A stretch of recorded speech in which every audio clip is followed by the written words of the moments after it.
Praise for Cuba since the Revolution of 1959. A courageous and formidable balance sheet of the Cuban Revolution, including a sobering analysis of a draconian reform program that will only deepen the gulf between revolutionary slogans and the actual life of the people. Mike Davis, Professor, University of California, Riverside, author, Planet of Slums and in Praise of Barbarians. My political roots are in the classical Marxist tradition that preceded Stalinism in the Soviet Union, writes Samuel Farber at the beginning of his book. Based on that political and theoretical outlook, opposed as much to neoliberal thought as to the perversions of Stalinist and postmodern communist statism, Farber sets out to critically explore the course followed by the society, government, and power structures that emerged from the Cuban Revolution of 1959. His field of research covers the irreducible hostility of the U.S. establishment, Cuba's historical inheritance, and the alternatives and decisions of its leaders in the last decades, up to and including the problems and challenges they face in these times. His study ends with a careful analysis of the premises and reform proposals currently being discussed in Cuba. A necessary and suggestive reading for all of those concerned with Cuba's future and with the threat posed by the imperial power over the entire Caribbean region. Adolfo Gili, Professor, History and Political Science, School of Social and Political Sciences, Universidad Nacional Autónoma de Mexico, author, The Mexican Revolution. This important, very well written, and quite interesting book, evaluates the 52 years of the Cuban Revolution under a classical Marxist viewpoint. Samuel Farber doesn't pretend to be impartial, he advocates a transition toward a revolutionary, participatory, socialist democracy, based on majority rule, civil rights, and liberties. And yet his book is thoroughly, painstakingly documented, mostly with Cuban primary sources and a profound knowledge of the secondary literature. He evaluates, with surprising insights, Cuba's performance on national sovereignty, political democracy, economic growth, social welfare, race, gender, and the stand of domestic and external dissidents and critics. It is up to date, including an examination of the guidelines for the Sixth Party Congress, and ends with a good balance sheet and Marx and Engels' views. Expect a strong reaction both from the right and the left. Don't miss it. Carmelo Masalago, Distinguished Service Professor Emeritus of Economics and Latin American Studies, University of Pittsburgh. Samuel Farber's work on Cuba has long championed revolutionary democratic socialism from below. His latest book, a sophisticated and nuanced historical synthesis of the Cuban Revolution since 1959, provides an indispensable guide to the politics of a tiny island state that helped determine the history of Latin America and the dynamics of the Cold War in the latter half of the 20th century. With a magisterial grasp of historical detail, and an incisive analytical eye, Farber offers an unparalleled cartography of the ideological debates and political outcomes of Cuba's economic development, foreign policy, socio-cultural fluctuations in race and gender, and working class and peasant realities under the rule of the Castro brothers. While acknowledging achievements of the revolutionary process in education and health, and defending Cuban sovereignty against imperial intervention, Farber shatters many of the idyllic myths propagated by left-wing apologists for the regime's authoritarianism. The geriatric transition from Fidel to Raúl seems to promise a strategic shift toward a Cuban version of Sino-Vietnamese, state-led capitalism. A revolutionary democratic alternative, Farber shows, will only be possible through socialist resistance from below. Jeffrey R. Weber, Queen Mary, University of London, author, From Rebellion to Reform in Bolivia, Class Struggle, Indigenous Liberation, and the Politics of Evo Morales. Farber's comprehensive and well-written assessment of Cuba's experience since 1959 is rooted in history, informed by the comparative sociology of communist regimes, and rich in insightful and feisty analysis. Jorge I. Dominguez, Professor of Mexican and Latin American Politics and Economics, Harvard University. Copyright 2011 by Samuel Farber. Published in 2011 by Haymarket Books. PO Box 180165, Chicago, Illinois 60618. www.haymarketbooks.org. 773, 583, 7884. ISBN 978-1-60846-166-0. Trade distribution. In the U.S., Consortium Book Sales and Distribution, www.cbsd.com. In Canada, Publishers Group Canada, www.pgcbooks.ca. In the UK, Turnaround Publisher Services, www.turnaround-uk.com. In Australia, Palgrave Macmillan, www.palgravemacmillan.com.au. All other countries, Publishers Group Worldwide, www.pgw.com. Cover design by Eric Reuter. Cover image of a portrait of Fidel Castro hanging from the balcony of an apartment in Havana by Rodrigo Abd, Associated Press. Published with the generous support of Lannan Foundation and the Wallace Global Fund. Library of Congress cataloging in publication data is available. 109876544321. Contents. Selected chronology. Introduction. Chapter 1, Toward Monolithic Unity Building Cuban State Power from Above. Chapter 2, Economic Development and the Standard of Living Since the 1959 Revolution. Chapter 3, Cuba's Foreign Policy Between Revolution and Reasons of State. Chapter 4, Cuban Workers After the 1959 Revolution Ruling Class or Exploited Class. Chapter 5, Racism Against Black Cubans and Oppression That Dared Not Speak Its Name. Chapter 6, Gender Politics and the Cuban Revolution. Chapter 7, Dissidents and Critics from Right to Left. Conclusion, Cuba might not be a socialist democracy, but... Epilogue, after the Sixth Party Congress. Acknowledgements. Selected chronology. Major events in Cuban history, 1933 to 2010. August 1933 to January 1934, revolutionary overthrow of dictatorship of Gerardo Machado. United States refuses to recognize nationalist government of Ramon Grau San Martin. Army strongman Fulgencio Batista rises to power with U.S. support. 1934, Platt Amendment is officially overturned, but the United States retains a naval base in Guantanamo Bay. Reciprocal trade agreement between Cuba and the United States is signed, reinforcing Cuba's sugar monoculture and lack of industrial diversification. 1934 to 1940, Batista controls Cuba through puppet governments. 1940, new Cuban constitution is established. 1940 to 1944, Batista rules Cuba as constitutional president.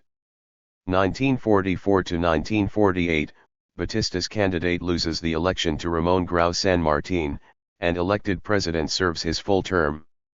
1948 to 1952, Carlos Prioso Carras, the candidate of Grau San Martin's party, is elected but is unable to finish four-year term.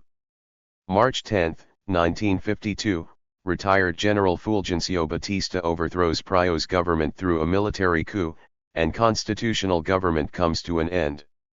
July 26, 1953, attack on Moncada barracks fails and the Castro brothers and followers are captured.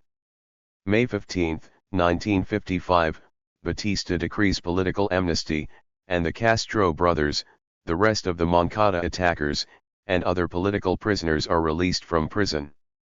December 2, 1956, the Gran Milans in Orient Province, bringing Fidel Castro and 81 of his fellow anti-Batista fighters from Mexico.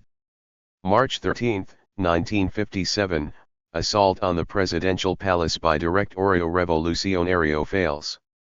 April 9, 1958, general strike fails. After the defeat of the general strike, Fidel Castro turns to greater emphasis on guerrilla strategy. January 1, 1959, dictatorship of Fulgencio Batista is overthrown and rebels take over. May 1959, agrarian reform law is enacted. Major growth of U.S. opposition to Cuban government. November 1959, 10th National Labor Congress. Fidel Castro directly intervenes to press for unity slate with pro-communist delegates. February 4, 1960, Soviet leader Anastas Mikoyan arrives in Cuba and signs trade treaty with Cuban government. March 1960, U.S. government adopts systematic covert action plans to overthrow Cuban government. Plans had been in preparation since late 1959. May 1960, Fidel Castro achieves complete control of Cuban press and mass media. The USSR and Cuba resume full diplomatic relations. July 1960, US-owned oil companies refuse to process Soviet oil and are then expropriated by Cuban government. Eisenhower abrogates Cuban sugar quota. October 1960, large-scale expropriation of US-owned property in Cuba. October 1960, full-scale U.S. economic blockade of Cuba begins. Large-scale expropriation of property owned by Cuban capitalists is undertaken. January 1961, United States breaks off diplomatic relations with Cuba. April 15, 1961, U.S. government directs bombing of Cuban airfields. April 16, 1961, Fidel Castro declares socialist character of Cuban Revolution. April 17, 1961, US-sponsored invasion of Cuba begins. 1961, formation of the Organizaciones Revolucionarias Integradas, uniting the three principal organizations that fought against the Batista dictatorship as a first step toward the formation of the Cuban Communist Party. October 1962, Cuban Missile Crisis. October 1965, CCP is founded. 1965 to 1968, UMAP camps are established to extract forced labor from Cuban gays and political, religious, and racial dissidents. 1968, Cuban government embarks on revolutionary offensive nationalizing remaining small businesses. Preparations begin for a 10 million ton sugar crop in 1970. 1971, Congress on Education and Culture marks high point of cultural, gender, and political oppression. Law against loafing, to discipline Cuban workers, is also approved. 1975, First Congress of the CCP meets. 1976, Promulgation of new Constitution.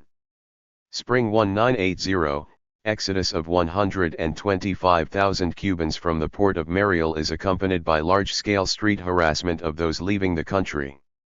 1989 to 1991, collapse of Soviet bloc in Eastern Europe and of the USSR.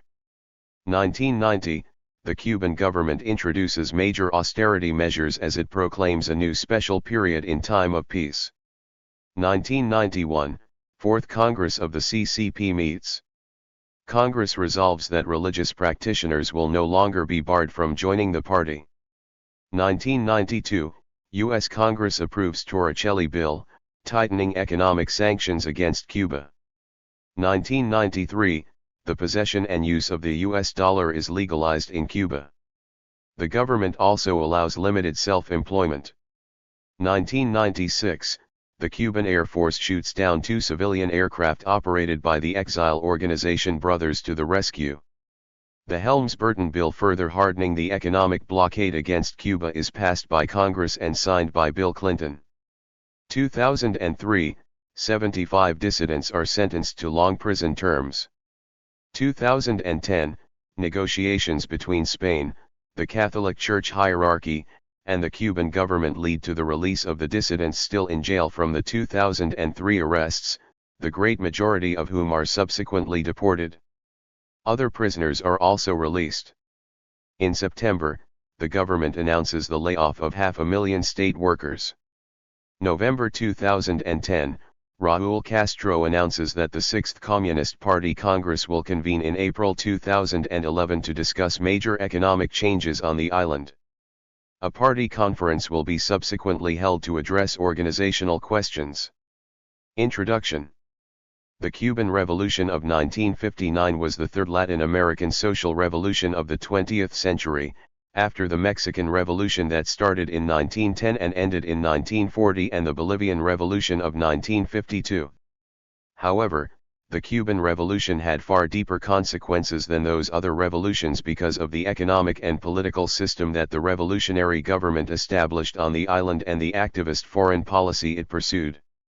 The Cuban Revolution was thus one of the most important events in the history of 20th century Latin America. The Cuban Revolution had a profound influence on Latin America, particularly on the Latin American left, for whom the choice remained between a social democracy increasingly doing Washington's bidding and the politicking of bureaucratic communist parties in a constant search for a progressive bourgeoisie to ally with. Cuba also had a substantial impact on the international left, including the opposition movements that emerged in the developed capitalist countries of Europe and North America, as it influenced the new left of the 60s in those parts of the world. An important part of the international left had been disillusioned but had not entirely rejected the model of the USSR as a result of the invasion of Hungary and Khrushchev's speech denouncing the abuses of Stalin in 1956. These people saw the Cuban leadership as a breath of fresh air, less bureaucratic, more revolutionary and anti-imperialist, and therefore more attractive than the sclerotic Soviet bureaucracy. Cuba's foreign policy has played a much larger role on the world stage than warranted by the nation's size and degree of economic development.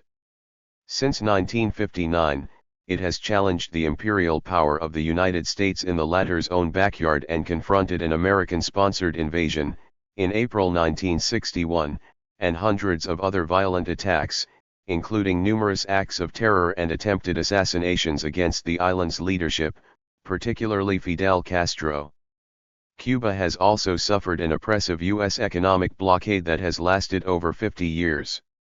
Cuba's alliance with the Soviet Union, one of the two contending empires of the Cold War, helped to bring the world to the brink of nuclear warfare in October 1962.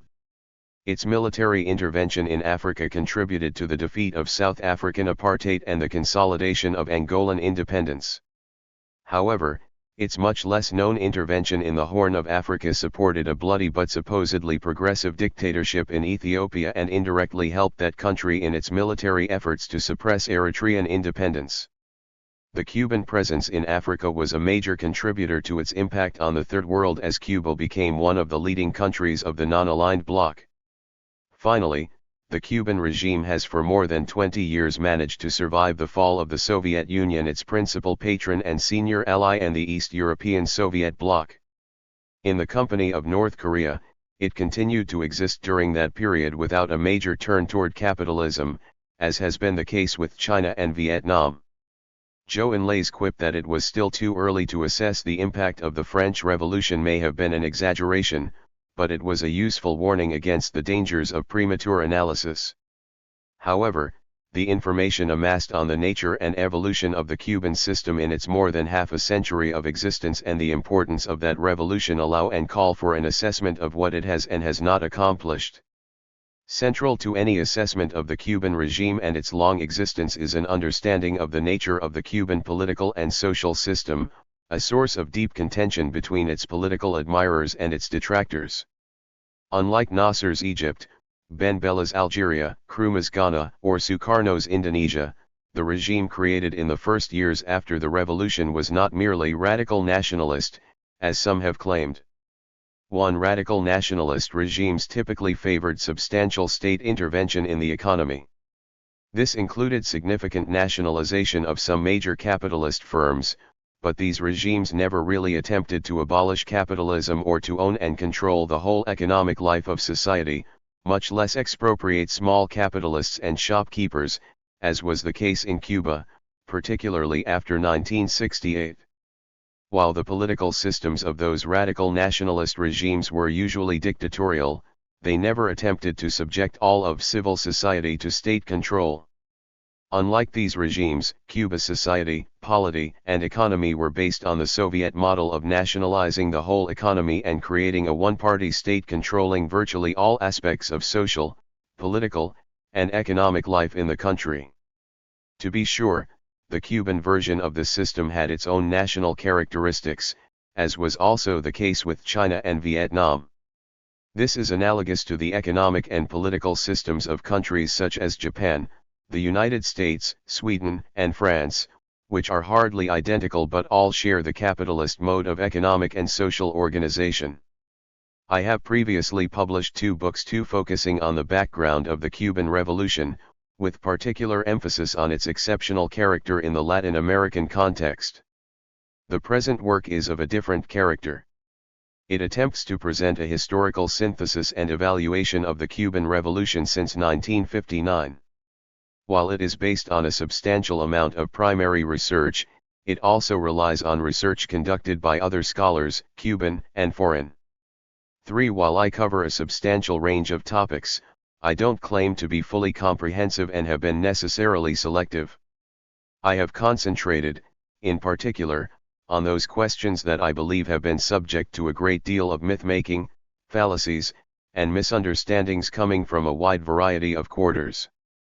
For besides being a work of historical synthesis, this book is also an attempt to be a political reflection on history and a search for a usable past, which hopefully will support the new voices emerging in Cuba advocating a progressive transition toward a revolutionary and democratic form of socialism. These new voices stand in contrast to the bunker mentality of the regime as expressed, for example, by the absurd 2002 amendment to the Cuban Constitution proclaiming that the present Cuban system was irrevocable. The amendment seemed to assume that constitutional declarations can prevent a change or overthrow of the system and that the present generations can dictate what future generations will do. This book could therefore be considered to be a form of advocacy and normative in its orientation. However, that does not mean that it is not concerned with accuracy, truthfulness, and clarity. I believe, contrary to much recent postmodernist theory, that there are such things as facts and that is a worthy goal to present reality as truthfully as possible. But as Francis Fox-Piven, among many other social scientists, has explained, no one can simply be an empiricist, a compiler of nothing but the facts. Judgments have to be made about which evidence is to be gathered, where to search for it, how to assess its reliability, and how to order, present, and interpret it. This means that the researcher always approaches the subject matter with a philosophy or at least the rudiments of a theory. 5. Moreover, my efforts at objectivity should not be confused with impartiality, or the refusal to take sides. My explicit political aim is to present an alternative view to 2 influential perspectives. First, the view of those opponents of the Cuban system who would replace it with the rule of the capitalist marketplace, whether in its neoliberal or social democratic versions, and a direct or indirect reassertion of U.S. hegemony over the island. Second, the arguments of those who apologize for the Cuban system, although sometimes under the cover of academic or journalistic detachment. My work also stresses the role of politics and ideas in the Cuban Revolution. Karl Marx famously postulated in the 18th Brumaire of Louis Bonaparte that men make their own history, but they do not make it just as they please, they do not make it under circumstances chosen by themselves, but under circumstances directly found, given, and transmitted from the past. 6. This is a dialectically elegant formula on the respective roles of agency and the objective limitations on that agency, and consequently on the possibilities and limitations of revolutionary action. But there is a certain tradition in Marxism that grasps only one of the horns of this dilemma and looks at the revolutionary process as a sort of automatic, disembodied process in which the well-known objective conditions are responsible for everything that happens. In this perspective, the purposes and choices of, and decisions taken by, revolutionary leaders, even if constrained by objective reality, are given practically no weight. My approach differs from that line of analysis, which views the development of Cuban communism as a virtually automatic, predetermined response to objective economic, social, and political conditions as understood and acted upon by men whose guerrilla experiences conditioned them to act as realistic revolutionaries to ensure that their revolution survived. 7. The point is that the politics and ideologies, the ideas of the revolutionary leadership were decisive in the face of the objective obstacles and crises they inevitably confronted as a result of their successful revolutionary movement. The freedom of action of the leaders of the revolution was greatly enhanced by the decay of Cuban political parties and the political and organizational weakness of the major social classes in Cuban society, which in turn created a political vacuum that the revolutionary leaders were quickly able to fill. 8. The politics and ideology of the revolutionary leadership played a particularly critical role in shaping the perception of danger, whether coming from inside or outside the island, and the appropriate responses to it. These leaders acted under serious external and internal constraints but were nevertheless autonomous agents pursuing independent ideological visions. They made choices, including selecting the communist road for the Cuban Revolution. My political roots are in the classical Marxist tradition that preceded Stalinism in the Soviet Union. Soviet Stalinism established the structural paradigm of a one-party state ruling over the whole economy, polity, and society, a paradigm that was later implemented in its various national variations by countries such as China, Vietnam, and Cuba. Central to my perspective is a view of socialist democracy in which institutions based on majority rule control the principal sources of economic, social, and political power at the local and national levels. To be a fully participatory democracy, it must be based on the self-mobilization and organization of the people, and the rule of the majority has to be complemented by minority rights and civil liberties. An author with such views writing about the Cuban Revolution must confront several intellectual and political perspectives that are so firmly entrenched that they have practically become common sense assumptions among various sectors of the intellectual and political spectrum. A number of events since the 70s, including major changes in Western capitalism, the victory of Thatcher and Reagan's policies, the conversion of social democracy to neoliberalism, and the collapse of the Soviet Union and the Soviet bloc, have strengthened the deeply entrenched notion that there is no alternative to capitalism.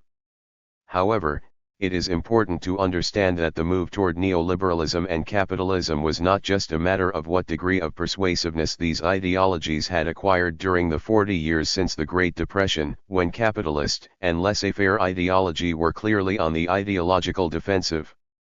The success of this new capitalist ideological hegemony was even more a political and ideological reflection of the massive defeat suffered by the labor movement and the left throughout the world since the 1970s. But a democratic revolutionary perspective has to contend with more than just the neoliberal and conservative center and right. We also find that many liberal moderate reformers seem to assume that a radical social revolution by its very nature inevitably becomes totalitarian. There is no better articulator of this perspective than the philosopher Karl Popper, who maintained that democracy is only compatible with localized reforms of specific institutions and that any attempt to transform society as a whole is inevitably totalitarian. 9 other influential thinkers have considerably broadened and extended this perspective. Thus, for example, the former Polish activist and present newspaper publisher Adam Michnik, who was imprisoned on many occasions for his courageous opposition to the communist dictatorship in his country, considers the concept of totalitarianism to mean much more than a system consisting of specific socio-political institutions and practices. Michnik extended the concept of totalitarianism beyond the one-party state, the abolition of civil liberties, and a secret police not subject to the rule of law to radical political change itself. Michnik even attributed a pre-totalitarian tendency to the old nationalist, social democratic Polish Socialist Party because it did not limit itself to what Michnik called a clear-cut program of reform. Instead, the Polish socialists, according to Michnik, put forward a vision of a socialism promised total change, building this promise on the complete negation of a world based on the exploitation and oppression of nations and individuals. 10. It follows then that for Michnik only a partial negation of the exploitation and oppression of nations and individuals is acceptable and democratic. Popper's views, as echoed by Michnik and legions of defenders of liberal capitalist democracy, managed to identify totalitarian Stalinism, which did completely transform Soviet society, with any and all revolutionary attempts to change society as a whole, and thus intended to discredit those other efforts as well. Popper and his followers ignored another revolutionary tradition that has been profoundly antithetical to the spirit of totalitarian Stalinism and has forcefully made its presence felt in a long list of revolutionary movements and outbreaks, starting with the 1871 Paris Commune and the multi-party Russian Soviets of 1905 and 1917–18.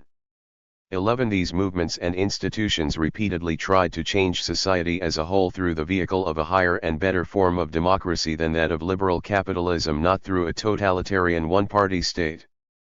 The profound democratic spirit of this tradition was inexorably anchored in its profound egalitarianism, which did not explicitly or implicitly counterpose economic equality to democracy, as has been the case with Beto Che Guevara and the many other social and economic egalitarians who have supported the dictatorial rule of the one-party state.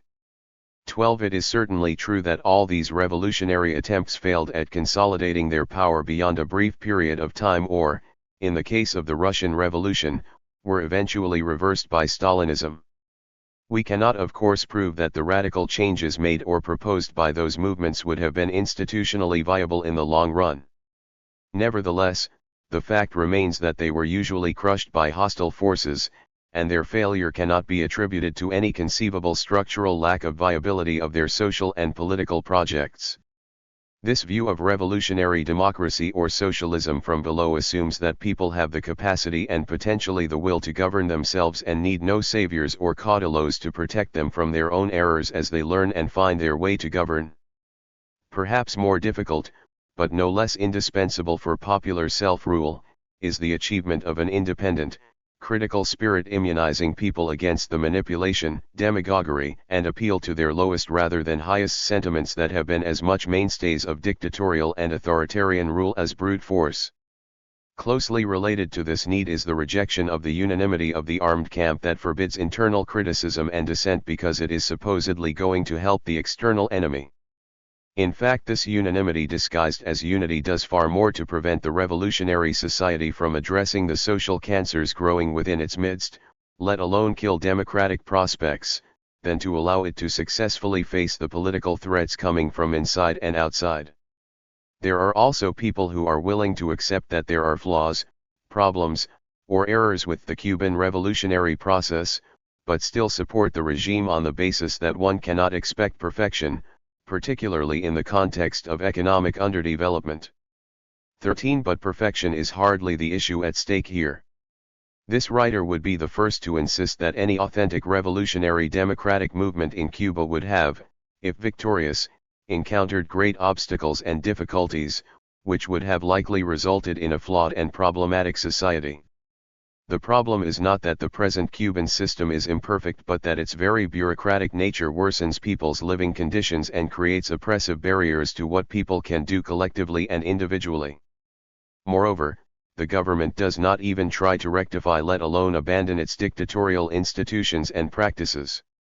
In fact, the regime usually moves in the opposite direction and institutes reforms designed to ensure the permanence of the existing system. Therefore, the real issue is whether people in Cuba have the right to freely organize themselves to address the problems affecting their society. The only way in which they can effectively and productively to do so is when they have actual control over their social, political, and economic destiny. Thus, a people's democratic control over its own fate is not just a good thing in itself but also the most practical way by which people are likely to care and attempt to solve the problems affecting them. There is a widespread, and often less than fully conscious, attitude on the left ignoring or justifying the absence of democracy and the systematic violation of civil liberties in Cuba because of the revolution's achievements, whether real or imagined, and particularly because of the country's stance against U.S. imperialism. This attitude, at least implicitly absolving the revolutionary leaders of any blame for their decisions, choices, and actions, has deep roots on the left and precedes the Cuban Revolution.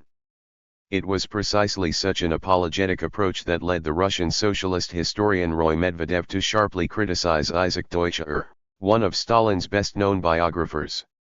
Medvedev objected to the way in which Deutscher, in telling the story of industrialization and collectivization, argued that Stalin could be considered one of the greatest reformers of all times because he had put the ideas of the October Revolution and socialism into practice. The price was very high, but that only proved, according to Deutscher, the difficulty of the task. 14. The Gulag, purges, and the creation of famine resulting in the death of millions of people become, in Deutscher's subjectivist analysis, standing outside history as it is actually lived by its actors, unfortunately just the high price the Soviet people had to pay. For Deutscher, Stalin is merely a reformer instead of a mass murderer. This political stance is particularly obnoxious when those holding it would be horrified by the idea of living in the societies paying the high price. That experience is for others to endure. While Isaac Deutscher did not write about Cuba and the Cuban Revolution, his approach has had a pervasive influence in legitimizing this type of apologetic analysis among left-wing people who may have never heard of the Polish Marxist historian. Organization of this study. I have organized the chapters around those questions that are essential to an understanding of the nature of the Cuban regime and to an evaluation of its accomplishments and failures in more than 5 decades in power. While taking this topical approach, I seek to maintain some chronological order and clarity.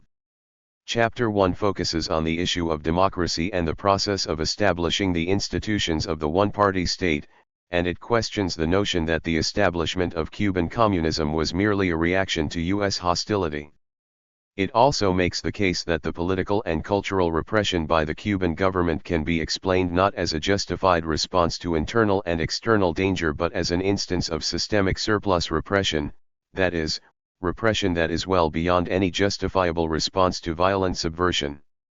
Chapter 1 also refutes a number of arguments that have been made in defense of the Cuban political system and discusses the relative cultural and political liberalization that began to be carried out in the 90s. Chapter 2 looks at Cuba's performance in terms of its economic development and standard of living. It contends that even though Cuba achieved important gains in the areas of education and health, its overall economic performance has been unimpressive if not a failure. I consider various explanations to understand why, such as the impact of the U.S. economic blockade and the internal contradictions of the bureaucratic economic system, with its very negative consequences particularly for agriculture. Chapter 3 presents an analysis of Cuban foreign policy. It looks at Cuba within the framework of the foreign policy of revolutionary governments, such as those of the French and Russian revolutions. The chapter also attempts to dispel the myth surrounding the foreign policy of the Cuban revolutionary government, namely that it was always primarily based on the principle of supporting revolution abroad. This requires an understanding of its various stages. I argue that after the late 60s it was the defense of Cuban state interests as defined by its leaders and the alliance with the Soviet Union rather than the pursuit of revolution as such that motivated Cuban foreign policy. This in turn explains Cuba's African policy and its quite different implications for Angola and for the Horn of Africa, a critical distinction usually ignored by the Cuban government and its defenders.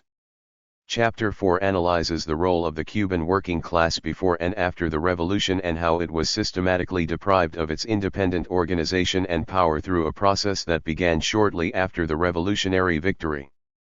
It also describes how the seesaws of the Cuban government's economic policy throughout its many decades in power affected its labor policies and the Cuban working class, and how neither Soviet-inspired material incentives nor Guevara's moral incentives did anything to increase the power of Cuban workers.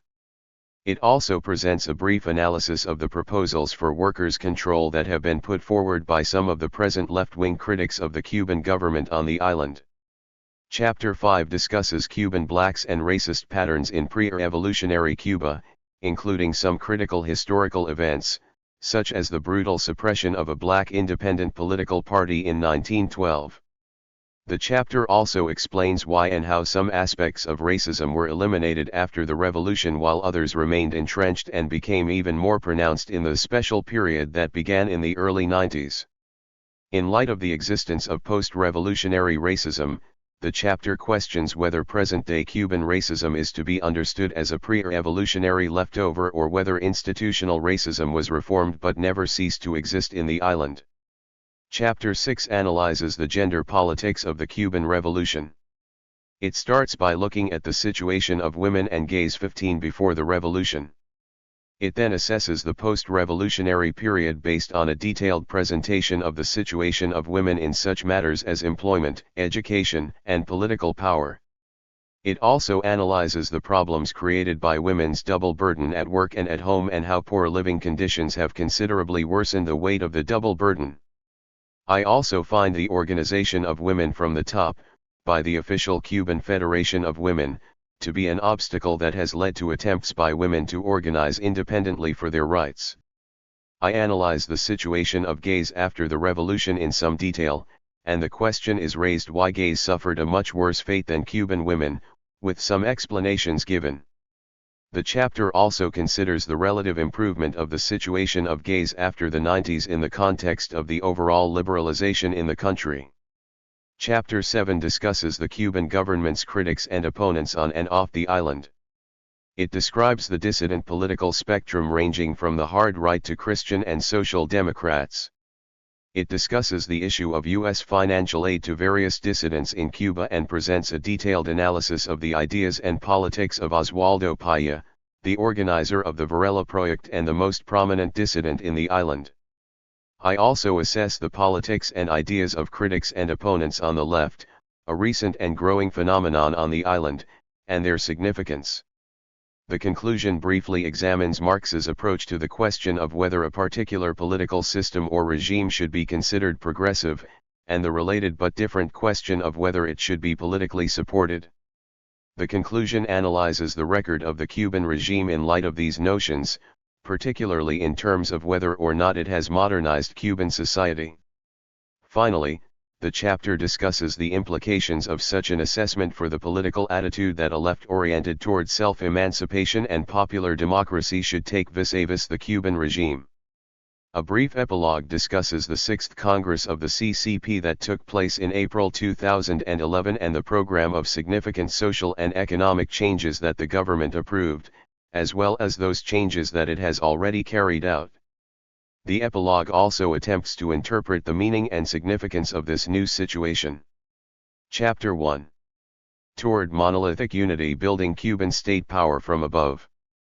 The struggle against the Batista dictatorship of the 50s was a multi-class rebellion that focused on a demand for the restoration of constitutional rule and political democracy.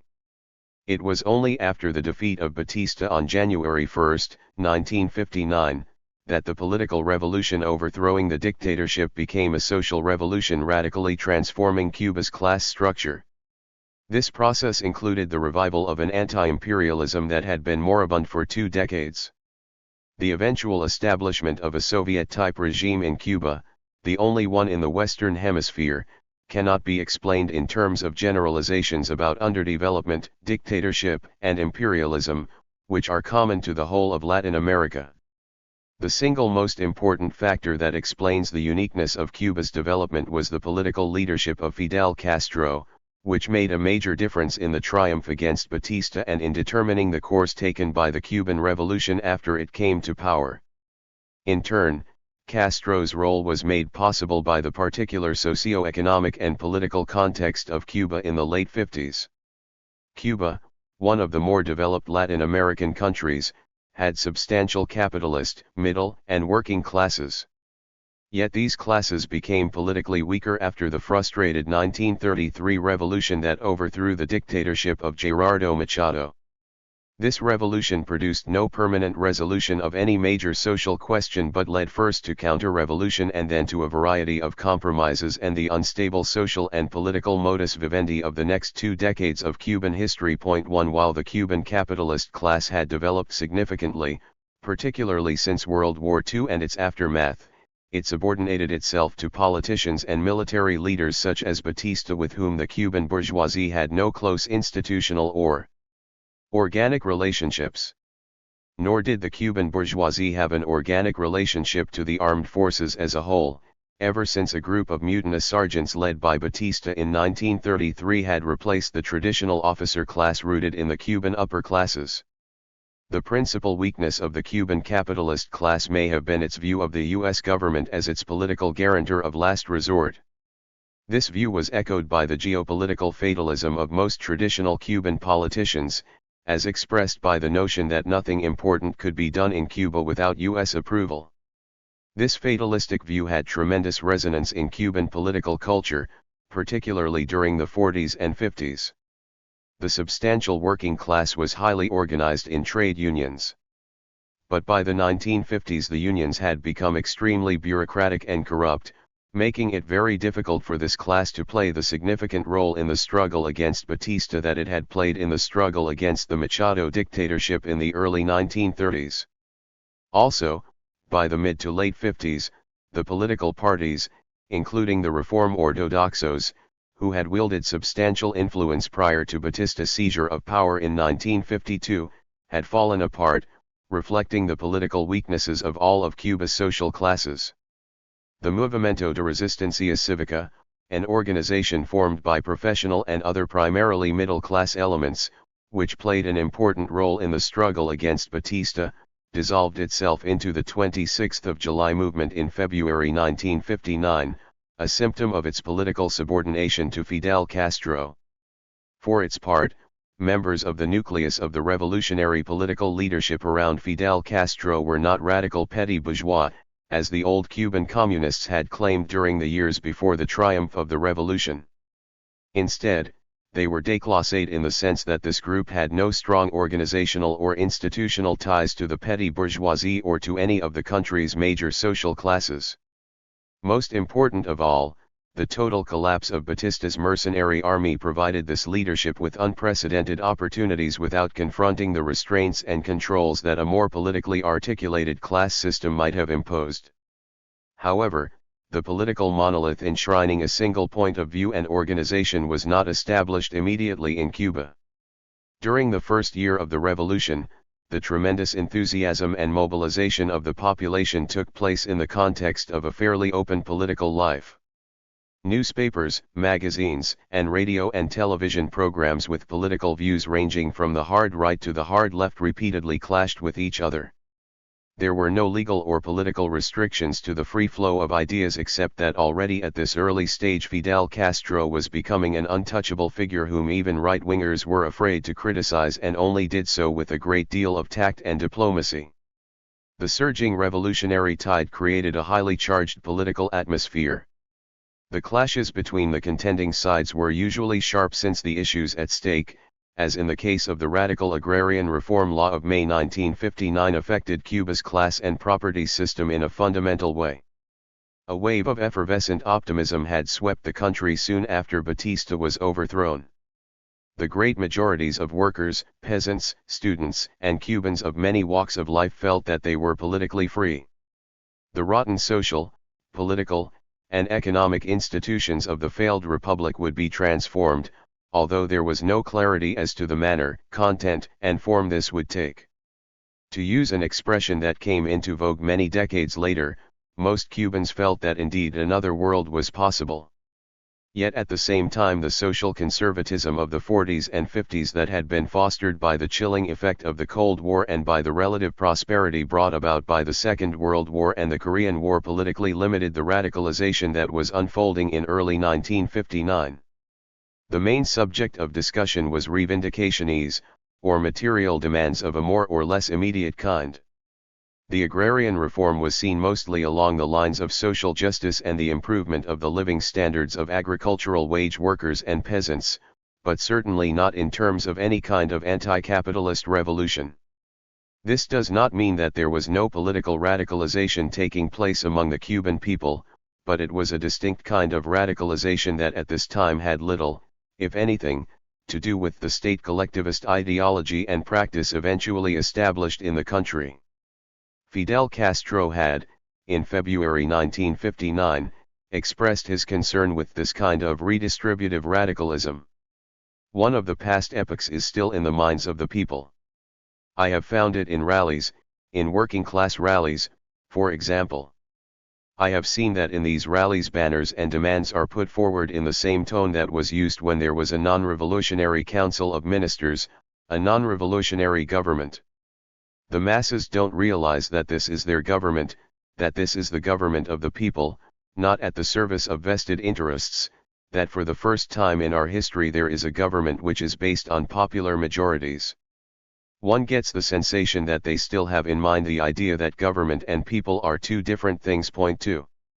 A few days earlier, and in response to the same situation described by Castro, which had been aggravated by the politically amorphous character of the July 26 movement, a radical nationalist editorialist for the movement's newspaper Revolución called for a membership-based revolutionary organization. Point 3. At this time, this would have excluded the old Communist Party. The call made by Revolución was ignored by Fidel Castro. Such an organizational effort would have required the elaboration of an explicit political platform tantamount to the creation of a political party at a premature moment from Castro's perspective. Instead, as we shall see below, Castro opted for another alternative during the first 2 years of the revolution, when the most critical changes determining the nature of the revolution were made. That was to take advantage of his overwhelming popular support and prestige to rally his supporters behind decisions he and his close associates had already made. For example, in the months preceding the agrarian reform law, just about every social and political sector of Cuban society was putting forward its own views on what the law should contain. Even the sugar mill owners and landlords were proposing their own agrarian reform that would of course have been no reform at all, while sweetening their proposals with the donation to the government of tractors and other agricultural implements. But Castro did not even hint at what kind of law he had in mind or how radical it would be until it was suddenly announced on May 17, 1959. There were fairly frequent polemics within the revolutionary camp itself. For example, Revolución and Hoy, the daily organ of the PSP, the old pro-Moscow Cuban communists, were often in conflict over the controversial issues of the day. Although it was not fully spelled out, these two newspapers also fought over whether the Cuban Revolution should follow a left radical nationalist or a communist course. These were the only two political options with significant support within the revolutionary camp after the liberals were pushed out or left the government of their own accord a few months after the victory of the revolution. The old communists and their allies in the wing of the 26th of July movement led by Escobedo Che Guevara and Raúl Castro fought the non-communist radical nationalists of that movement. The PSP and their political allies won the battle when the polemics between radical nationalists and the old pro-Moscow communists came to an end in September 1959,4, although this was not clear at the time. As it turned out, however, they did not win the battle in their own terms because Fidel Castro, who had remained above the fray of these debates, soon proceeded to create his own kind of independent national communism, although in alliance with the Soviet Union, building the apparatus of control from above. Thus, there was a new turn by late 1959 and early 1960 as the process of creating a political monolith and the apparatus of repression that went along with it got underway. Quite significantly, this process was directed not only against the traditional conservative and liberal opposition at home and U.S. imperialism abroad, but also against those within the revolutionary camp who opposed a Soviet-type course for the Cuban Revolution. Notwithstanding the conflict between radical nationalists and those supporting a pro-communist course, Fidel Castro succeeded in homogenizing the revolutionary leadership and ranks without a full disclosure of his political agenda.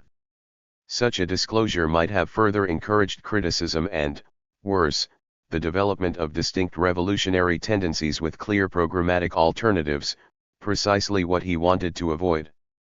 Instead, Fidel Castro preferred demagogic accusations of treason to justify the repression, including long-term imprisonment, of those who differed with him within the revolutionary camp.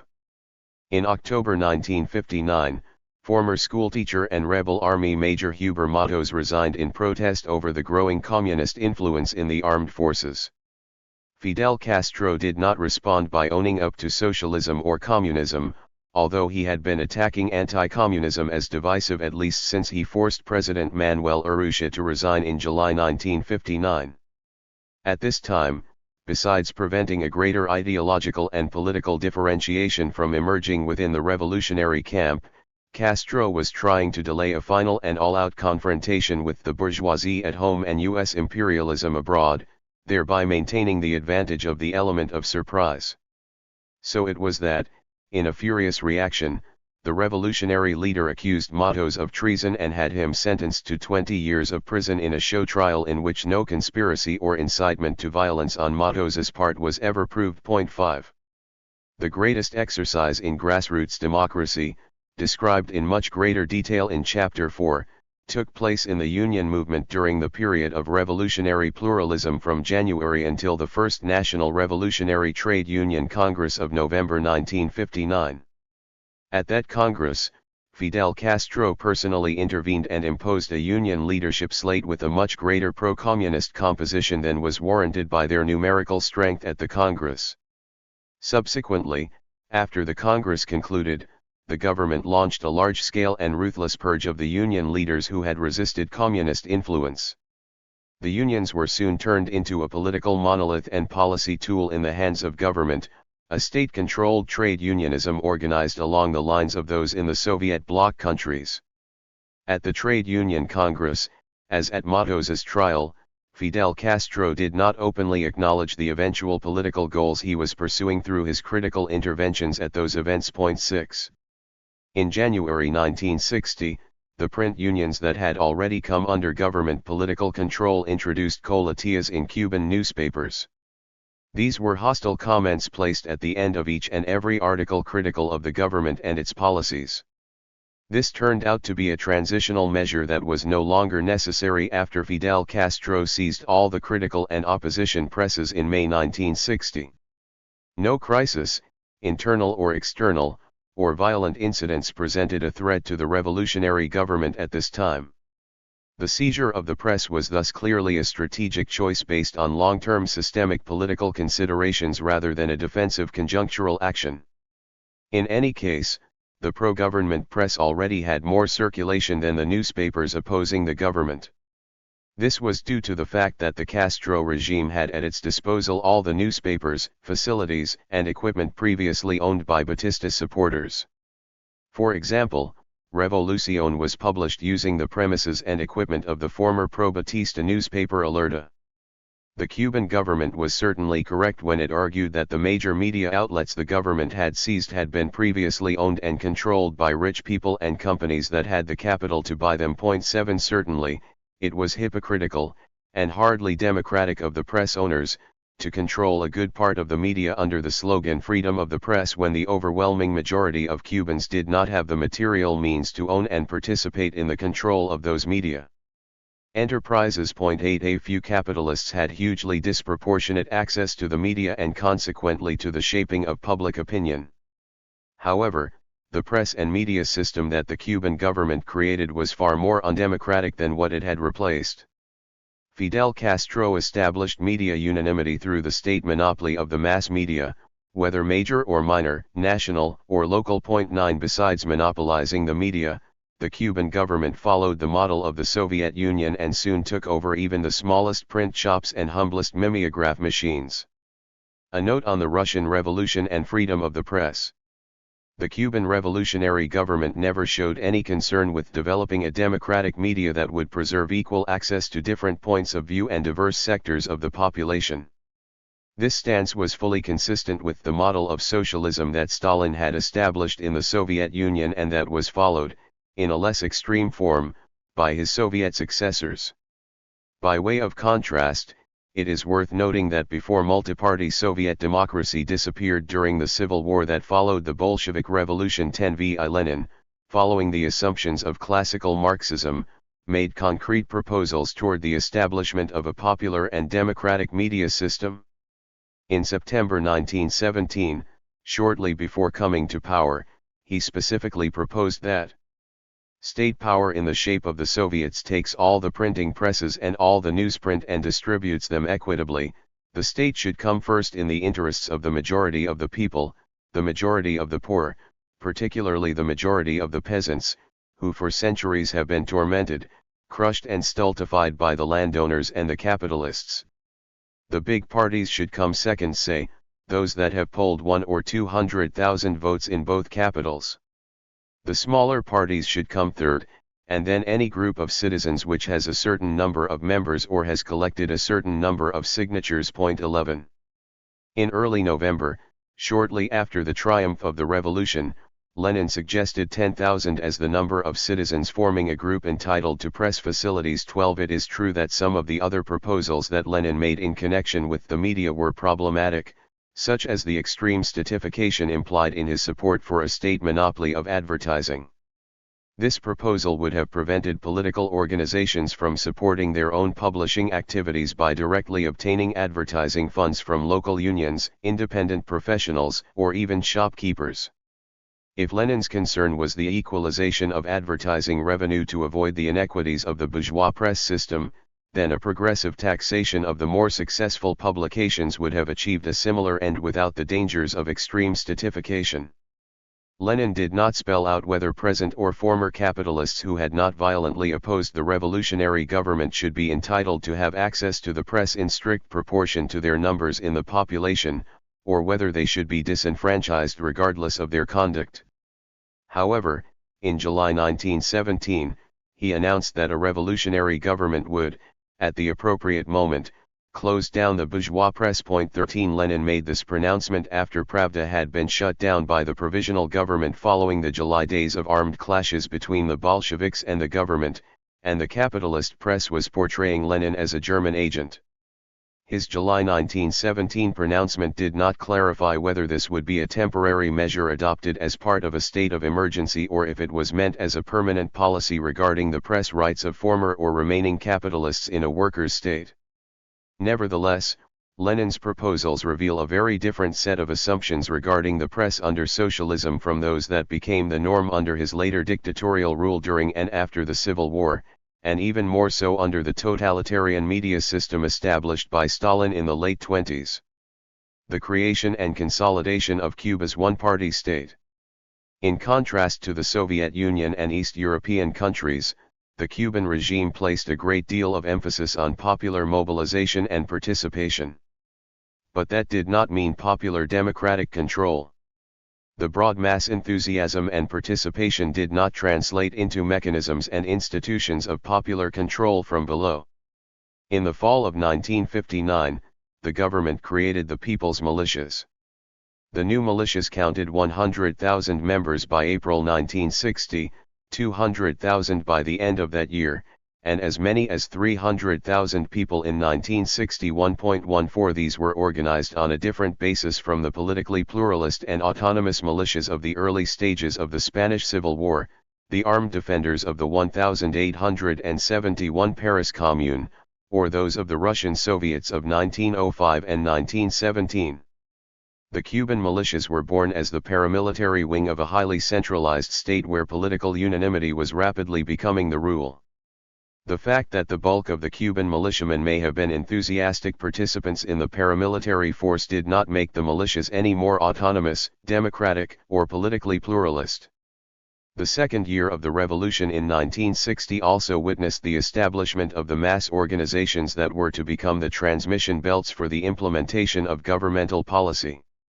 These mass organizations were also to become the official alternatives to many of the existing independent associations that began to be shut down by the government. Among the organizational casualties of the early years of the revolution were the Sociedades de Color, which had been the organizational bedrock of black life in Cuba for many decades. An official organization representing black Cubans was never even established. There were a number of reasons for this. In particular, the government's repeated claim that the revolution had eliminated racism on the island. Therefore, the thinking went, an organization to defend blacks and oppose racism, even if it was government-controlled, was not necessary. The revolutionary leadership adopted a different policy toward women. Influenced by the Soviet and Asian communist models that incorporated women in the labor force and in other facets of social and political life, the government dissolved all existing women's organizations and established the official Cuban Federation of Women in August 1960. The organization, headed for many decades by Vilma Espin, Raúl Castro's wife, preempted the development of any independent women's organization, rejected feminism, and for the most part succeeded in isolating Cuban women from the worldwide explosion of the women's movement during the critical decades of the 60s and 70s. Most important of all was the foundation of the Committees for the Defense of the Revolution in September 1960. The primary purpose of the CDRs was vigilance and repression. Fidel Castro clearly described the functions of the CDRs when he exhorted the Cuban people to establish against the campaign of imperialism a system of collective revolutionary vigilance, in which everyone knows who everyone is, what each person who lives on the block does, what relations he had with the tyranny, to what he is dedicated, whom he meets, and what activities he follows. 15 While the CDRs helped to protect the Cuban revolutionary state from sabotage and other violent activities aimed at destabilizing it, they also functioned as a major mechanism to enforce political conformity and social control. The CDRs not only singled out to the authorities political malcontents and critics but frequently chastised people regarded as social deviants. This was specially the case during the witch hunt against gays and other scum at the time of the Mariel Exodus in the spring of 1980, discussed in greater detail below. All Cubans were required to participate in the CDRs, regardless of age or employment. Failure to do so was interpreted as unwillingness or resistance to being integrated into the revolutionary process, which carried serious educational and employment repercussions. Mechanisms to enforce participation in the many activities sponsored by the regime were developed with a considerable degree of bureaucratic elaboration. A vast system of personal background information primarily based on questionnaires popularly referred to as Quantum tu Vita, concerning political attitudes, voluntary labor, and membership and activities in mass organizations became a taken-for-granted reality in Cuba. Each place of employment and every school kept an expediente on every worker and student with that information along with routine data. However, with the passage of time and the consolidation of the regime, political vigilance became relatively less important.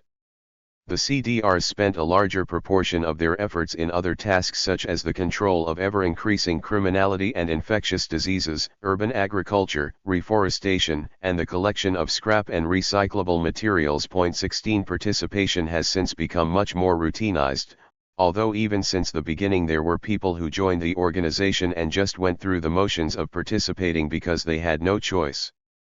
As the economic crisis that began in the 90s forced people to spend inordinate amounts of time resolving the problems of getting food and other life essentials, they had less time to spend in the CDRs, which in some places virtually stopped functioning. Regarding the organization of the ruling political party, the three major revolutionary organizations that had opposed the Batista dictatorship were brought together under the umbrella of the Organizaciones Revolucionarias Integradas in 1961. After the large-scale nationalization and other major changes establishing Cuban socialism had already been completed. In 1962, the ORI became the United Party of the Cuban Socialist Revolution, which in turn became the CCP in 1965. In structural and institutional terms there was nothing original about the new Cuban model. Organized along the Soviet model of democratic centralism, it was a single party that allowed no internal currents or factions. A constitution that enshrined the political monopoly of the CCP, thereby making any other competing parties illegal, was eventually adopted in 1976. The constitution also established the ruling party's monopoly over Cuba's mass organizations, such as the state's trade unions and women's organizations, which were to act as its transmission belts to the population at large. All organizations dedicated to the independent defense of the interests of workers, women, blacks, gays, and any other groups were left outside the bounds of the Constitution and the law. Thus the question whether, abstractly speaking, a multi-party system was or was not a requisite for an authentic socialist democracy became moot. 17 Instead of leaving the conflicting interests of political, social, and economic life to freely resolve that question in practice, the government foreclosed any such pluralist possibilities through the use of state compulsion and force. Stalinism Cuban style. By April 1961, when the Cuban government finally took the step of officially declaring itself to be socialist, it had achieved an almost total control of the polity, economy, and society. Cuba, along the lines of the Soviet Union, China, and Eastern Europe, was well on the way to becoming a one-party state, increasingly controlling all social, political, and economic life on the island. It became a totalitarian country. This is an ambiguous term that has been often used for political purposes to discredit the opponents of the West in the Cold War. However, the term can be useful to designate something similar to what the Russian communist leader Nikolai Bukharin called the imperialist pirate state. This is a state whose social institutions have a tendency to fuse with one another and to become transformed into one organization of the rulers. So there comes into being a single, all-embracing organization. With innumerable functions, with gigantic powers, with spiritual, as well as material methods. 18. A new class system based on the property form of state collectivism began to be established in Cuba. In this type of system, the state owns and controls the economy, and in turn the central political bureaucracy owns the state. Membership in the ruling class is determined by occupation of the centers of political power in a society in which political and economic power are fused. Power is monopolized at the top in a system that does not allow any institutional constraints by unions or any other popular organization independent of the one-party state. Contrary to beliefs that have long been held by many liberals and leftists in the United States and elsewhere, the revolutionary leadership did not establish a Soviet-type system on the island merely as a reaction to the powerful hostile pressures of U.S. imperialism, much less internal class forces in Cuba. Undoubtedly, the revolutionary leaders acted under serious internal and external constraints. The strong opposition of the U.S. empire to anything that would disturb the economic, political, and foreign policy status quo in its backyard weighed heavily on the political calculus of the revolutionary leaders. But at least as important was that these leaders indeed had a political and ideological view of reality that shaped their perceptions of danger, the appropriate responses to it, and especially what they regarded as the desirable form of social and political organization. As Escobedo Che Guevara told the French weekly L'Express on July 25, 1963, our commitment to the Eastern Bloc was half the fruit of constraint and half the result of choice. An important feature of the Soviet-type one-party state is its built-in tendency to deal with political differences and dissidents through administrative and police methods rather than through political persuasion and argument. What could be called surplus repression is built into the very fabric of those societies precisely because they apply to peaceful political disagreements methods that from a democratic point of view can be considered legitimate only as a response to violent subversion. These are the sorts of critical distinctions ignored by the Cuban government and its sympathizers abroad. They often argue that the Cuban government's wide-ranging repression and political control have been justified by the internal resistance offered by the Cuban upper classes and especially by the continual armed aggression sponsored by the United States of America. This aggression included the infamous US-sponsored Bay of Pigs invasion in April 1961 and a long string of failed assassination attempts and numerous other acts of sabotage and terrorism against Castro and other Cuban government officials, as well as the Cuban economy and civilians. These were organized by the U.S. intelligence agencies and later by freelance right-wing Cuban terrorists originally trained by the CIA. The well-known cases of right-wing Cuban terrorists Orlando Bosch and Luis Posada Carriles are particularly illustrative. Although they were directly involved in the 1976 bombing of a Cuban passenger plane over Barbados that resulted in the deaths of 73 innocent civilians, the U.S. government has abstained from directly prosecuting them for their terrorist crimes. However, in 2009, the federal authorities prosecuted Posada Carriles for having entered the United States illegally and also accused him of having lied about his involvement in terrorist activities. In January 2011 he went to trial for lying rather than for his terrorist activities and was shockingly declared not guilty by the jury. 19 Apparently, some terrorists are more equal than others. Unquestionably, the revolutionary government has a right to defend itself from violent aggression by forces organized by and serving U.S. imperial interests. For example, when right before the April 1961 US-sponsored invasion the Cuban government detained tens of thousands of people suspected of potentially aiding the invaders, it could not have acted otherwise given the real threat it confronted from the United States. The problem, however, is that the government has used its legitimate self-defense needs as an ideological cover to justify a system that is intrinsically repressive regardless, as we have seen over more than 5 decades, of whether it is confronting violent opposition or peaceful dissent. No wonder then that the regime has often raised the specter of a U.S. invasion to justify domestic repression. This was the case, for example, in March 2003, when for numerous reasons there was no possibility of Washington's carrying out that kind of aggression against Cuba.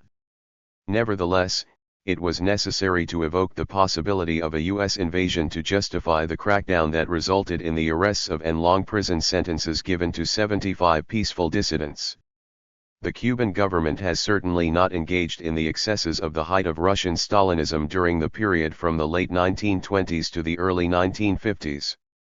Nothing the Cuban government has done is comparable to the massive purges and killings that terrorized the Russian people in the 30s, or to the establishment of a gulag that sent millions of people into forced labor for economic and political purposes. While, as I suggested earlier, the economic power of the pre-revolutionary Cuban upper classes was significant, their political weakness and fragmentation greatly facilitated their early and relatively easy defeat. A rural labor force composed primarily of rural workers rather than small-holding peasants significantly reduced the resistance to the government's nationalization and collectivization of the land. Moreover, Washington's decision to encourage the massive emigration of discontented Cubans had the unintended consequence of creating an escape valve that helped to diminish internal resistance and consolidate the Cuban regime.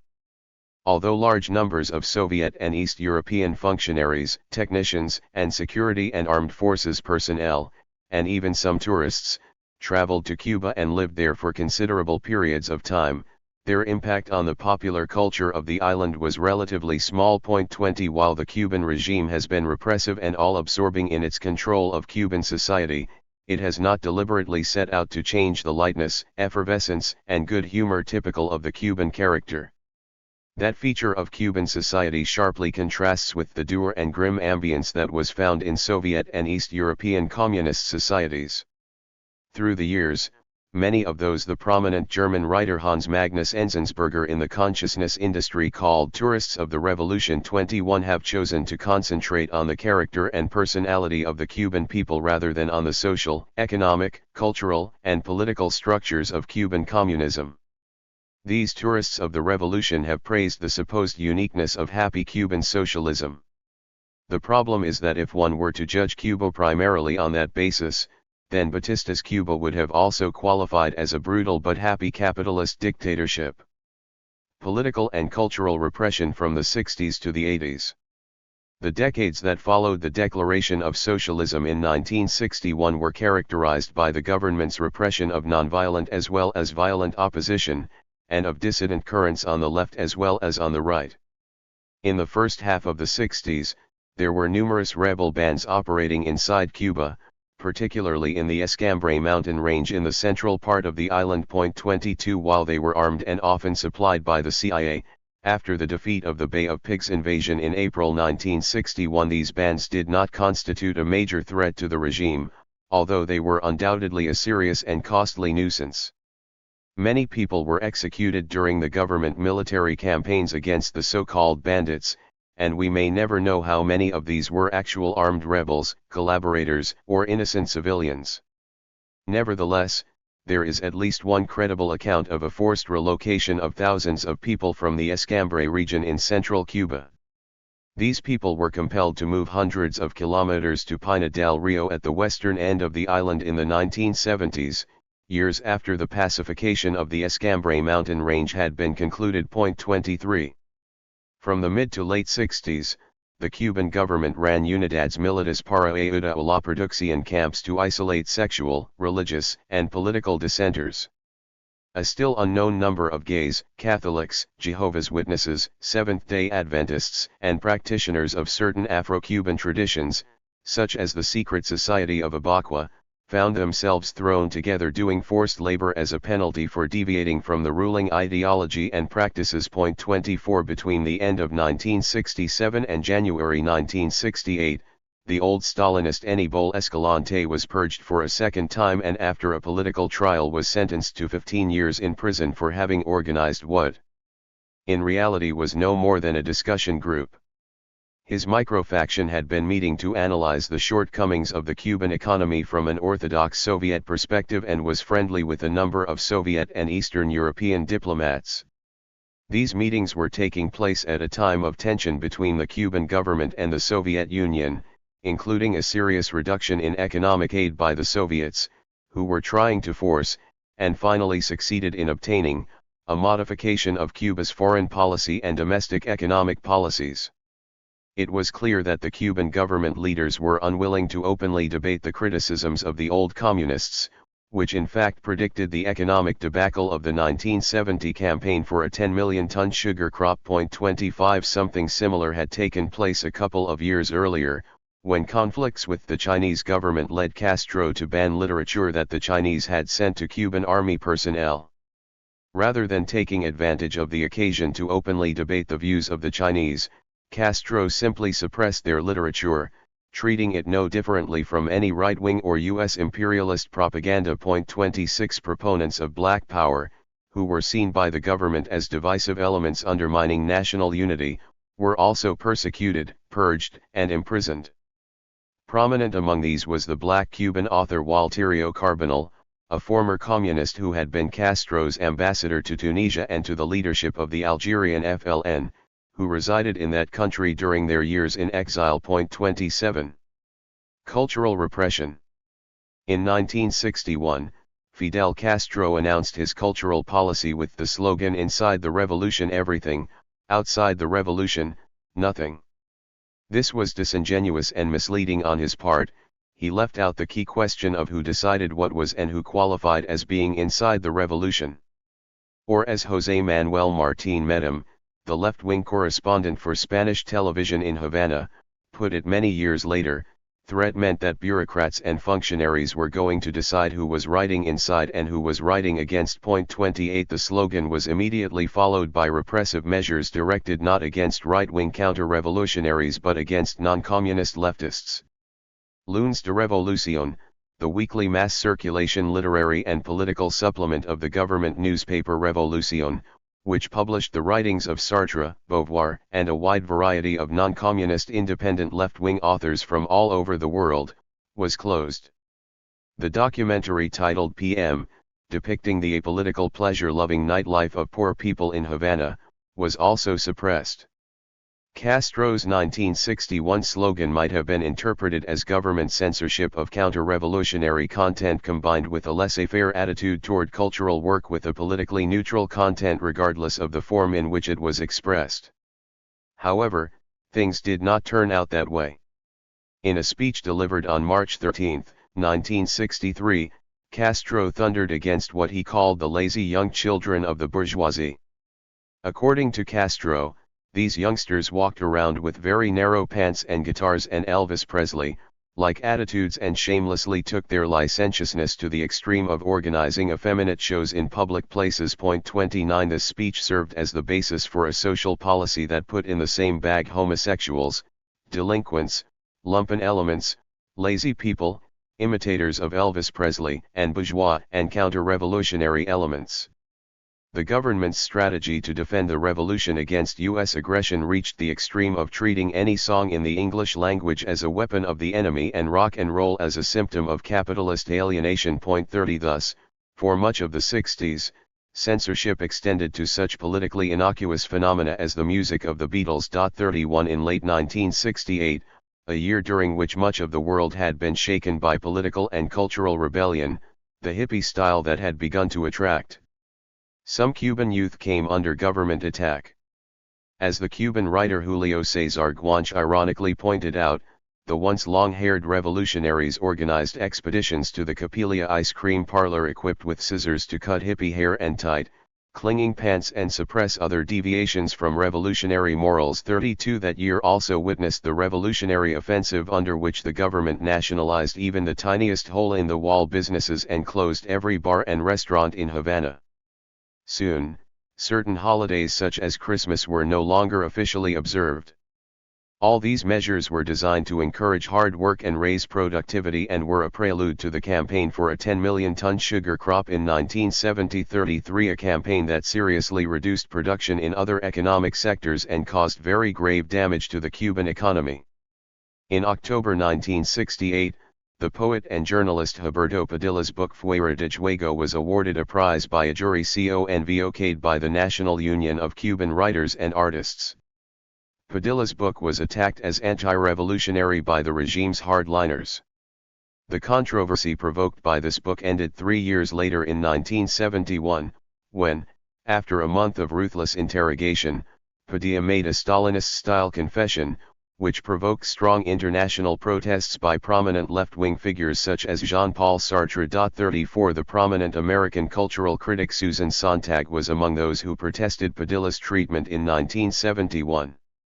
However, 2 years earlier she had claimed, with a blatant disregard for the facts, that no Cuban writer has been or is in jail, or is failing to get his work published, and that the Cuban Revolution was astonishingly free of repression and bureaucratization. 35. In 1970, a research project on Cuban families and communities that the American anthropologist Oscar Lewis and his team had been conducting with substantial assistance from the Cuban government was abruptly suspended by the authorities.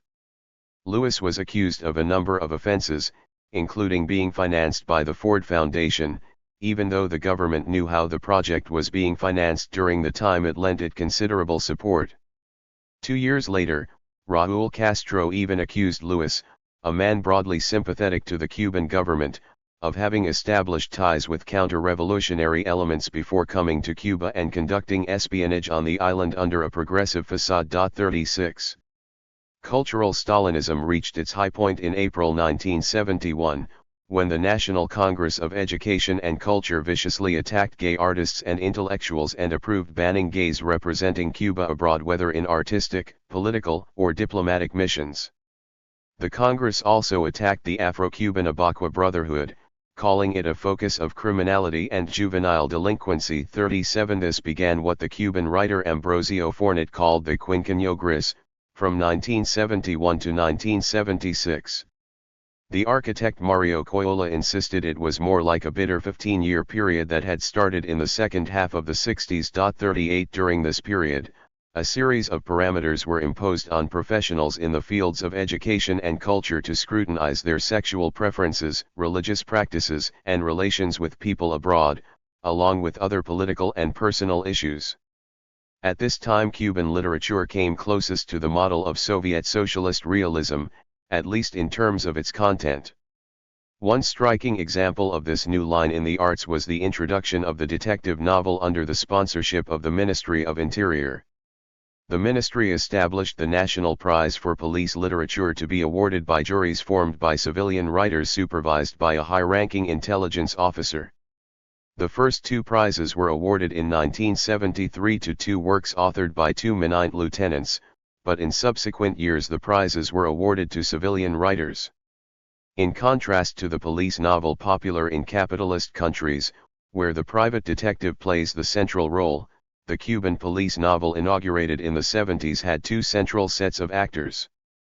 One involved the members of the intelligence agencies, the other were the people, usually members of the CDRs, who collaborated and provided information to the intelligence agencies. This genre reached its peak in the first half of the 70s and declined considerably by the late 80s. 39 The official police novel was highly emblematic of the Cuban police state at its highest point of repression. Margaret Randall, the American feminist writer then living as a left-wing exile in Cuba, describes the late 70s as an extremely painful period in her life. She was fired from her job, and while the government continued to pay her salary, she was never told the reasons for her firing. Years later, Randall described the prevailing atmosphere of oppression and reflected, "For an activist there are probably few things worse than losing the confidence of your political comrades without reason. Because you have done nothing to lose it, there is nothing you can do to gain it back. Because you have given up so much to work for social justice and this work has become your identity, you feel as if your life itself may not be worth living. In the years about which I write, False accusations were often whispered about people out of jealousy, vindictiveness, the rumor monger's desire to build himself or herself up, sometimes even out of the conviction a warning was necessary. Although I cannot remember a specific instance, I am ashamed to say that however unwittingly I too may have aided and abetted some half-truth or lies about others. 40. From a different perspective and experience, the narrator of Leonardo Pater's El Hombre que Amaba a los Perros remembers his youth in the late 60s and early 70s in Cuba and muses that in those years, of the whole Western civilized and student world, we must have been the only members of our generation who, for example, never held a marijuana cigarette in our lips and who, in spite of the heat raging in our veins, were last to get rid of sexual atavisms, starting with the screwed-up taboo of virginity. In the Spanish Caribbean we were the only ones who were totally unaware that salsa music was being born and that the Beatles were a symbol of rebellion and not of imperialist culture, as we were often told. We were, at the time, the last to know of the magnitude of the philosophical and physical wounds inflicted in Prague by tanks that proved to be more than a threat, of the massacre of students in a Mexican plaza called Tlatelolco, of the human and historic devastation engendered by the cultural revolution of our beloved comrade Mao, and of the birth, for people of our age, of a different kind of dream in the streets of Paris and in the rock concerts in California. 41. The dark memory of the Trinqueño unleashed a massive email protest in 2007 in reaction to a sudden reappearance of the three top bureaucrats who had managed the repressive cultural policies of that epoch, Luis Pavón Tamayo, Armando Quesada, and Jorge Pepito Cergura. The presentation of these personalities on Cuban television as important contributors to Cuban culture caused consternation among many intellectuals and artists. They reacted with understandable fear, thinking that this might constitute the opening shot of a campaign to reintroduce a more repressive cultural policy under the aegis of Raúl Castro, who had just recently taken over from his ailing older brother Fidel. A veritable torrent of email articles circulated objecting to the reappearance of these former cultural functionaries and providing many fresh details of the horrors of that period. The protests succeeded in getting the government to admit that it had been an error to resurrect the three bureaucrats and that it would continue to pursue the more liberal policies that it had instituted since the 90s.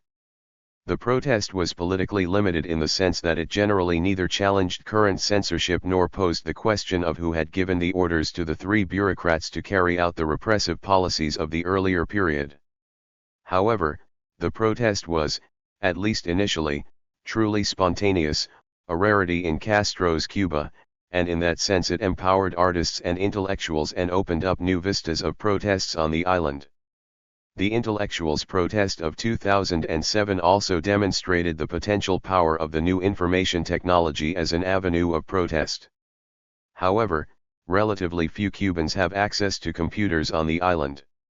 Those who do usually use them at school or at work, with email being much more accessible than the internet, which is restricted for both technical and political reasons. The Mariel Exodus of 1980.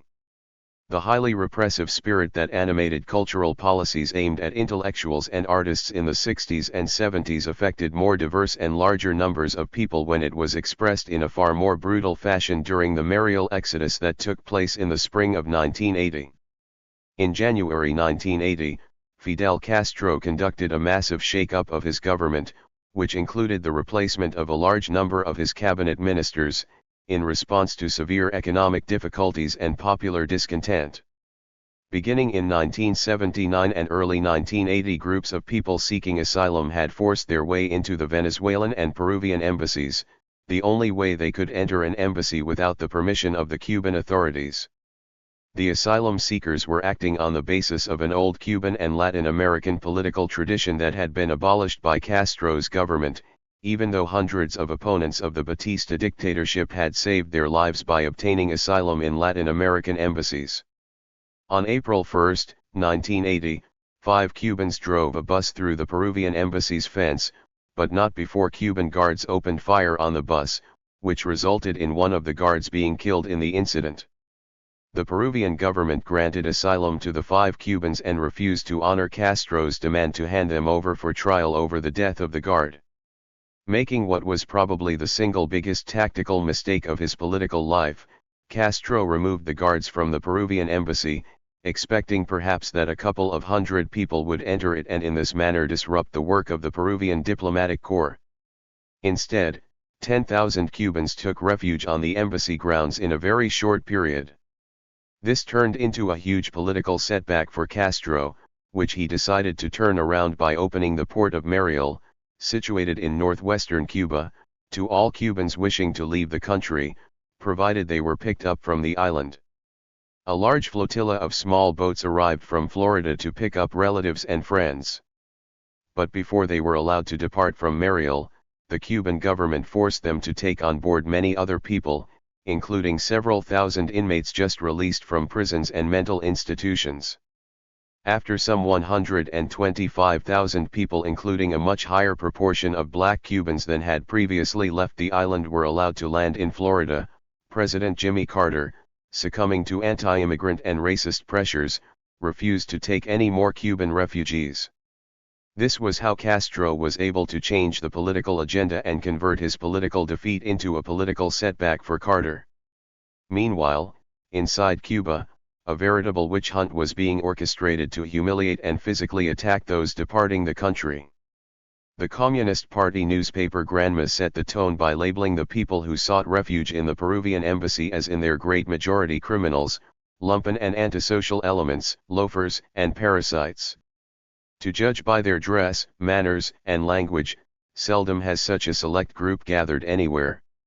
Even though in our country homosexuals are not persecuted or harassed, there are quite a few of them on the Peruvian embassy grounds, aside from all those involved in gambling and drugs who have no easy outlet for their vices here.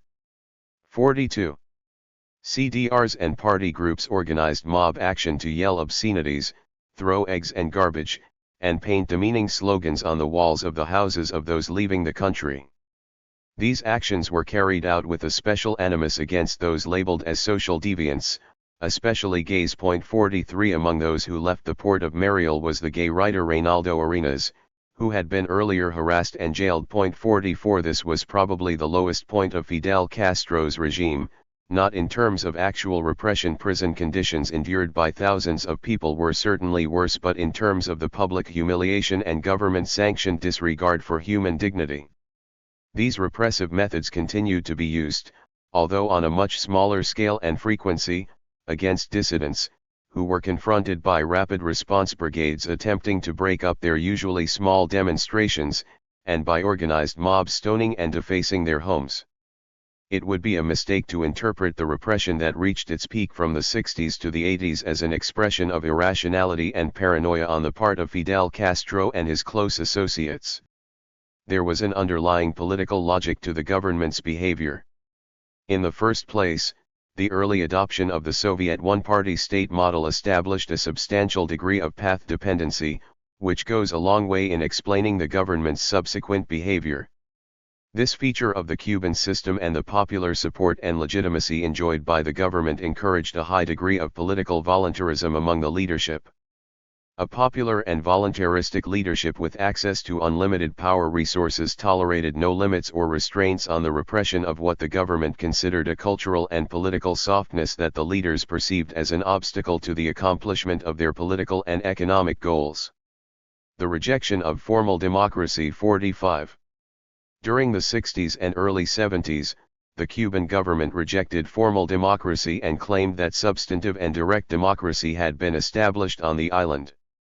This was supposedly accomplished through the armed militias and especially through the gigantic rallies that the Cuban government called in moments of political crisis and to mobilize in support of its new major policies. It was alleged that this proved that Fidel Castro always went to the people to get his policies approved and voted on. In reality, these rallies involved only the rubber stamping of major decisions that Castro and his close inner circle had already made. Even 500,000 people at a public square were only a portion of Cuba's adult population in the early 60s. As the years passed, people increasingly became assigned, at the places where they worked or resided, to attend the big rallies called by the ruling party and its mass organizations. This does not necessarily mean that people were unwilling to attend, although with the passing of time increasing numbers of Cubans do try to stay home. 46 Many people enjoy pro-government rallies not necessarily because they are thrilled to support the government but because they offer good opportunities to stay out of work, socialize, and get some food, drink, and even free clothes. 47 Which can otherwise be difficult to obtain. Most important of all, no discussion of views other than those of the Castro brothers ever took place at those giant rallies. In any case, the political distinction between formal and substantive democracy is false and highly misleading, because there is no such thing as a substantive democracy that is not also formal. 48 The Paris Commune and the Russian Soviets established democracy at work and throughout the rest of economic, social, and political life. These institutions, which are cited by others as classic examples of informal, direct, non-representative democracy, established clear formal procedures for the election and recall of their delegates. In the case of the pre-1918 Russian Soviets, multi-party elections were held every 3 months, aside from the formal right of recall that could be exercised at any moment.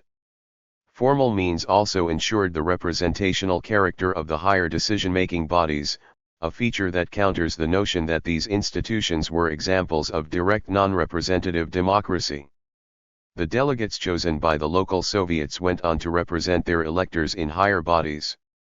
These are the characteristics that endowed the Paris Commune and the Soviets with a higher type of democracy than the one to be found in the normal electoral systems of political democracy in capitalist countries. It would thus be more useful to distinguish political democracy, which has substantial economic inequalities and authoritarian workplaces, from those historic attempts to democratize the whole of social life, including the economic and political systems. Sometimes, the democratic quality of countries pretending to be political democracies is so low that they can hardly be regarded as democratic in any sense of the term.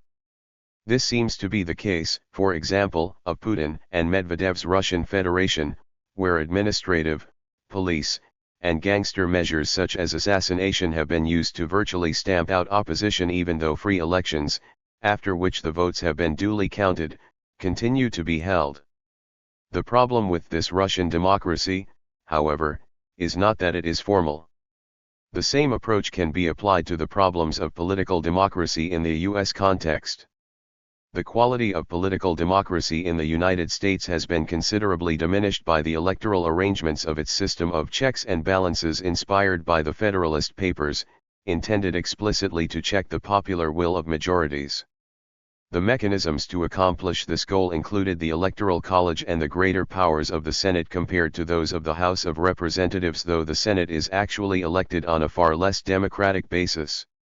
In fact, until the 20th century, senators were not popularly elected but instead appointed by state legislatures. Moreover, the institution of the filibuster makes the Senate, and by extension the political system, even less democratic. In addition, the legal obstacles to establishing third parties, the lack of proportional representation, and the drawing of electoral districts by the two principal political parties instead of an independent electoral authority have contributed to the impoverishment of political democracy. It goes without saying that the quality of American political democracy has been greatly reduced by the increasingly plutocratic course on which American politics has been embarked for a long time. The 2010 Supreme Court decision in Citizens United v. Federal Election Commission giving corporations the right to spend without limit in various forms of electoral activity confirmed and extended its plutocratic character. 49 This decision contributed to a substantial growth of corporate cash and anonymous contributions in the 2010 midterm elections, 50 with total electoral expenditures going up from $2.8 billion in the 2006 midterm elections to $4 billion in 2010.51 Most important of all was the fact that the great majority of black people in the South did not have the right to vote until the mid-60s. Today, there are constant attempts to reduce voting, particularly by African Americans and Latinos, by creating legal and bureaucratic obstacles to registration and through the disenfranchisement of people with a criminal record and lacking a driver's license or other identification documents. In more general terms, there has been a serious deterioration of political democracy throughout the world. Political parties are increasingly empty of content and subject to the demands of the shallowest kinds of political marketing, a process that is aggravated by the huge costs of political media campaigns. Consequently, there is a lack of access to the big media for nascent movements and candidates who oppose the existing system. Parliamentary bodies have tended to decline, with many of their powers assumed by the executive branches, which unscrupulously use the doctrine of state secrets to protect their power. No wonder that political apathy, ignorance, and abstention have become prominent features of capitalist political democracy. While these are fatal to any notion of democracy built on the participation and control of an active and informed citizenry, they are certainly convenient and highly functional to a capitalist system that structurally privileges private and corporate economic power at the expense of public regulation and democratic control. Institutionalization and the adoption of formal democracy. The 1970s witnessed the institutionalization of the Cuban Revolution, which, as noted above, included the establishment of the first post-revolutionary constitution in 1976. With the institutionalization of the revolution, the government's definition of democracy in Cuba shifted considerably as it adopted the formal democracy model. It began to hold elections throughout the country that culminated in the establishment of the Asamblea Nacional del Poder Popular as the forum for the discussion and enactment of laws. This is a very peculiar type of democracy with only one legal party and devoid of politics. Candidates from the lowest to the highest levels cannot present and campaign for their political programs and points of view, they can only publicize brief biographies describing their revolutionary merits and experience. 52 At the national level, the full assembly meets twice a year and for only 2 or 3 days on each occasion, although assembly commissions in charge of certain matters may meet for somewhat longer periods before submitting resolutions to the full plenary. In reality, the power lies with the Castro brothers and the political bureau of the CCP, which also controls this legislative body. In many instances, major policy changes have been announced without even a token gesture toward seeking approval from the Assembly. This was the case, for example, with the decision to lease state land to private farmers, one of the most important reforms since Raúl Castro assumed full power in 2008.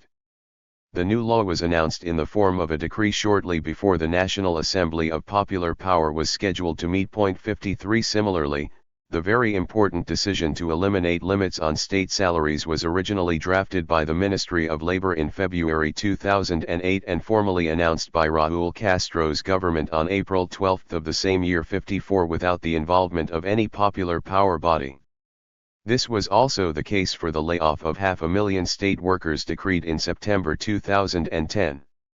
Earlier, on August 1, Raúl Castro announced to the National Assembly of Popular Power that self-employment would be expanded in light of the future reduction of state employment and that the self-employed would be also allowed to hire additional people. 55 The actual announcement of the massive layoff on September 13 was made by the CTC. 56 Again, the institutions of popular power were not involved in deciding anything related to these vital matters.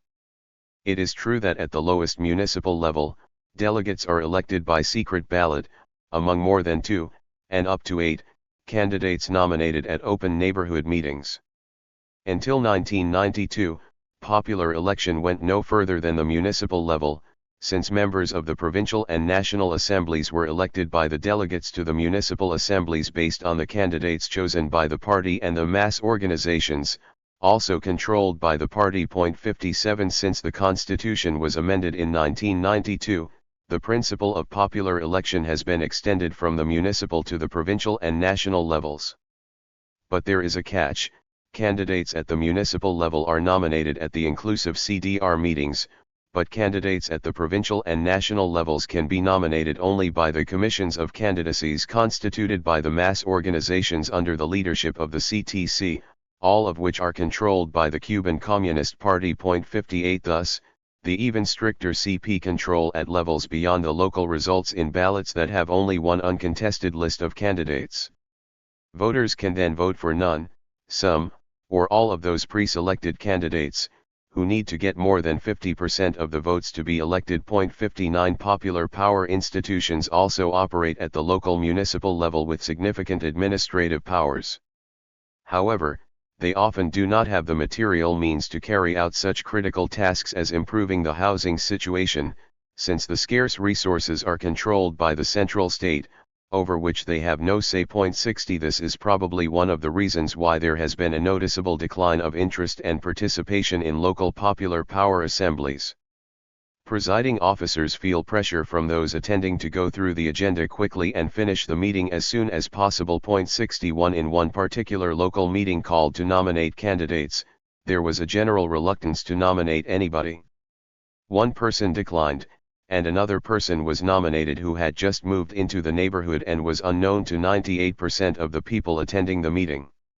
In fact, the nominee was not even present when she was nominated. The person proposing her claimed that she had previously agreed to serve. Having completed the required procedures, and without any further discussion about the nominee, everybody voted in favor of nominating the proposed candidate, and the meeting was then quickly concluded. 62. The unity of the people. The refusal to allow substantive political debate among the various candidates at the lower levels of popular power elections, or anywhere else, is justified by the government on the grounds of maintaining national and revolutionary unity. As Raúl Castro declared in his speech of July 26, 2009, Cuba will move forward with monolithic unity. 63 This is a very old slogan with roots that can be traced to the very beginning of the revolution, and the slogan of unity was counterposed to the development of authentic democratic institutions in the country. It is interesting to note that up to the earliest years after the victory of the revolution and before the adoption of the Soviet model, the revolutionary leaders implicitly acknowledged the existence of conflicting interests and views, although they insisted on their suppression for the sake of revolutionary unity. When Jean-Paul Sartre visited Cuba early in 1960 and asked Antonio Núñez Jiménez, the head of the Agrarian Reform Institute, why a referendum was not held to validate the government and its policies and thus effectively respond to hostile criticisms, the Cuban leader symptomatically responded, "For one single reason. We don't want to pay for the triumph of the revolution by wiping out the revolution. What is the meaning of our group? The unity of views, practical union. We are several in one. A single, same man everywhere at once. After it has chased out the latifundistas, an underdeveloped nation makes production the common denominator for all classes, their common interest. At present, what would an elected assembly be? The mirror of our discords." 64. For Fidel Castro, the word unity has been a euphemism for monolithism and autocratic power. As early as 1954, almost 5 years before the victory of the revolution, he wrote to Luis Conti Agüero, then his close friend. Conditions which are indispensable for the integration of a truly civic moment: ideology, discipline, and chieftainship. The three are essential, but chieftainship is basic. The apparatus of propaganda and organization must be such and so powerful that it will implacably destroy him who would create tendencies, cliques, or schisms, or would rise against the movement. 65. Castro's long-standing views on these questions were the basis for an elective affinity with old Russian Stalinist arguments justifying the totalitarian one-party state in the Soviet Union. It is noteworthy that 38 years after Castro wrote to Conti Agüero, he expressed similar views in regard to the Soviet Union in a long interview with Sandinista leader Tomasz Borga. Castro criticized Stalin on a number of grounds, including the invasion of Finland and the Hitler-Stalin Pact. But when Borga asked him, "What do you believe were Stalin's merits?" the first thing Castro mentioned was that Stalin established unity in the Soviet Union. He consolidated what Lenin had begun, party unity. 66. In comparison to Fidel Castro, Soviet Stalinism developed, as was its wont, a more finished and pseudo-Marxist argument to justify the one-party state. The Russian Stalinists maintained that since socialism had abolished the class struggle and unified the peasantry and the working class in the Soviet Union, and since conflicting parties have historically been established to represent the interests of conflicting classes, there was no need for more than one party. The current Cuban version, which began to be especially emphasized in the 1990s, takes for granted the Soviet notion of the homogeneity and harmony of popular interests and conflates it with its own interpretation of the political thought of José Martí, Cuba's founding father. In the late 19th century, Martí called for all groups and factions supporting Cuban independence from Spain to unite under the banner of the Partido Revolucionario Cubano, which he founded and led in order to fight more effectively against Spain. The Cuban government claims that the Cuban people should stay monolithically united against the imperialist enemy, emulate Martí's model, and have only one party. Martí's call for unity for the sake of a cause was hardly unique in the annals of opposition and revolutionary movements. When Martí spoke about unity, he was trying to overcome the petty jealousies and authoritarian tendencies of the insurgent caudillos in order to forge a united military but civilian-controlled campaign against Spanish rule on the island. In 1891, in a resolution that was considered a prologue to the foundation of the new party, Martí proclaimed that the new revolutionary party will not work directly for the present or future dominance of any class of people, but for the organization, in accordance with democratic methods, of all the active forces in the fatherland. 67 Martí attempted to accomplish his goals through political means, persuasion, education, and the creation of a united organization to achieve Cuban independence by force of arms against Spain. He did not advocate the forceful suppression, imprisonment, or execution of those Cubans who disagreed with him and resisted his efforts. Martí's views pertaining to unity in the struggle against Spain had absolutely nothing to do with the party system he or any other of the independence leaders thought should be established in a newly independent Cuban republic, much less with the constitutional establishment of a one-party state outlawing other parties. Such an idea would have been most uncharacteristic of this man, who was deeply steeped in the progressive and democratic political currents of the late 19th century. 68 Historically, the first attempt ever to create such a one-party political system controlling the whole life of a society occurred several decades after Martí's death in 1895. Moreover, the Cuban people under the Castro brothers are not united in the sense of having transcended class and many other kinds of socially and politically rooted conflicts, nor were the Soviet people under Stalin and his successors. In reality, there is no such thing as a homogeneous social class with only one type of political consciousness and ideology. As Leon Trotsky succinctly put it in the 1930s. In reality, classes are heterogeneous, they are torn by inner antagonisms, and arrive at the solution of common problems no otherwise than through an inner struggle of tendencies, groups, and parties. It is possible, with certain qualifications, to concede that a party is a part of a class. But since a class has many parts, some look forward and some back, one and the same class may create several parties. For the same reason, one party may rest upon parts of different classes. An example of only one party corresponding to one class is not to be found on the whole course of political history, provided, of course, you do not take the police appearance for the reality. 69. There will always be a heterogeneity of views even within one stratum of a single class, due to unavoidable group and individual differences of opinion. The history of the Cuban Revolution is filled with such conflicts and differences even within the government camp itself. These differences may even involve serious strategic and tactical disagreements. This was the case with Fidel Castro's decision to embark on the eventually disastrous campaign for a 10 million-ton sugar crop in 1970, or with the earlier strategy adopted under pressure from the Soviet Union to re-establish sugar as the keystone of the Cuban economy. Of course, the issue here is not advocacy of revolutionary disunity for its own sake. Every political leader, revolutionary or otherwise, will attempt to bring about unity in support of his or her programs and decisions. The question is whether such unity will be attempted through persuasion and other political means, or through the use of administrative and police methods such as constitutionally outlawing other political associations and parties. Moreover, the airing of political differences in public strengthen popular political education and the potential for self-determination and management. The supposed impossibility of democracy in Cuba.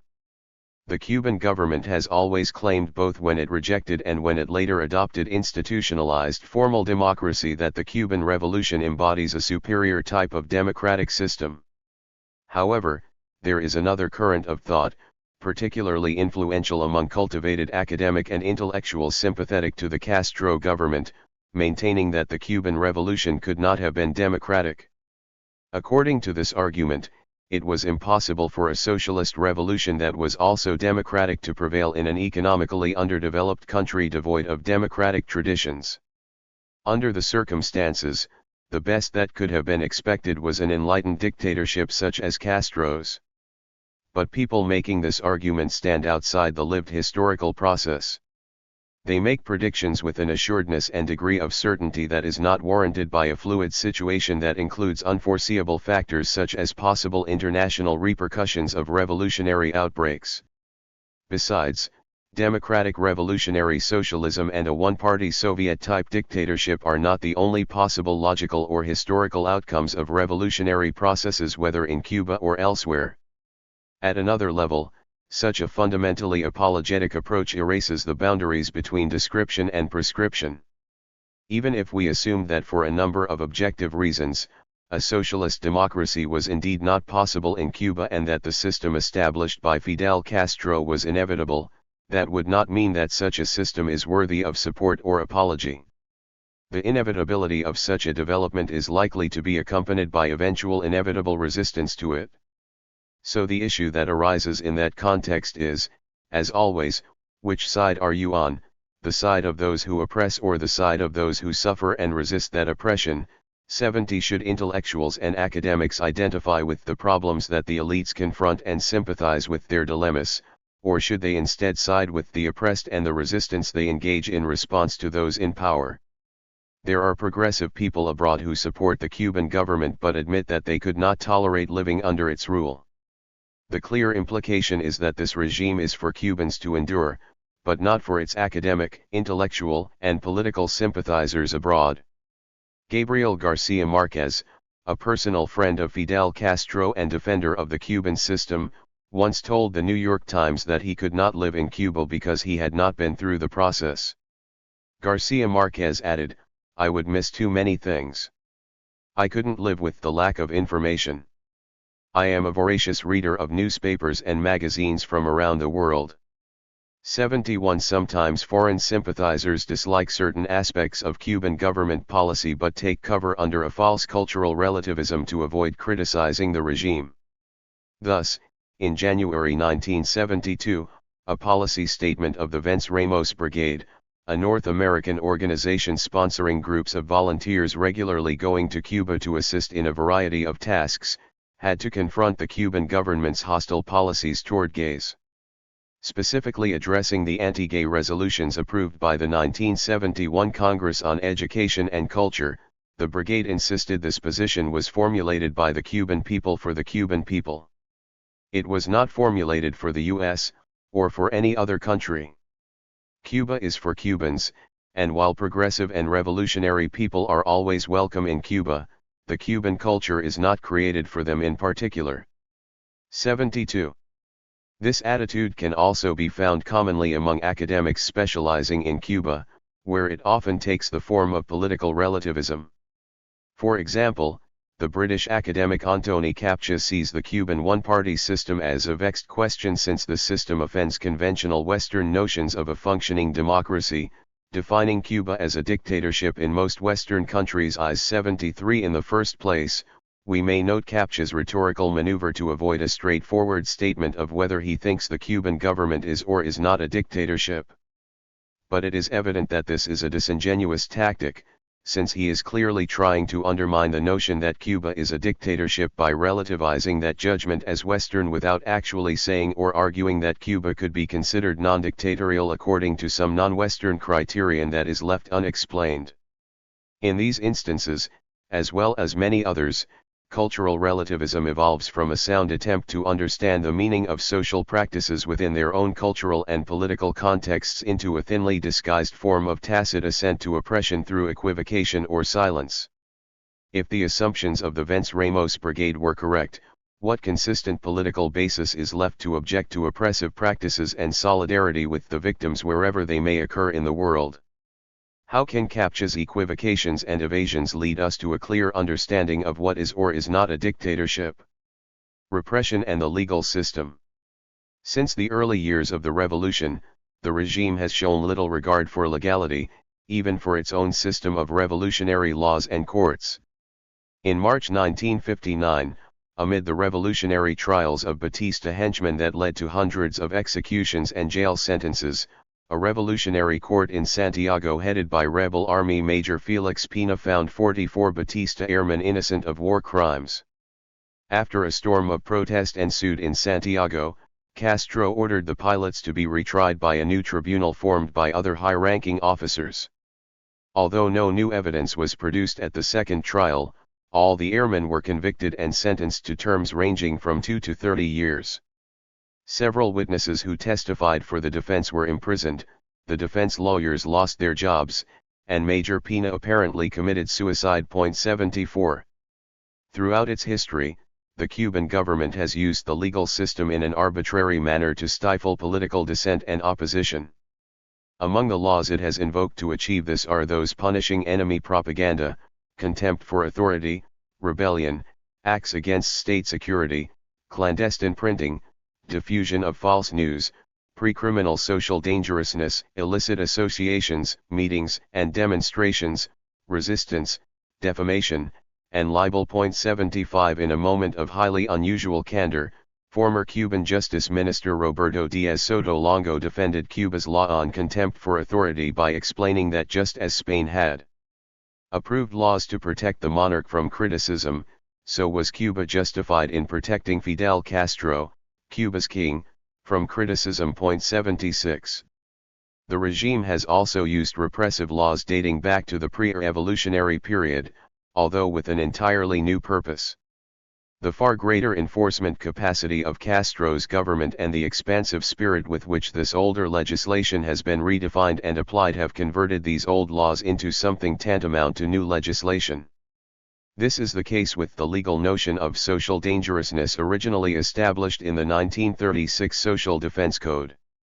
The 1979 Criminal Code, as modified in 1987, defines a person to be socially dangerous if that person engages in habitual drunkenness, drug addiction, or acts in a way that can be seen as falling under the vague and catch-all category of antisocial behavior.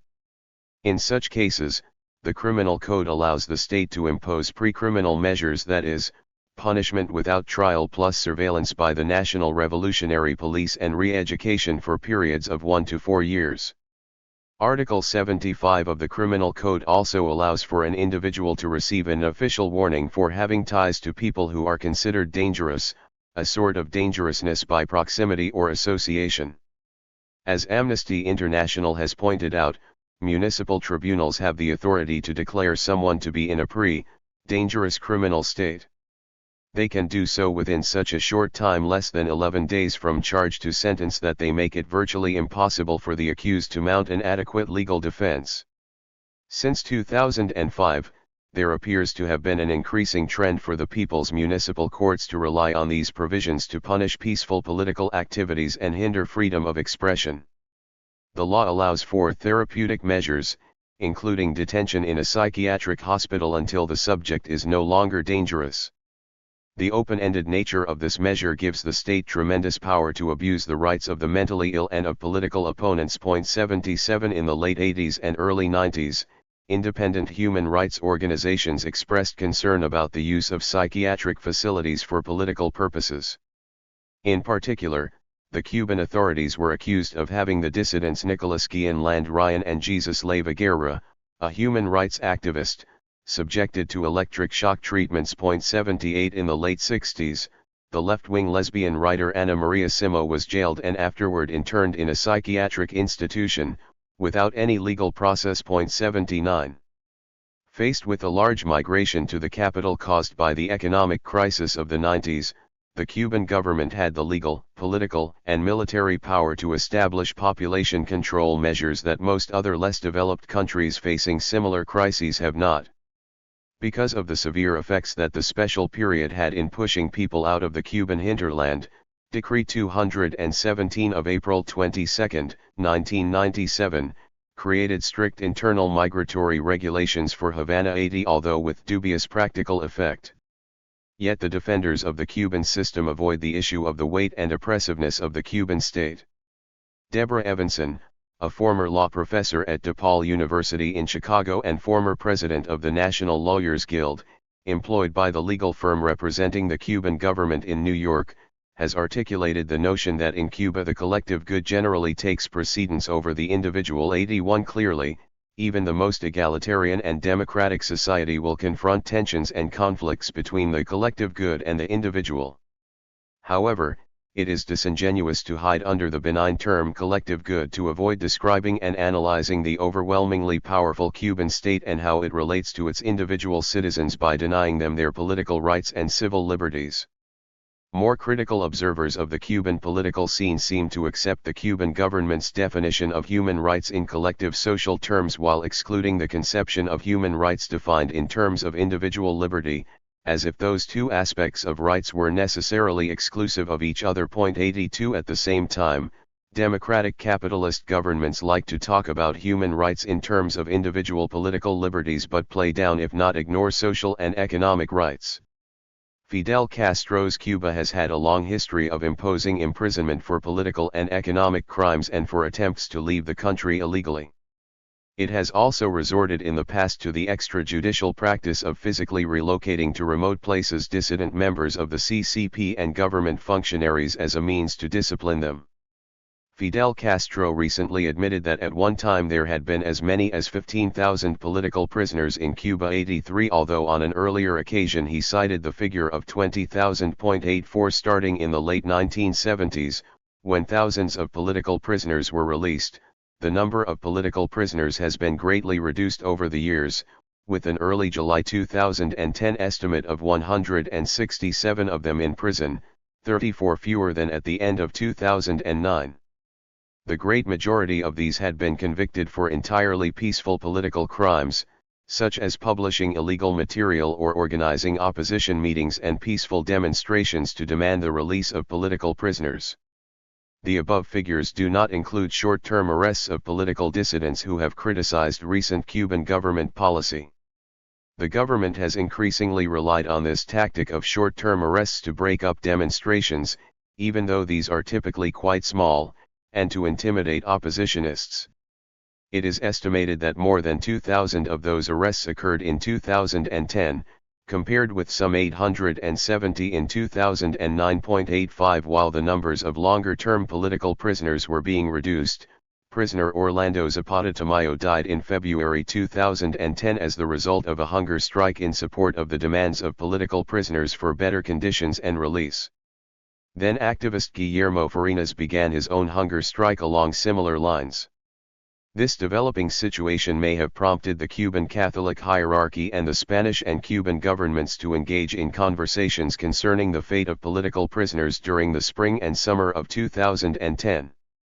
On the basis of these talks, the Cuban government decided, in July 2010, to free 52 prisoners, 47 of whom had been among the 75 arrested and sentenced in the spring 2003 crackdown on dissidents.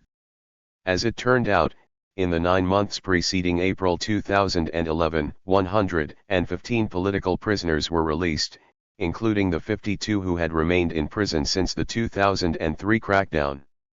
Of the original prisoners, 103 emigrated to Spain with 647 relatives. Some 50 political prisoners remain on the island. 86. Cuba currently has a very large number of common prisoners. The worldwide rate is 145 prisoners per 100,000 people, based on 2006 to 2008 figures. Cuba's rate of 531 prisoners per 100,000 people is the fifth highest of 218 independent countries and dependent territories. Cuba's record of imprisonment is only behind those of St. Kitts and Nevis, Rwanda, Russia, and the worst jailer of all, the United States of America. 87 As even defenders of the Cuban government have acknowledged, blacks are overrepresented in the prison population, just as they are much more likely to be stopped by police for identity checks. 88 The Cuban government has also maintained the death penalty for numerous common and political crimes, although it appears that a de facto government moratorium on its application has been in effect for a number of years. 89. Following the established practice in Soviet-type societies, the Cuban government has for many decades refused to acknowledge the political nature of many crimes regardless of whether these have been violent or non-violent. 90 Accordingly, the government has always refused to grant political prisoners a different status from that of common prisoners, a distinction that is strongly rooted in Cuban and Latin American political culture and penal traditions. Historically, there has been a Latin American political practice of allowing political prisoners to dress in civilian clothes, create their own prison organizations, and organize their own, rather than submit to the jailers, political education. This held true, for example, for most of the time that Fidel Castro and his fellow Moncada attackers were in Batista's prison, from 1953 to 1955.91 at least until the late 70s, the Cuban government carried out its most egregious abuses against the plantados, who for many years demanded to be treated as political instead of common prisoners. For this reason, they refused to attend the political education classes offered by the authorities as a condition of better treatment and eventual release. In the mid-80s, much of the U.S. press gave uncritical credence to an account of prison conditions in Cuba written by Armando Valladares, a right-wing former political prisoner of questionable credentials and credibility. 92 The Cuban official press, and its sympathizers abroad, had a field day discrediting Valladares in Cuba and throughout the world, with the implication that there was nothing problematic about prison conditions on the island. However, about the same time, America's Watch published a scrupulously objective yet devastating account by the former Cuban political prisoner and Christian socialist Jorge Valls. This account received little attention in the U.S. press and was totally ignored by the Cuban press and government and its sympathizers abroad. 93 The true extent of the Cuban government's repression is yet to be unearthed. An authentic political opening in Cuba is likely to lead to a demand for access to the government archives, which might reveal, for example, the full story of the execution of General Arnaldo Ochoa and his associates in 1989.94. Popular support and manipulation. The Cuban government's repressive actions were considerably facilitated by the enormous popular support that the regime earned, particularly in the early years of the revolution. This was due to the government's radical reforms in land ownership, health, education, and social security affecting the great majority of the population, as well as its resistance to the U.S. attempt to continue dominating Cuban affairs. But although it is crucial to be aware of the government's substantial fund of popular support, it is no less important to understand how it has been manipulated by the Fidelista leadership. For at least the first 2 years, Castro never presented, even to his most loyal followers, any specific program indicating where he intended to go politically. His method was to make sudden decisions and then present them, often at mammoth demonstrations, as accomplished facts. His personalistic modus operandi afforded him the advantage, from a narrowly tactical perspective, of surprising and defeating enemies, at home and abroad, at a minimal cost, particularly when it was accompanied by the very shrewd tactic of confronting one enemy at a time. This was a tactic that Castro used particularly during the early period of revolutionary consolidation. But such tactics, even when practically effective against internal and external enemies, also had the effect of preventing Castro's supporters from developing their own autonomous political consciousness so that they could cease being the objects, and become the subjects, of history. Castro's manipulative strategy sometimes involved outright misrepresentation, as suggested by the agrarian reform legislated in May 1959 that barely mentioned cooperatives and the quite different one centered on state farms that was eventually implemented. As Joseph P. Maury, a contributor to the leftist magazine Monthly Review, commented about Castro's dissimulation in the early period of the revolution. The mark of a true revolutionary is that the content of his policy goes beyond his phrases. He must make it effective before it is understood by the guardians of the old order, lest it provoke an inconvenient prevention. Castro has demonstrated this quality. Castro's tone was moderate and conciliatory toward the United States. He had dropped the imperialism baiting of his student days. He was not even identifying foreign private investment with imperialism. Many months would pass before Castro as prime minister would join the communists in hurling the unforgivable epithet imperialist, which is also a manifesto, at the United States. 95. One of the most striking examples of the manipulation of popular support by the revolutionary leadership was the forced resignation of President Manuel Urrutia. Early on the morning of July 17, 1959, newspaper headlines announced Fidel Castro's resignation as prime minister without explaining the reasons for such a dramatic and unexpected act. Many Cubans initially thought that Castro's announced resignation was his way of reaffirming his power in the face of the growing U.S. hostility after the agrarian reform law was approved in May 1959. Castro would receive a renewed affirmation of popular support, at which point he would return to his position as prime minister.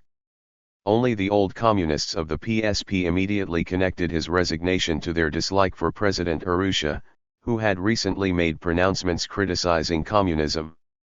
He was a former provincial judge who had been rewarded by Castro with the presidency of the Republic for having refused to condemn a group of 26th of July militants who had participated in an armed uprising against Batista.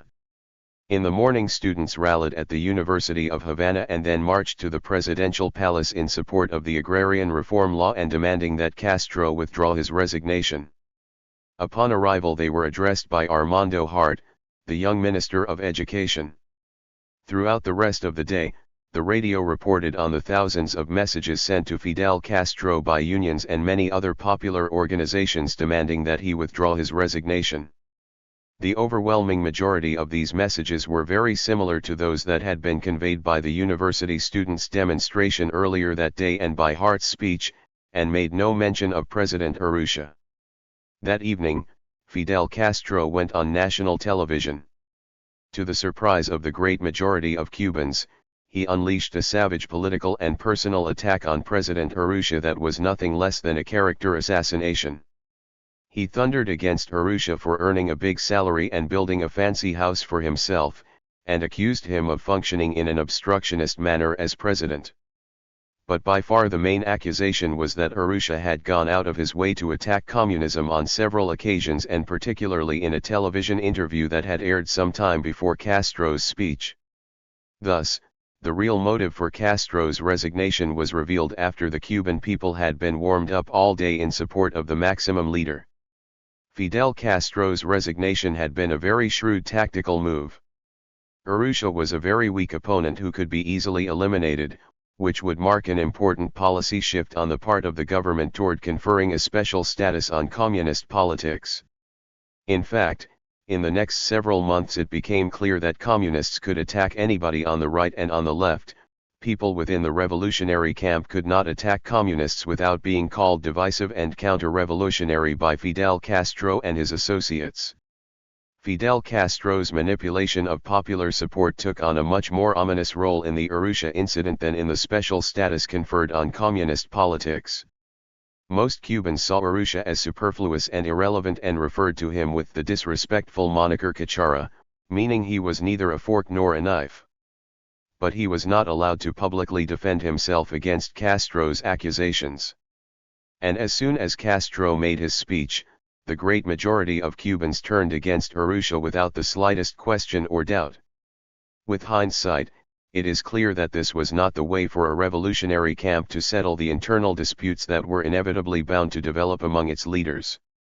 The dispute may have also reflected more than a difference of opinion and involved need to replace leaders who had been outflanked on the left by the radicalization of the revolution. However, the response should not have depended on the sole judgment of an individual, no matter how important, and certainly should not have entailed vicious personal slander and vilification as a political method. The method employed by Castro was consistent with the creation of uncritical mass support and adulation for a revolutionary caudillo, one with political plans and ideas. In the last analysis, however, the issue is not the reputation of Urrutia or any other leader who may have been disgraced by Fidel Castro, but the kind of revolution that was unfolding in Cuba. The relative liberalization of the 90s. The sharp economic crisis of the 1990s brought about a relative decrease of repression on the island. There was also a significant cultural relaxation.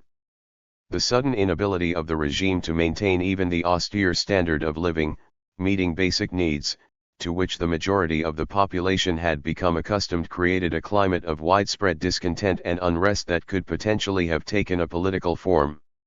The economic crisis also negatively impacted the effectiveness of internal mechanisms of control, such as the CDRs. The government was forced to make concessions in a variety of areas, such as by an implicit toleration of the widespread petty corruption to which large numbers of Cubans had been forced to turn in order to survive. The previous 30 years had witnessed ebbs and flows of repression, such as when the liberation of a large number of political prisoners in the late 70s was succeeded by the government-sponsored brutality of the Mariel Exodus in the spring of 1980. But no noticeable liberalization had previously taken place in connection with other political and economic changes, such as the political institutionalization of the 70s or the changes in economic organization under the influence of the Soviet Union in the same decade. The Fourth Congress of the CCP, held in 1991, lifted the ban that had kept religious believers and practitioners from joining the ruling party and holding important positions in the government. This action revived religious practices among Cubans, whether Catholic, Protestant, Afro-Cuban, or even Jewish. This change in religious policy responded not only to the grave crisis developing at home but also to the Cuban government's increasing foreign policy need to relate to liberation theology circles in Latin America. 96 In the academic, cultural, and artistic worlds, the relaxation of government controls encouraged the further development of small circulation journals such as Timas, La Gaceta de Cuba, and Crite Rios. These liberal communist organs began to dispense with the hackneyed language of the party line and engaged in serious social and political criticism, although within very clear limits. A number of NGOs and research centers have since been allowed to function with a longer and looser leash. The popular counterpart of the liberalization that benefited the educated elites involved the toleration of a culture of complaint by individual citizens, certainly not of organized group activity outside of official channels. Beyond being allowed to be vented publicly, complaints have been sometimes encouraged, provided they are directed at specific individual office holders and never at the top political elite. Meanwhile, the mass media organs have maintained a strictly orthodox political orientation. They have also remained quite dull, although occasionally Juventud Rebelde has enlivened its coverage with investigative journalism pieces revealing the extent of corruption in the country. Granma's weekly section registering administrative complaints from the citizenry has been less revealing, but it orchestrated a debate on the privatization of small businesses such as cafeterias and restaurants to legitimate subsequent government actions to dump small enterprises plagued by waste, inefficiency, and theft. Notwithstanding the relative cultural liberalization established since the 90s, the ruling party orthodoxy continues to be imposed in numerous ways, including a systematic censorship enforced through the ideological department of the Central Committee of the CCP, which sends its orientations about news content to all media organs. 97 International and national news is reported according to the political needs and convenience of the government. Sometimes, it takes several days until news of important events is disseminated because the government has to develop a line on the question, as had happened with the Soviet invasion of Afghanistan at the end of 1979. Since the Cuban government maintains friendly relations with the Chinese regime, which is one of its principal trade partners, negative news about that government is avoided, let alone any views or perspectives that might question its supposedly socialist character. Soviet publications had been widely distributed in Cuba since the 60s, but when publications such as Sputnik and Moscow News began to espouse the pluralistic perspectives of Glasnost, they were banned, even if they rarely discussed Cuba, in 1989. Fidel Castro explained that these publications were banned because they were full of poison against the USSR itself and socialism. You can see that imperialism and reactionary forces and the counter-revolution are responsible for the tone. 98. It goes without saying that any national news that might displease the government is suppressed, as was the case with the demonstration held by hundreds of students in Santiago de Cuba protesting poor living conditions and lack of safety for women students in the fall of 2007. The presence of riot police to quell a protest by Pakistani medical students objecting to the poor quality of their education at the Maximo Santiago has a medical school in Jaguay Grande, Matanzas, in the early part of 2010 was completely ignored by the Cuban media. 99 The important protest by intellectuals and artists in early 2007 was met with almost complete silence in the official media, so it was very difficult for the overwhelming majority of Cubans, who have no access to email, to find out what it was all about. The presence of censorship is also obvious even in matters of relatively little political import. In late 2010, the Cuban press gave no explanation of why Frederick Cepeda, Cuba's most valuable baseball player for 7 years, was suddenly taken off the team for the Intercontinental Cup, failed to appear on the Sancti Spiritus roster for the Cuban League, and was then reinstated on that team. 100 Another example was the reporting on Javier Bardem's visit to the country in 2008. A very detailed biography of the Spanish actor appeared in the newspaper Juventud Rebelde but omitted any reference to his first Oscar nomination for playing the role of the Cuban dissident gay writer Reynaldo Arenas in Julian Schnabel's Before Night Falls. 101 Censorship is perhaps most striking in radio and television, which is under the aegis of the ICRT, an institution despised by many artists and intellectuals for its censorious and arbitrary practices. Sometimes this censorship has been quite crude. One example is the deliberate failure to translate into Spanish Noam Chomsky's critique of the human rights situation in Cuba in an appearance on Cuban television during a visit to the island in 2003. Books, including those produced abroad, are not exempt from censorship. Even the relatively liberal annual book fair has ordered exhibitors to remove books written by critics and opponents of the regime, as happened with the Puerto Rico-based editorial house Plaza Mayor in 2004. 102. Censorship reflects the government's fundamental elitism and lack of trust in what people may think and do when privy to unfiltered information. Censorship, and more generally the withholding of information from the mass of the population, demonstrates lack of respect for them, even contempt. This was clearly shown when in April 2009, Foreign Minister Felipe Pérez Roque and Vice President Carlos Lage were suddenly removed from office and the government found it unnecessary to provide a full explanation for the decision. 103 It is revealing in this context that since then a video detailing the government's version of that event has been produced but has been shown only to selected audiences of leaders and cadres of the CCP. In October 2009, a column titled Contra los Demonios de la Información Secu Estrada was published on the website of the official newspaper Juventud Rebelde but quickly removed by the Cuban authorities. In that column, José Alejandro Rodríguez, a journalist for that paper, pointed out that information is a double-edged sword that shines brightly but also reveals the dark holes of reality. Nevertheless, insisted Rodríguez, information is a public good, and we ought not to replace it with sanctioned and opportune information, virtual information, information propaganda or convenient information, or information picked with tweezers. Information is information. Rodríguez concluded that the present-day handling of news in Cuba obstructs the democratic potential and that it is necessary to have a well-informed citizenry to achieve a fuller and more democratic socialism. 104. As I discuss in much greater detail in Chapter 6, the official repression of gays, which once included the quarantining of AIDS victims, also began to be relaxed in the 1990s. At this time, a much more liberal and enlightened policy under the leadership of Mariela Castro Espin and Cenesex, which she directs, began to have some impact. Cenesex has advocated the legalization and facilitation of transgender surgery. None of this has meant, however, that Cuban gays have felt entirely free to come out of the closet or that discrimination has been eliminated. They, along with blacks, women, and workers, have not been allowed to organize independently to defend their interests, including the right to openly oppose and organize against the policies of the ruling party and state. Restrictions on travel outside the country have also been liberalized.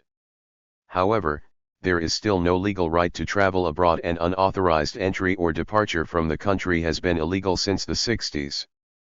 Permission to travel abroad is still a privilege granted by the state. It is very costly and requires much bureaucratic paperwork.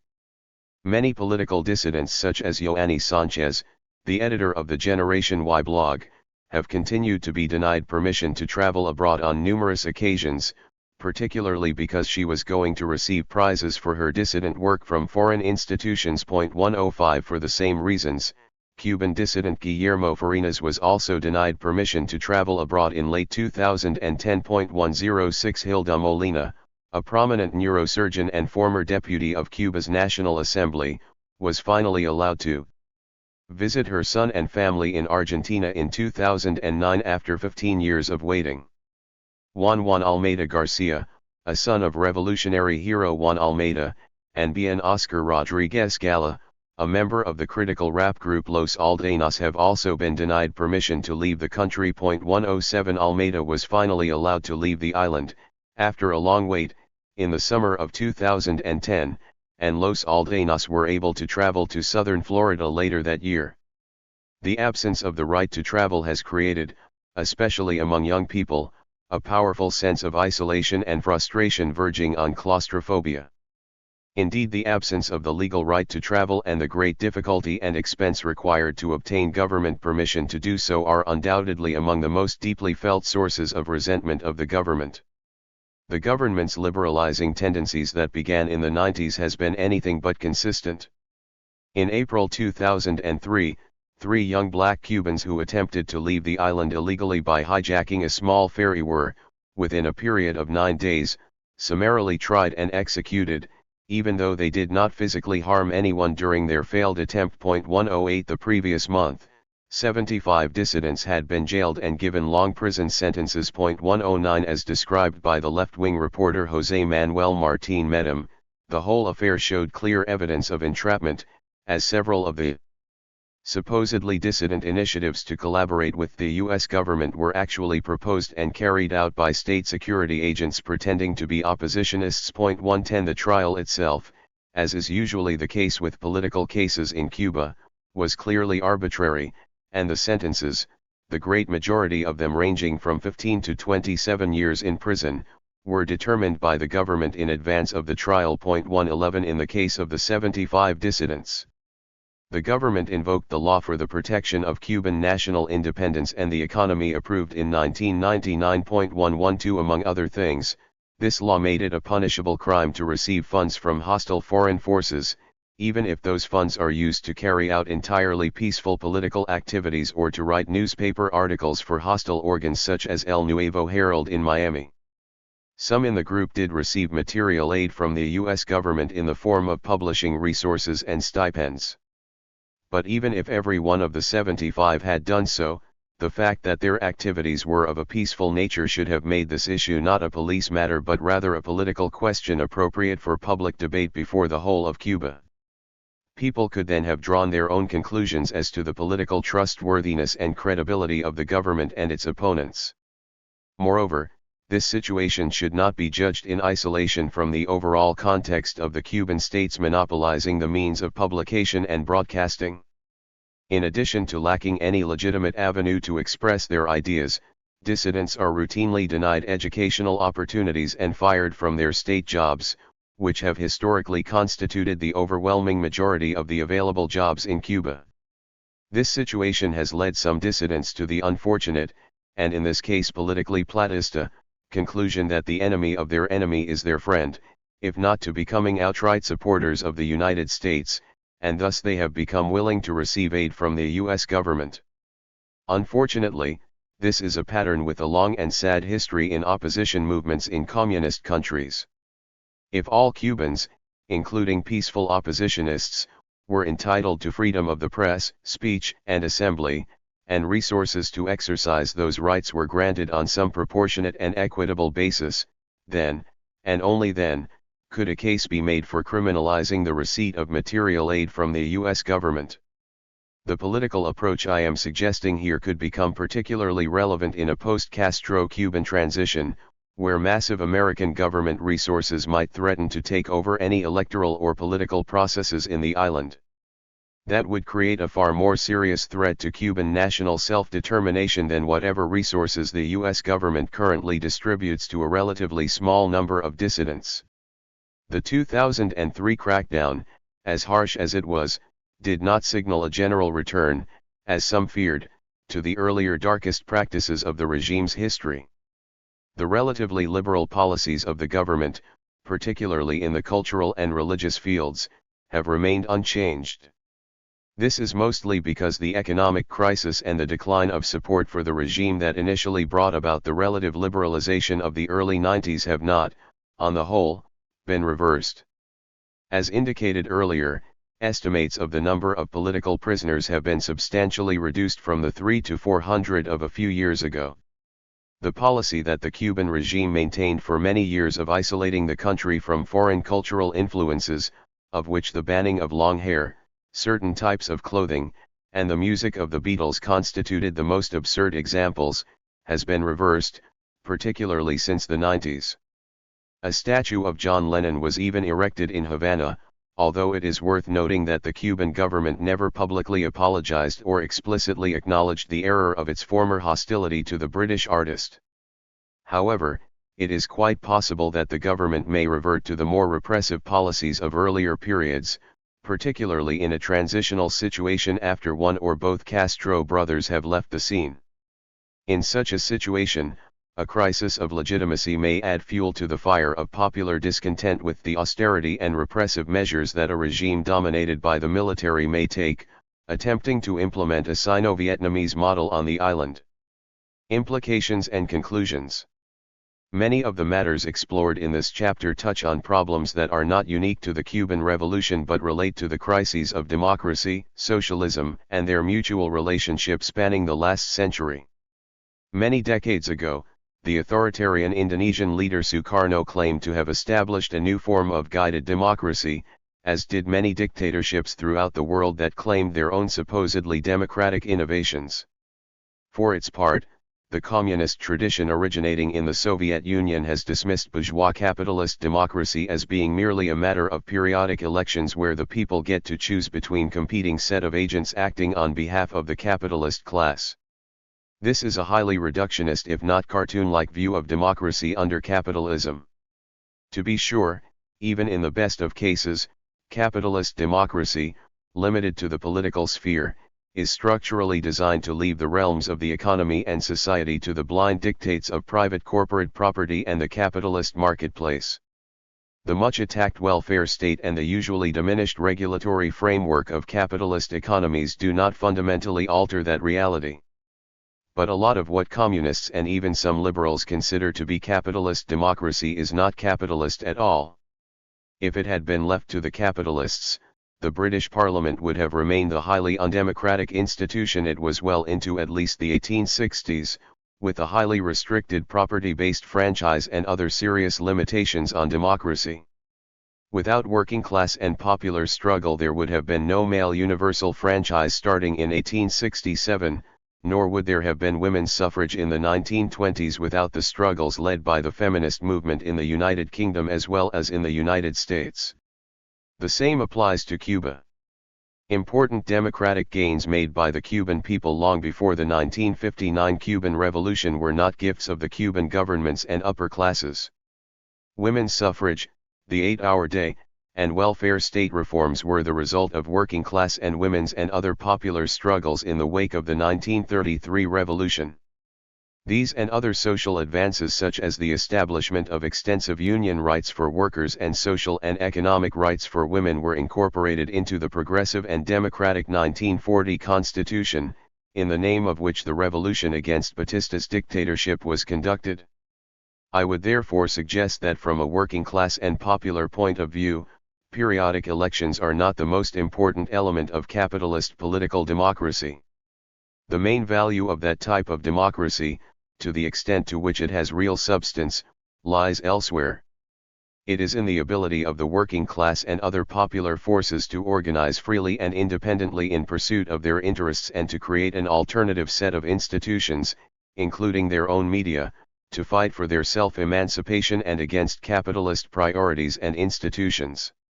While the Cuban experience is hardly unique when it comes to systematic violation of civil liberties and civil rights, it reinforces the need for the left to draw lessons from such historical events. The accumulated experiences of modern social revolutions strongly suggest that a socialist society based on democratic popular power must presuppose freedom of speech, press and assembly, and of workplace and political organization. Along these lines, one international Marxist organization has proclaimed that a post-revolutionary socialist order must establish a number of fundamental rights. Among these are the necessity of written law, avoidance of retroactive delinquency, for the burden of proof to be on the accuser, the assumption of innocence until proven guilty, for accused individuals to determine the nature of their defense, full immunity of legal defenders from prosecution for lines of defense used in such trials, rejection of the notion of collective responsibility, a prohibition of torture, a suppression of the death penalty outside of civil war and war situations, a universal system of public trials by juries of peers, the democratic election of all judges, and the right of the mass of the working population to recall elected judges. 113. The arguments against democracy in Cuba and other post-revolutionary societies usually share a number of unspoken and unexamined assumptions. One is the fundamentally pessimistic assumption that the forces supporting the successful revolution would, for some unexplained reason, be mute or at least politically inadequate and ineffective. They would therefore be unable to prevail against the opposition through persuasion and militant agitation without resort to force, even against peaceful opponents. At the same time, the defenders of the previous ruling class are deemed to be always able to confuse and win major sections of the population away from the revolutionary government. According to this view, that is why the new socialist government and its supporters are compelled, in order to preserve the successful revolution, to forcefully suppress the views of the opposition. It would be naive to assume that a counter-revolutionary opposition would be peaceful. The historical record shows exactly the opposite. However, there is no reason that a revolutionary government should jump the gun and act as if every act of opposition, by its very nature, would lead to violent subversion.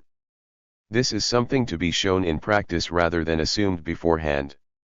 Others on the left seem to share an unacknowledged assumption that the successful socialist revolution that brings about the final collapse of capitalism can happen only once, a sort of revolutionary socialist equivalent of Francis Fukuyama and his view of the end of history. 114. The historical record of the 20th century makes this an unwarranted supposition. V.I. Lenin and the political tradition that followed in his footsteps made the valid claim that the political consciousness of the working class is uneven, that is, that some sectors of the working class are more politically active and revolutionary than others. This is also true for the political consciousness of the peasantry and other oppressed classes and groups. This unevenness is not likely to disappear immediately after capitalism has been overthrown by a successful socialist revolution. Therefore, when workers are confronting a post-revolutionary crisis, the gap between the less and more conscious among them may grow, isolating the more politically developed workers and their leaders from the mass of the population. The Russian Revolution is an example of how under any number of circumstances, including a devastating civil war, the Revolutionary Party can become isolated and deprived of political support, partly when a sizable proportion of its social base, the working class, physically disappears. This created a dilemma. Should the Bolshevik leadership have made an extraordinary effort to broaden the ruling party's political support by reaching out to pre-revolutionary elements in other left parties with which the government may have been in conflict?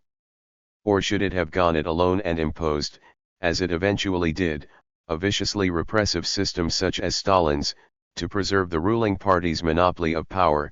115. The notion that what happened in Russia was exceptional because of the economic backwardness of the country and because of the civil war is unwarranted. The ruling classes of the most economically advanced countries with the strongest democratic traditions are not likely to peacefully agree to give up their economic and social power.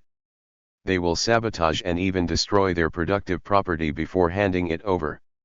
A socialist revolution is therefore more likely than not to inherit a society that has experienced a lot of destruction, making it very difficult for the new government to maintain, let alone improve, existing living standards at least for a number of years.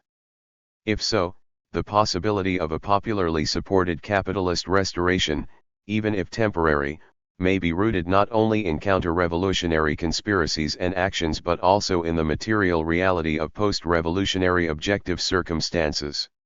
It follows then that there may be the need to undergo a series of socialist revolutions before a new socialist political system and mode of production become stabilized and long-lasting.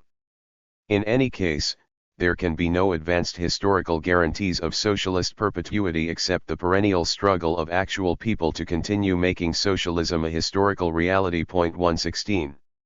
In conclusion, we do not know beforehand when a people and society are ready for democratic forms of economic, political, and social organization. We can look back and in retrospect realize that the rebel slave Spartacus and his comrades could not have succeeded in their emancipatory efforts and were bound to lose. In fact, it is most doubtful that the countries of Western Europe, let alone the rest of the world, were economically ready for socialist democracy at the time Marx and Engels published the Communist Manifesto in 1848. Looking back on the peasants' revolt in Germany of the 16th century and on rebel leader Thomas Munzer's historically grounded failure, Friedrich Engels could remain sympathetic, identify with the peasant rebellions, and understand the reasons for Munzer's failure without apologizing for it. Thus, Engels reflected that the worst thing that can befall a leader of an extreme party is to be compelled to take over a government in an epoch when the movement is not yet ripe for the domination of the class which he represents, and for the realization of the measures which that domination implies. In a word, he is compelled to represent not his party or his class, but the class for whose domination the movement is then ripe. In the interests of the movement he is compelled to advance the interests of an alien class, and to feed his own class with phrases and promises, and with the asseveration that the interests of that alien class are its own interests. 117. It is worth pointing out that Munzer never became the head of a stable national government, let alone of a new exploitative ruling class, so one can only imagine how much harsher Engels's critique would have been if he had been analyzing such a situation. There is no school or university where workers and other exploited and oppressed people can go and learn to practice socialist democracy except the one wrought through their own efforts with the inevitable trials and errors. They are certainly not going to learn and develop democratic traditions from dictatorships that prevent them from carrying out that indispensable learning. Chapter 2. Economic Development and the Standard of Living since the 1959 Revolution. The long-standing expectations of the Cuban people of economic development and a higher standard of living dramatically rose as the Cuban Revolution became a social revolution, transforming Cuba's class structure, after the political revolution had succeeded in overthrowing Batista's dictatorship in January 1959. For most Cubans, the time had finally arrived for agrarian reform, economic diversification, and industrialization to put an end to the country's historic dependence on sugar, chronic unemployment, and a low standard of living, particularly in the countryside. In light of these aspirations, what balance sheet can be drawn of the economic successes and failures of the Cuban regime? More than 50 years after the victory of the revolution, the country has not become industrialized as the revolutionary leaders promised. Sugar production has dramatically diminished and is a shadow of its former self. However, this was not a result of successful agricultural diversification and industrialization.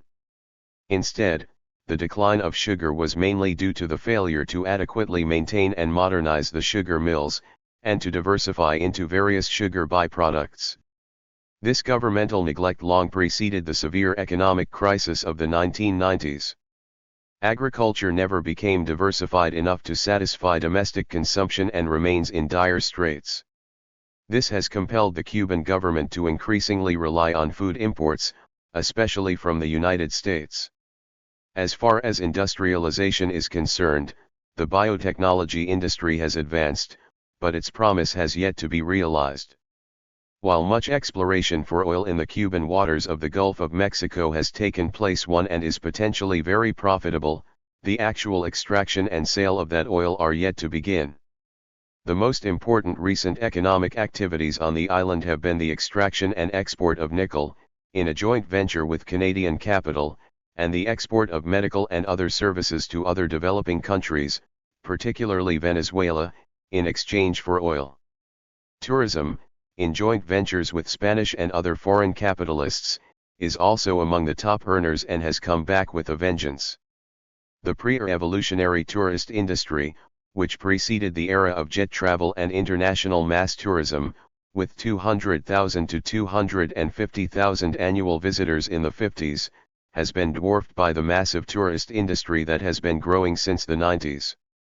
Since 2004, the total number of tourists has surpassed 2 million a year. 2 Tourism has contributed to a growth of inequality and brought along with it the rise of prostitution, street hustling, and other social problems that the revolution was supposed to have eradicated. Quite significantly, Cuba has also come to rely heavily on remittances from abroad, particularly from Cuban Americans in southern Florida, which have become an essential means of survival for large numbers of Cubans. 3. Contradictions of the bureaucratic economic system. The undoubtedly real effects of the U.S. economic blockade have helped to hide from the Cuban people and the regime's sympathizers abroad the systemic inefficiency and waste inherent in the bureaucratic system of state collectivism that rules the island. 4. In this type of system, the economic surplus is not extracted in the form of profits from individual enterprise, nor is it realized through the market. Instead, it is obtained as a surplus product of the nation as a whole. The surplus is appropriated directly, through the state's control of the economy. This does not occur, however, primarily through the higher salaries of bureaucrats, which represent only a small part of the surplus product, as does the consumption of the ruling class in capitalist societies. The surplus product must also cover accumulation and investment, defense spending, and all other state expenditures. This bureaucratic ruling class appropriates the economic surplus without any institutional constraints by unions or any other independent popular organizations. Omar Everleni Pérez Villanueva, a Cuban economist residing on the island, reported that during the period 1975 to 89, the rates of investment in the Cuban economy were on the average 25% of the gross national product. Pérez Villanueva further explained that these levels of accumulation were possible because of the combined effect of existing restrictions on personal consumption and beneficial financing terms granted by socialist countries. 5. The prominent Cuban economist Carmelo Masalago calculated that during the earlier period of 1965 to 1970 the emphasis on capital accumulation at the price of reducing consumption rose to a high point, with the share going to the productive sphere increasing from 78.7% to 85.8%. 6. Because of its closed bureaucratic and centralized nature, this system lacks transparency and open public discussions of its problems, except of course for those problems the regime chooses to publicize for its own purposes at the times it deems convenient. The episodic exposure of economic problems in the official media tends to be local in nature and obscures rather than clarifies their systemic nature. The regime often berates lower-level bureaucrats for their incompetence, publicly pressures workers to work harder, and, more generally, publicizes some deficiencies in order to promote ad hoc local solutions as a way of attempting to square the circle of the system's contradictions. Subordinates often tell their superiors what they would like to hear instead of the truth. In late 2010, Raúl Castro told Cuba's national parliament that sometimes comrades, without a fraudulent purpose, transmit unverified false information provided by their subordinates. That is how they unconsciously end up telling lies. That false data can lead us to erroneous decisions with greater or lesser national repercussions.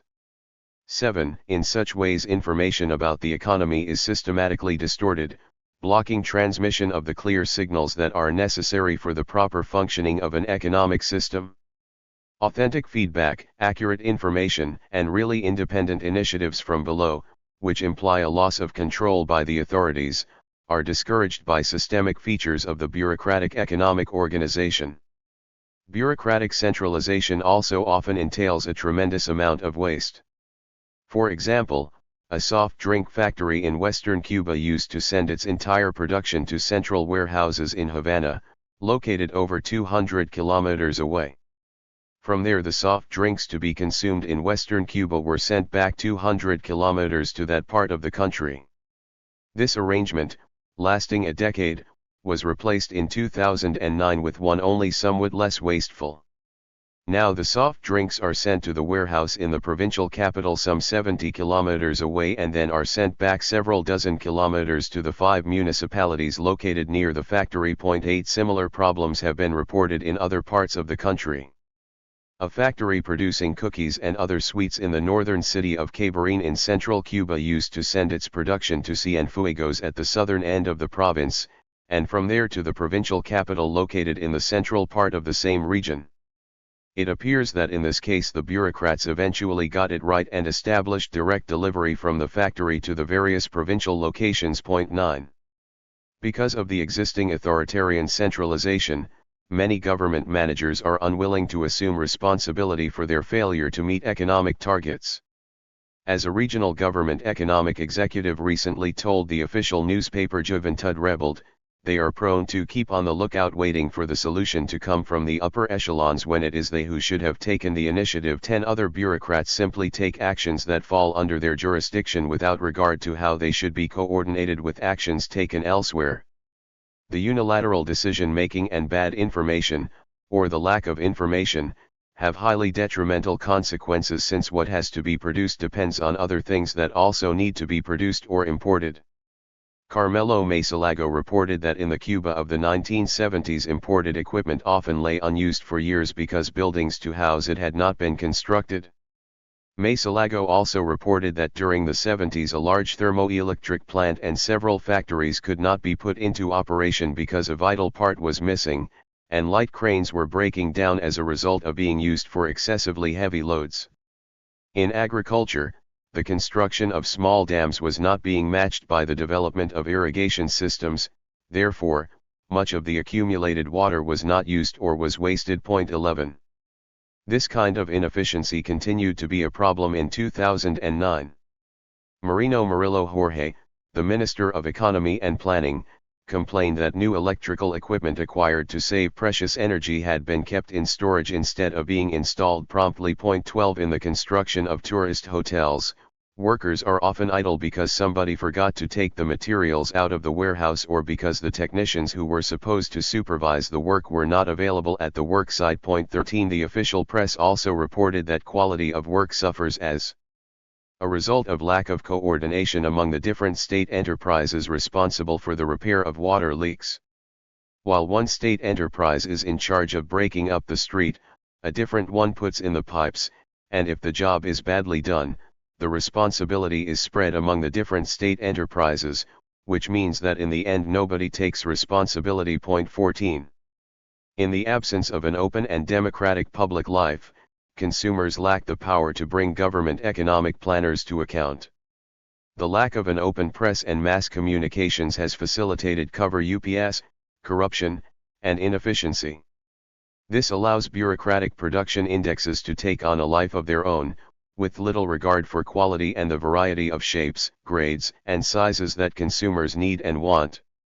In Soviet-type systems like Cuba's, it often happens that if a factory has its output calculated in tons, then there will a systemic tendency to turn out fewer but heavier goods, rather than more varied and attractive ones. 15 Bureaucrats also develop relationships and become part of power networks that permit them to stockpile inputs and pay little regard to costs of production.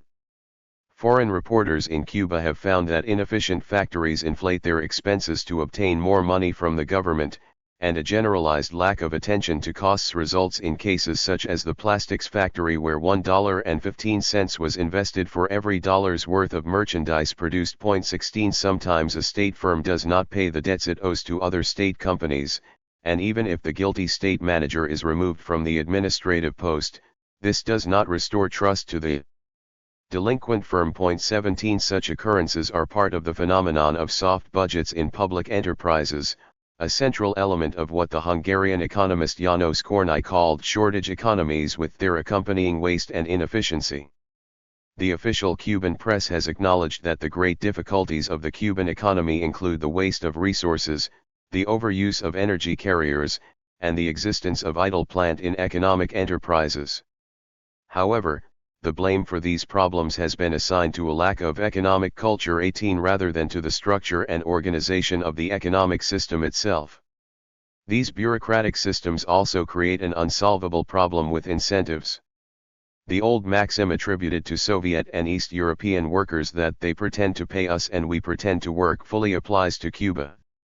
This is evident in the visible lack of care that is noticeable regarding many different types of public sector property, from planes and hotels to parks and sidewalks. While economic hardship and the U.S. blockade may explain the lack of building materials necessary for certain kinds of upkeep, they do not explain the absence of simple, labor-intensive activities that have no significant capital components, such as cleaning and sweeping. The lack of workers' control and inadequate material incentives produce an indifference that is most evident in the service sector, where paradoxically substantial overstaffing can coexist with very poor service. At a small supermarket in Havana, a young woman is in charge of keeping an eye on packages that cannot be brought into the store, and 2 guards search customers on their way out to prevent theft. This of course is not that different from many similar businesses located in poor areas in the United States and Latin America. But what is distinctive about Cuban bureaucratic practices at the retail level is the great deal of duplication and waste that contributes to very poor service. For example, the same small supermarket in Havana has a separate cashier for each type of merchandise. If a customer were to buy chicken, pasta, beer, toilet paper, and seasonings, she would have to stand at 5 different lines in order to pay for her purchases at 5 different cashier stands. 19 This practice is not limited to the supermarket retail trade. A small establishment selling industrial products has 5 or 6 employees, each specializing in a certain number of products, but if one person is absent, none of the other employees, even if they are not busy, can be of any assistance. In addition, there are businesses that, although they are supposed to begin operations at 8:30 a.m., have not begun to do so even after 9 a.m. Meanwhile, the responsible employees are chatting away about matters not related to their work. 20 Workers in many of those establishments have no reason to care or give a damn when they neither are properly rewarded in material terms nor have any democratic political control of what happens in their workplace, much less the economy and society as a whole.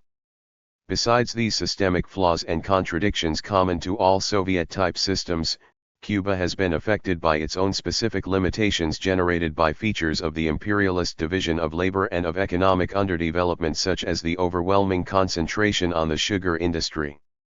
For all those reasons, the Cuban economy was not able to overcome most of its long-term problems in spite of the massive Soviet aid before the 90s, let alone after the economic crises provoked by the collapse of the Soviet bloc. Moreover, arbitrary interventions in economic affairs by Fidel Castro, the commander-in-chief, aggravated the problems that Cuba suffered as a Soviet-type economy for many decades.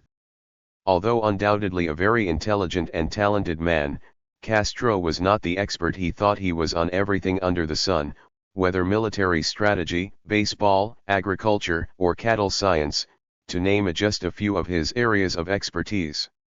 The overall balance of his personal interventions in economic affairs has been quite negative. Castro conducted an economically disastrous campaign for a 10 million ton sugar crop in 1970, which failed to achieve its goals and greatly disrupted the rest of the economy. He was also responsible for the predictable failure of the F1 hybrid cows, a new breed of cattle, which he tried to develop on the island, against the advice of British experts he brought to Cuba in the 60s. 21 His penchant for economic gigantism led him to carry out such projects as the unnecessarily wide and wasteful 8-lane highway traversing a good part of Cuba. In the 90s, the Cuban leader was also responsible for a failed campaign to introduce the costly microjet method of irrigating banana trees.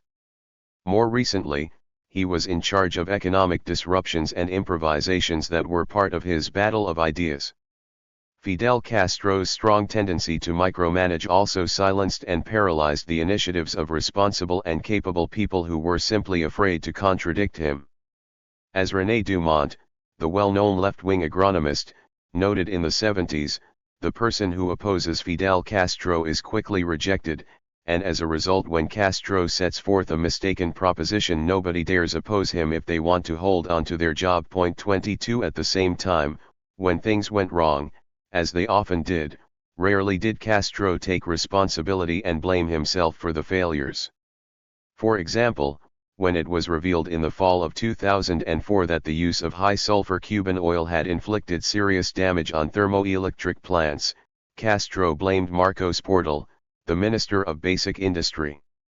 In fact, Castro had promised Portal that the money saved from importing less oil would be invested in modernizing the equipment in the electrical plants. Instead, the Maximum leader invested those savings in his pet projects related to the Battle of Ideas. 23 All in all, Castro often created perfectly avoidable chaos and waste of resources. Economic underdevelopment Soviet style. In the last analysis, Cuba is an economically less developed country that lacks capital to invest in economic development. That creates many problems, which in turn interact with many of the negative features of Soviet-style economies to considerably deepen the crisis. Shortage of capital, and particularly hard currency for imports, in combination with the Soviet-style features of the Cuban economy, explains the poor quality and lack of variety of consumer goods on the island. However, shortage of capital is a relative concept.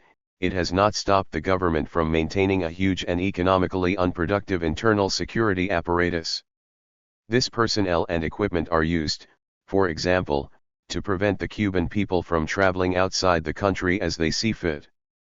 The real external and internal threats to the regime that have existed for more than 50 years never justified such a massive, politically oppressive, and economically wasteful control machine, since particular individuals under suspicion could always have been detained as they attempted to enter and leave the country.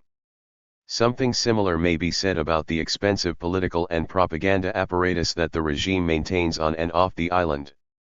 Even after the retrenchment of Cuba's foreign policy that took place in the aftermath of the collapse of the Soviet bloc, its cost and dimensions are beyond the material means of a small and less economically developed country. This combination of factors also helps to explain the problems with housing. Although practically free, Cuban dwellings have been in a state of ever-increasing congestion and continual deterioration since well before the severe crisis of the early 90s.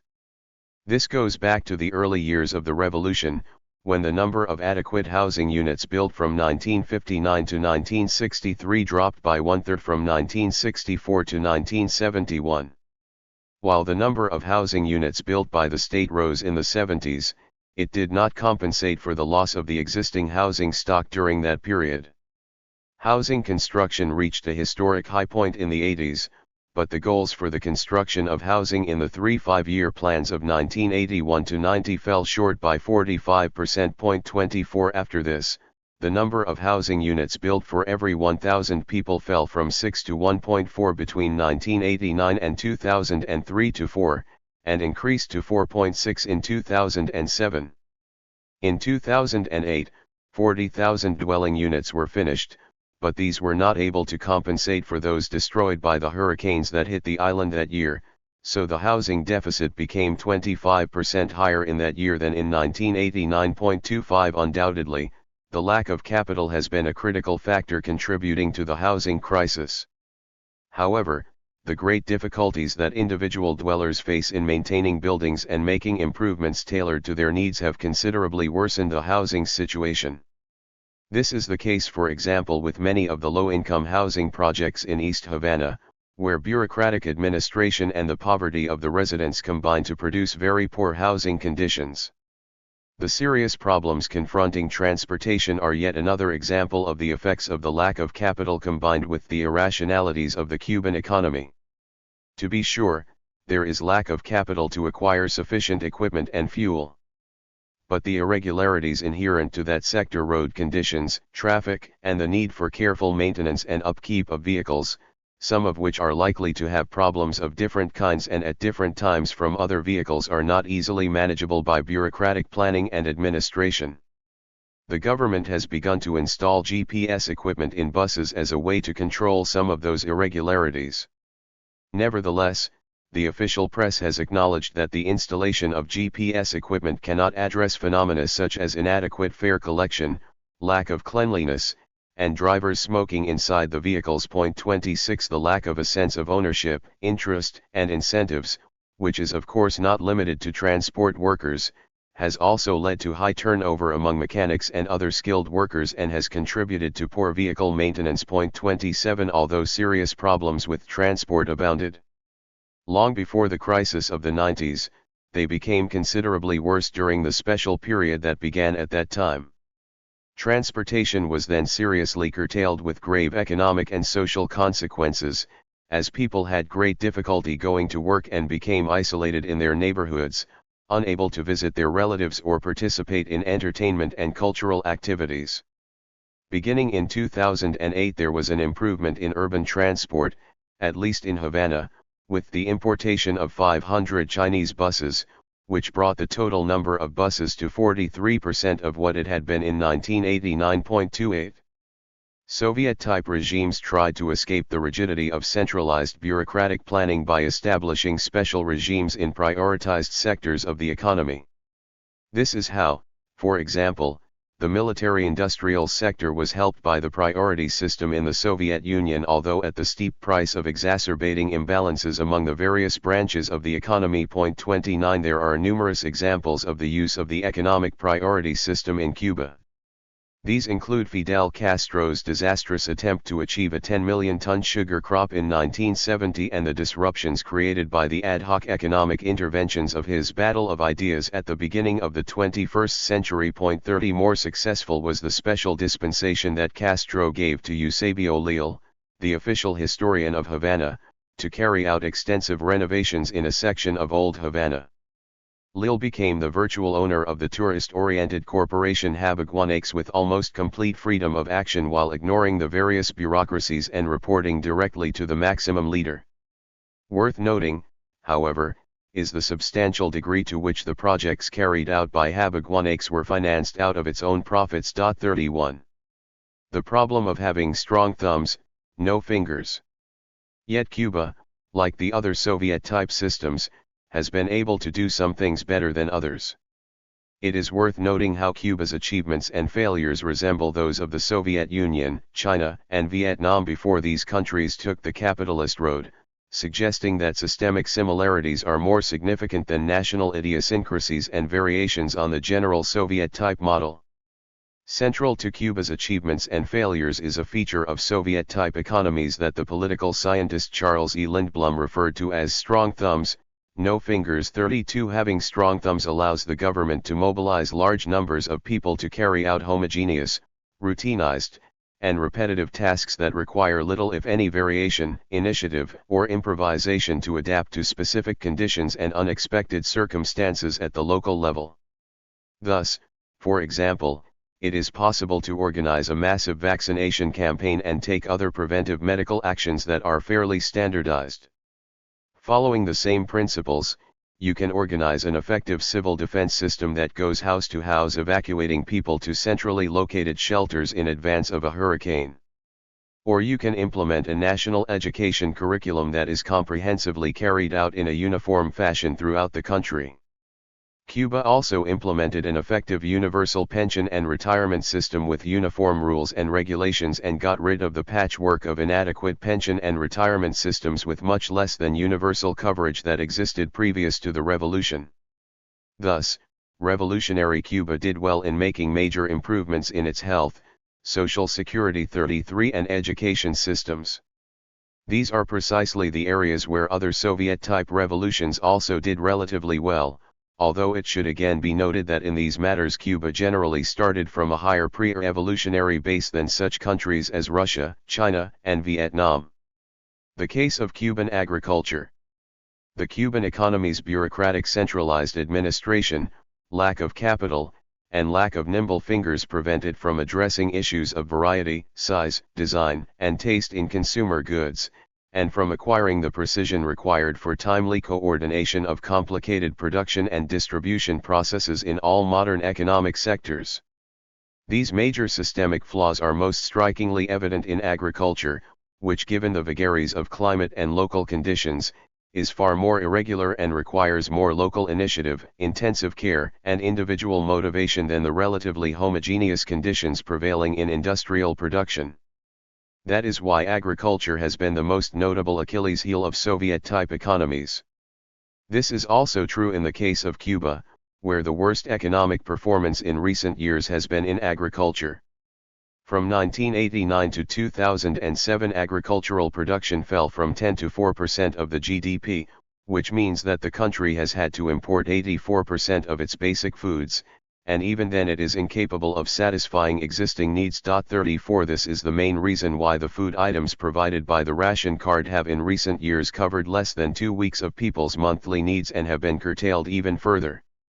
It is worth noting that, consistent with the historical record of Soviet-type economies, the Cuban agricultural sector, composed of private farms and relatively autonomous cooperatives organized as the Cooperatives of Producción Agropecuaria and of Créditos y Servicios, is more productive than the state sector. 35 In particular, although private farmers and the CSSES closely aligned with them accounted, in 2010, for 24% of the productive land, they produced 57% of agricultural goods. In the country. 36 The state agricultural sector is plagued by a number of systemic structural problems. One of the most important problems is the low productivity resulting from a number of features of state agriculture, particularly bureaucratic overstaffing. According to Cuban government sources, the state agricultural sector suffers from an excess of non-productive personnel accounting for no fewer than 89,000 workers, or 26% of the people working in that sector. 37 The overstaffing occurs at all levels of agricultural enterprises.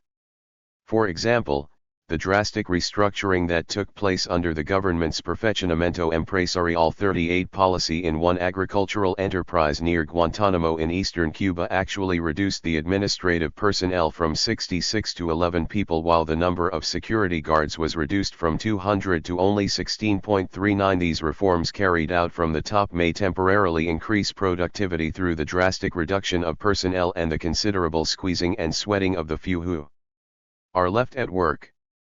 However, these types of reforms do little if anything to change what is in reality the principal factor underlying low productivity, the poor motivation of the state agricultural workers.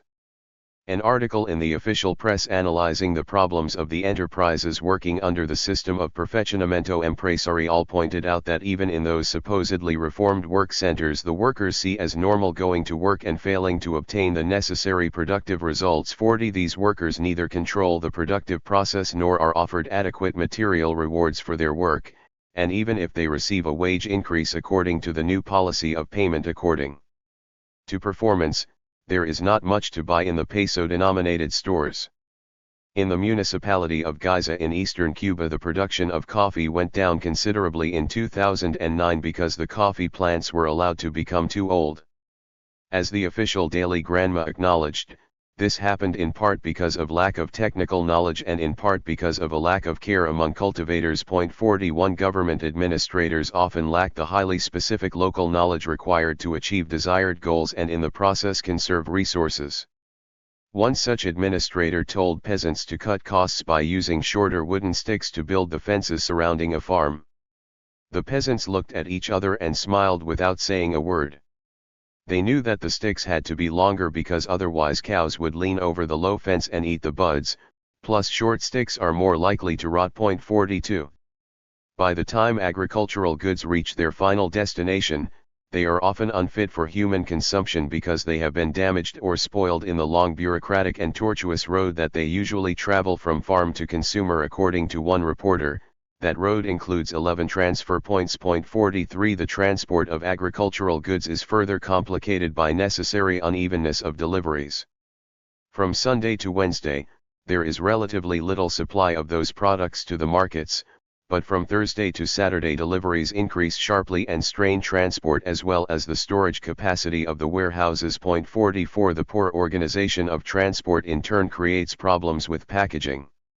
Since the state transport organization is not accountable to the local agricultural enterprises, empty packages are often not returned to the point of origin, resulting in a considerable worsening of the shortage of containers. 45 It remains to be seen whether the new measures adopted in a place like Artemisa in western Cuba requiring a return of the empty boxes after the crops are delivered will actually take place and be sufficiently generalized to have the desired effect. 46 In 2009, an agricultural enterprise in eastern Cuba lost more than 6,000 pounds of mangoes because of the lack of packaging and difficulties with fuel and transport. 47 All these problems came to a head when a big scandal broke out in September of that year, as the official press revealed that tons of agricultural produce were rotting near Havana because of a lack of packaging, transportation, and coordination among the various official entities involved in the agricultural sector. 48 In addition to the problems with transporting agricultural products from the farms to the consumers, there are transportation problems within the agricultural enterprises themselves. In the rice-rich region of Versions in eastern Cuba, a large state agricultural enterprise required a minimum of 100 carts to handle the 1 million pounds of rice cultivated on a daily basis but had only 40 at its disposal. Moreover, the administrators had failed to organize a gradual step-by-step transport of the rice to the mills to avoid the bottlenecks created when the crop reached its peak. However, in fairness to the administrators, this was in part due to problems in obtaining fuel. As a result, considerable amounts of cultivated rice were likely to remain unprocessed. 49 For all these reasons, official agricultural production figures are dubious indicators of food consumption, even if the figures have not been intentionally falsified. Undoubtedly, the undercapitalization of Cuban agriculture plays an important role in the chronic problems of food production on the island that I have just described. But it is equally clear that whatever problems are caused by undercapitalization are greatly magnified by the rigid bureaucratic controls and centralization prevailing in the country. For example, the inflexible rule that forbids private farmers from delivering food directly to the urban markets and consumers often results in a waste of scarce transportation and energy resources. The numerous trucks that transport passengers to the capital are forbidden to transport agricultural products even if there is space available. Aside from the economic irrationality and inefficiency that these rigid rules create, they also become, as the official Communist Party organgranma put it, sources of lawbreaking and bribes. 50 Only trucks connected to the state enterprise charged with food procurement are allowed to bring agricultural produce to the cities. Farmers must often wait a long time for the acopio trucks to arrive, at the risk of spoiling the harvest. Then, as I indicated earlier, these vehicles in turn do not move directly from farm to market but go through a complicated series of intermediate stages. The food situation in the capital was made much worse when, in a further attempt at bureaucratic government control, most of the 1,300 places where food was sold to consumers in the Havana area were closed in 2008. A private farmer was quoted in the official press as saying that instead of the 600 sales points that remained in the capital, 2,000 were actually needed. 51. Thus, Cuban agriculture lacks the nimble fingers required to successfully complete the cultivation and prompt delivery of farm products to the mostly urban consumers. In sum, as René Mayers, a farm co-op administrator, told Juventud Rebelde, to ensure the availability of fruits such as mango, guava, and papaya, it is necessary to gather them with great care to avoid damage and to transport them fresh to their destinations on a daily basis. These are tasks that, according to Mayers, Acopio is not equipped to carry out. 52. The decline of sugar. The production of sugar, the mainstay of the Cuban economy for 2 centuries, has declined to such a dramatic extent that the government has had to import sugar from Brazil and Colombia to fulfill its contractual obligations with China, which is the principal foreign consumer of Cuban sugar. 53 In 2006 and 2007 Cuba had to import sugar even to satisfy domestic demand. 54 Production has fallen from its historic averages ranging from 4.5 to 7.2 million tons in the 1950s 55 and 7 to 8 million tons in the second half of the 1980s 56 to 1 and 1.5 million tons in recent years. According to the official Daily Granma, the 2009-10 crop was the worst since 1905 due to drought and poor organization.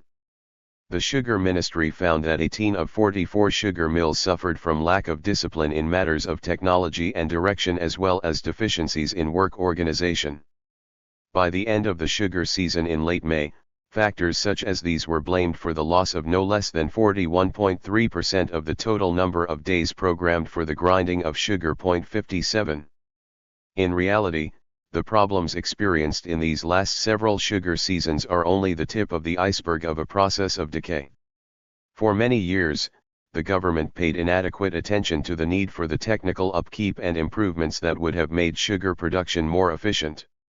Moreover, while foreign importers pay dollars for the sugar they import, the Cuban government pays state sugar enterprises in pesos at the absurd rate of 1 peso per dollar, a small fraction of the prevailing market rate.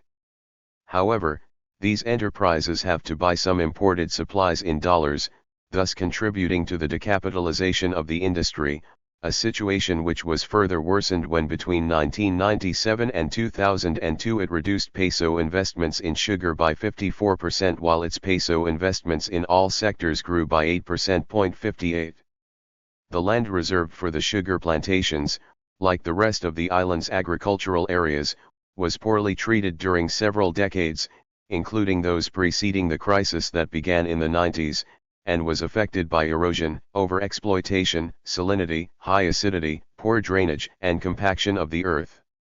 As a result, according to information provided by experts in the Cuban Ministry of Agriculture in November 2009, 70% of the arable land in the country has poor fertility. 59 The price of sugar, which has remained low for most of the time that has elapsed since the 70s, was also a major contributor to the lack of economic viability of Cuban sugar.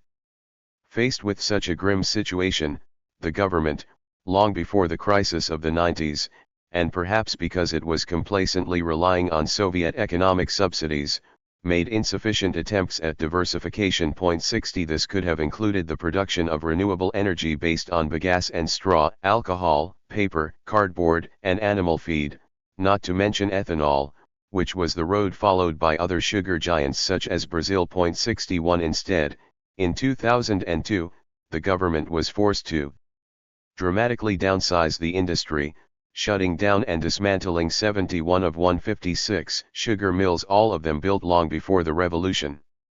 More than half of the 400,000 sugar workers were moved to other occupations. 62 This meant that when the price of sugar later went up there was insufficient production to capitalize on the more favorable world market conditions, leading to a loss of $60 to $65 million in 2010. 63 Current government plans indicate that the Sugar Ministry will be closed and replaced by a state-run corporation that will attempt to revitalize the industry by allowing foreign investment along lines similar to current arrangements in the nickel and oil and gas industries. 64. The Land Usufruct Program. The considerable amounts of idled sugar land have remained fallow instead of being converted to alternative productive uses. Thus, the total amount of cultivated land fell by 33% from 1998 to 2007. In 2008, Cuban official government sources indicated that 50% of agricultural land in Cuba was unutilized or again underexploited. 65 More recently, the same government sources also expressed preoccupation with the fact that only 6% of the people working the land were young. Beyond the fact that only 24% of the population is rural, many young rural people have no motivation or incentive to work on the land and are studying trades or professions unrelated to agriculture. 66. In response to the ongoing serious crisis in agriculture, legislation was approved in summer 2008 to provide small state-owned parcels of land in usufruct to private farmers for renewable periods of 10 years. These parcels are typically 33.2 acres in size, although in certain instances they can be as large as 99 acres. The new private farmers are compelled to sell most of their production, as high as 70% in many instances, to the state at prices determined by the government, while they are allowed to sell the remainder on their own. However, the process of getting the distributed land to produce has been plagued with problems and bureaucratic delays.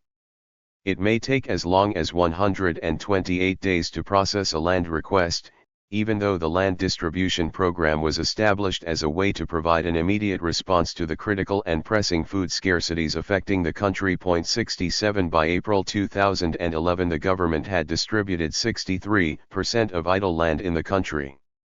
Of the land that was distributed, only 77% was actually being utilized.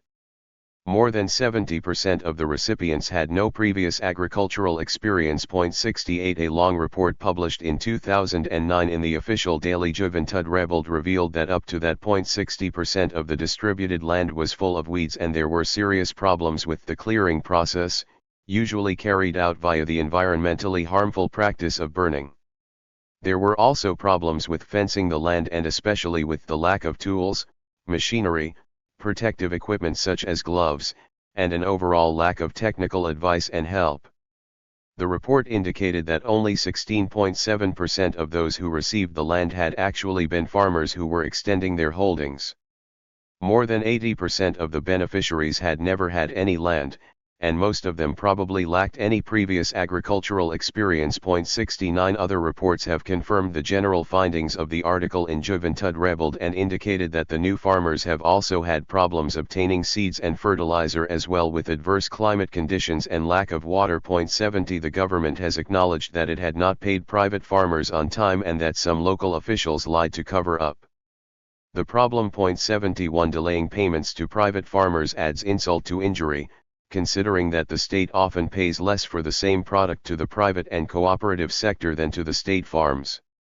For example, private and cooperative farmers get 130 pesos less for every 100 pounds of rice than the state farms delivering the same product. 72 Moreover, when it comes to purchasing tools and supplies, even the state enterprises under Perfeccionamiento Empresarial often have to use, like the regular sugar state enterprises, dollar equivalent hard currency, while the government pays them for the produce in national currency. 73 Nevertheless, there are indications that at least some people who benefited from the land distribution carried out by the government are responding with increased effort and production.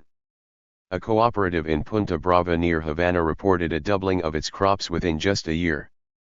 Private peasants seem to be saving in the use of equipment and inputs, ingeniously finding substitutes for hard-to-obtain fertilizers and cultivating every available inch of land to maximize agricultural output. 74 Still, the government reforms that might have conceivably provided some nimbler fingers for Cuban agriculture may prove to be inadequate for a number of reasons, including government ineptitude and the substantial bureaucratic state controls that remain in force. At the end of the first 3 quarters of 2010, overall agricultural production had been reduced by 5.1% when compared with the analogous period in 2009, while cattle production had grown minimally with a 0.3% increase. 75 The terrible 2008 hurricane season was not likely to have been a major factor in the agricultural decline that took place between 2009 and 2010. However, it is difficult to estimate the extent to which the international Great Recession that began in 2008 and had a substantial impact on the Cuban economy may have affected the availability of agricultural inputs and resources. In any case, Raúl Castro announced in late 2010 that the government would consider expanding the land usufruct program with the distribution of additional acreage to successful farmers. 76 The severe scarcities provoked by the major economic crisis of the 90s, and the sudden lack of access to gas-guzzling tractors, chemical fertilizers, and other expensive inputs, led the government to experiment with low-input organic agriculture in urban areas with savings in energy and distribution costs. However, the government has provoked resistance and controversy with its introduction of transgenic crops into Cuban agriculture, as in the case of the variety of corn named FRBT 1.77. The regime has also recently began to develop pilot programs in suburban agriculture. 78 While urban agriculture has made significant contributions in, for example, the production of vegetables. 79 Its overall contribution toward resolving the problems of Cuban agriculture and adequately feeding the population has been small. This reality runs contrary to the grandiose claims for urban agriculture made by apologists for the Cuban government abroad. 80 Not surprisingly, these apologists ignore the downside of certain forms of urban agriculture. Most important of all are the health dangers posed by the dreaded dengue fever, the serious illness transmitted by the Aedes aegypti mosquito, the campaign against which has been a long-standing concern of the Cuban people and authorities. The official daily Granma, while describing the health situation in the José Martí district in Santiago de Cuba, expressed concern about the serious sanitary violations it found there. These violations included the presence of pigs, poultry, house-grown crops, and makeshift water containers without the required precautions in buildings that constitute one of the principal residential communities of the country. 81 Beyond the critical health issues, it is also important to underline how forms of urban agriculture, often in combination with other forces affecting Cuban society, have had a very negative effect on the quality of urban life. The prominent Cuban architect Mario Coyola Cowley has written about the banana trees, hens, pigs, oil tanks used as water containers, wire fences, and carports covered with sheet metal reflecting heat and returning to the street rainwater previously absorbed by green areas that are now seen throughout urban Cuba. According to Coyola, this constitutes a process of primitivization that has created a new rusted and rotting urban landscape. He adds that streetscapes have been losing transparency and fullness, and that the original facades, which at one time were maintained even on the most modest dwellings, are now hidden by junk architecture that now overwhelms street views. 82. Nevertheless, in spite of the serious problems with Cuban agriculture, those with access to hard currency have been eating better, at least until a new economic crisis was unleashed by the terrible 2008 hurricane season and the severe world recession in early 2009. In part this has become possible because agricultural imports from the United States allowed under the humanitarian exceptions to the blockade granted in 2001 greatly increased for several years. From the beginning of the humanitarian exports to Cuba in November 2001 until March 2007, $1.5 billion worth of goods had been sent to Cuba. 83 This made the United States Cuba's fifth largest trading partner and principal supplier of food. Because of the serious impact that three terrible hurricanes had on Cuban agriculture in 2008, these exports increased to $710 million in 2008 alone. 84 U.S. imports have the advantage of the proximity of American suppliers and ports to Cuba. However, the U.S. government prevents Cuba from exporting goods or services to the United States to earn the dollars with which to pay for U.S. imports, nor does it permit Cuba to acquire the agricultural and processed goods on even short-term credit. Cuba must pay cash even before the goods have actually been delivered. Because of these political obstacles imposed by the U.S. government and the impact of the 2008 world recession on Cuba, U.S. food sales to Cuba declined by 35% in the first 5 months of 2010 compared to the similar period in 2009. This steep decline followed a 24% drop in sales to the island in 2009 after the above-mentioned record sales in 2008.85. The impact of the U.S. economic blockade. For a long time, the Cuban government and its supporters have claimed that most of the Cuban economy's problems are due to the American economic blockade of the island. There is no doubt that economic activity in Cuba would increase substantially if the blockade were eliminated. American tourism would increase significantly, at least 800,000 additional visitors a year, according to estimates, although that would of course require significant new investments in hotels and other tourist facilities. American oil corporations would most likely join the firms from many other countries that are already exploring for oil in the Cuban waters of the Gulf of Mexico. American pharmaceutical companies would quickly become involved in the Cuban biotechnology industry. New American investments and the opening of the U.S. market might stimulate certain segments of Cuban agriculture, which is presently in such dire straits, and even encourage the creation of maquiladora-type manufacturing on the island. Cuba could also obtain credits from American banks for its imports from the United States. But obtaining any long-term loans would probably require that Cuba settle its many debts, perhaps even including those with the Club of Paris, the payment of which Cuba suspended in 1986, several years before the collapse of the Soviet Union and the beginning of the special period on the island. Finally, shipping costs would be significantly reduced since foreign vessels could load and unload merchandise at Cuban and U.S. ports during a single trip, something they cannot presently do under the U.S. blockade. However, in order to draw a historical balance sheet of the economic effects of the blockade 86, it is necessary to consider a number of other factors. As much as it has tried, U.S. imperialism was largely unsuccessful in drawing other capitalist powers into its economic blockade of Cuba. The United States was not able to prevent Cuba from trading with Latin America or with industrialized capitalist countries in Western Europe, Asia, and particularly Canada and Spain. The principal obstacle to Cuba's economic relations with the non-US industrial capitalist world was Cuba's lack of goods to sell and hard currency to pay for imports, not Washington's political pressure on its allies. Of course, the absence of economic relations with the United States greatly reduced Cuba's access to dollars with which it could have increased its trade relations with the rest of the capitalist world. It is revealing that the rise of the world price of sugar to record levels in the first half of the 1970s led to a major growth of economic interaction between Cuba and the capitalist world. The non-communist world's share of Cuban exports rose to an all-time high of 47.3% in 1972 and remained high at 43.3% in 1974. At the same time, the non-communist world's share of Cuban imports reached 39.5% in 1974 and peaked at 51.4% in 1975.87. In addition, Cuba received more than $6 billion in credits and loans from many of these industrialized capitalist countries until the Cuban government suspended the service of these debts several years before the collapse of the Soviet bloc.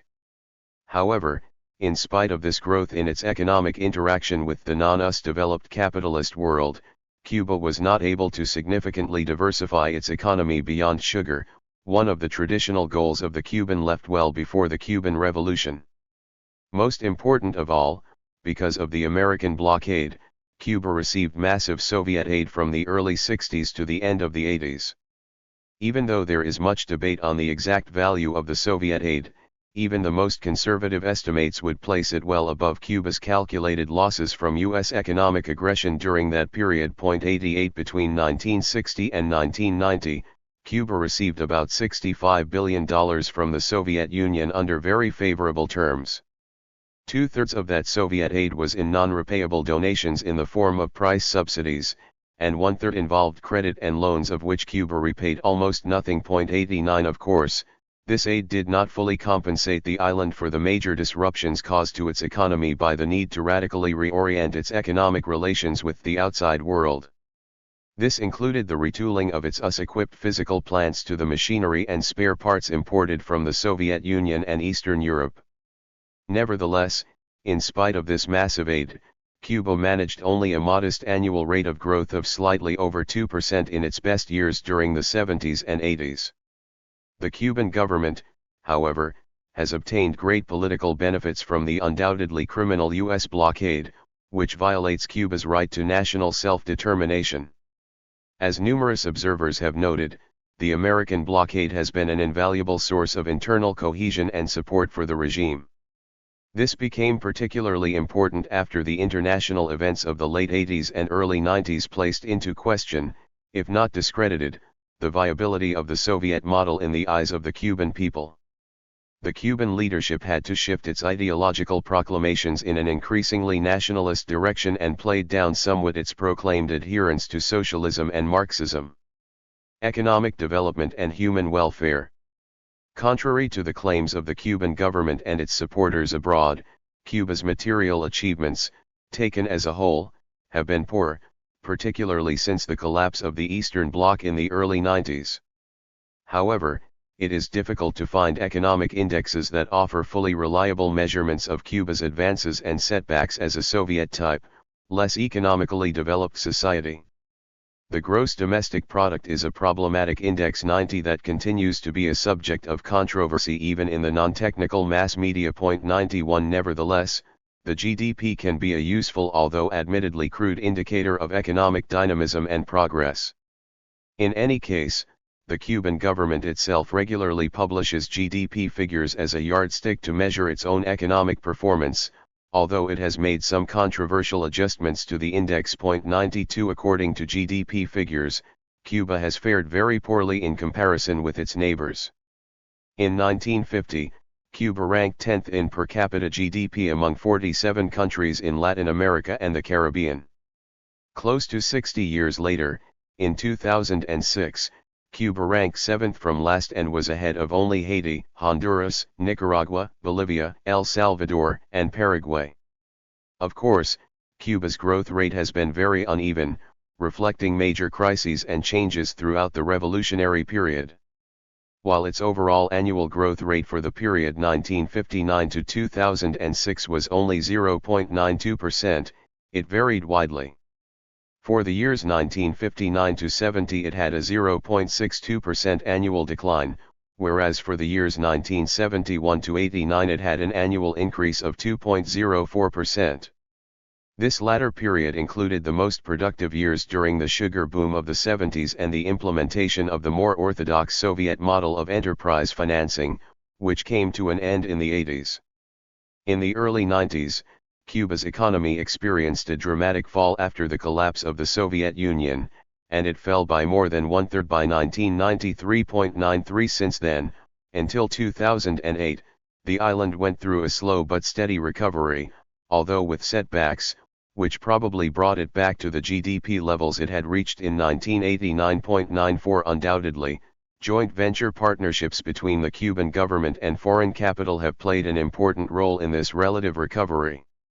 By 2002, joint ventures accounted for nearly 50% of exported goods and were especially important in mining, oil, natural gas, telecommunications, rum, and tourism. 95 Martha Lomas, Minister for Foreign Investment and Economic Collaboration, reported to the National Assembly of People's Power in July 2007 that in 2006 Cuba had $981 million of income due to foreign investments and that the direct sales of the joint ventures accounted for 8% of GDP. 96.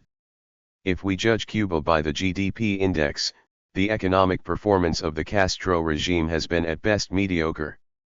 The annualized Cuban growth rate of per capita GDP in the pre-revolutionary period of 1950 to 58 was 1.61%, almost double the 0.92% rate achieved from the 1959 revolutionary victory until 2006.97. Cuba's low economic performance in comparison with the rest of Latin America and the Caribbean is particularly evident in such indexes as the number of personal computers and access to the Internet on the island.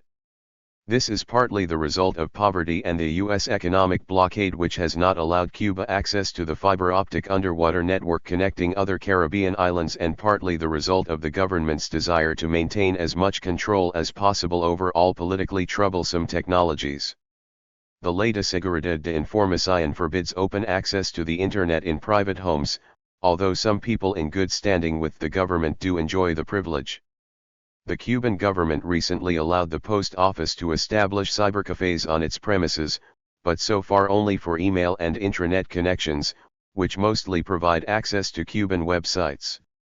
Access can also be obtained at the tourist hotels, but it is very expensive. 98 Moreover, many critical blogs are not accessible within Cuba because the government has put filters in place to restrict access. 99 The government has also banned parabolic antennas and resorted to punishments ranging from heavy fines and confiscation of goods to 3 years imprisonment in an only partly successful effort to limit the number of Cubans who smuggle the antennas used to watch Spanish-language telecasts.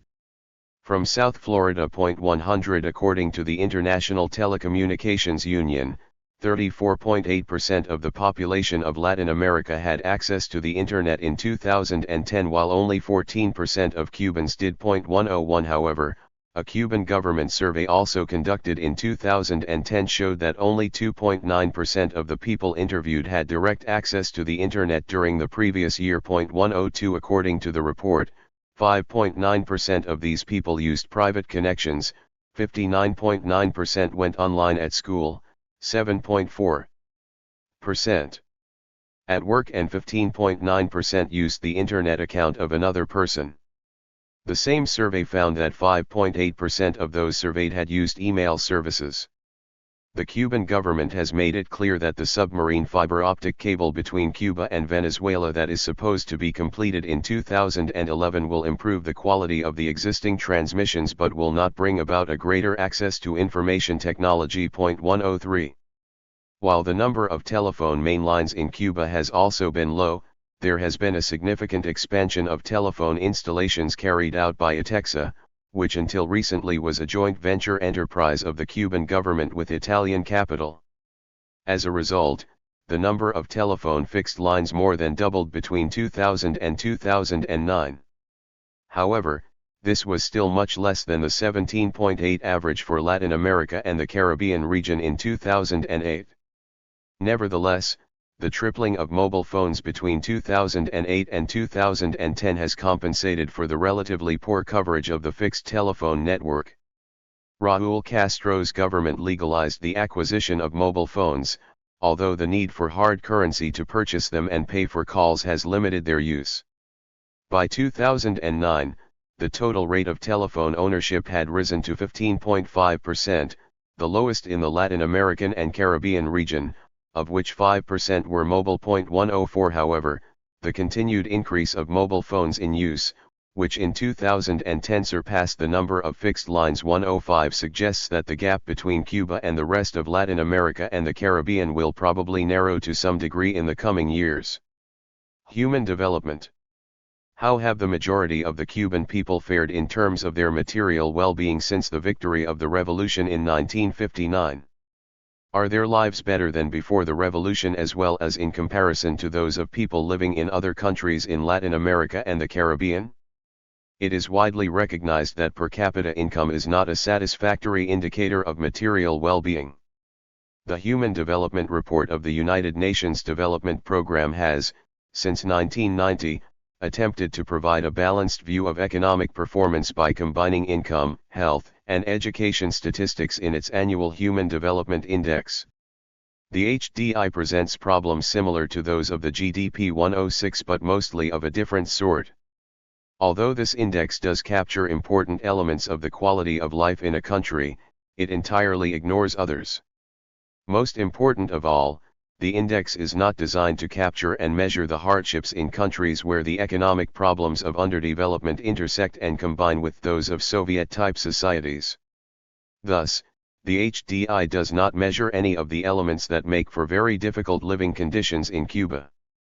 These include the low quantity and quality of food, housing, clothing, and toiletries, the poor state of roads, urban and interurban bus and railway transport, and the inadequate delivery of basic necessities such as electricity and water. Least of all does the HDI measure the difficulties of daily life as measured by the amount of time people have to spend in obtaining such life essentials as food and basic services. 107 Moreover, indexes can be deceptive if they are viewed in isolation without regard to related matters such as maintenance and upkeep. Take, for example, the case of water. Viewed in one way, Cuba does extremely well by international standards, with 95% of the population having access to drinking water, with 74% obtaining it through indoor piping and the remaining 21% through access to multifamily wells and various types of public pipes. Yet serious water shortages are a normal condition of life in Cuba. This happens in part because of seasonal droughts in certain regions, particularly in the eastern part of the island. However, the most important cause of the shortage of water is the very deteriorated infrastructure going back to well before the special period of the 90s. Much of this equipment was installed before the revolution. Other contributing factors have been the misuse and waste of water in agriculture and the loss of water in homes due to people leaving their taps open because of the lack of a stable and permanent water supply. Moreover, the shortage and expense of acquiring the parts necessary to fix and maintain domestic water installations have significantly aggravated the problem. These various factors lead to a loss of 58% of the water pumped by the country's aqueducts and a 70% loss in the case of the Havana metropolitan area. 108. Other illustrative examples of the kinds of hardships suffered under the particular conditions existing in Cuba can be found in the travails of obtaining food. The young Cuban left-wing critic Daisy Valera has written about how she spends Saturdays and Sundays procuring food rather than relaxing after a demanding work week. She has to stand in line numerous times, even in front of lemon stands, where the exasperated buyers suffering the tropical heat are likely to end up screaming at each other and even fighting. When Valera goes to buy fruit, there are only two choices, and as a result she once consumed only guava juice for 3 months because she does not like papaya. Besides being tired at the end of her food shopping journey, Valera is upset because she knows there are people who don't have to spend their weekends looking for food because they have access to hard currency supermarkets where they can find what they want with less trouble. 109 Valera has also written about the hardships involved in traveling by bus from Havana to visit her relatives in central Cuba during summer vacation time. Since she had not made a reservation a full month in advance, it took her 2 hours waiting in line just to place her name on the list and then an additional 15 hours until she was able to leave. Her trip was not cheap. Many of these problems might be explained by Cuba's poverty. But what can't be explained by the poverty of the country, especially if we consider the widespread overstaffing in state-run institutions such as bus terminals, is the lack of care and consideration for the customers. As Valera tells it, she found a terminal too small to prevent overcrowding and heat and without a restricted area for smokers. The floor of the terminal was filthy, and no one knew where to find water, unless one bought it from old men selling plastic bottles for 5 pesos each. The sole food stand that sells in pesos closes early, so those who have to wait in the bus station for the rest of the night have to buy far more expensive food available only for hard currency. Valera points out that improvements could be easily made, such as opening larger waiting areas with more seats available and ensuring that adequate food is on offer to the public. But, as Valera concludes, no one can find those who are responsible for poor treatment and inefficiencies, and what is worse, no one has the courage to protest in hopes of change. 110. Since Cuba has done well in health and education, 2 of the 3 elements of the HDI, it is not surprising that it has done much better by this indicator than by GDP figures alone. When the UN's Human Development Report was first published in 1990, before the collapse of the Soviet Union, Cuba ranked 7th among the nations of Latin America and the Caribbean, and it continued to rank 7th in the 2007/2008 HDI rankings, behind Barbados, Argentina, Chile, Uruguay, Costa Rica, and the Bahamas. However, these figures have been seriously questioned by the economists Carmelo Masalago and Jorge F. Perez Lopez, who argue that the lack of basic statistics to estimate the economic component of the HDI makes it technically impossible to determine the HDI for Cuba. In fact, the 2001 edition of the Human Development Report excluded Cuba and 11 other countries from various tables because of a lack of reliable data. This continued to be even more of a problem in the 2010 UNDP Human Development Report, where Cuba was omitted from the major UNDP HDIs due to lack of reliable information. 111 Masalago and Perez Lopez are particularly puzzled by Cuba's sudden improvement in its ranking for the years 1997 to 2000. They claim that this was in part a result of deficiencies in the measurement of all the 3 basic indicators that underlie the index, and more important, a change in methodology used to estimate the economic index. 112 Cuba has also done relatively well in the UN's Human and Income Poverty Index, ranking 6th in Latin America and the Caribbean, behind Barbados, Uruguay, Chile, Costa Rica, and Argentina. However, this index is also based on criteria closely related to health, education, and income. The only exception is the addition of an indicator regarding the proportion of the population using improved water sources. This is different from the regular and consistent delivery of water, a big problem that, as I suggested above, frequently reaches crisis proportions in Cuba and is not measured by this indicator. 113. In the last analysis, there is a connection between the realities that the GDP and HDI attempt to measure. It must be recognized that for at least the 2 decades after the collapse of the Soviet Union, the Cuban government maintained a commitment to the maintenance of the country's welfare state throughout the severe economic crises it confronted. Until recently, Cuba has been spending 1/3 of its GDP on social programs, the highest proportion in Latin America. But this has confronted Cuba with a serious problem, even in the short and medium term. The lack of economic growth inevitably impacts the state's ability to continue funding its social policies. 114. Health. One of the most significant achievements of the revolutionary government was in healthcare. From 1959 to the end of the 1980s, right before the collapse of the Soviet bloc and the USSR, important improvements had been registered in all health indicators.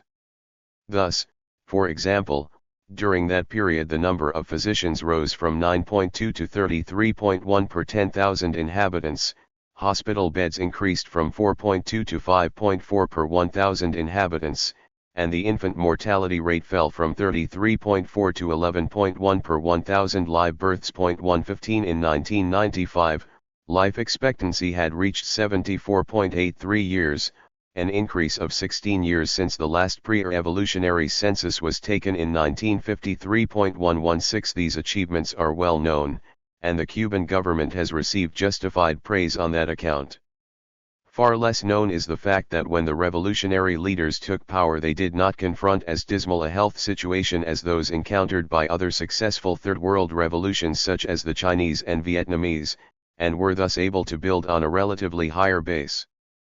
As Jorge Ibarra, a Cuban historian residing on the island, has pointed out, in the 1950s Cuba held third place in Latin America in the number of persons per medical doctor, behind Uruguay and Argentina. 117. The island also had the third lowest infant mortality rate in Latin America, behind Argentina and Uruguay. 118. And was among the leading countries in Latin America in terms of life expectancy. 119. Ironically, the origin of Cuba's relatively advantaged position in Latin America was the U.S. military occupation of Cuba from 1898 to 1902. During the 3-year period 1899 to 1901, the American occupation authorities carried out extensive sanitation campaigns and reforms that dramatically reduced infectious epidemic diseases and the ensuing high death rates. 120.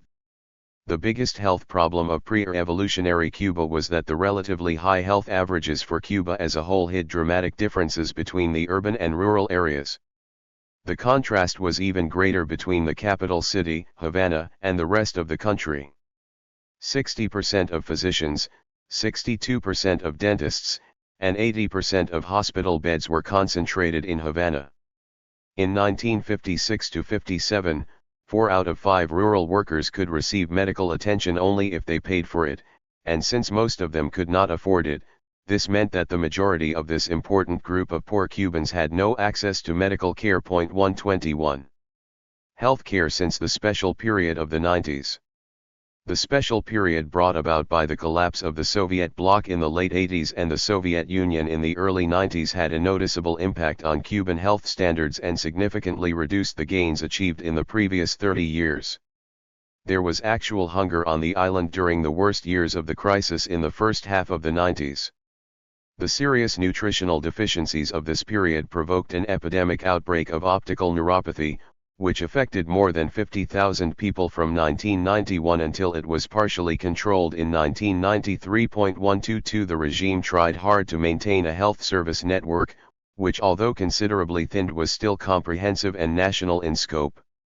In this sense, the Cuban government did a much better job than many other Latin American countries faced with a similar set of objective circumstances probably would have. On the positive side, between 1990 and 2002 the number of physicians continued to increase relative to the size of the population.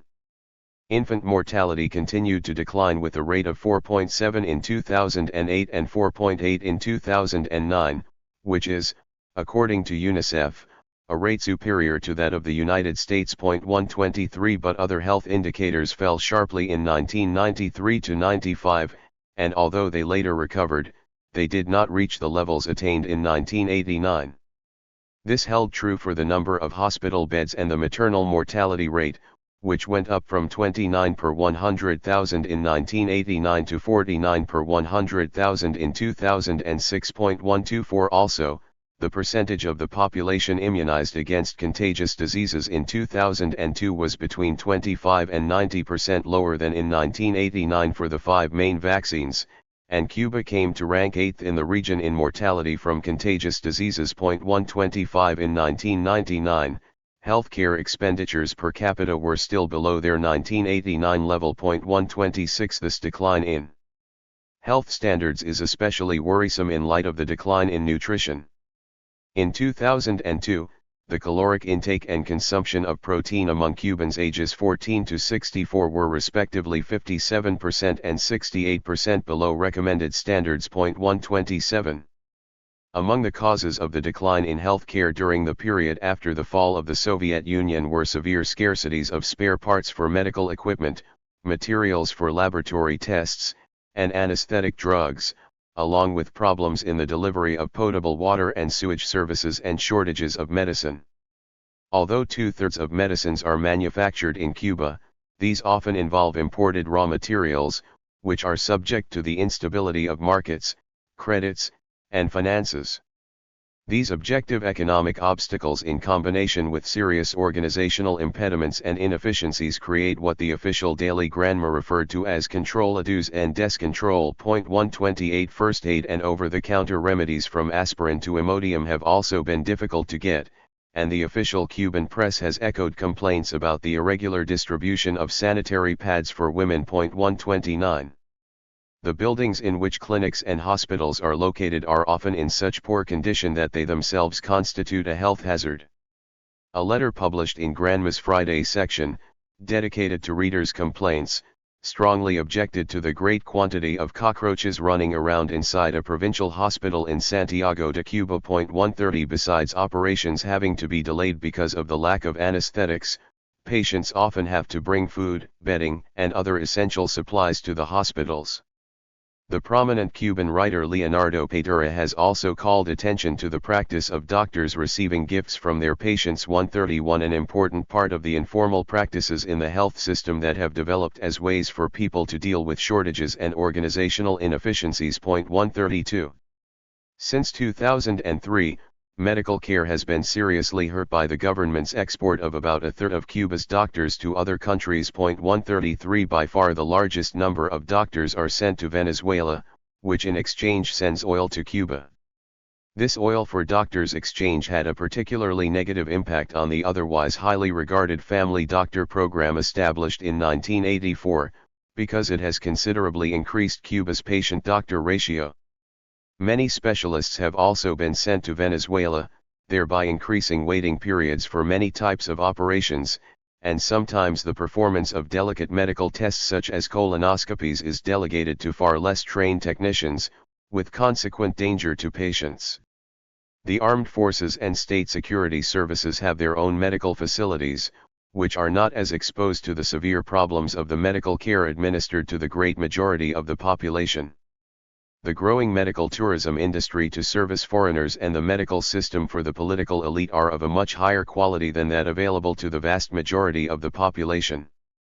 A big scandal broke out in January 2010 when at least 26 patients died at Havana's psychiatric hospital as a result of an unusually cold Cuban winter, with a low of 3.6 degrees Celsius in the area where the hospital is located.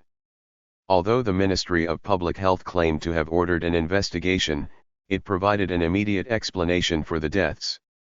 According to the ministry, the reasons included prolonged cold temperatures and risk factors associated with mental illness, physical deterioration due to old age, respiratory infections in a year when these ailments reached epidemic proportions, and complications from chronic diseases, mostly cardiovascular and cancer. 134 While the ministry's explanation underlined the factors that made those patients highly vulnerable, it did not even hint at the inadequate care that must have played an important role in so many simultaneous deaths. 135 Sometime later, an inquisitive foreign reporter found out that relatives of the victims were visited by the authorities, who pressured them not to give him any more interviews because journalists had a counter-revolutionary interest in slandering Cuba. 136 Eventually, a trial was held a year later at which the prosecution claimed that the theft of clothing and food played an important role in the tragic events at the hospital.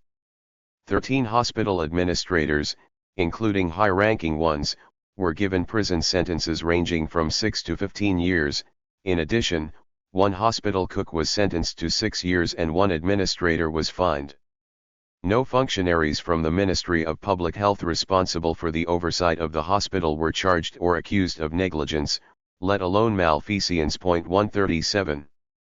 Thus, on one hand, the Cuban health system is justifiably proud of its achievements abroad in countries such as Haiti, Bolivia, Nicaragua, Ecuador, and Venezuela, and the training of foreign doctors at the Latin American School of Medicine on the island.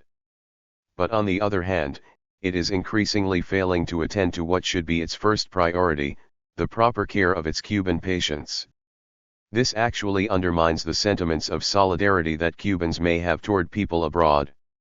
Tremendous waste and inefficiency are evident throughout the health system, as is the case for the Cuban economy as a whole. Very expensive equipment stored in ophthalmology warehouses is not utilized. The new burn unit of the well-known Calixto Garcia Hospital located next to the University of Havana's main campus had not been used even for a single day more than 2 years after it had been inaugurated. The roof had fallen on several occasions, and the very expensive bathtubs for burned people could not be used because of a lack of water pressure. The new state-of-the-art operating room in the same hospital was also unusable, since it had a roof that leaked when it rained as well as dozens of leaks in the water pipes.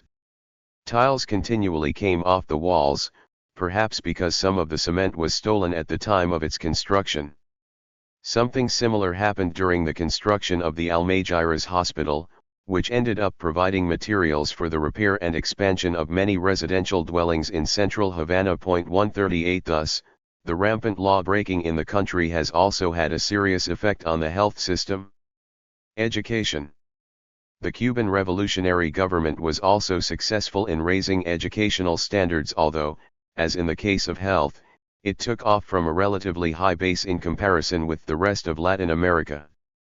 According to the Cuban census of 1953, the last count before the 1959 revolution, 76.4% of the adult population could read and write, a level that trailed behind only Argentina, Chile, and Costa Rica. 139 But just as in the case of health indicators, the national educational averages hid huge differences between the rural and urban populations.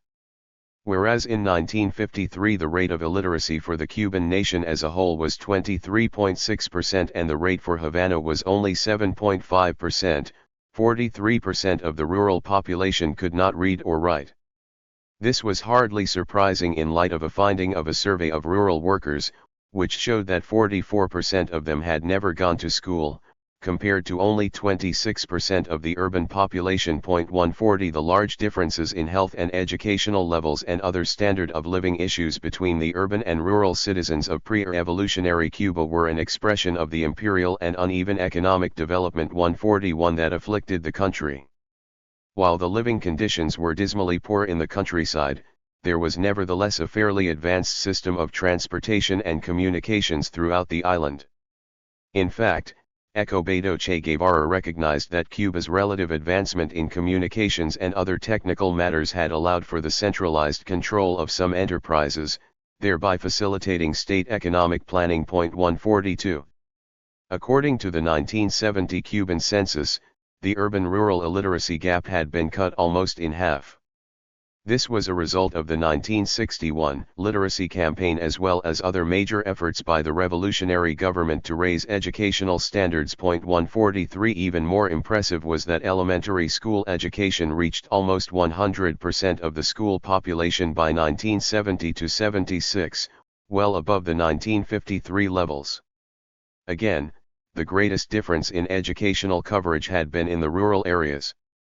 In 1958-59, while the countryside accounted for 43% of the population, it had only 30% of the elementary school teachers and student enrollment. 144 With respect to university education, enrollment actually declined from 1958 to 1961 and by 1970 was still below the pre-revolutionary level. However, by 1972 that level had been recovered, and then it continued to increase until reaching 10.8% of the relevant age group in 1976. 145. Education, like health, was seriously impacted by the special period that began in the 90s. In real terms, the educational budget contracted by 38% from 1989 through 1997. This resulted in deterioration and shortages ranging across the board, from lack of pencils and books and overall decay of buildings, equipment, and laboratories to cutbacks in school meals. The decline of enrollment in elementary schools was minimal, but the decline in enrollment in secondary education was significant, as it fell from 90.2% in 1989 to 74.5% in 1994, and then rose to 79.4% in 1998, still close to 11 percentage points below 1989.146. Nevertheless, at end of the 90s more than 97% of children between the ages of 6 and 14 were enrolled in school, and retention rates in elementary, secondary, and vocational and technical school were over 95%. 147. However, a new crisis has affected the Cuban educational system in more recent years. Among the causes of the recent educational crisis has been an exodus of teachers from classrooms because of the low peso salaries prevailing in that sector.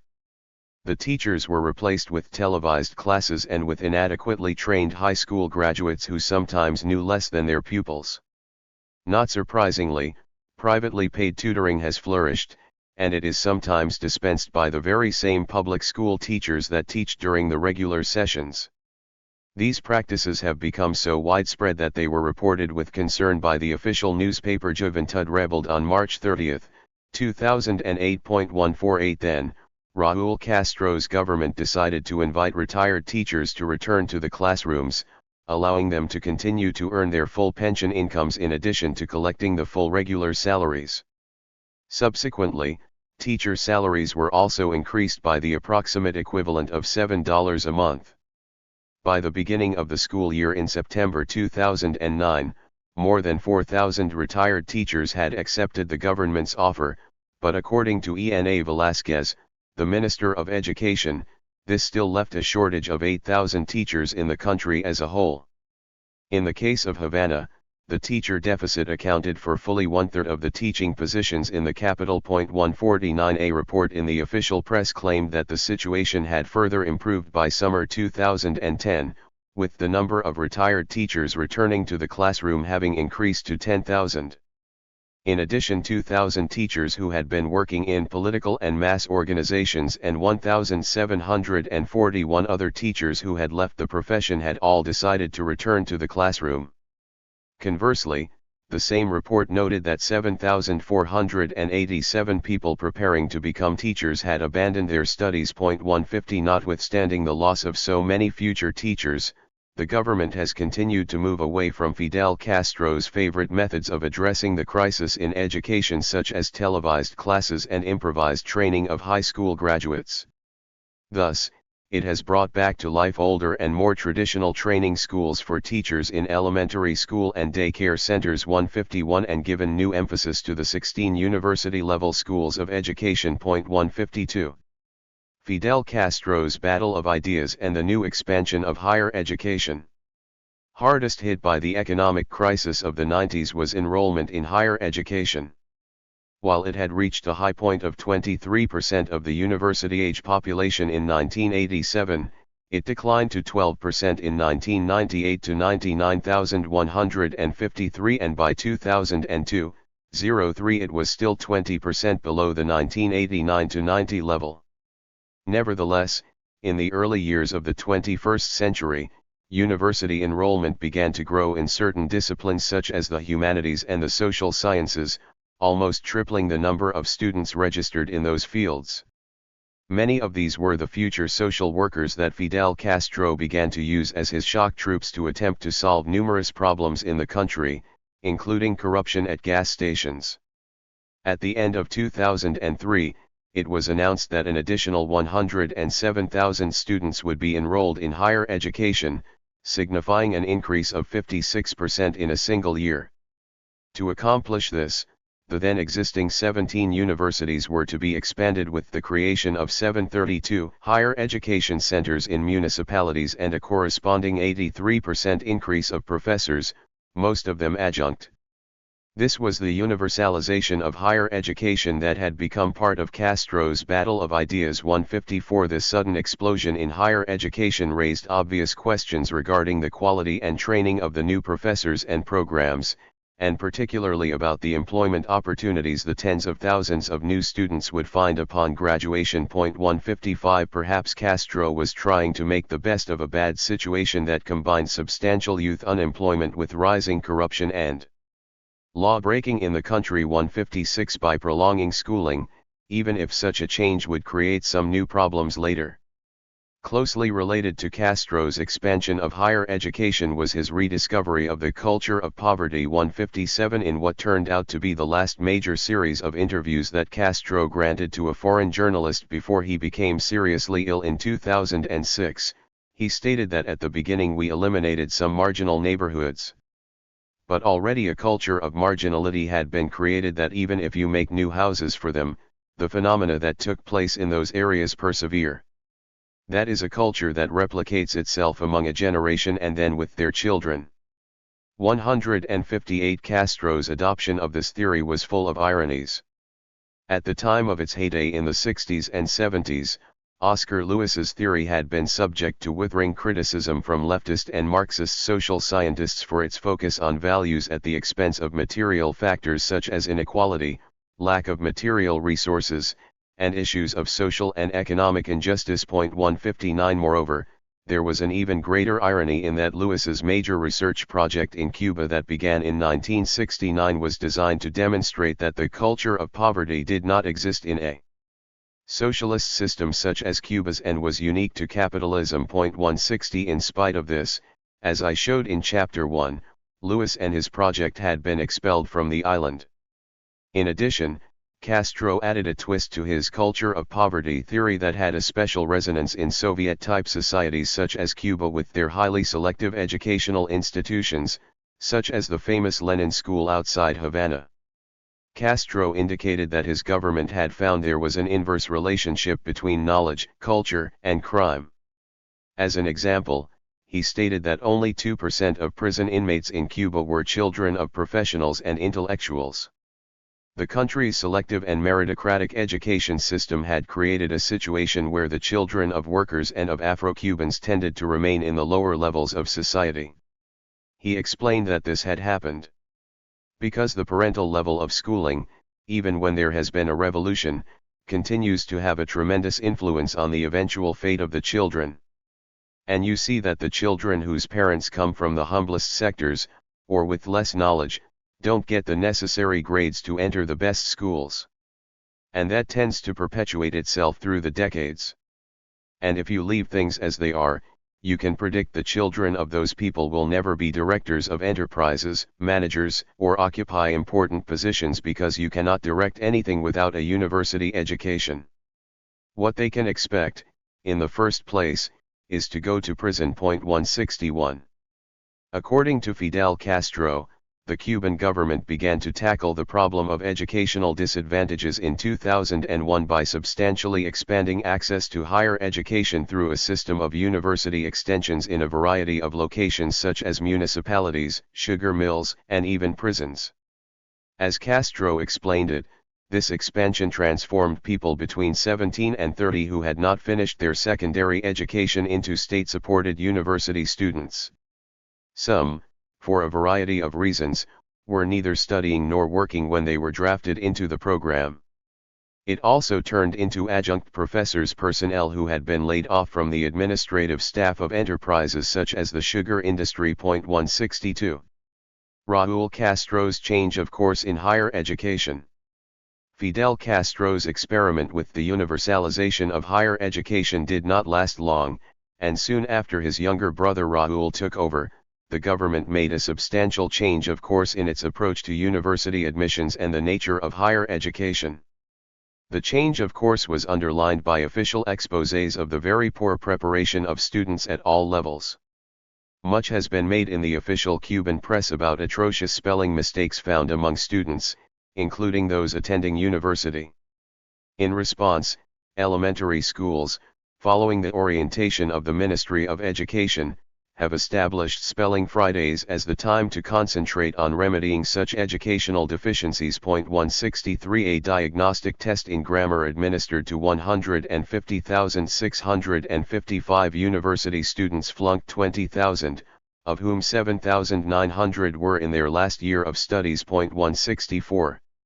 Most important of all the new measures adopted by Raúl Castro's government was a new emphasis on entrance exams for the various universities in the country.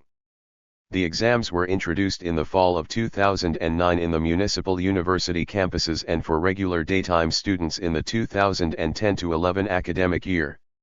All those aspiring to enter the university will now have to take and pass exams with a higher minimum grade of 60 in Spanish, mathematics, and Cuban history. 165 Although school averages will also be taken into consideration. Moreover, all future class assignments, exams, and degree theses will be subject to a descuento ortográfico, which could even lead to an F grade. This penalty will be more flexible during the initial year but will become more rigorous in the subsequent stages of student careers. 166 The government has left no doubt that a different philosophy of higher education has been put in place, notwithstanding the ritual invocations of Fidel Castro's ideas on the matter. The official press has used phrases such as opportunity for all, admission only for those who are well prepared. 167 And people will have to study to enter the university, stating that equality consists in that everybody can go to the university, but admission will have to be earned. 168 Top educational authorities in Cuba have warned that the state cannot continue to invest in higher education unless the universities adopt efficiency measures. They also argue that these institutions should strive for quality instead of social promotion. 169. The authorities have also stressed the need for a new political emphasis in the content of higher education. Minister of Higher Education Miguel Díaz-Canel Bermúdez, a member of the Political Bureau of the Communist Party, described this renewed political effort as the shaking up of classrooms with systematic and profound ideological political work.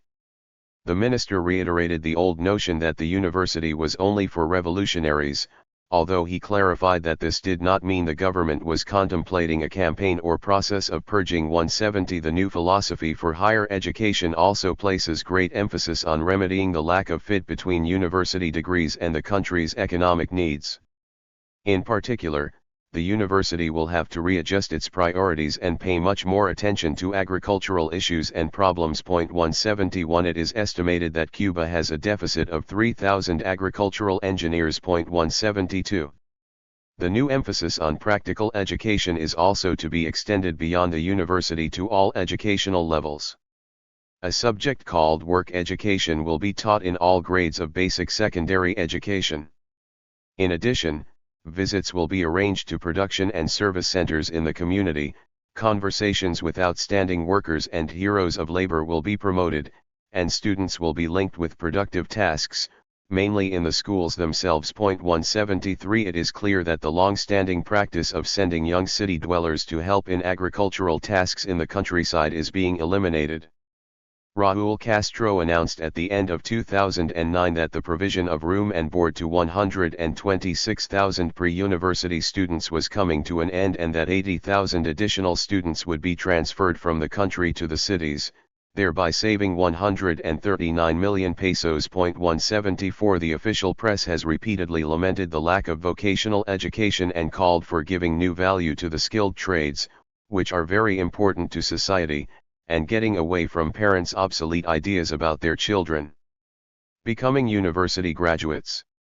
The education of young people must be linked to production so that they can be more easily trained as the skilled workers and mid-level technicians that the country requires. 175 One major problem with this new approach is the disastrous state of technical education in many Cuban schools presumably dedicated to that purpose.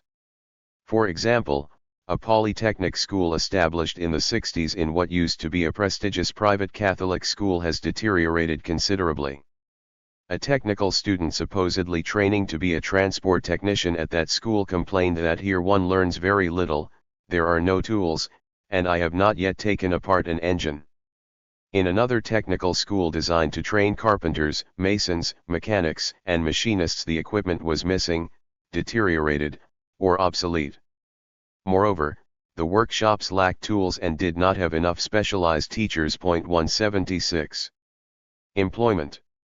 One of the greatest problems of the pre-revolutionary economy, with great impact on Cuban political consciousness and behavior, was a high degree of chronic unemployment, both in the countryside and the city. The sugar industry, by far the single most important source of employment, operated for an average of only 95 days per year in the post-war period. 177 Leaving hundreds of thousands of rural workers to fend for themselves for the remainder of the year. The 1943 Cuban census, which was conducted during the dead season, registered a national unemployment rate of 21.1%, but when the next census was taken 10 years later during the sugar harvest, the national unemployment rate was found to be only 8.4%.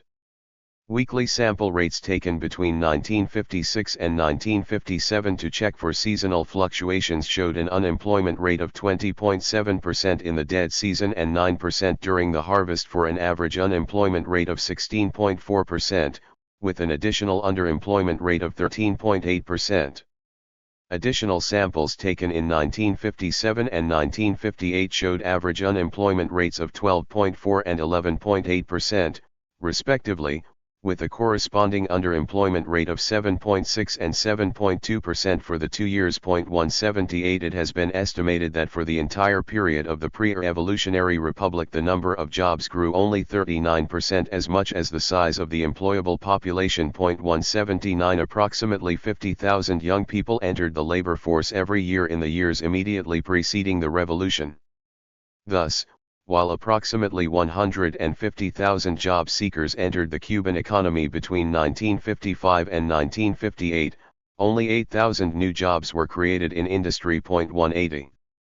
After the overthrow of Batista at the end of 1958, the new revolutionary government made strong efforts to combat unemployment through a very extensive public works program, particularly during the dead season that began in early 1959. However, this was not sufficient to eliminate unemployment, since many capitalists refused to invest in and expand their businesses. This was particularly evident in the very important sector of private construction, which came to a virtual halt in response to the government's legislation substantially reducing urban rents. Tourism, one of the important sources of employment, was also drastically reduced, in great part because of the political hostility toward Cuba sponsored by Washington. Thus, there was still an average unemployment rate of 13.6% in 1959 and 11.8% in 1960, with a rate of underemployment of 12.1% in both years. 181 Castro's nationalization of the whole economy, completed in 1968 with the revolutionary offensive that nationalized even the tiniest hole-in-the-wall businesses, allowed the government, like its Soviet-type counterparts in Asia and Europe, to take measures that made it possible to claim that it had eliminated unemployment. Accordingly, the 1970 Cuban census revealed only 1.3% unemployment in the labor force, the lowest in Latin America. 182 After that low point, unemployment increased somewhat, in part because of the campaign for higher productivity, inspired by the orthodox Soviet economic model, that was undertaken in Cuba in the 70s. The rate of unemployment reached 3.9% in 1974 and as much as 5.4% by 1979. However, it appears that by 1980, with the help of the massive exodus through the port of Mariel, the male unemployment rate temporarily stabilized at 2.5% and the female rate at 7.8% of the labor force. 183 Then, the entry into the labor force of the baby boomers produced in the early years of the revolution may have helped to raise the visible unemployment rate to 5.5% in 1981. 184. Notwithstanding its growth in the 70s, unemployment was still far below the rate of the pre-revolutionary 50s and the early years of the revolution. The revolutionary government had undoubtedly succeeded in virtually eliminating one of the major and chronic problems of the Cuban economy. As the economist Carmelo Masalago has explained, this was accomplished through four means. First, substantial emigration opened about 200,000 jobs in Cuba in the 60s. Second, those below 17 and above 62 years of age were removed from the labor force through the expansion of education and social security. Third, by the elimination of seasonal unemployment in the countryside. This was accomplished through rural to urban migration and overstaffing in state farms, guaranteeing jobs throughout the year. Fourth, employment was expanded in the social services, the armed forces, and the bureaucracy, coupled with overstaffing in industry and subsidies to redundant urban workers, all of which prevented open unemployment in the cities. 185. The measures taken to eliminate unemployment were obviously a mixed bag, some very positive measures, particularly in the areas of education and social security, and an overstaffing that would necessarily lead to a substantial reduction in the productivity of the Cuban economy. But even this sort of reduction of productivity is a more complicated issue than what it is made to appear or what mainstream economists would have us believe. Barring any significant improvement in the economy's technology, in machinery, or in the organization or motivation to work, an easing of the capitalist speed-up and super-exploitation at work is bound to result in some reduction of productivity. Moreover, a certain degree of loss of productivity is desirable for the sake of equity, as employment is spread among a larger number of people in order to share more widely the benefits of a steady income and the other advantages of regular employment. However, it is clear that the low productivity and inefficiencies of the Cuban economy, as is generally the case in Soviet-type economies, went far beyond what could possibly be justified on the grounds of a more humane workplace or considerations of equity. The built-in inefficiencies of the highly bureaucratic communist economies systematically misused and wasted human effort and labor, a flaw as serious as the harmful effects of the systematic unemployment of capitalist economies. Fidel Castro himself called attention to the evils of bureaucratic overstaffing through comments he made in a number of speeches in 1964. Where there is one bureaucratic employee in excess in an unnecessary position, there is a man living at the expense of the worker. In small enterprises where the former capitalist owners maintained few employees, we now see 3 to 4 times that number. It is necessary that we avoid the inception of a parasite class living at the expense of productive work. We have accomplished nothing if we previously worked for the capitalist and now we work for another type of person who is not a capitalist, but who consumes much and produces nothing. The standards of living of the people cannot be raised while what one produces must be divided among 3.186. The existence of a motivated labor force could have substantially compensated for the loss of productivity generated by bureaucratic overstaffing and the strong tendency toward organizational chaos in the Cuban and other Soviet-type economies. Of course, overstaffing and chaos themselves undermine worker motivation. In any case, since the victory of the revolution, worker apathy has historically been one of the major weaknesses of the Cuban economy. Employment since the special period of the 90s. The 35% decline in economic output and 32% decline in productivity 187 brought about by the collapse of the Soviet bloc and the Soviet Union in the late 80s and early 90s produced a substantial increase in open and hidden unemployment on the island. The virtual collapse of sugar production to 20 to 25% of its historic levels later added over 100,000 former sugar workers to the ranks of the unemployed, although most of these were soon relocated to other jobs or to training. Yet the official unemployment rate has for the most part remained remarkably low, with rates such as 7.9% for the period 1989 to 95, 4.5% for 2001, 3.3% for 2002, 2.3% for 2003, 188, and the even lower figure of 1.6% at the end of 2008.189. This has led to the almost comical situation in which the government claims a very low official unemployment rate at the same time that the official Cuban press complains about large numbers of unemployed youth. In a Juventud Rebelde article published in March 2007, it was reported that 282,515 young people in Cuba, including 3,000 members of the communist youth, do not work or study. 190 later the same year, Juventud Rebelde more specifically reported a total of 4,253 unemployed young people in Guantanamo province and 29,975 in the province of Santiago de Cuba. 191 2 years later, a more detailed report of employment in that city indicated that 27.4% of graduates from various educational programs had still not been provided employment and revealed that the overall rate of unemployment in the region had reached 13.3%, and 22.08% among women.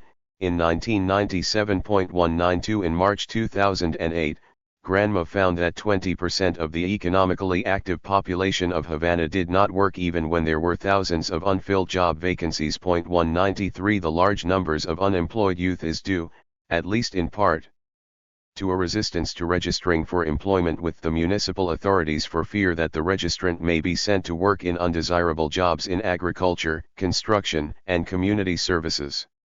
Young people disappear from the official job market and end up idle, or engaged in the ubiquitous illegal economic activities. 194 The low peso pay rate prevailing in most government jobs is also a powerful factor dissuading people, particularly the young, from working.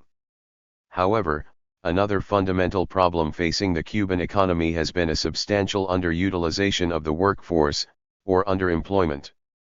The United Nations Economic Commission for Latin America called this equivalent unemployment and estimated that it had grown from 7.9% in 1989 to 34% in 1993, and then descended to 25.1% in 1998, after which date the ECLA inexplicably stopped publishing this type of data. 195 Carmelo Masalago calculates that if we add hidden to open unemployment, over 30% of the Cuban labor force could have been considered unemployed at the end of the 90s. 196. Another problem faced by the Cuban authorities is that people who are supposed to be and are counted as working may still not do a full day's work.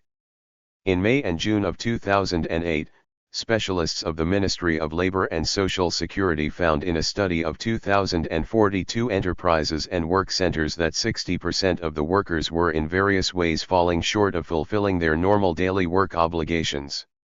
The 26,622 violations of labor discipline that were detected included late arrivals at work, taking longer than the periods assigned for breaks and meals, lack of fulfillment of work hours, leaving before the end of the workday, carrying out non-authorized activities while at work, and leaving one's work post without authorization. 197. Inequality and poverty. It is generally recognized that until the early 90s, Cuba had done best in Latin America and the Caribbean in achieving low levels of inequality of wealth and income, thus demonstrating that the island, like many other Soviet-type societies, was much better at distributing than at producing goods. This has been consistent with the visual impression that Cuba makes on many visitors, generalized poverty and scarcity but much less evidence of beggars and other instances of extreme destitution than in other Latin American countries. Cuba achieved the greatest degree of equality in the first several years after the victory of the revolution. Inequality grew somewhat during the period of greatest economic growth, from 1971 to 1985. The subsequent 1986 to 90 period of rectification of errors that witnessed a resurgence of Guevaraist economic policies had a rather mixed impact on equality. On one hand, wage and income differences were reduced and rationing was expanded. But on the other hand, the black market expanded in response to the scarcity of consumer goods and excluded the poor, as did the privileged access of the elite to consumer goods through special stores, separate hospitals, recreational villas, and trips abroad. 198 This incidentally raises key issues that have usually been overlooked by Western sympathizers with Cuba and other Soviet-type societies. These people, residing in capitalist countries, are accustomed to money's powerful and exclusive role in obtaining consumer goods and the good things in life. Consequently, they have a great deal of difficulty understanding how political access, often to free goods, such as free travel abroad representing government-financed institutions, frequently becomes more important than money for obtaining valuable goods in Soviet-type countries. While the official salaries of the political elite are not necessarily much higher than those of most people, they nevertheless live considerably better lives. Thus, the demand that certain goods should be made available to those who have the money to buy them, instead of the government limiting access for political reasons, becomes in these societies a paradoxical yet elementary democratic demand. The right to travel abroad, the absence of which is widely resented in Cuba, is a good case in point, since the politically connected are allowed to travel, often at government expense, with far greater frequency than the rest of the population. In this sense, extra economic political privilege in Soviet-type countries such as Cuba, which is not registered by the usual measurements of inequality utilized by economists, resembles the role played by extra economic factors in pre-capitalist feudal and absolutist systems. Since the two-tier economy of hard currency and pesos was legally established in 1993, inequality has been unleashed. It has been estimated that some 60% of Cubans have access to hard currency, although in varying quantities. Those who have relatives abroad are more likely to get hard currency remittances, as are those Cubans who live in the Havana metropolitan area and have jobs bringing them into contact with tourists. Both of these groups tend to be disproportionately white. Black Cubans have been much less likely to emigrate, and there has been substantial racial discrimination in employment in the tourist industry in favor of Cubans regarded as having buena presencia, which is code for whiteness.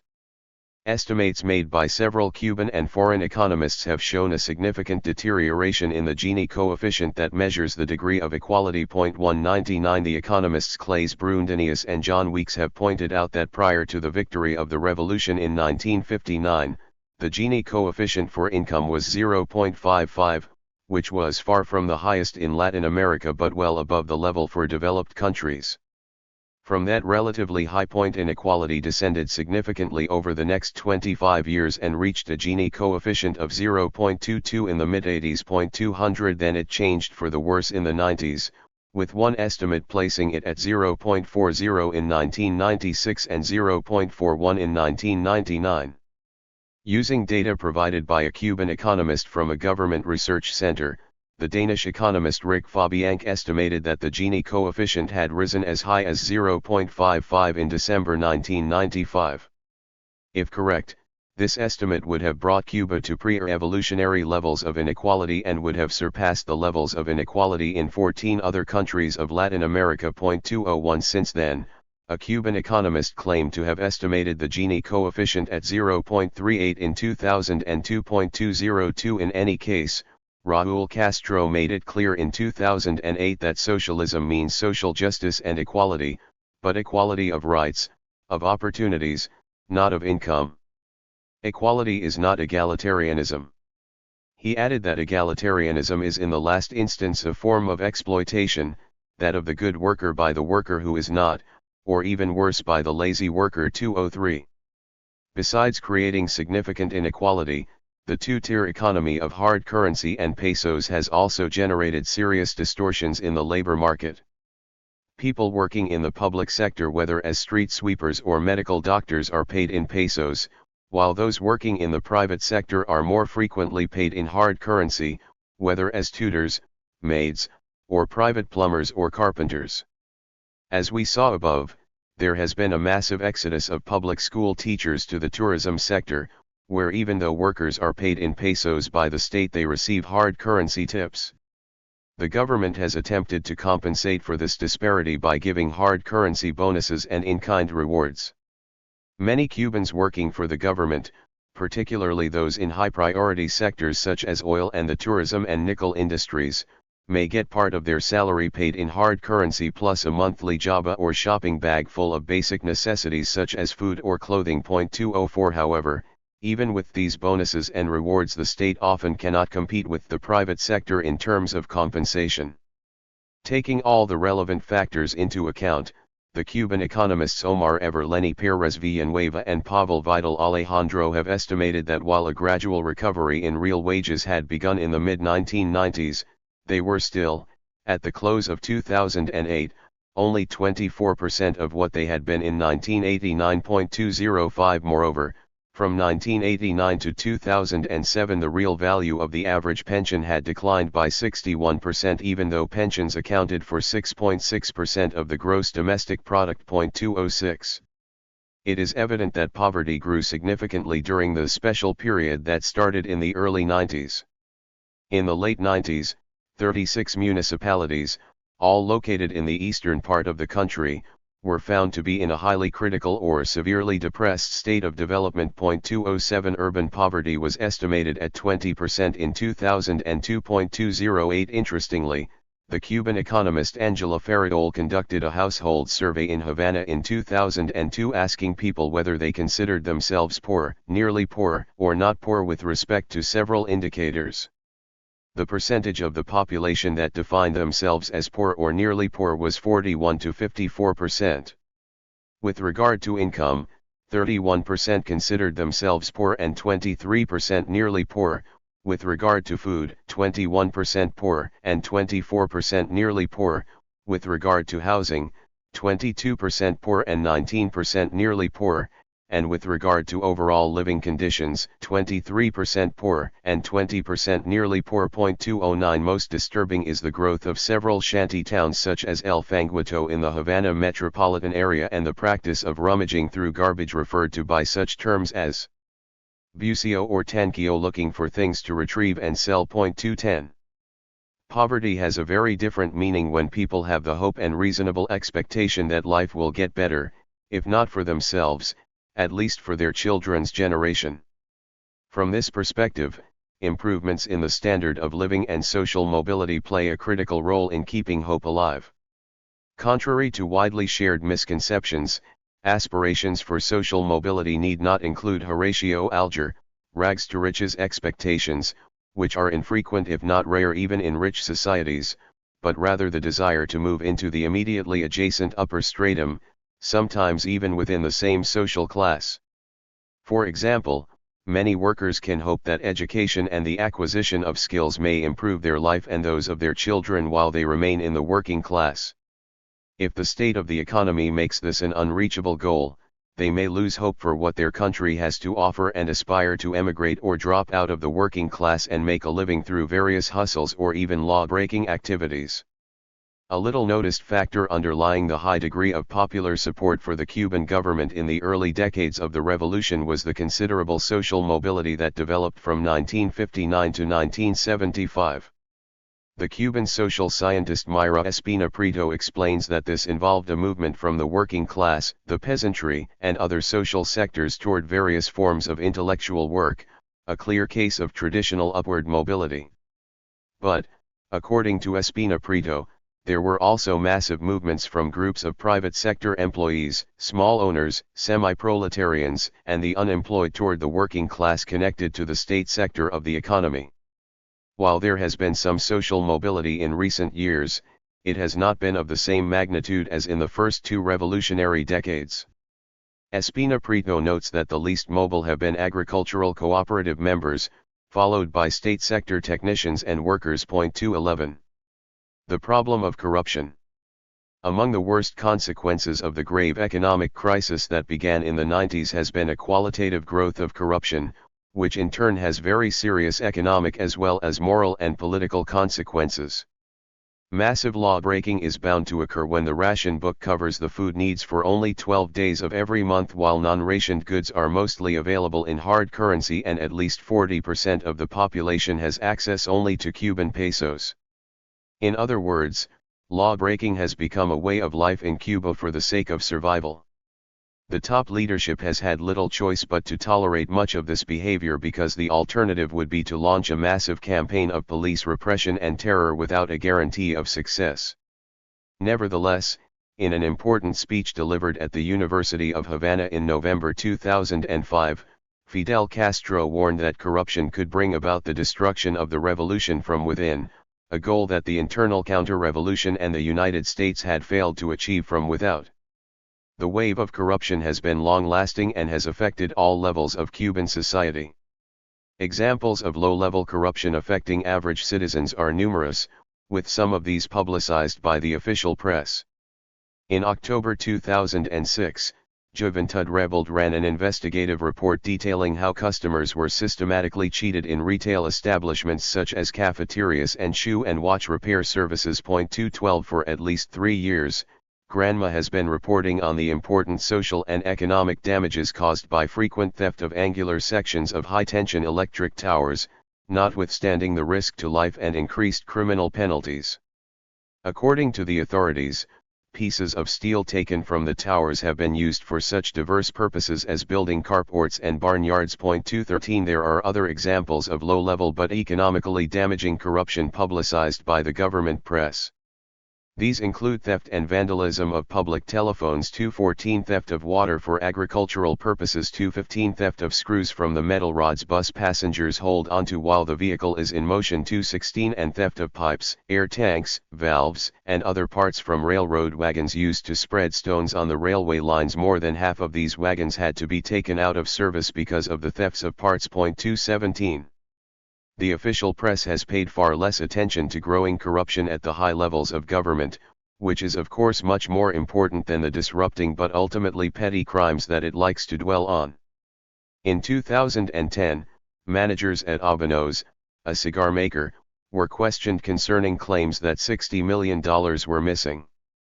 Pedro Alvarez, the former head of Alimport, the agency in charge of food imports from the United States, was arrested at his home and taken to jail in handcuffs, but he later managed to evade the authorities and leave the country. 218 General Rogelio Acevedo, whose military career began as a teenage guerrilla soldier fighting the Batista dictatorship in the Sierra Maestra, was forced to resign as head of the Instituto de Aeronáutica Civil de Cuba. It seems that the managers of Cubana de Aviación, the state airline company, were using the planes as if they were their private property, leasing them and pocketing the proceeds. Emboldened by their success, Cubana's managers were even planning to buy small planes to steal customers from the airline whose interests they were supposed to protect. At the same time, Ofelia Liptic, General Acevedo's wife, was involved in a corruption scandal at Alimentos Rio Zayza, a food enterprise where she was an important executive. The head of this enterprise was Roberto Gabriel Baudrand Valdez, a Chilean who suddenly died as a result of what the authorities claimed were breathing problems caused by his having ingested prescription drugs and alcohol. Baudrand Valdez was in turn a close associate of the Chilean Max Marambio, the head of Salvador Allende's personal security team and a personal friend of Fidel Castro, who became a successful businessman with important investments in Cuba.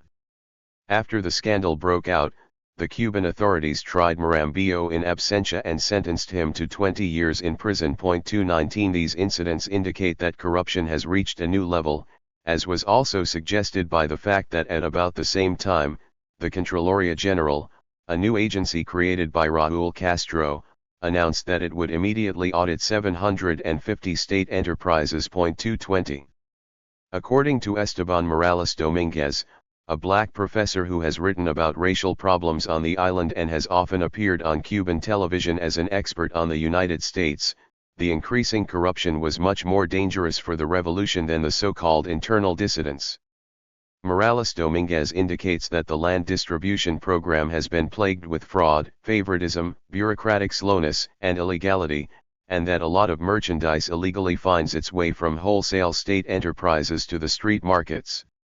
Morales Dominguez adds that such phenomena constitute a true counter-revolutionary force that can do away with the revolution, a force which is located not below but above, at the very level of the government and state apparatus. More ominously, Morales Dominguez insists, there are people in the state and government who are strengthening themselves financially, so when the current regime falls they will have almost everything prepared to transfer state property into private hands, as happened in the Soviet Union. 221 Morales's article must have gravely offended the highest authorities, for after its publication he stopped appearing on the Mesa Redonda, the most important political program in Cuban television, and some time later was expelled from the CCP. 222. The impact of the world recession.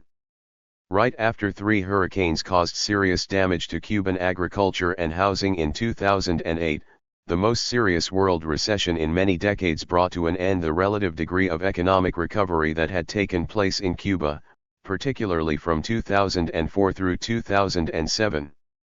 Since tourist installations were not seriously affected by the 2008 hurricanes, Cuba was able to establish a new record for tourist visits with an increase of 81,000 tourists, for a total of 2.4 million in 2009. However, even though more tourists came to the island, they were spending less, which resulted in an 11% decline in tourist income in comparison with 2008. 223 The situation improved in 2010 with the arrival of more than 2.5 million tourists and the growth of tourist income outpacing the number of tourist arrivals. 224 Most important of all, while there was only a slight decline in the production of nickel in 2009, the world recession caused a 72.3% fall in prices from peak to trough, sending them even below production costs, before they began to recover in 2009 and 2010. 225 In fact, Cuba lost $120 million because a failure to meet nickel production targets prevented the country from taking advantage of the higher prices in 2010. 226 Nickel had recently become the principal sector of the Cuban economy, an even more important earner of hard currency than tourism and the export of medical and other services. Cuban ports also registered a considerable decline of foreign trade, with a significant reduction not only of exports but also of food imports from the United States. Commerce with China, Cuba's second largest trade partner after Venezuela, fell by a third. 227 There was also a reduction in the foreign sales of such products as tobacco, more difficulty in obtaining foreign credit, and worrisome predictions of a drop of tourism in the future. 228 Meanwhile, the import bill for oil and food in 2008 went up by 41%. This helped to reduce economic growth to 4.3% in 2008, the smallest growth for the Cuban economy in 7 years. Cuba did even worse in 2009, with an annual growth rate of 1.4%. However, as Osvaldo Martinez, an important Cuban government economist, pointed out, the Latin American and Caribbean region as a whole had done even worse, registering a decline of 1.8% during the same period. 229. A national survey of enterprises conducted by Juventud Rebelde showed that curtailment of energy consumption and the lack of raw materials and other inputs had already had a serious impact on the national economy.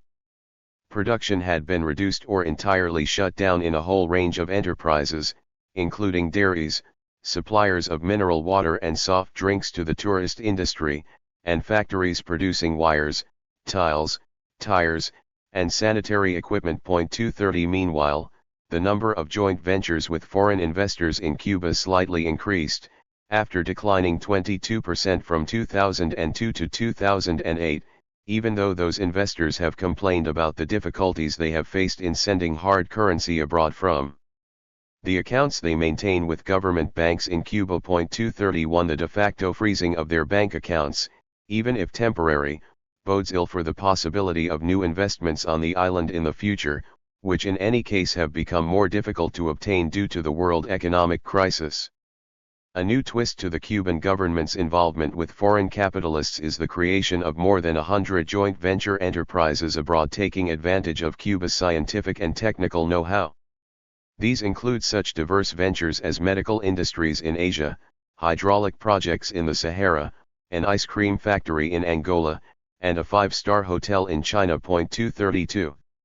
One aspect of this new crisis that has particularly worried the Cuban people is the possibility that blackouts, One of the worst features of the special period of the 90s that had recently been eliminated, might return. 233 Beginning on June 1, 2009, strict economizing measures were taken throughout Cuba, with particular emphasis on the use of electricity in the workplace. An enterprise that consumes over its top limit may lose electric services. In the case of residences, electricity may be cut off for 72 hours for a first-time violation of the new consumption norms. The official press has pointed out that the use of electricity had significantly increased since the beginning of 2009 and had reached alarming proportions in the spring of that year. Special emphasis was placed on the massive waste and inefficiencies in the state sector, where 3,000 violations were discovered by government inspectors. 234 Inspectors also revealed, according to the official press, that 10% of the homes that were visited were stealing electricity. 235 Shops have been ordered to switch off their refrigerators for 2 hours a day, and bakeries are prohibited from baking in the evening, when power consumption peaks. 236 Cuba's economic reforms. A tentative beginning. The decline in agriculture and manufacturing has led Cuba's economy, as indicated above, to become primarily centered on the nickel industry and on services, particularly tourism and the export of medical services abroad.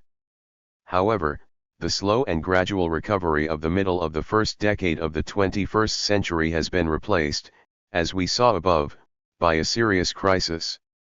The 6% rate of growth that had been originally forecast by the government for 2010 was reduced to 1.4%. 237 Although at the end of 2010, the Cuban government claimed a 2.1% growth of GDP for that year and projected a growth of 3.1% for 2011. 238 The rate of gross fixed capital formation, which in 1989 had reached 25.6% of GDP, has since then registered annual percentages below 10% in many years, which is insufficient for capital replacement. A new decline began to take place in 2009 and the first quarter of 2010 with a 15% fall in investments. Cuban economists calculate that a 25% rate of fixed capital formation is needed to maintain sustained economic growth. 239 In terms of foreign debt, Cuba's total external debt in hard foreign currency had increased considerably by 2008. It amounted to almost $46 billion, the equivalent of 380% of annual exports, compared to the regional average of 83%. 240 Even more disturbing was the sharply upward trend of the debt, which had increased, according to ECLA's estimates, by a factor of 1.7 between 2004 and 2008. 241 If we look at the balance of trade, Cuba had reached a deficit of €7.9 billion in 2008, because exports stagnated while imports rose sharply by 43%.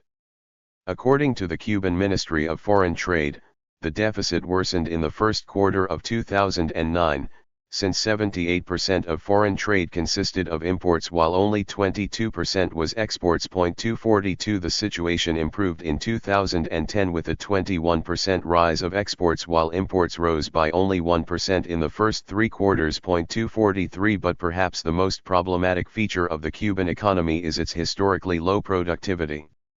While the official rate of labor participation in the economy is 73.6%, 18 points above the median for Latin America and the Caribbean, its productivity has been poor and it actually declined by 1.1% in 2009. 244 This may have led Raúl Castro to proclaim on July 26, 2009, that economic problems would not be solved by people yelling "Fatherland" or "Death" or "Down with imperialism," and that the Cuban people had to work harder to increase production, particularly on the land. 245 After he took office initially in 2006 and then more permanently in 2008, Raúl Castro began to make some economic changes in an ad hoc and sometimes contradictory manner in response to specific problems and crises.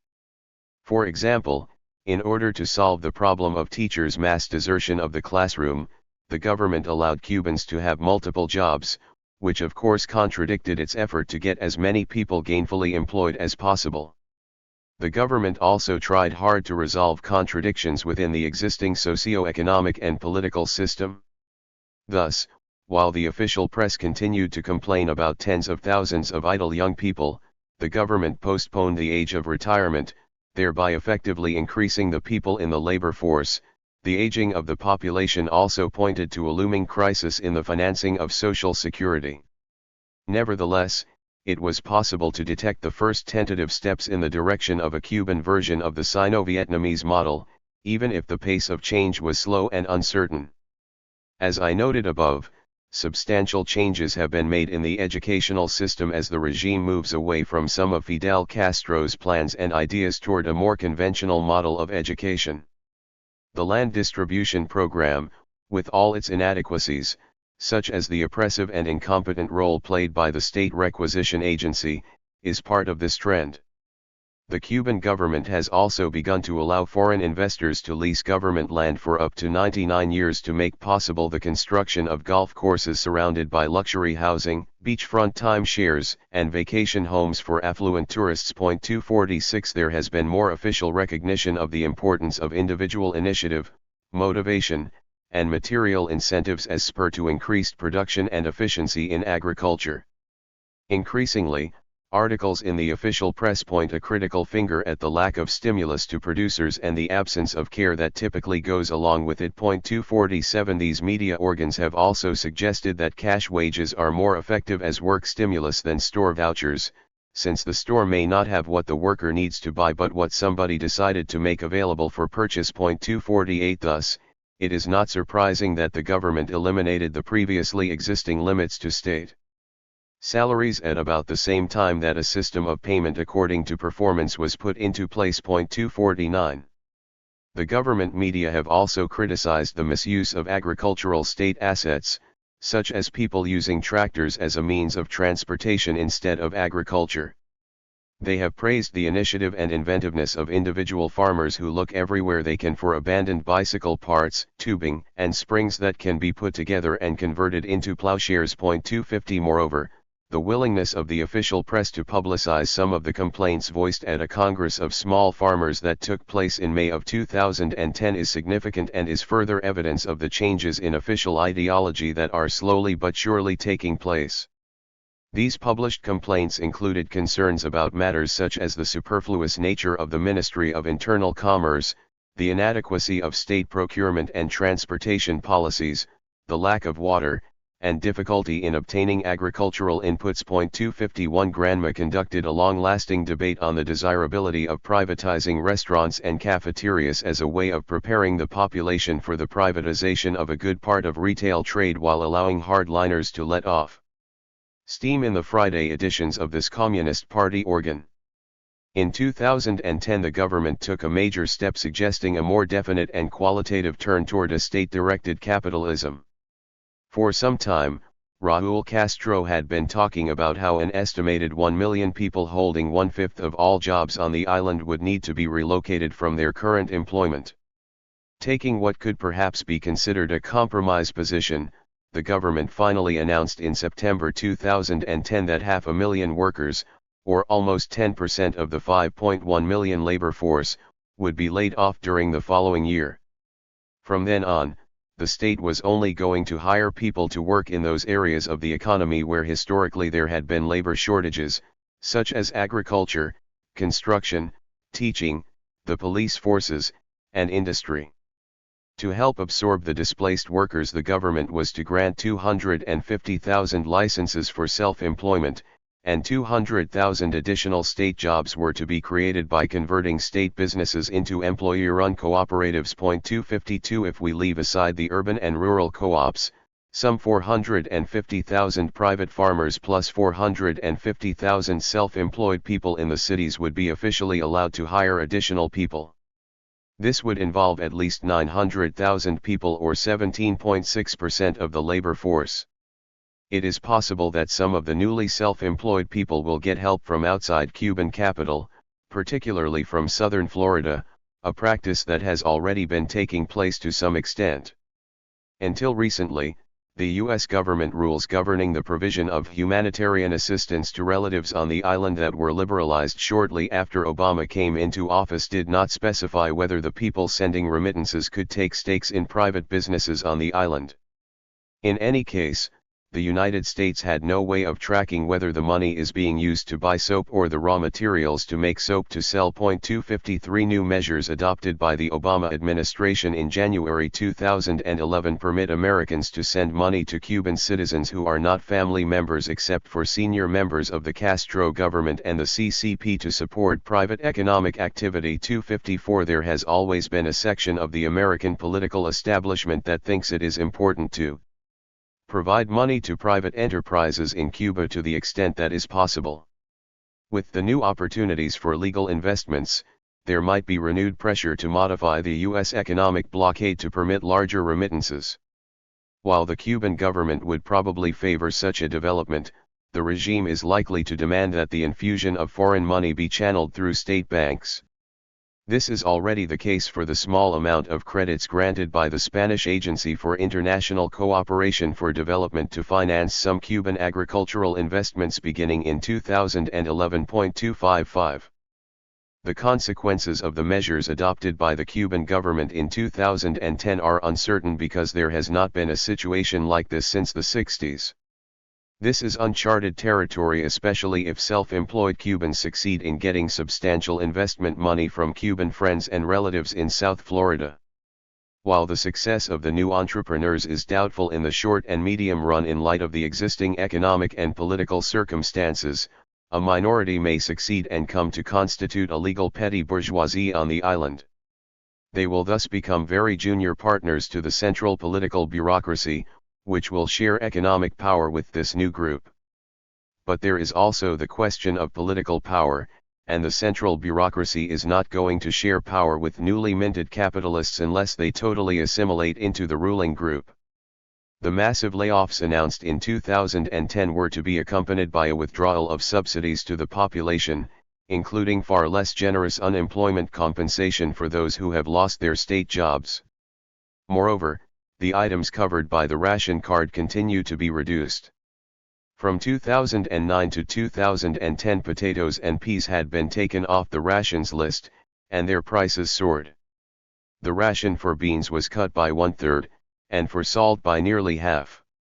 Rationed coffee went from 10 cents per 4-ounce packet to 5 pesos of an equal weight of supposedly more concentrated beans. Gasoline prices went up by between 10 and 18%. The authorities also announced that the price of electricity would go up from 15 to 284%. 256 As of January 1, 2011, bathing soap, toothpaste, and detergents were removed from the rations list and had to be acquired at unsubsidized prices. 257 Overall, by the end of the third quarter of 2010, prices of agricultural and cattle products had increased 4.5% compared to the previous year. 258 We may thus be witnessing the beginning of the end of the implicit pact, which had already considerably deteriorated since the early 90s, by which the government guaranteed to the population a minimal but secure standard of living in exchange for a tacit acceptance if not active support for the regime. This is bound to produce a great deal of popular discontent, although it is hard to predict how that discontent will express itself. Chapter 3 Cuba's Foreign Policy Between Revolution and Reasons of State. Revolutions and their foreign policies. The great revolutions of the modern era have usually had a substantial impact on other countries. Authentic social upheavals have reverberated in other lands as the idea spread that there are alternatives to oppressive systems and that another world is possible. This is why successful revolutions often stimulated emulation, even imitation. Certain types of revolutionary governments have developed policies and organizational means through which to spread their influence and in many cases have helped to organize movements and uprisings in foreign countries similar to the ones that brought them to power. Successful revolutions have also had to deliberately structure their relations with other governments and have been compelled to design foreign policies to relate in some fashion to the frequently hostile world around them. Because they created new revolutionary paradigms with a vast worldwide influence, I will briefly examine the cases of the French and Russian revolutions to illuminate some of the relevant issues in this context. The French Revolution. The French Revolution that began in 1789 greatly influenced people throughout the European continent, Latin America, and even Asia.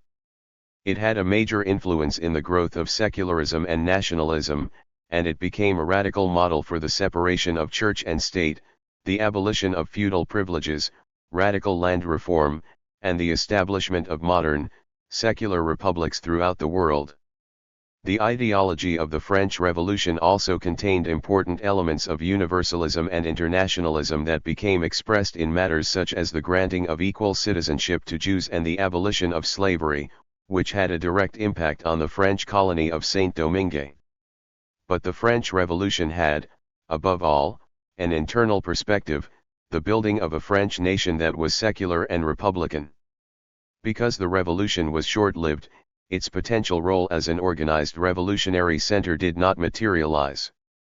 Although the French revolutionaries started out with a national internal perspective, they were forced to turn their eyes abroad when the king and important sections of the nobility and the church took residence in various West German cities, as they concluded that only foreign intervention could restore the old regime. The war with the counter-revolutionary foreign powers that started in April 1792 had become, by June 1793, both a civil and foreign war for the survival of a revolution in a country that was now helpless and bankrupt. 60 out of the 80 departments of France were in revolt against Paris, while the armies of the German princes were invading France from the north and east and the British were attacking from the south and west. 1. The radicalizing logic of a revolutionary war that was going badly led to the overthrow of the moderate Girondins by the radical sans-culottes, who were the main social base of what became the Jacobin Republic in the same month of June 1793. The sans-culottes welcomed the mobilization of the whole population for the Revolutionary War as the way to defeat foreign intervention and domestic counter-revolution and as the only road to achieve social justice. Indeed, it was the Jacobin government that abolished all remaining feudal rights without indemnity and abolished slavery in the French colonies, thus helping to create the conditions for the emergence of the Black Republic of Haiti. 3. In his classic The Black Jacobins, C.L.R. James movingly narrates the arrival of the multiracial delegation from Saint-Domingue to the convention in Paris that granted them full credentials as deputies on February 3, 1794. The next day, Belly, the Negro delegate from Saint-Domingue who had purchased his freedom from slavery, gave a fiery oration pledging blacks to the cause of the revolution and asking the convention to declare slavery abolished. A motion to that effect was duly made and approved by acclamation followed by long and repeated bursts of applause. 4. Although the revolutionaries succeeded in defeating the foreign and native forces trying to restore the old order, in July 1794, when the end of the war was at hand, Robespierre and his close associates were overthrown and executed by order of the convention. After a rightward-moving interregnum, Napoleon Bonaparte eventually took control and consolidated his power in 1799. As his foreign military campaigns developed, impulses toward imperial conquest, exploitation, and the interests of the French state as defined by the newly minted emperor took increasing precedence over the liberating impulses he had inherited from the French Revolution. 5. Nevertheless, Napoleon imposed a series of liberating and modernizing changes throughout Europe. Thus, for example, slavery was soon eliminated in the continent, and important modernizing reforms were adopted in education, law, and such matters as the metric system. It is important to note that Napoleon's reforms, which had been militarily imposed from above, had been preceded by a great deal of sympathy for the French Revolution in Europe, particularly in the Low Countries, the Rhineland, Switzerland, Ireland, Poland, and parts of Italy. This included large numbers of the most talented and brilliant poets, philosophers, scientists, educators, engineers, and musicians who supported the revolution. Many of these, such as Kant, Hegel, Wordsworth, Blake, and Coleridge, would become classic figures of the Western intellectual and cultural canon. Beethoven dedicated his Eroica Symphony to Napoleon but revoked his dedication when Napoleon declared himself emperor. 6. The Russian Revolution. Like the French Revolution, the 1917 October Revolution had a great international impact, stirred a great deal of political unrest throughout the world, and deepened immediate revolutionary prospects in several European countries. But unlike the French Revolution, the Russian revolutionary government quickly became an organizational center for spreading and helping to organize revolutions abroad. The Communist International was founded in 1919 for this purpose, as a disciplined organization to bring forth and lead the struggles for world revolution. The Comintern was also dedicated to extending Bolshevik politics and its model of political organization to the international communist movements as clearly spelled out in its 21 conditions for admission. The Russian Revolution of October 1917 took place in a qualitatively different world from that of its French predecessor. Vast changes had taken place, in particular the birth and development of industrial capitalism and the working class movement that grew along with it. The growth of the working class movement strengthened an internationalist perspective that had already begun to develop in Europe since the French Revolution. By the 1860s, Karl Marx, himself highly influenced by that great revolution, was helping to organize the Working Men's International Association. This was the first international association of unions and working class groups of diverse political leanings, the main activity of which was to organize workers to prevent scabbing across European national boundaries. 7 Later, Marxism became the most influential ideological and political current in the workers' and socialist movement of many countries. Many international socialist congresses, invoking Marxist theory and politics, went on the record reaffirming the internationalism of member parties and their opposition to inter-imperialist wars. Things turned out differently. After the outbreak of the First World War in August 1914, most of the socialist parties ended up supporting their respective fatherlands. Only a minority, primarily but not exclusively composed of revolutionaries, remained opposed to the imperialist war on internationalist grounds. Among the people leading this internationalist minority were figures such as V.I. Lenin, Leon Trotsky, and Rosa Luxemburg. For this group of Marxist leaders, internationalism constituted not simply a body of political beliefs and practices but also an identity. They saw themselves primarily as internationalists and only secondarily as Russian, Polish, or German. Many Marxist revolutionaries of Jewish origin refused to join Jewish socialist political groups, such as the Bund, that were fighting against the anti-Semitism prevalent in the Tsarist Empire. These Jewish Marxist revolutionaries, such as Trotsky and Luxemburg, were by no means indifferent to the plight of the Jews. Indeed, they genuinely saw their liberation emerging not out of their particular national struggles but as a result of the victory of the working class movement and international socialism. 8. The internationalist perspective of the Russian Revolution. Two things need to be stressed about the 1917 October Revolution in explaining its foreign policies. First, at the time in 1917 every leader of the Bolshevik Party, including Stalin, held that in order to successfully institute socialism in Russia the revolution had to spread to the economically advanced countries in a relatively short period. Otherwise, the capitalist economy and its world imperialism, especially given the overall economic underdevelopment of Russia, would defeat the socialist direction of the revolution. For the Bolshevik leaders, a successful revolution in a developed capitalist economy such as Germany, a revolution they thought was imminent, would assist in the economic development of revolutionary Russia. This would shortcut the process of primitive capitalist accumulation that would require the exploitation of Russian workers and peasants just as it did during the capitalist industrialization of countries such as Britain. Second, for the Bolshevik leaders, the foreign policy of revolutionary Russia had to be conducted in an open, transparent, and altogether different manner from that of the imperialist capitalist powers.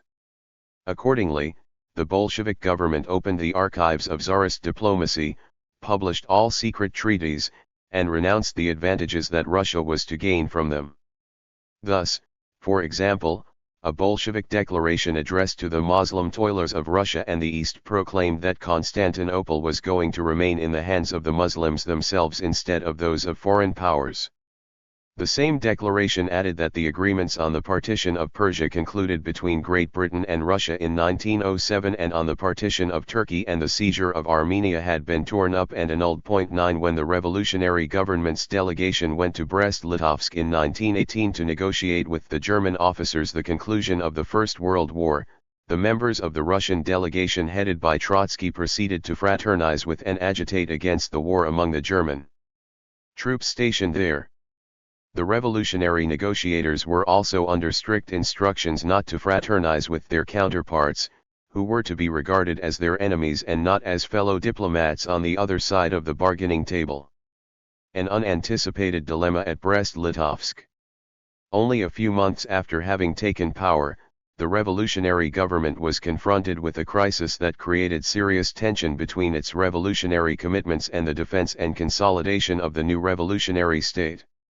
One of the principal demands of the Bolsheviks in the Russian provisional government had been its withdrawing from the First World War, to put an end to Russia's participation in an imperialist war and to the devastation it had brought on the Russian people. They promised that once in power they would, if necessary, unilaterally withdraw from the war. The Bolsheviks expected that once this happened, the German government would agree to cease hostilities against the revolutionary government in Russia or, better yet, would be overthrown or be forced by the German workers to sue for peace. This did not come to pass. Far from agreeing to an immediate peace, the German General Staff continued to press its military advantage and take over increasingly large chunks of Russian territory. From their position of strength, the Germans demanded increasingly onerous terms from the revolutionary government as conditions for peace. Lenin argued for acceptance of the German terms on grounds that given the existing relation of forces, the more Russia waited, the more Germany would advance and exact even more onerous concessions from the revolutionary government. The left socialist revolutionaries, who represented the radicalized peasantry and were the Bolsheviks' coalition partners in the revolutionary government, and the left communists, led by major leaders such as Nikolai Bukharin, rejected Lenin's position of compromise. These left tendencies argued for the continuation of hostilities based on a revolutionary guerrilla war, a sort of new front to undermine German power from within instead of the conventional military imperialist policies that Russia and the Entente had conducted against the Germans. Trotsky argued for a middle position of neither peace nor war, whereby Russia would demobilize its armed forces but refuse to sign the onerous peace treaty that Germany was demanding. 10 The contending Bolshevik factions carried over the debate about how to achieve peace in public and in a no-holds-barred fashion consistent with their politics of openness. This, incidentally, belies the notion that the Bolsheviks were a monolithic party from the very beginning and that there were no important differences between Lenin's rule and that of Stalin. The debate was settled in practice in favor of Lenin as the Germans continued to advance, making moot Trotsky's and the left communist and left SR's positions. The revolutionary government ended up ceding territory to an imperialist capitalist power in exchange for its survival. Lenin's position underlined necessary compromises as an intrinsic part of revolutionary politics. When the war with Germany was finally over, revolutionary Russia had to confront another source of tension between its internationalism and its interest in defending the revolutionary state when it had to define its relations with the existing capitalist states, particularly those on its borders. The question for the revolutionary government was, what implications would the establishment of normal diplomatic relations with a capitalist state have for the relations between Russia and the revolutionary movement in that capitalist country?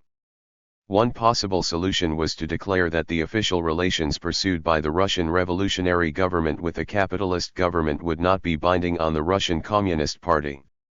This would have formally freed the Russian party to support the revolutionary movement against a government with which the Russian state maintained normal relations. Although the Russian government invoked this distinction between party and state for many decades, it was dismissed by the capitalist states as overly formalistic, as a distinction without a difference. And in fact, after Russia became a one-party state, this became not only a distinction without a difference but an absurdity. As it turns out, this could be considered an argument for the greater practicality of a pluralist, against a monolithic, revolutionary society and government. It would be far more difficult for a foreign capitalist state to demand unanimous respect and support from the citizens of a revolutionary state for the diplomatic agreements reached by its government if such unanimity did not exist on any matter, whether domestic or foreign. Not too long after Brest-Litovsk in the spring of 1918, Lenin's government was asked by Turkey's Mustafa Kemal in 1920 to provide military and diplomatic support. In spite of the great difficulties that Russia confronted at the time, it signed a treaty of friendship and aid with Kemal in March 1921 and provided him with money and weapons.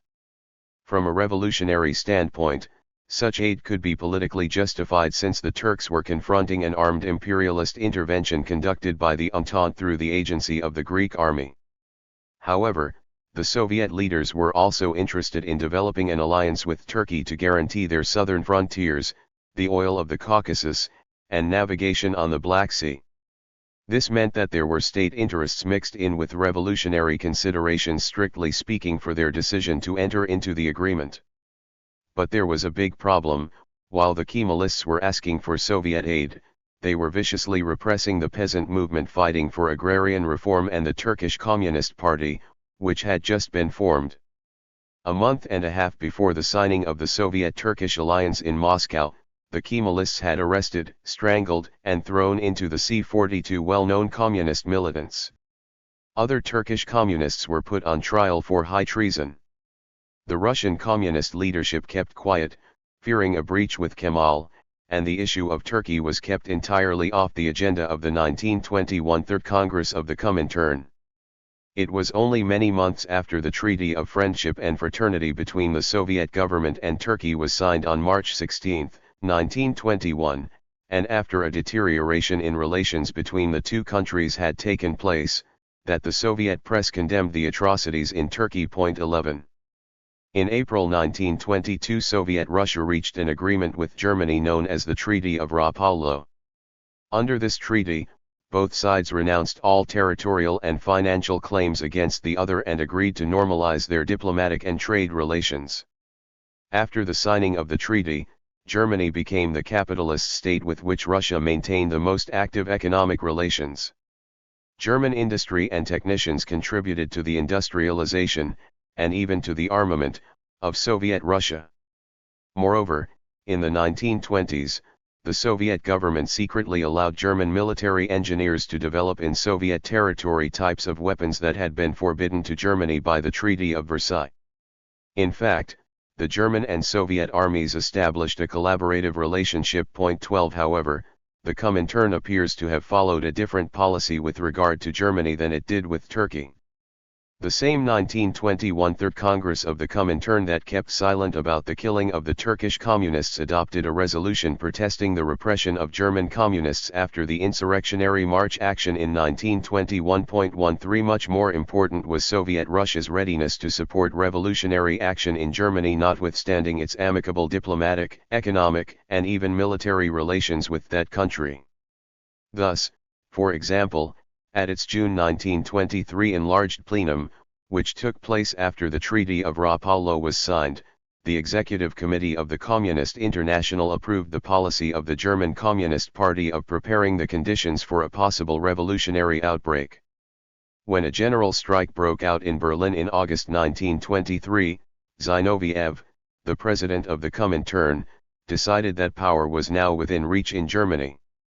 In mid-September, the Comintern Executive Committee summoned the German Communist leaders to Moscow, where an agreement was reached to immediately prepare for an armed insurrection.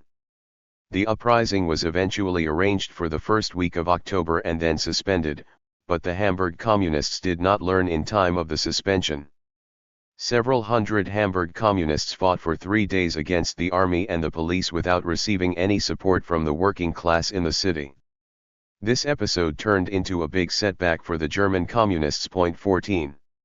It is clear that Moscow often misread the German situation and provided poor advice and direction to the German Communists. 15. But what is most relevant for my present purposes is that the good relations established between Germany and Russia under the spirit of the Treaty of Rapallo did not prevent the Russian Communist leadership from encouraging and helping to organize revolutionary outbreaks in Germany. 16. A major difference between the cases of Turkey and Germany was that Germany, unlike Turkey, was central to the revolutionary perspectives of the Comintern.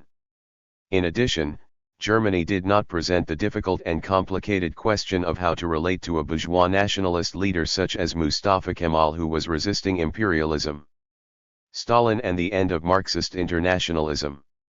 By the end of the 20s, following the transition period that began with Lenin's withdrawal from political activity some 9 months before his death in January 1924 and the subsequent interregnum that lasted a few years, Joseph Stalin consolidated his rule. He established a totalitarian political system with a new bureaucratic class ruling over the working class and peasantry. The policy adopted under his rule was based on the worst traditions of Great Russian chauvinism, asserting the superiority of Russians over other nationalities, the beginnings of which Lenin noticed and fought during the last days of his political life. 17 This nationalism was also focused on achieving the industrialization of the country, which was implemented through the super-exploitation of Soviet workers and peasants. This was precisely the type of policy that the Bolsheviks had refused to consider at the time of the 1917 revolution, to avoid going through a process analogous to what Marx had described and called primitive capitalist accumulation in Volume 1 of Capital. However, while it took about 2 centuries for British capitalism to carry out this bloody process, Stalin was determined to accomplish it during the first 5-year plan he inaugurated in 1928. The cost of Stalin's policies in terms of the loss of human life, impoverishment of the peasantry and working class, growing inequality, and even a deliberate creation of famine in the Ukraine was truly staggering. Yet this approach to building socialism was the single most important feature of the new Marxism that Stalin succeeded in establishing. This was also the Marxism that became hegemonic throughout the world and would be emulated, albeit with modifications and adaptations, by successful communist movements in countries such as China, Vietnam, and Cuba. Thus, instead of the dictatorship of the proletariat 18 that Engels had seen embodied in the highly democratic Paris Commune, the model that became prevalent throughout the world was the very undemocratic and oppressive one-party state that Stalin consolidated in the Soviet Union. Stalin's socialism in one country meant first that Russia would be industrialized and turned into a great power without relying on any outside material aid. Second, the tension between Russian state interests and international revolution that Lenin's government and the early Comintern faced would be resolved by simply eliminating it in favor of Russian state interests. Communist parties abroad were to exist as a function of the interests and security of the Russian socialist fatherland as defined by Stalin. Accordingly, the principal duty of the foreign communist parties became the protection of the interests of the Soviet Union and faithful compliance with the party line as it emerged from Moscow, even if this meant sacrificing political advantages, including revolutionary possibilities, at home. As a result, a qualitative change took place in the Comintern. Under Lenin, the Russian communists had already acquired decisive power in an organization that was not based, as it was supposed to be, on an equal union among communist parties. The organization did permit discussion among independent-minded people with diverging views and was genuinely, if often with mistaken policies, dedicated to the goal of international revolution. Under Stalin, however, the Comintern became a monolithic structure that imposed absolute unanimity on foreign communist parties in pursuit of Russian state interests, pure and simple.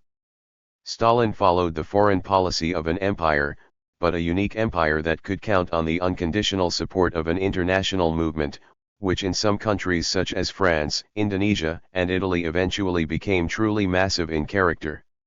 Stalin's slogan of socialism in one country did not mean, as some have mistakenly thought, socialism in only one country. Stalinist Russia was interested in the extension of what it called socialism to other lands provided that it did not endanger the interests and security of the Russian socialist fatherland. The Stalinist foreign policy methodology could be fruitfully compared to the investment policy of well-established capitalist corporations aimed at protecting earlier investments and making sure, as much as possible, that their new investments will be profitable. Stalin emerged from the Second World War in a relative position of strength that enabled him to engage in a massive expansion of his empire into Eastern Europe. This expansion was a fairly safe bet. Stalin pursued it at the least possible risk and expense. While he was willing to expand his power into Eastern Europe, Stalin's own estimate of his national and international position led him to oppose and sacrifice the revolutionary possibilities that existed in the China of the mid-20s and the Spain of the late 30s. In doing so, he totally disregarded the interests of the revolutionaries and communists of those countries, at whose expense he carried out his policies. When it comes to taking risks, revolutionaries have usually not behaved like business firms. Although sometimes tactically cautious, they have had to be strategic risk-takers, not for the sake of adventure but because of a willingness to subordinate narrow short-range organizational interests to the larger political project of revolution. The traditional terms right and left are not applicable to Stalin's foreign policy. Although after the mid-30s he adopted a more conciliatory right Popular Front policy of alliance with other left parties and even the progressive bourgeoisie, he had imposed a harsh and sectarian left third period policy in the late 20s and early 30s. Both policies had equally negative consequences for communist movements abroad. Similarly, in 1926 he took a right position by opposing the Chinese Revolution, and the following year he took a left position by directly ordering his Comintern agents to organize the disastrous Canton Rising. 19 Stalin ordered the communist parties of Latin America to organize popular fronts throughout the continent. However, in Brazil, the tension and conflict between the government and the communists led the Communist Party under Luiz Carlos Prestes to organize an armed uprising in November 1935 sanctioned by Moscow, notwithstanding its Popular Front line. 20 After the end of the Patriotic War with the defeat of fascism in 1945, Stalin turned from his right policy of alliance with capitalist democracies to the left. Through his spokesman, the French communist Jacques Duclos, he denounced the American communist leader Earl Browder for his right inclinations and policies, even though Browder had been implementing Stalin's policies of the previous period. 21 In keeping with Stalin's strategy to advance Soviet interests, the Cuban followers of his successors pressured the Cuban revolutionary leaders to adopt more radical policies during the first few months of the 1959 Cuban Revolution. But they later tried to restrain Castro and his associates when they went faster and farther than anything they or the Soviet Union had anticipated. 22. The foreign policy of the Cuban Revolution. It is quite remarkable that an island the size of Pennsylvania with a current population of some 11 million people and limited industrial and economic resources was able to develop such a wide-ranging and influential foreign policy. Cuba's diplomacy as well as its military has played a significant and sometimes critical role not just in the Western Hemisphere but in Africa, the Middle East, and Asia, particularly Vietnam. In a long interview with Ignacio Ramonet shortly before the Cuban leader withdrew from public view due to a serious illness, Fidel Castro provided a brief but remarkable survey of Cuba's activities abroad. He underlined the well-known Cuban military presence in Angola in the 70s and 80s, which at one point reached 55,000 soldiers and defeated the South African Army in conventional warfare involving tanks, planes, and artillery. Castro also included lesser-known episodes of Cuban foreign policy such as his support of Algeria's independence struggle and the Cuban arms and soldiers that were sent to aid that country in its 1963 war against Morocco. He also revealed that an entire Cuban tank brigade was stationed in Syria from 1973 to 1975 after the Israeli victory in the fall 1973 Yom Kippur War.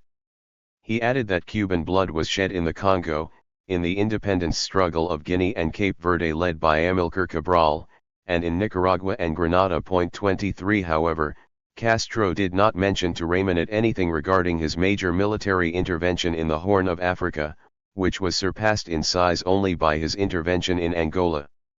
Neither did he mention that in 1965 Cuba also sent troops to the Congo to train military forces that were fighting for the independence of Portugal's African colonies, and to Guinea to help Sékou Touré to maintain internal order and repel foreign aggression. 24. Because of its activist foreign policy, the Cuban government has been regarded by many Latin American and other leftists as a consistently anti-imperialist force and a stronghold of progressive and national liberation movements. The reputation the Cuban leaders enjoy has been reinforced by the contrast between the island's historic opposition to U.S. imperialism and the political surrender to the Washington neoliberal consensus of many well-known personalities, including many former leftists and revolutionaries. However, a careful examination of Cuban foreign policy reveals that while it is true that Cuba has followed a consistent policy of opposition to the imperialism sponsored by the United States and its Western allies, it has not followed that policy toward other imperialist aggressors. In fact, the Cuban government has taken the side of oppressor states on various occasions. How can Cuba's contradictory policies regarding the right of nations to self-determination be explained? From the very beginning, the principal focus of Cuban foreign policy has been its relationship with the United States, an imperial power that played a dominant role in Cuban affairs for at least 60 years before the revolutionary victory in 1959.25. The revolutionary government's conflict with Washington, which has lasted well over 5 decades, has to a large extent framed Cuba's relations with the rest of the world. After Washington failed in its attempt, in 1958, to replace Cuban dictator Fulgencio Batista with a safe provisional government of its own choosing, it recognized the revolutionary government shortly after it came to power. In the early days of the Cuban Revolution, the U.S. executive branch adopted a stance best described as worried vigilance, expressing neither sympathy nor hostility toward the Cuban government and exerting subtle but steady pressure while maintaining cautious diplomatic-style correctness. This changed after the radical agrarian reform law adopted by Castro in May 1959. At that point, the U.S. government became openly critical and demanded prompt compensation for the U.S. lands to be seized under the new law. The U.S. government concluded, although it did not publicly state, that the Cuban government would not cede to U.S. pressure and had to be replaced. Thus, it initially encouraged internal opposition to the regime, but by the end of 1959, it began to implement a program to get rid of the Castro government by force. In a fundamental sense, the die was cast by February 1960, when the Eisenhower administration systematized its various initiatives to get rid of the Castro leadership. 26 In the years that followed, American efforts to overthrow the Cuban government included sponsorship of invasions, diplomatic boycotts, economic and naval blockades, economic sabotage, and numerous assassination attempts and terrorist attacks. A commonly held view among American liberals is that the specific Cold War policies pursued by the Eisenhower and Kennedy administrations pushed Fidel Castro and his government into the arms of the Soviet Union and communism. This reactive approach makes two critical assumptions: that the United States could have adopted significantly different policies and that the politics of the revolutionary leaders were merely a reaction to U.S. policy regarding the Cuban Revolution. The fact is, however, that the United States acted toward Cuba the same way it had acted toward other Latin American countries long before the Cold War. Leaving democratic political rhetoric aside, what really counted for Washington was the defense of U.S. economic, political, and military imperial interests in its geopolitical backyard. Regarding the politics of the Cuban revolutionary leaders, it should be noted that they were not political automatons that merely reacted to U.S. policy. Although they acted under serious internal and external constraints, they were autonomous agents with a political history of their own and pursued independent political and ideological visions. These leaders made choices, including selecting the communist road for the Cuban Revolution. 27. Cuba's foreign policy in the first year of the revolution. Until the Cuban Revolution, social radicalism became evident after the victory of January 1, 1959. It was able to maintain amicable relations with a vast spectrum of Latin American political opinion and governments. At this early time, the horizon of the revolutionary government was almost limited to the Western Hemisphere. The only exception was Franco's Spain, with whom relations were difficult the first couple of years but then became quite amicable. However, as a result of Cuba's growing conflict with the United States, the break with the pro-US Latin American social democracy Venezuela's Acción Democrática, Costa Rica's Partido de Liberación Nacional, Puerto Rico's Partido Popular Democrático was not late in coming. In March 1959, The Costa Rican José Figueres in a visit to Cuba spoke in defense of the American side in the Cold War. David Salvador, the head of the Cuban trade unions and a radical nationalist who had communist roots but was opposed to the local communists, 28, publicly reproached the Costa Rican leader. Among the little-known features of this early period were outbreaks of spontaneous popular expression of revolutionary solidarity with various Latin American countries. In April 1959, some 80, mostly Cuban, insurgents acting on their own initiative, although with the apparent consent of the Cuban government, landed in Panama in an unsuccessful attempt to overthrow the government of that country. 29 In March and May of the same year, Cuban government forces stopped 2 expeditions headed for Haiti and Nicaragua to fight against the dictatorships of François Duvalier and Anastasio Somoza. 30 The Cubans headed for Nicaragua were strongly criticized by Major Camilo Cienfuegos, the head of the Cuban army, for having placed the revolution in a compromising situation.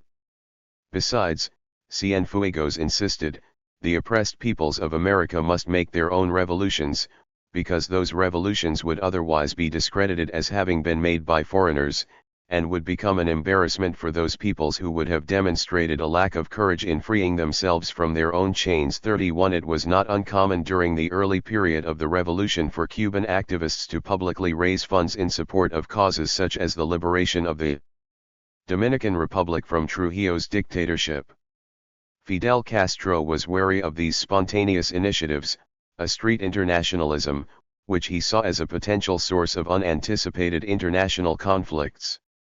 Thus, when the Cuban government itself sponsored expeditions against the governments of Nicaragua, Haiti, and the Dominican Republic that same year, 32, while Trujillo, the Dominican dictator, organized expeditions against the Cuban government, it brought to an end freelance foreign policy. Earlier, in February 1959, Fidel Castro had clamped down on another kind of independent initiative involving peasant land occupations that had been encouraged by some of the old pro-Moscow Cuban communists who in that period were attempting to pressure Castro from the left. 33. The sources of Cuba's foreign policy. By the end of 1959, as a total break with the United States was becoming increasingly likely, Fidel Castro began to forge an alliance with the Soviet Union and the local communists. With freelance foreign policy out of the way, the fundamental elements of Cuban foreign policy began to crystallize. This policy drew from 3 principal sources, the weight of which varied throughout the Cuban revolutionary trajectory. The first was the USSR's Stalinist politics, transmitted through increasingly direct contacts starting after Soviet emissary Alexander Alexeyev's arrival in Cuba on October 1, 1959. 34 Allied with, and reinforcing the influence of, the Soviet Union were the Cuban communists, whose power was rapidly growing in the island. Although these 2 forces were very close to each other, their interests were not always identical. Thus, for example, Cuban communist leaders had been concerned for some time with the possibility that Fidel Castro could become a Latin American Nasser who would build a close relationship with the Soviet Union but ignore and even repress local communists. The Cuban communists were also concerned with the possible negative implications of the Soviet policy of peaceful coexistence with the United States, a policy that a major power like the Soviet Union could afford but that could have had very different consequences for a small, vulnerable country like Cuba. 35. The second major source of Cuba's foreign policy was the independent communist perspective of Ecobedo Che Guevara, who according to his biographers was a self-described admirer of Stalin even after Khrushchev's revelations of the Russian leader's crimes in 1956. 36 Guevara was an ally of the old Cuban communists from 1957 to 1960, a decisive period during which the key decisions about the kind of society that would be built in Cuba were made. But after 1960, Guevara's views and practices began to differ from those of the USSR and the old Cuban communists on matters of domestic and foreign policy. The Soviet Union and the old Cuban communists were supporting the right-wing Popular Front approaches, which as I earlier indicated, were initially developed in the mid-30s by the Soviet Union and the communist parties involving alliances with forces to their right including the progressive bourgeoisie. Guevara's approach was more similar, although not identical, to the far more intransigent and aggressive policies that Stalin adopted during other periods. The third major source of Cuba's foreign policy was a non-Marxist but militant tradition of left-wing Latin American solidarity that had flourished on the island since the 20s and 30s. The Cubans and other Latin Americans involved in the freelance expeditions against the governments of Panama, Haiti, and Nicaragua in 1959 represented this ideological and political current. Historically, this tendency was associated with such figures as Cesar Augusto Sandino in Nicaragua, Antonio Guterres in Cuba, the Puerto Rican nationalist, Pedro Albizu Campos, and Lázaro Cárdenas in Mexico. Another was the young Fidel Castro, who in 1947 enrolled in the ill-fated Coconfites expedition aimed at overthrowing Rafael Trujillo's dictatorship in the Dominican Republic. The expedition was organized by the Caribbean Legion, an eclectic group of idealistic Democrats, nationalists, and criminal elements, and was supported by influential populist and social democratic politicians in Cuba, Venezuela, and Costa Rica. The following year, while attending a student congress in Bogotá, Colombia, Fidel Castro became involved in the Bogotazo, the riots that followed the assassination of the popular Colombian Liberal Party leader Elir Gaitán in April 1948.37. Although often characterized as petty bourgeois by the pro-Moscow communist parties and by non-communist Marxists, this current was classless in the sense that it had no firm, organic links to any class institutions or organizations, whether petty bourgeois, working class, or labor. The classlessness of this current was ideologically and politically expressed in a disdain for theory, Marxist or otherwise, and an exaltation of the man of action in search of exciting and dangerous adventures and extraordinary and romantically stirring experiences. This orientation had an elective affinity with voluntarist versions of Marxism that emphasized the power of the political will and minimized the importance of economic and other objective conditions. This current was also nationalist, secular, and populist in the precise sense that it rarely had a class analysis of society, and it framed its perspectives in terms of the people against the powerful. It was a left populism in the sense that it supported radical action on behalf of the poor. Opposed to these were the views of the traditional communist parties, which espoused an economistic or objectivist view of Marxism and minimized the importance of revolutionary action. The two stages of Cuban foreign policy. Immediately after having consolidated his control over the island's foreign policy by the end of 1959, Fidel Castro adhered to a policy that was predominantly a mixture of Guevara's brand of independent communism and the Caribbean and Latin American tradition with which he had been associated since the late 40s. This early period marked the high point of the Cuban Revolution's impact on Latin America, an impact that transformed the left, threatened various governments in the region, and forced the United States to respond with its Alliance for Progress, at best a mild reformist program. During this period, Cuba's policy in Latin America involved open and aggressive support for guerrilla movements and harsh denunciation of the traditional communist parties on the continent that criticized and opposed such policies. This was a period of high revolutionary ardor and militancy on the island. The Cuban leaders were only beginning to consolidate themselves as a ruling group, to clearly define the interests of the state they were forging, and to differentiate it from their revolutionary leadership of the liberation movements on the continent and elsewhere. It was during this initial period that the Cuban leadership put forward guerrilla warfare as the strategy for the Latin American left. According to this strategy, articulated in its clearest and perhaps most one-sided form on behalf of the Cuban leaders by French thinker Regis Debray, 38 guerrilla struggles were to be conducted under the guidance of the Foucault theory. Following this approach, an armed minority would take control of one or more strongholds, from which the liberation of the rest of the country would be launched. This political strategy played down, if it did not explicitly rule out, the self-organization of the working class and peasantry.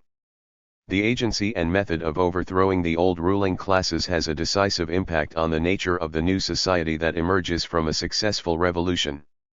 Had the guerrilla movements been successful in Latin America based on the application of Debray's theory, the resulting new regimes would have been unambiguously elitist. Besides, Any successful guerrilla movement in the Latin America of the 60s supported by the Cuban government would have more likely than not copied the elitist Cuban one-party state model. As it turned out, the guerrilla movements of the 60s failed in Argentina, Bolivia, Guatemala, Peru, and Venezuela. These years were also characterized by a lot of friction with the Soviet Union, which under the pressure of the United States had been forced to reaffirm the notion that the Western Hemisphere was an indisputable part of the North American sphere of influence. Following this geopolitical logic, Moscow kept pressuring Havana to withdraw its open support of the Latin American guerrillas. It did not succeed in its efforts until the late 60s. Cuba-USSR relations reached a low point when the Soviet Union made an agreement with the United States to resolve the 1962 missile crisis without consulting with the Cuban government. Fidel Castro publicly, and with a great deal of bitterness, complained about the behavior of the Soviet leaders, who had apparently forgotten that Cuba was a sovereign state. The conflicts between Fidel Castro and the Soviet leaders, as well as between Castro and the leaders of several pro-Moscow Latin American communist parties, continued to grow throughout the second half of the 60s. In August 1967, Fidel Castro condemned the assistance provided by the Soviet bloc to Latin American capitalist countries such as Venezuela and Colombia. Shortly after, Cuba's top leaders boycotted the celebrations of the 50th anniversary of the Russian Revolution in Moscow and sent a lower-ranking official. Fidel Castro and his close associates criticized the Soviet leaders on many other matters, including what they considered Moscow's weak response to the U.S. attack on North Vietnam. The USSR in turn took a dim view of the social and economic policies that the Cuban leaders were pursuing at home, which differed from the Soviet approach to economic management. The growing tension reached a critical point in early 1968 when Fidel Castro announced that the Soviets had significantly reduced their oil deliveries to Cuba. Shortly after, the Soviets also suspended the shipment of military supplies and technical assistance to the island. 39. For many sympathizers with the Cuban regime, Cuba's unquestionably militant policy of the 60s followed the principles of revolutionary internationalism of classical Marxism. That, however, is a superficial and essentially misleading analogy. Notwithstanding the solidarity Fidel Castro and his close associates might have genuinely felt with Latin America, their political concerns were fundamentally nationalist. It would be more appropriate to speak of the Cuban leadership's internationalism than of the internationalism of classical Marxism. In addition, the type of socialism that was being propagated by the Cuban leadership, a variant of the Soviet model, was qualitatively different from the fundamentally democratic character of classical Marxism, which made central to its politics the notion of the self-emancipation of the working class. By the 60s, Fidel Castro and his associates had become firmly wedded to the institutional structures of the one-party state along the general lines of the Soviet model established under Stalin. The fact that the Cuban leaders modified the model in certain respects, like placing a greater emphasis on popular mobilization not to be confused with popular control, did not alter the fundamental structural kinship between the two models. The guerrilla theories of the Cuban leaders and of Regis Debray expressed a view of the world quite alien to classical Marxism. Furthermore, while implementing the guerrilla strategy for most of Latin America, Fidel Castro was already forging friendly, not merely diplomatically correct, ties with such countries as the PRI's Mexico and Franco's Spain, two of the three countries with the strongest historic ties to Cuba. Finally, Cuba's foreign policy has had a particular kind of impact on domestic matters, which has seldom been discussed. Cubans on the island do not have access to essential facts regarding the political and socio-economic organization and internal affairs of countries with which the Cuban government maintains friendly relations, and do not have the avenues to discuss their merits and flaws. This was as true throughout the 60s and 70s regarding Cuba's relations with Mexico and Spain as it is true today of relations with Russia and China. Even politically educated Cubans know little about what is going on in China, with which Cuba maintains very active diplomatic and economic relations, a country that is officially considered socialist by the Cuban regime and media. In a strange contribution to the Marxist approach to political consciousness, the Cuban people are supposed to develop internationalist sentiments and politics on the basis of systematically induced political ignorance, or misinformation, about countries friendly to the Cuban leaders. Point 40. The early period of conflict between Cuba and the Soviet Union came to an end with Castro's speech supporting the Soviet and Warsaw Pact countries' invasion of Czechoslovakia in 1968. This speech showed Castro to be still very critical of the USSR and East European communist countries and was more a defense of the Stalinist model of the one-party state than of the Soviet bloc as such. Beyond the political debt he had incurred to the Soviet Union because of its indispensable economic support, the Cuban leader clearly stated his opposition to Alexander Dubček's reforms. In his indictment of the Czechoslovakian reformers, Fidel Castro claimed that a real liberal fury was unleashed. A whole series of political slogans in favor of the formation of opposition parties began to develop, in favor of openly anti-Marxist and anti-Leninist thesis. In short, that the reins of power should cease to be in the hands of the Communist Party. And in fact certain measures were taken, such as the establishment of a bourgeois form of freedom of the press. This means that the counter-revolution and the exploiters, the very enemies of socialism, were granted the right to speak and write freely against socialism. 41. Cuba's foreign policy adapts to Soviet demands. At this time, after several years of pressure from the Soviet Union, Havana withdrew its open support of the Latin American guerrillas. Fidel Castro yielded to Soviet pressure, but not entirely. He continued to support insurgent movements in Latin America in a more discreet and limited manner, under the control of Major Manuel Redbeard Pinero. It was at this junction that Castro began to move toward a second foreign policy stage more closely associated with the traditional Soviet approach. However, even during this period of close partnership with the Soviet Empire, there were certain objective features regarding Cuba's position in the Western Hemisphere and in the world that made its foreign policy more militant than the Soviet Union's. Cuba's geographical location within the geopolitical sphere of influence of the American Empire, and its small size and relative economic underdevelopment, forced it to maintain a substantial degree of militancy to be able to survive as a society with an economic and social system inimical to Washington's.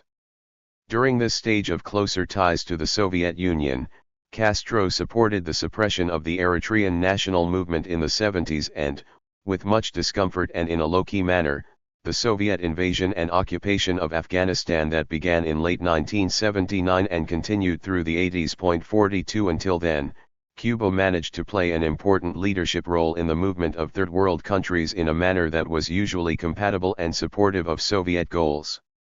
Even when Castro's policies were closest to those of the Soviet Union, in terms of both his domestic and foreign policies, he avoided a total identification with the Soviet leaders in the eyes of the world. But his attitude toward Soviet actions in Afghanistan created a big problem in his relationship with the non-aligned countries because most of the non-aligned bloc was strongly opposed to that occupation. As it happened, Cuba had just been elected to head the non-aligned movement at a meeting in Havana a few months before the Soviets invaded Afghanistan. As it shifted away from open support of guerrilla warfare in Latin America, Cuba became increasingly interested in Africa, a region on the fringes of the American geopolitical sphere of influence where Cuban initiatives were more compatible with Soviet foreign policy. Besides, there were fewer political risks to Cuba's intervention in Africa than in Latin America. In the case of Latin America, the Cuban government was challenging legal governments, while in Africa it opposed colonial powers and defended established regimes. 43 Cuba's political and military presence in Africa also had a significant effect on the balance of its power relations with the Soviet Union. Its global presence along with its development into a significant military power gave Fidel Castro greater leverage and room for negotiation with the Soviet leaders, who for these reasons could not treat Cuba as if it were a mere East European satellite. The conflict between China and the Soviet Union and what was once called communist polycentrism helped to give the Cuban government even greater room to maneuver with Moscow. At the same time, the substantial subsidies the island received from Moscow and its economic dependence on the USSR allowed it, until the late 80s, to maintain a standard of living that, although certainly austere, covered the most basic material needs of its population. The Soviet Union was able to compel Cuba to purchase its poor-quality consumer and industrial products at questionable prices, but it failed in its efforts to establish medium-range missiles and a nuclear submarine base on the island. Nevertheless, Moscow was able to use Cuban ports and airports to service its warships and aircraft and to establish a base for electronic intelligence gathering and communications facilities. 44. African nationalism. During the second stage of its foreign policy in the 70s and 80s, Cuba's strategy was oriented toward building an alliance with African nationalism. Eventually, this alliance required the commitment of qualitatively far greater human and material resources than those Cuba ever invested in Latin America. In the course of implementing that strategy, Cuba took independent initiatives without consulting the Kremlin, although they were generally compatible with the overall strategy of Soviet policy in the region, even if occasional tactical disagreements arose between Cuba and the USSR. The Cuban government was able to kill two birds with one stone. It was able to exercise its own military and political muscle on the African continent without the risk of causing the clash with the Soviet Union that Fidel Castro's earlier aggressive support of guerrilla warfare in Latin America had provoked. In the case of Angola, Fidel Castro's strategy, combined with his alliance with the Soviet Empire, allowed him to play a very important role in the defense of that country against Western imperialism and its right-wing UNITA agents. During the initial months of the Angolan operation, Cuba handled the transportation of its troops by itself but used USSR-supplied weapons. Later on, the Soviets took over the transportation operation and supplied the Cubans with a variety of weapons to stop the domestic and foreign enemies of Angolan national self-determination. 45 The Cubans, in alliance with the MPLA and with the help of the Namibian independence fighters, eventually won this conflict and delivered a heavy military and political blow against the South African armed forces, the backbone of apartheid. 46 This victory also opened the way for the independence of Namibia in the late 80s. 47. However, Cuban aid was not free of cost to the Angolan people. Cuban troops actively intervened in internal disputes within the Angolan MPLA, such as when they ensured the victory of the faction supporting Agostinho Neto against the faction supporting Nito Alves. 48 Of course, the issue here is not whether Alves may have been better or worse than Neto, but that foreign forces were intervening and in fact deciding the outcome of an MPLA and Angolan internal matter. This Cuban intervention in the internal affairs of an African country was not unprecedented.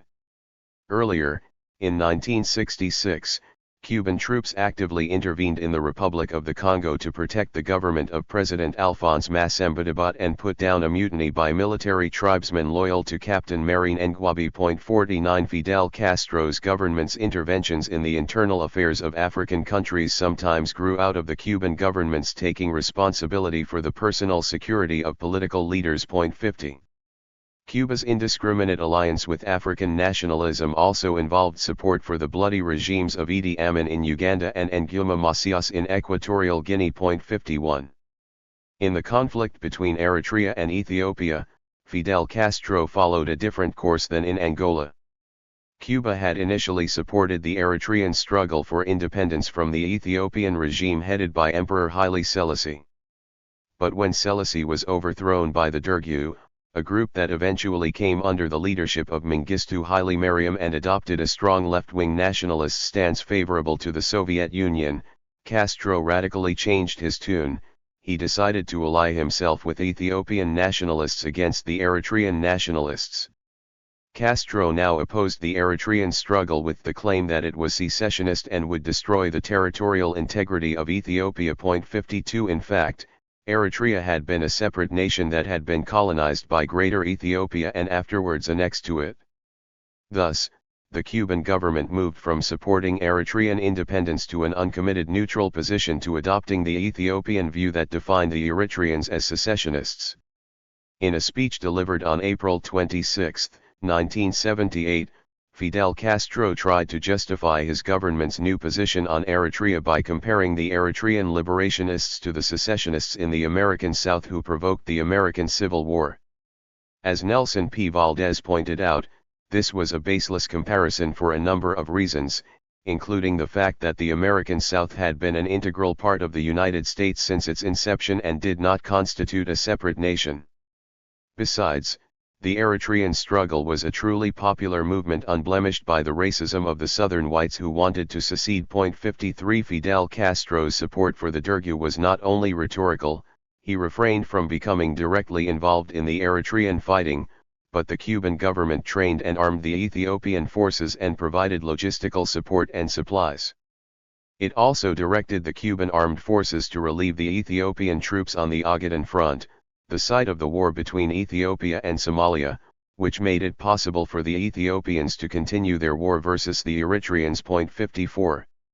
Cuba's major military involvement on the side of Ethiopia in the Ogaden is a textbook example of a war of choice instead of a war of duty, solidarity with a liberation movement against imperialism, and certainly not a war of necessity for self-defense. The Cuban government intervened in the Ogaden to support not only the Ethiopian Derg but also the USSR's side in the Cold War. Until the overthrow of the Ethiopian Emperor Selassie, Cuba and the Soviet Union had aligned themselves with the self-proclaimed left-wing regime of Mohammed Siad Barre in Somalia. The left-wing evolution of the Ethiopian Derg that overthrew Selassie led to a complex process whereby Ethiopia and Somalia ended up switching sides in their Cold War alliances. Meanwhile, in the Ogaden region of Ethiopia, irredentist groups organized by the Western Somali Liberation Front, aided by Somalia, took advantage of the Ethiopian government's precarious position to escalate a war of secession. The rebels almost won when 40,000 regular Somali troops invaded the Ogaden and in less than 2 weeks captured 112 towns and 85% of the region. 55 This was the point at which Cuban military intervention was decisive in helping the Ethiopian government to successfully reverse the situation. Somali actions clearly violated the sacrosanct rule adopted by post-colonial Black Africa, barring the redrawing of the admittedly arbitrary borders inherited from the colonial powers. According to this agreed-upon rule, borders could not be changed no matter how legitimate a case ethnic or even national groups had to secede from one country and join another. Yet it is very difficult to find a justification for Cuba's active involvement except in geopolitical Cold War terms. The Ogaden War was certainly very different from the conflict in Angola, where a newly independent African country was fighting for its self-determination against Western imperialism and apartheid South Africa. Although the United States had initially intended to support and arm the Somalis, it changed its mind when the Somali army invaded the Ogaden. 56 Apparently the US government hedged its bets. On the one hand, it informed Saudi Arabia, Iran, Egypt, and Pakistan, all armed with US weapons, that the American government would not object if they provided arms to the Somalians. On the other hand, Washington had just decided to reciprocate the Ethiopians' desire to talk to us about their present predicament. 57 Nevertheless, the United States did warn Ethiopia that it would reassess its supposed policy of neutrality in this conflict if Ethiopia took the war into Somalia itself. Cuba, Ethiopia, and the Soviet Union promised that this would not happen, and they kept their word. 58. Cuban military intervention in the Horn of Africa grew very rapidly from 400 advisors to 17,000 regular troops in the first 3 months of 1978. 59 It was closely coordinated with the Soviet Union from the very beginning, and the Soviet Union played a more dominant role in the conflict than it had in Angola. For the USSR, the Horn of Africa was strategically much more important than Angola. The port facilities at Massawa and Assab along the Eritrean coast, overlooking Saudi Arabia, would allow it to control the only dependable seaway from the western part of the Soviet Union to Vladivostok in the Far East. 60 The Ethiopian nationalist dictatorship's alignment with the Soviet Union in the Cold War turned it, for Cuba as well as for many in the international left, into a progressive force regardless of its bloody crimes at home. Nevertheless, although African progressive opinion welcomed Cuban support for Angola, it was much more ambivalent with respect to Cuban military intervention in the Horn of Africa. Cuba's military intervention in Africa involved the rotation of hundreds of thousands of troops and, as I suggested above, dwarfed by comparison its involvement in Latin America and other parts of the world.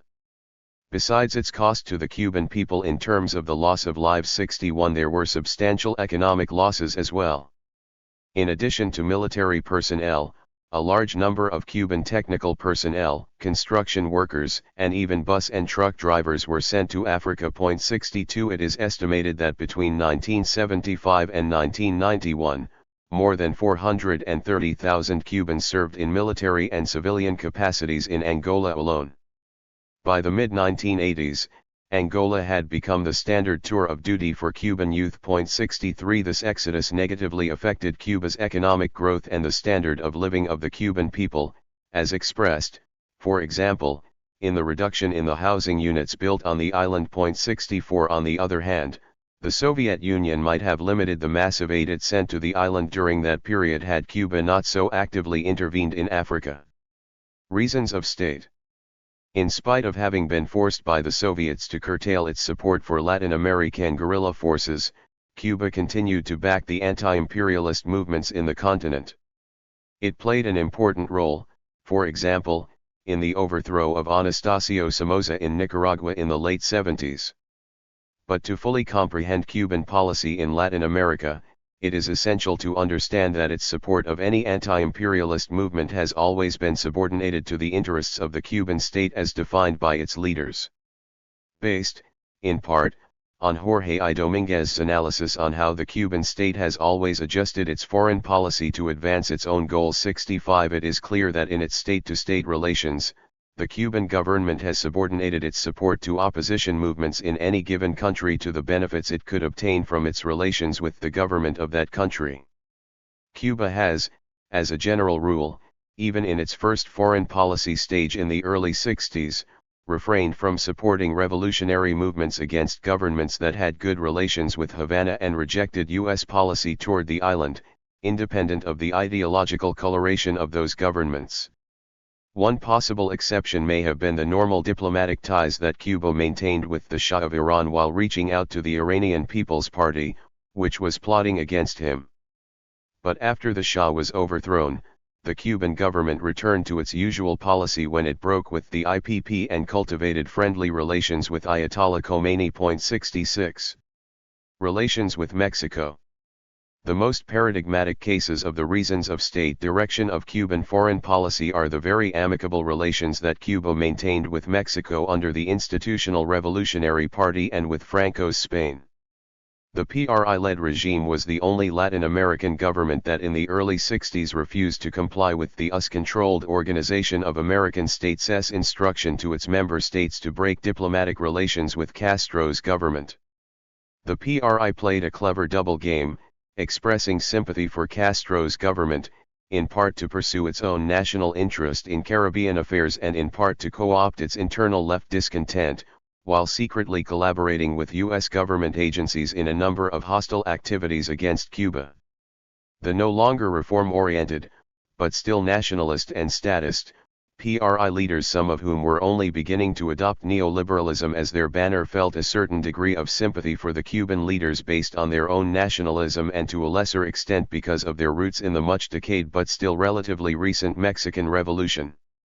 One of the Mexican groups most supportive of the Cuban government was the statist dinosaur but nationalist PRI faction led by Fernando Gutiérrez Barrios, a sinister figure who headed the secret police from 1964 to 1970 and was governor of the state of Veracruz from 1986 to 1988.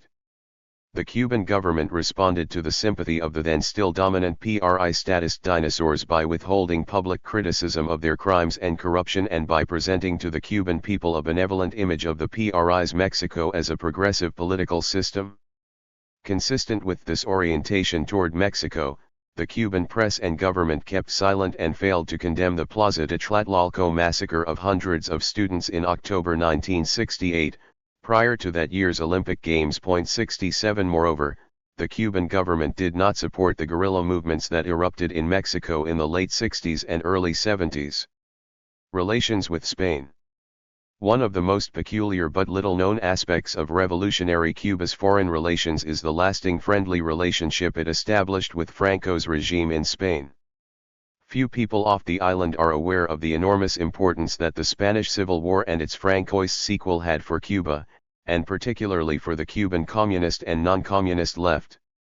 On a proportional basis, Cuba sent more volunteers to fight in support of the Spanish Republic than any other country in the Western Hemisphere, and opposition to the Franquista dictatorship was a major issue for the Cuban left throughout the 40s and 50s.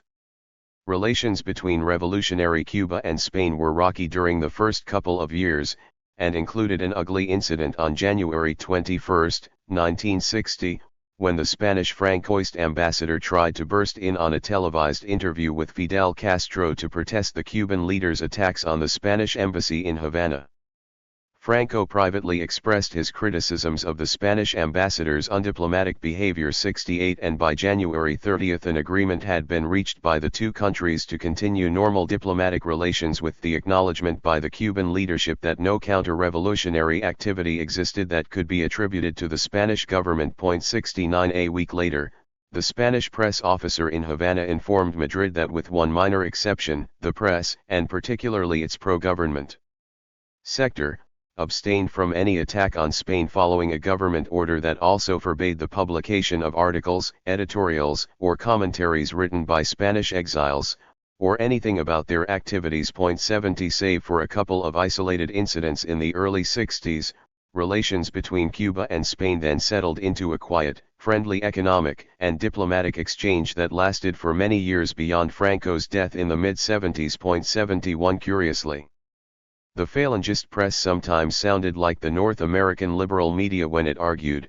as did Arriba in late 1963, against a U.S. foreign policy that was pushing Fidel Castro into the arms of Moscow. 72 Franco thought that the Americans had been misinformed about the intentions of the Fidelistas and should have supported them to prevent the introduction of Russia and its Cuban agents into the revolutionary process. 73 The Spanish government resisted pressures from Washington to cut its trade relations with Cuba. For example, when during the Johnson administration Spain signed a 3-year trade agreement with Cuba, Washington announced that it would cut its aid to Spain. In response, Franco's government reminded the United States that the assistance it provided Spain was not aid but a treaty obligation in exchange for the military bases that the United States was allowed to have in Spain. The U.S. government was forced to eat crow and reverse its earlier decision. 74 In 1964, Spanish diplomats sponsored secret negotiations between Cuba and the United States that failed to achieve any results. 75 Fidel Castro was less than candid when he claimed, in his interview with Ignacio Ramonet, that he maintained friendly relations with Franco at the same time that he remained closely connected with Spanish communists such as La Pasionaria. 76 Castro did not mention that, in contrast to the Cuban press's pervading criticism of the Franco regime before the revolution, it maintained almost complete silence with respect to Spanish affairs throughout the 60s and 70s. 77 After Franco died in November 1975, the Cuban government observed all the official niceties required between two countries maintaining normal diplomatic relations.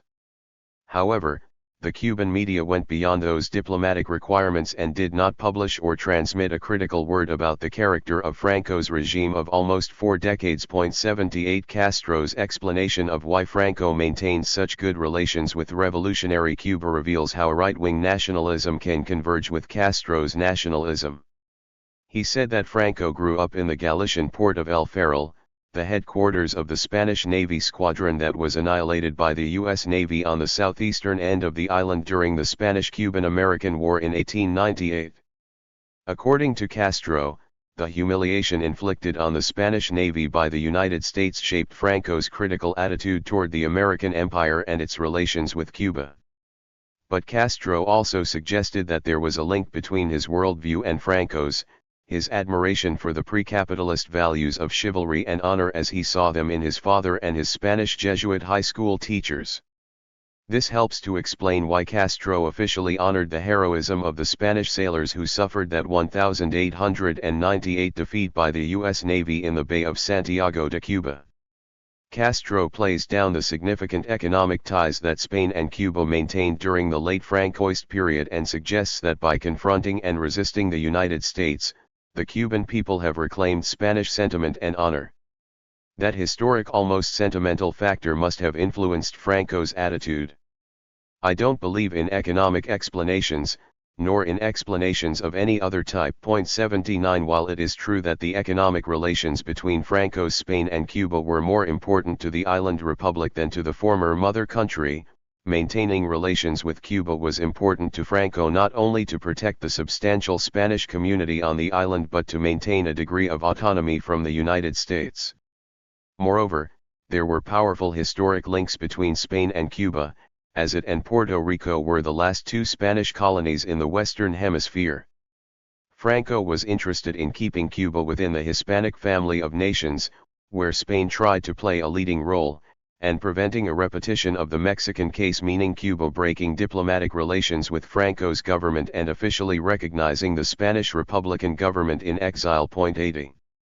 After Franco's death, the relationship between Cuba and Spain continued to be very good under the Union of the Democratic Center administrations from 1976 to 1982. Since then, the governments led by both the Socialist Party and the Conservative Popular Party have maintained very active relations with the island, although there has generally been considerably more political and diplomatic conflict with the conservative governments, particularly those under the leadership of José María Aznar.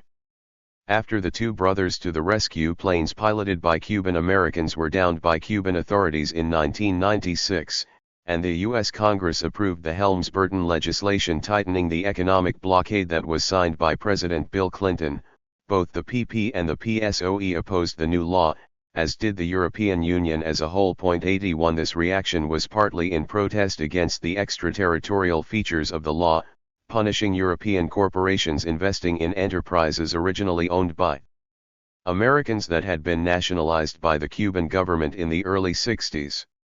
While the U.S. government tightened the economic blockade of the island, in December 1996 the European Union, with Spain playing a leading role in all matters related to Cuba, adopted the Common Position, the first article of which reads: "The objective of the European Union in its relations with Cuba is to encourage a process of transition to pluralist democracy and respect for human rights and fundamental freedoms, as well as a sustainable recovery and improvement in the living standards of the Cuban people. A transition would most likely be peaceful if the present regime were itself to initiate or permit such a process. It is not European Union policy to try to bring about change by coercive measures with the effect of increasing the economic hardship of the Cuban people." 82. The Cuban government objected to the Common Position as the interference of a group of foreign states in its internal affairs and pointed out that the European Union was using a double standard when dealing with other states accused of human rights violations such as Morocco, Israel, Guatemala, Turkey, and China. 83 The Cuban government also pointed to a number of related events that had preceded the adoption of the Common Position. Included among these was the May 1996 visit by U.S. Vice President Al Gore to Madrid, which led to an alliance with the Aznar government to develop a common policy on Cuba. At this time, Spain announced the termination of its humanitarian aid to the island, and the Hispano-Cuban Foundation was established in Madrid. 84 Beyond the occasionally serious political and diplomatic frictions brought about by the Common Position, the merits of which continue to be debated in Spain and the rest of Europe to the present day, its principal economic effect has been to deny Cuba access to certain aid programs sponsored by the European Union. The key programs have been the Lomé Convention of the 70s and 80s addressing issues of commercial access, commodity export compensation, and financial aid, and the subsequent Cotonou Agreement on Development, Economic, and Trade Cooperation adopted in 2000. It appears that Havana felt that the political price to be paid, including political commitments that Cuba would have to make in the area of human rights, was not worth the economic gains to be obtained by participating in cooperation aid programs. 85. Relations with Latin America and the Caribbean. Cuba has removed its support of progressive and revolutionary movements in countries willing to suspend hostilities against it. Castro told a Brazilian publication in 1977 that if a revolutionary movement emerges in a nation that has relations with Cuba and respects our sovereignty, in spite of our sympathy for that revolutionary movement, we will abstain from supporting it. 86. Perhaps the most extreme example of the application of this norm of Cuban foreign policy is the diplomatic and commercial relations it maintained with Argentina after the military coup of 1976 at the expense of the opposition movements in that country. Like the great majority of Latin American nationalists, right and left-wing, Castro also supported Argentina against the United Kingdom in the Malvinas War of 1982.87. In the case of El Salvador, in 1983 Castro declared he was ready to suspend his support for the FMLN on the condition that the United States stop supporting the Salvadorian government. This proposal was consistent with Castro's view that it was necessary to stop the war in El Salvador to protect Cuba and Nicaragua from U.S. attacks, and with Castro's support for the ERP, the FMLN faction led by Joaquim Villalobos, who advocated a war strategy leading to negotiations. Villalobos's strategy was opposed by the FPL led by Salvador Cayetano Carpio, Comandante Marshall, who argued for the perspective of a Maoist-type prolonged popular war. Marshall was more independent from the Cuban government and refused to blindly follow the strategic and tactical orientations laid out by Fidel Castro. Villalobos, on the other hand, spent many hours face-to-face with Castro, listening to his experiences, ideas, tactics, and views about the nature of revolutionary war. The fact that Villalobos shared responsibility for the murder of Salvadoran poet Roque Dalton did not diminish the Cuban leader's support for him, although Fidel Castro has since and quite characteristically claimed to have been unaware of his Salvadoran protégé's role in that murder. Soon afterward, Villalobos betrayed the rebels, signed a pact with ARENA, the Salvadoran right-wing party responsible for the death squads that murdered peasants and trade unionists. He later became an advisor to the Colombian government in its fight against the FARC guerrillas 88, and more recently an advisor to the pan-conservative Mexican government. The Cuban government has consistently opted for dividing and undermining movements not aligned with its policies and interests.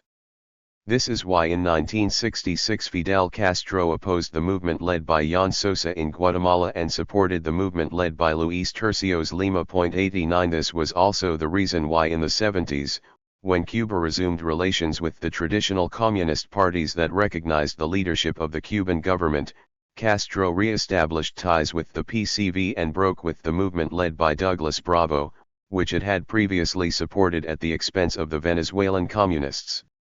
In the 70s and 80s, Castro implemented an openly pragmatic policy of establishing ties with any Latin American or Caribbean country willing to have relations with Havana.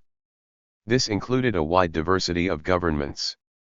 Some may even have claimed to be revolutionary but in fact were either reformist or had not changed the status quo at all. Some were conventional regimes with no revolutionary pretensions, and some were military regimes of a conservative and even repressive nature. 90 Relations with countries such as Guyana presented a problem for the Cuban government when Forbes Burnham, who had been previously linked to Washington and the CIA, defeated the left-wing and longtime Cuban ally Chedai Jugun in the 1964 elections in that country. Eventually, Burnham began to make overtures to Cuba, to which Cuba responded with the establishment of very friendly, not just formal and diplomatically correct relations. These relations were not regarded as totally acceptable by Caribbean progressive opinion because of the internal character of the Burnham regime. 91 Whatever damage to its prestige among Caribbean progressives the Cuban government suffered because of its relations with Burnham was more than compensated by the regard it garnered for its vigorous support for Maurice Bishop and the New Jewel movement in Grenada in the late 70s and early 80s. It is worth noting that the Cuban government refrained from any military actions that might have prevented the 1983 overthrow of Bishop, as it had done, as we saw above, on several occasions in Africa. 92 In overall terms, the Cuban government has tended, for long-standing cultural and political reasons, to pay relatively less attention to the non-Spanish-speaking Caribbean than to Latin America and Caribbean countries such as Puerto Rico and the Dominican Republic. 93 Cuba's support for Puerto Rican self-determination and independence has been long-standing and outspoken, and has been undoubtedly reinforced and perpetuated by the decades-old conflict between Havana and Washington. While it is true that, as Rubén Berríos, the Puerto Rican social democratic and pro-independence leader, put it, Support for Puerto Rican independence is close to the heart of the Cuban leadership. 94 It remains to be seen what will happen to that sentiment in the event of a future normalization of relations between Cuba and the United States. The Cuban policy of broadening relations with Caribbean and Latin American governments became more viable after the OAS decided, in 1975, to lift its multilateral sanctions against Cuba and allow each of its member states to decide what relations they would have with the island. This was the beginning of a long process that culminated with the 2009 election of Mauricio Funes as the FMLN candidate in El Salvador. Shortly after, that country resumed diplomatic relations with Havana, as did Costa Rica in the same year. The United States was then left as the only government in the Western Hemisphere to not have re-established diplomatic relations with Cuba. This can be seen in part as the success of the foreign policy that Cuba has followed during the last 20 years. After 1989, the collapse of the Soviet bloc and the Soviet Union, and the serious economic crisis that it provoked in Cuba reinforced the pragmatism of Cuba's foreign policy to such a degree that Fidel Castro closed the Department of the Americas led by Major Redbeard Pinero, who had directed Cuba's clandestine activities in the continent. Since then, the Cuban government has emphasized its opposition to American imperialism and neoliberalism more than to capitalism itself.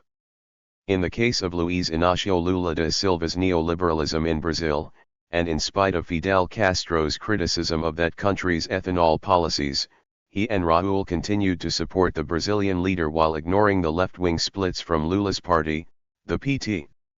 In his long interview with Ignacio Ramonet, Castro lavished all sorts of praise not only on Lula but also on conservative personalities such as Charles de Gaulle, King Juan Carlos of Spain, and Pope John Paul II. The Cuban government's foreign policy, including its support or lack of support for causes abroad, has been a function of its perception and definition of what it needs for its own survival and what is in the best interests of the Cuban state. The Cuban leaders were also constrained by their unequal alliance with the Soviet Union, and while they certainly have a political ideology, they have worn it as a loose garment that allows plenty of room for maneuver needed in their foreign policy decisions. In that sense, Cuban foreign policy, to the considerable extent that it is based on considerations of realpolitik, bears a strong kinship with the foreign policy of Joseph Stalin and his successors. This has been particularly the case with the Cuban government's attitude toward friendly capitalist governments, and toward factions of revolutionary movements and communist parties favored by the Cuban leadership in their struggle with other factions. However, Cuba never attempted to reproduce the tightly disciplined international movement that the Comintern managed from Moscow. Foreign policy and national independence. Cuba began to considerably reduce its globalism even before the collapse of the Soviet Union in 1991. Negotiations leading to the eventual withdrawal of Cuban troops from Angola had already begun to take place under Gorbachev in the late 80s. The collapse of the Soviet Union forced an even more drastic limitation of Cuban globalist politics.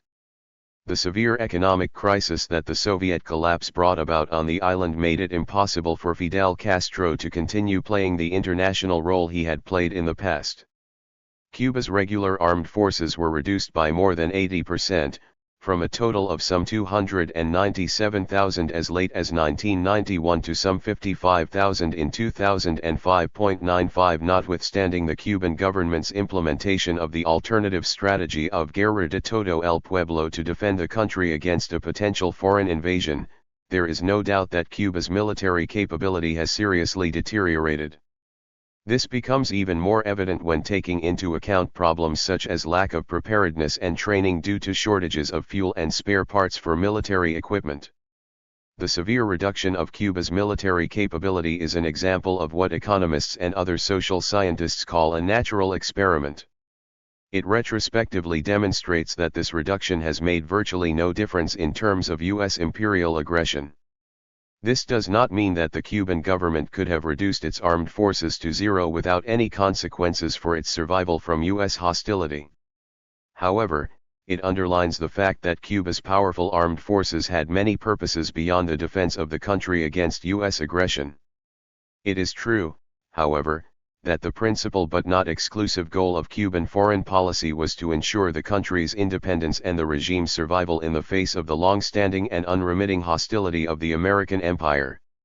In light of this, what has the Cuban government accomplished in terms of national independence some 2 decades after the collapse of the Soviet Empire? Is the Cuba of 2010 under less foreign control than it was before the victory of the revolution in 1959?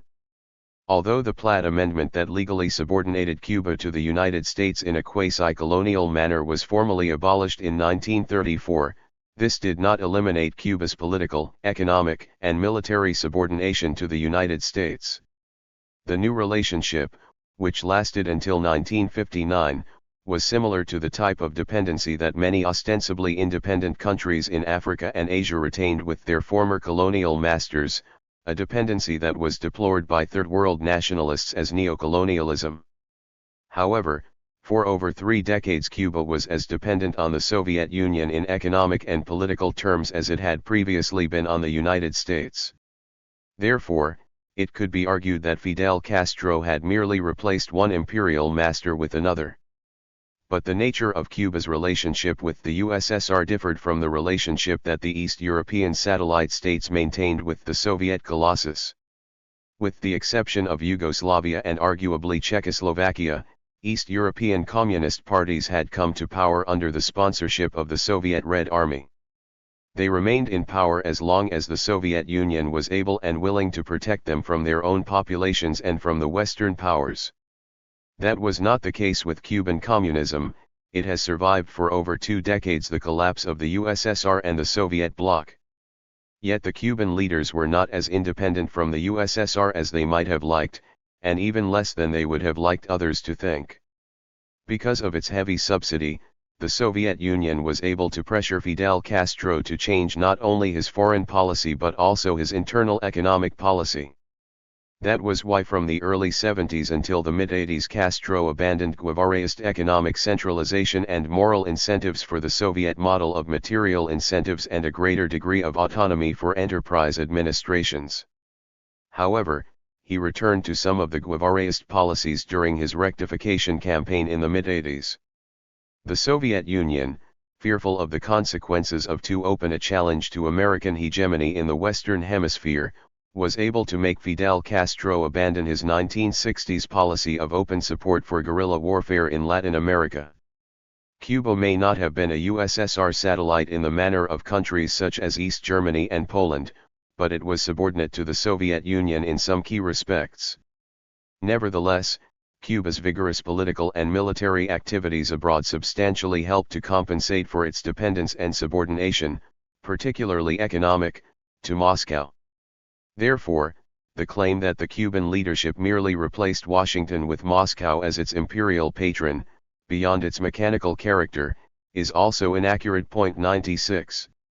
In any case, the Cuban leaders had more independence from Moscow than the pre-revolutionary governments had from Washington. The relationship that Cuba maintained with the Soviet Union for roughly 3 decades could be more accurately described as that of a junior partner than that of a satellite, and, as suggested by Piero Glagisis, was analogous to the relationship that has existed between Israel and the United States. 97 But what allowed Cuba, a small and, unlike Israel, relatively poor and underdeveloped country, maintain its junior status vis-a-vis the Soviet Union instead of becoming a mere satellite? What leverage did Cuba have in this highly unequal relationship? First, as we indicated above, the Cuban leaders owed their power on the island to their own political efforts, they did not owe it to the Soviet Union. Also, their very existence and survival 90 miles from Florida as a thorn in the side of the United States was important to the USSR in the context of the Cold War. However, Castro's most important bargaining tool was his intervention abroad, which, in the jargon of international relations, has been labeled as truly globalist. It is evident that the collapse of the USSR and the Soviet bloc has significantly increased Cuba's exposure to and dependence on foreign capitalist investment and the capitalist world market. Cuba has increasingly been forced to rely on economic activities such as tourism and nickel extraction financed primarily by Spanish and Canadian capital and on a substantial trade with China. These, along with the export of professional services to Venezuela in exchange for oil, have become the basis of Cuba's economic survival, particularly in light of the severe reduction of sugar production and the crisis in food production and agriculture on the island. Besides the considerable growth of inequality that this new economic situation has generated, Cuba's heavy dependence on the world market and foreign investment seriously qualifies and limits its political independence. National independence and the future transition. The Cuban government's willingness to challenge the U.S. empire in its own backyard brought down the wrath of Washington, which attempted by every means, including numerous assassination attempts and acts of terrorism, to overthrow the revolutionary government. The high points of these efforts included the failed April 1961 invasion, which was followed by a campaign of sabotage and assassinations, the so-called Operation Mongoose, which lasted until January 1963. By the mid-60s, the CIA had begun to reduce the scope of hostilities against Cuba with the closure of Radio Americas on Swan Island and the shutting down of its Miami station, a process that was not completed until the early 70s. 98.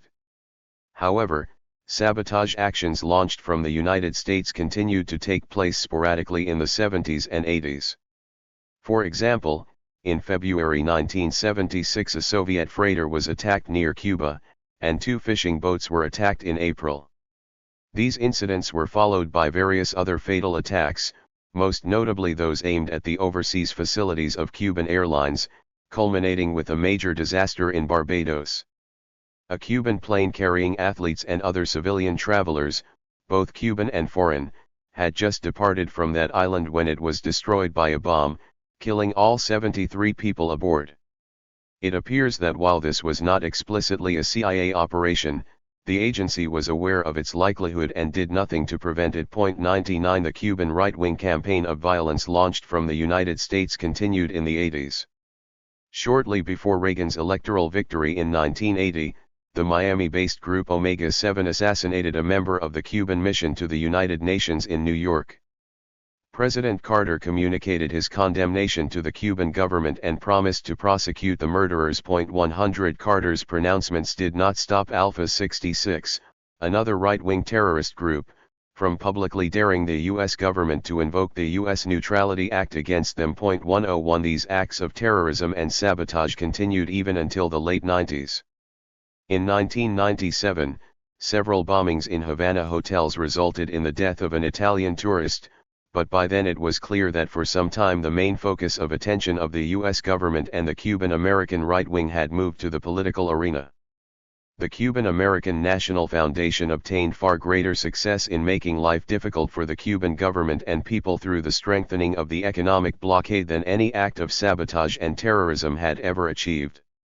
The passing from the scene of one or both Castro brothers is likely to renew the process of restoring economic and diplomatic relations between the United States and Cuba.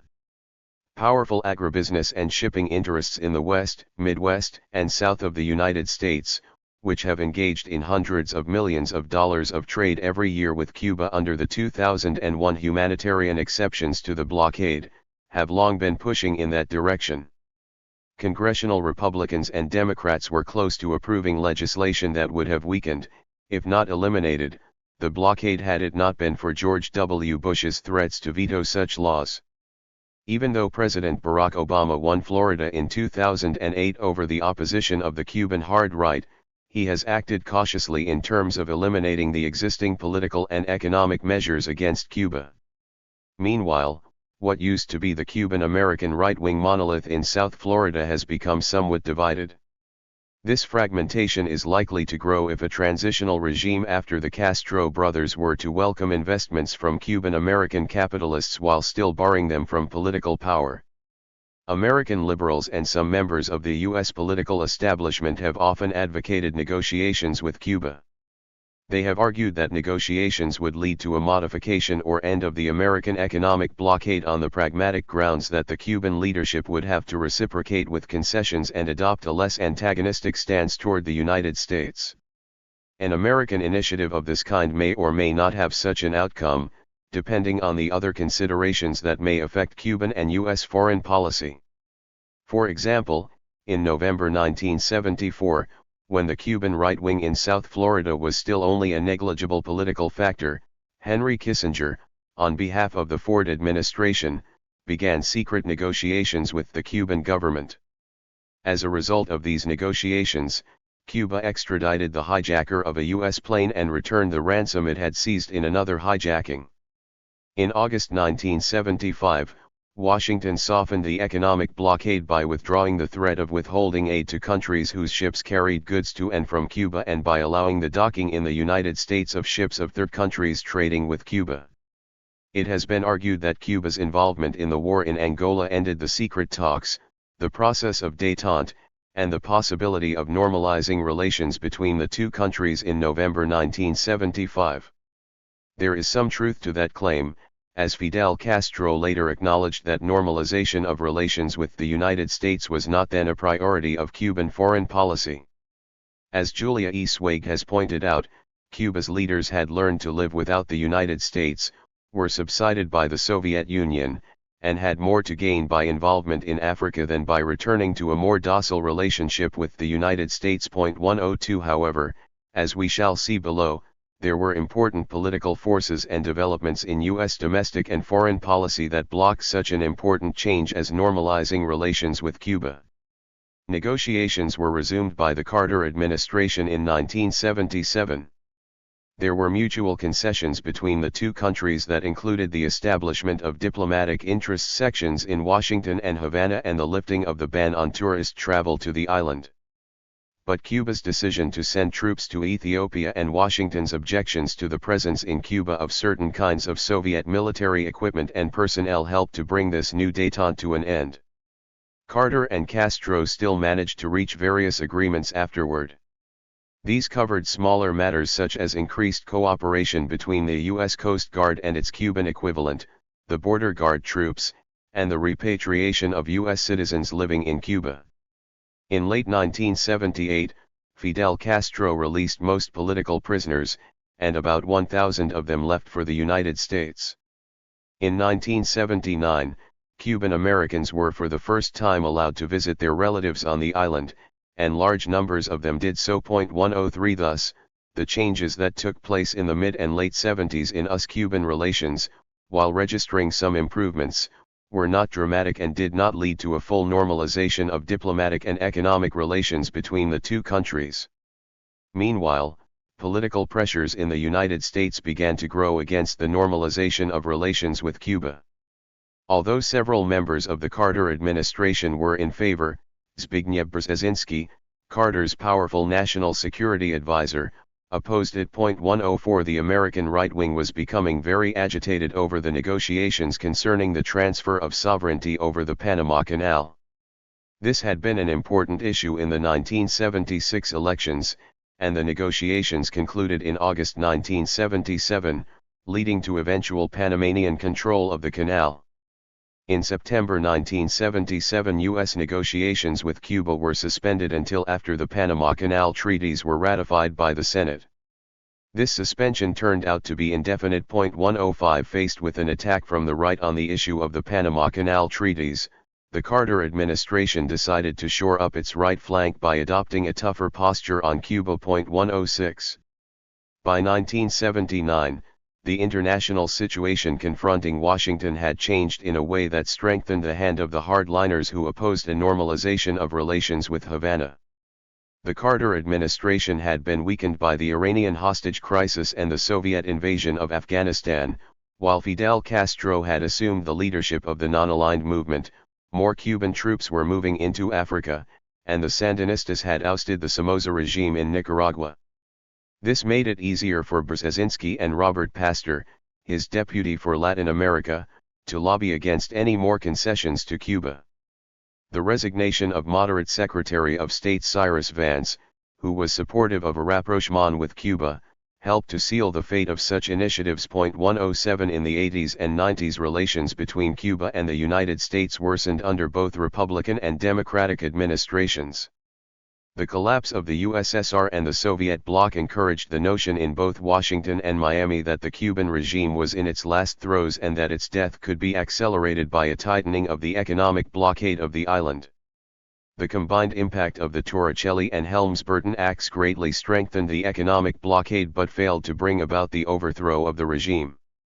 The fact that the negotiations approach did not work in the 70s does not mean it might not work under the vastly different circumstances of the early 21st century, since Cuba has become a far less important issue on the American foreign policy agenda after the collapse of the Soviet Union. However, apart from whatever pragmatic advantages negotiations may have, there is a principled democratic case to be made for ending the American blockade of Cuba. Simply put, the blockade should be unilaterally ended by the United States based on the old established political grounds that each nation has a right to determine its own destiny and that the United States has no right to impose any socio-economic or political system on other countries. This principle does not depend on whether the Cuban regime is or is not worthy of support. That is something that the Cuban people should determine unencumbered by foreign pressures or demands. Ironically, the implementation of this principle would have an important practical consequence. It would undermine the principal anti-imperialist rationale for Cuba's undemocratic one-party state, the regime's argument that monolithic unity is necessary as a defense against foreign aggression. Yet Democrats and Republicans are highly unlikely to adopt such an approach for many reasons, including the corruption of American political culture under the impact of the United States' long imperial experience. Beyond Cuba's increasing dependence on the world market, what is likely to remain of its past progress in limiting foreign control once both Castro brothers have left the scene and the country's new leaders possibly embark on the pursuit of a Sino-Vietnamese type route toward capitalism?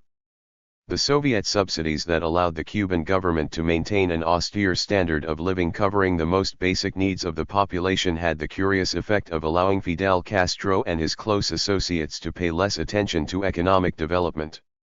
Economic development has been a central feature of communist ideology, particularly in its Third World versions, in some countries constituting the raison d'etre of its leaders and providing an ideological justification for their political power. Will there be a resurgence of communist concern with economic development in Cuba once Fidel Castro has departed from the scene along with his Spartan combination of militarism and constant preaching against the sins of the consumer society? This process has already begun to occur under the rule of Raúl Castro and is likely to accelerate even further after his death. The ample history of communist transitions to capitalism shows that it is highly unlikely that it will take even a relatively benign form in Cuba. Those transitions have been characterized by shock therapies, including sharp reductions of welfare state protections and spending enforced by dictatorial rule. In Cuba this may take place in the openly despotic Chinese form or in the cosmetically disguised Russian style. In the case of Cuba, which does not have the economic resources and potential of China or even Vietnam, such a neoliberal course is likely to be accompanied by growing U.S. control over the economic affairs of the island, with International Monetary Fund, style structural adjustment, privatization, and austerity policies. However, this does not necessarily mean that the United States will reassert itself politically in pre-1959 neocolonial fashion. In fact, it is likely that under this scenario the U.S. government might provide some political concessions to the future Cuban dictators such as returning the Guantanamo naval base to Cuba, particularly if an army-led Cuban government reassures the United States that it can deliver law and order on the island. 108 This base lost its military strategic value a long time ago, and President Obama promised that its use as a prison camp for the so-called war on terrorism detainees would come to an end.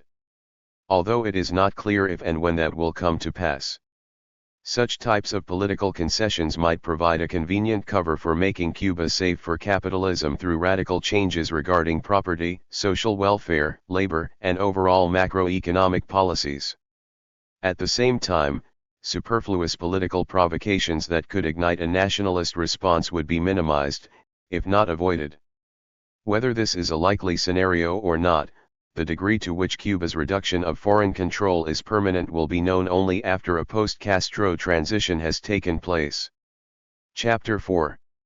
Cuban workers after the 1959 revolution, ruling class or exploited class. Cuban workers before the revolution.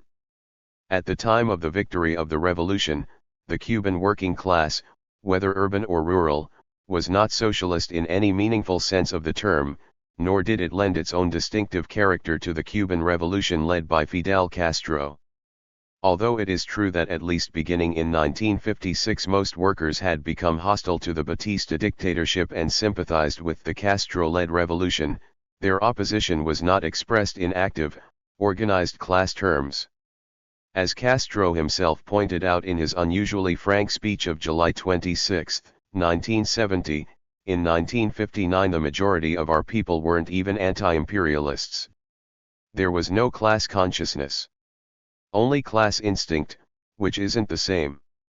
The following year Castro elaborated on this theme before the leaders of the Chilean labor movement, at the triumph of the revolution. From the point of view of leadership and cadres, we couldn't count on a tried, awakened workers' movement. We didn't have one.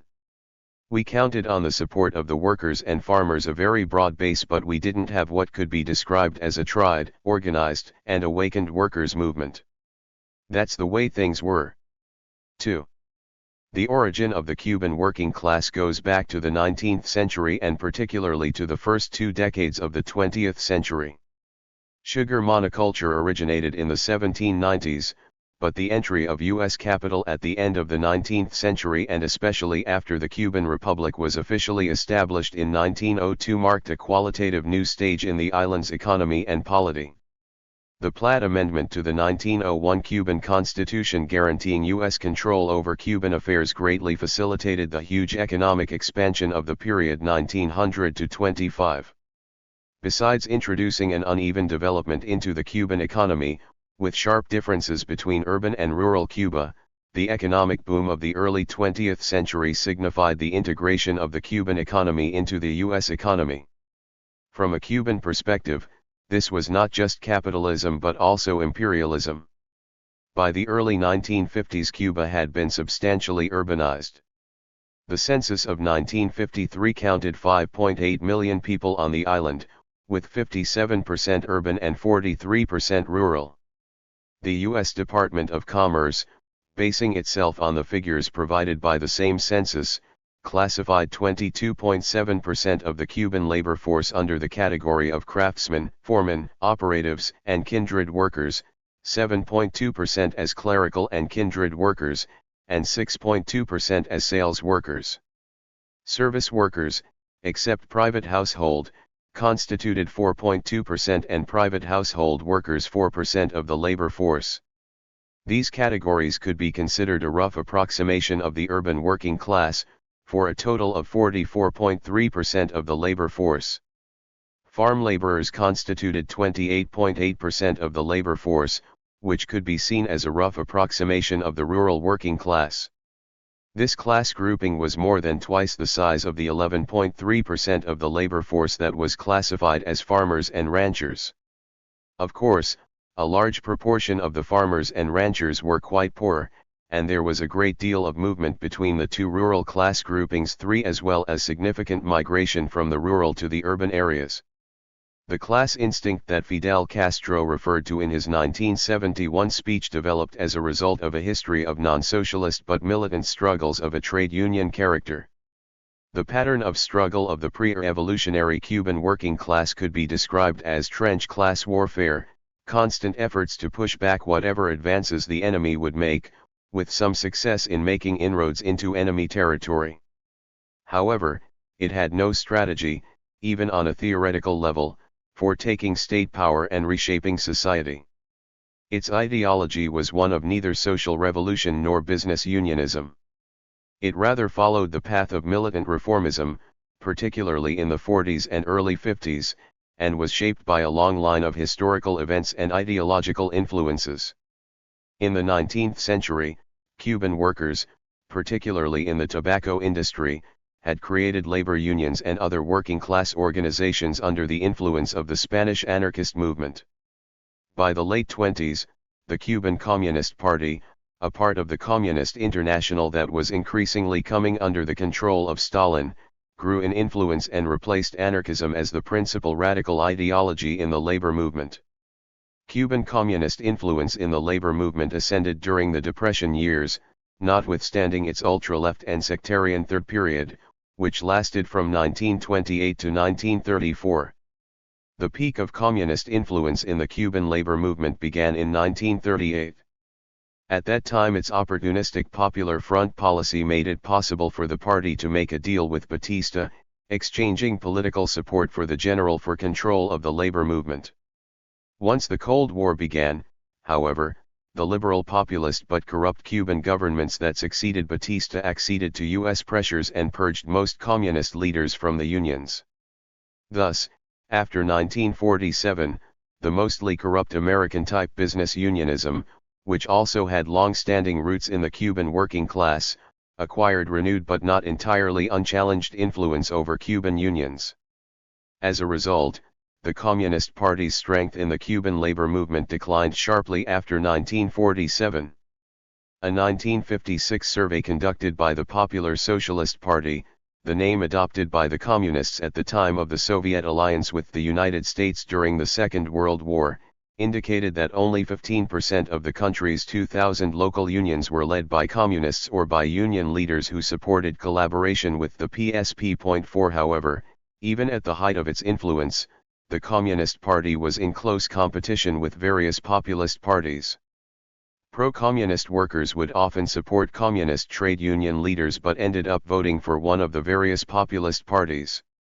The pro-communist inclination of many workers was a result not of communist political education but of the respect they felt for communist leaders, who were seen as personally honest and dedicated, an important trait in what was a very corrupt political system.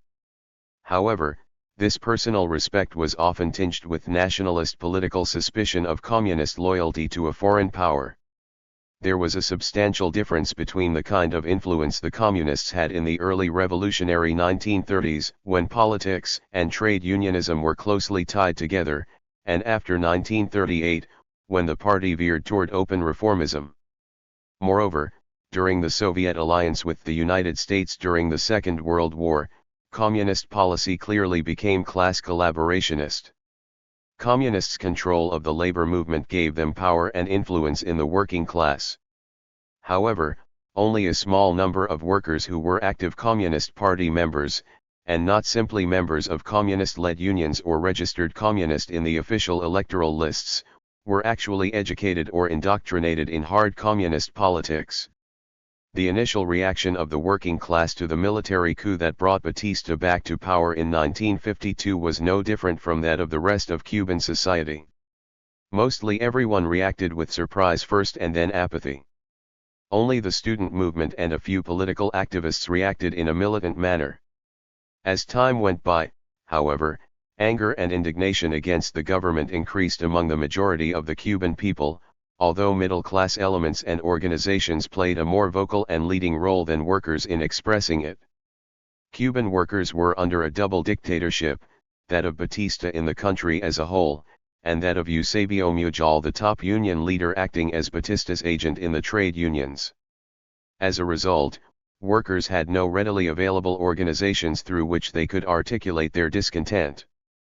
As oppressed individuals, increasingly hostile to Batista, they were unable to consistently respond as a class, that is, through a trade union or any other form of class organization. To have done so, they would have had to develop a clandestine union or shop floor structure in opposition to both the dictatorship and its trade union collaborators, a task in which they only attained a limited degree of success during the last 2 years of the Batista dictatorship. Instead of addressing the concrete organizational and political factors that helped to demobilize workers, Fidelista leftists like Regis Debray attributed the inability of the working class movement to play a central role in the struggle against Batista to a supposed bourgeoisification of the workers by the city. 5 Perhaps a Gallic penchant for excessive abstraction permitted Debray to propose such an interpretation without the slightest effort to address the concrete working and living conditions of the Cuban urban working class during that period. Nevertheless, a remarkably similar analysis was put forward by the liberal American historian Theodore Draper. Without paying much greater attention than Debré to the actual conditions of the urban working class, Draper attributed the lackluster role played by Cuban workers to their having become a relatively privileged class in the pre-revolutionary period. 6. It is true that on coming to power in 1952, Batista immediately made a deal with the corrupt top union bureaucracy to not pursue an aggressive policy against the unions, the membership of which included then about one-half of the approximately 2 million strong Cuban working class. Instead, Batista opted for a strategy of gradually but steadily eroding working class gains. Strikes, including two failed political general strikes in 1957 and 1958, and other forms of independent working class activity were repressed, so the workers lost substantial ground during the 7-year-long dictatorship. Their losses along with their political disgust with the regime's brutality and corruption produced a great deal of animosity against the regime among workers, just as it did with the rest of the population. Cuban workers after the victory of the revolution. The general strike that took place immediately after Batista fled the country in the early hours of January 1, 1959, was not a class but a national action called by Fidel Castro and the 26th of July movement. Practically the whole population supported the strike, including the Cuban bourgeoisie and the middle classes, which were still enjoying their honeymoon with the revolutionary leaders. The January 1959 strike was the rebels' insurance policy against any possible coup aimed at preventing them from achieving a total victory. The strike became a national holiday when for a whole week tens of thousands of people lined up to greet Castro and the rebel army in their slow procession from the east of the island toward Havana. Soon after, a huge wave of labor conflicts and strikes erupted throughout the country, expressing the pent-up economic and political frustrations of the Cuban working class during the Batista years, as well as the great expectations aroused by the revolution. Among many labor conflicts, there were work stoppages in 21 sugar mills due to wage demands. Unemployed railway workers and workers who had lost their jobs at a closed paper mill near Havana went on a hunger strike.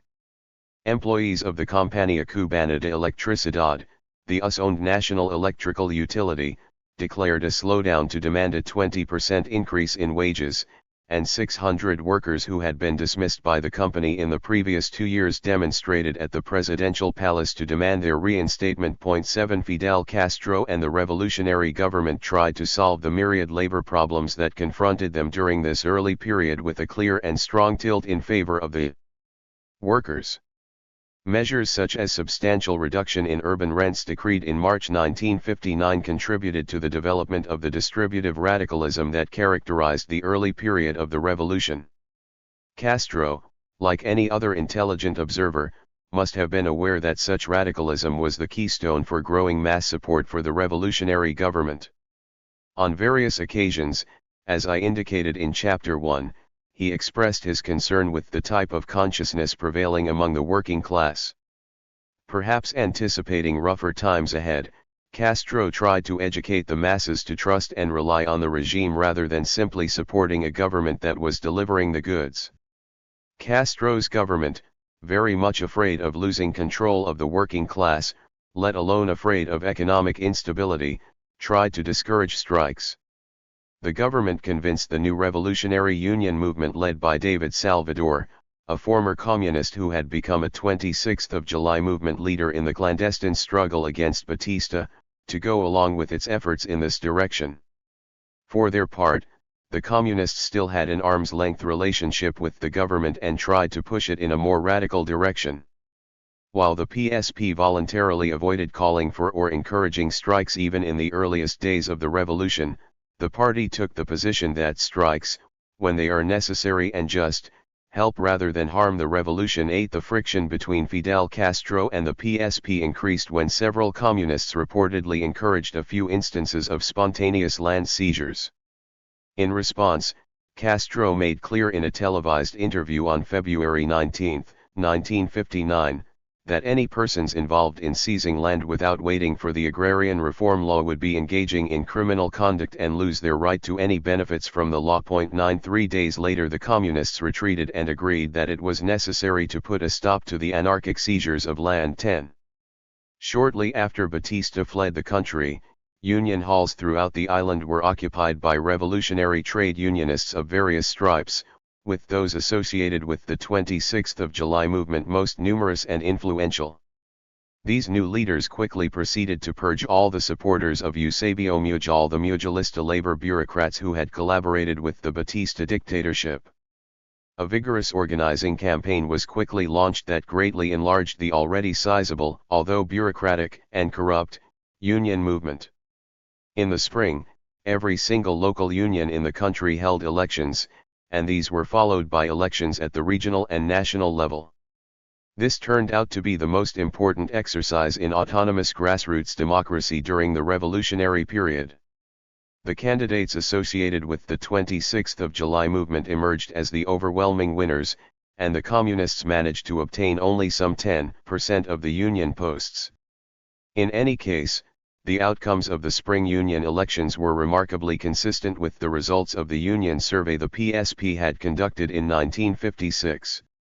The election results prodded the communists into putting a great deal of effort to increasing their influence in the organized working class, which, as one might expect, provoked a great deal of conflict with their political opponents inside the unions.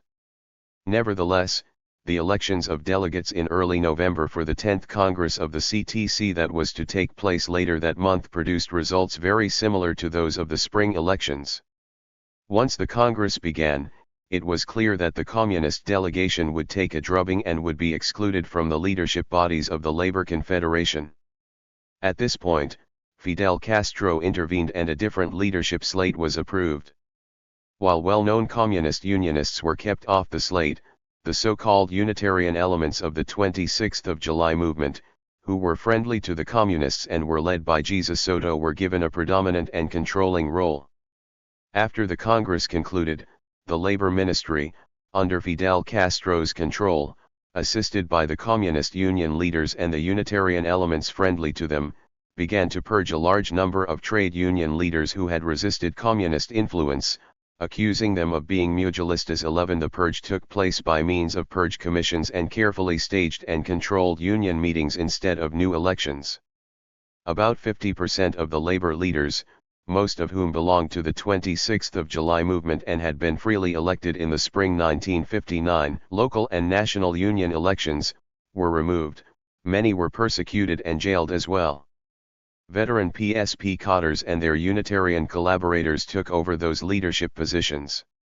Castro and his revolutionary government enjoyed such great support in 1959 and 1960 that any labor leader they chose could have easily been removed from office had there been new elections. Any slate of candidates supported by Castro and his government would undoubtedly have won. 12 However, from the Cuban leaders' long-term perspective, new elections would have allowed the unions to retain their autonomy. The purges allowed the unions to be turned into his policy tools at a point when he had begun to move politically toward the Soviet Union and the Cuban Communists. In August 1961, less than 2 years after the fateful 10th Congress of the CTC, the government approved new legislation that brought the nature and function of Cuban trade unions into alignment with those of the Soviet bloc. According to the new law, the main objectives of the unions were to help in the attainment of the national production and development plans, to promote efficiency and expansion of social and public services, to improve the administration of all sectors of the economy, and to carry out political education. 13 A few years later, a CTC Declaration of Principles and Union Statutes further elaborated on the role and duties of the Cuban unions as the government's agents to impose production discipline. The unions had to organize socialist emulation and unpaid labor, strictly apply labor legislation, work quotas, wage scales, and labor discipline, promote an increase of output, improve the quality of production, reduce costs and maintain equipment, develop political consciousness, and expand recreational, sports, and cultural facilities. 14 Eventually, the unions were reorganized into fewer national unions such that all workers in a given industry, regardless of their job description, belonged to the same industrial unions.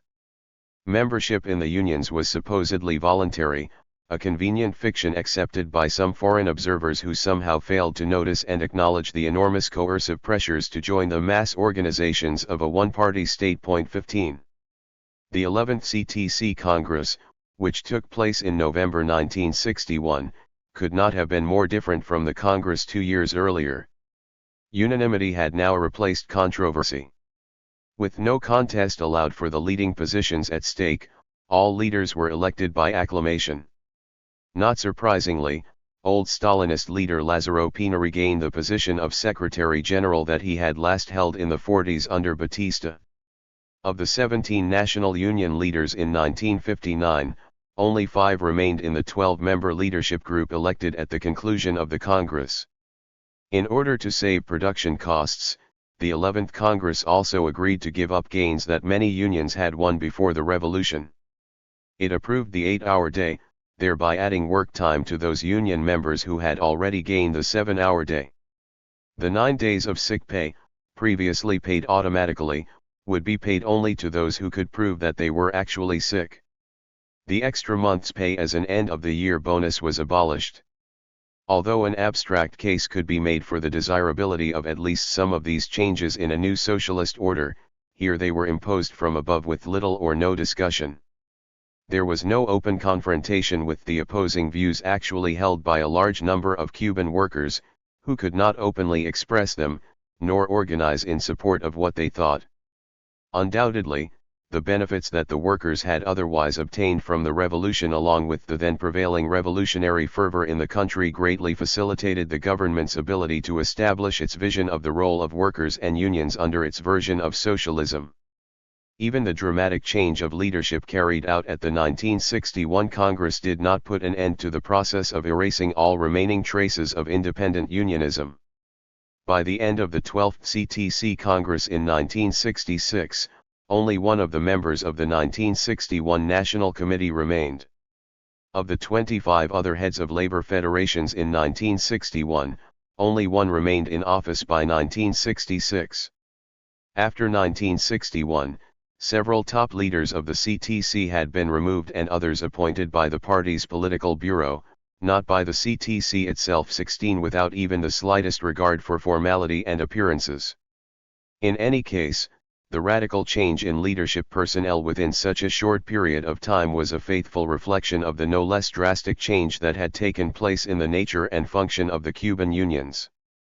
In fact, the revolutionary leaders were politically quite upfront about the changes that they had established in the unions. Vice Premier Raúl Castro declared that yesterday it was necessary to struggle continuously in order to gain certain advantages, to obtain a little more from the profits being made by the magnates.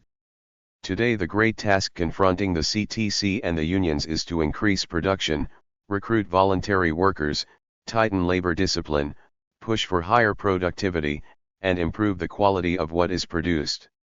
17 In what amounted to a veritable educational campaign, similar pronouncements were continually being made throughout the early 60s by new communist leaders such as Fidel Castro as well as by the members of the communist old guard such as Blas Roca. 18. As one might expect, the character of collective bargaining itself also changed. The Ministry of Labor published a model collective bargaining agreement in 1962 with instructions on how to implement it throughout the various sectors of the economy.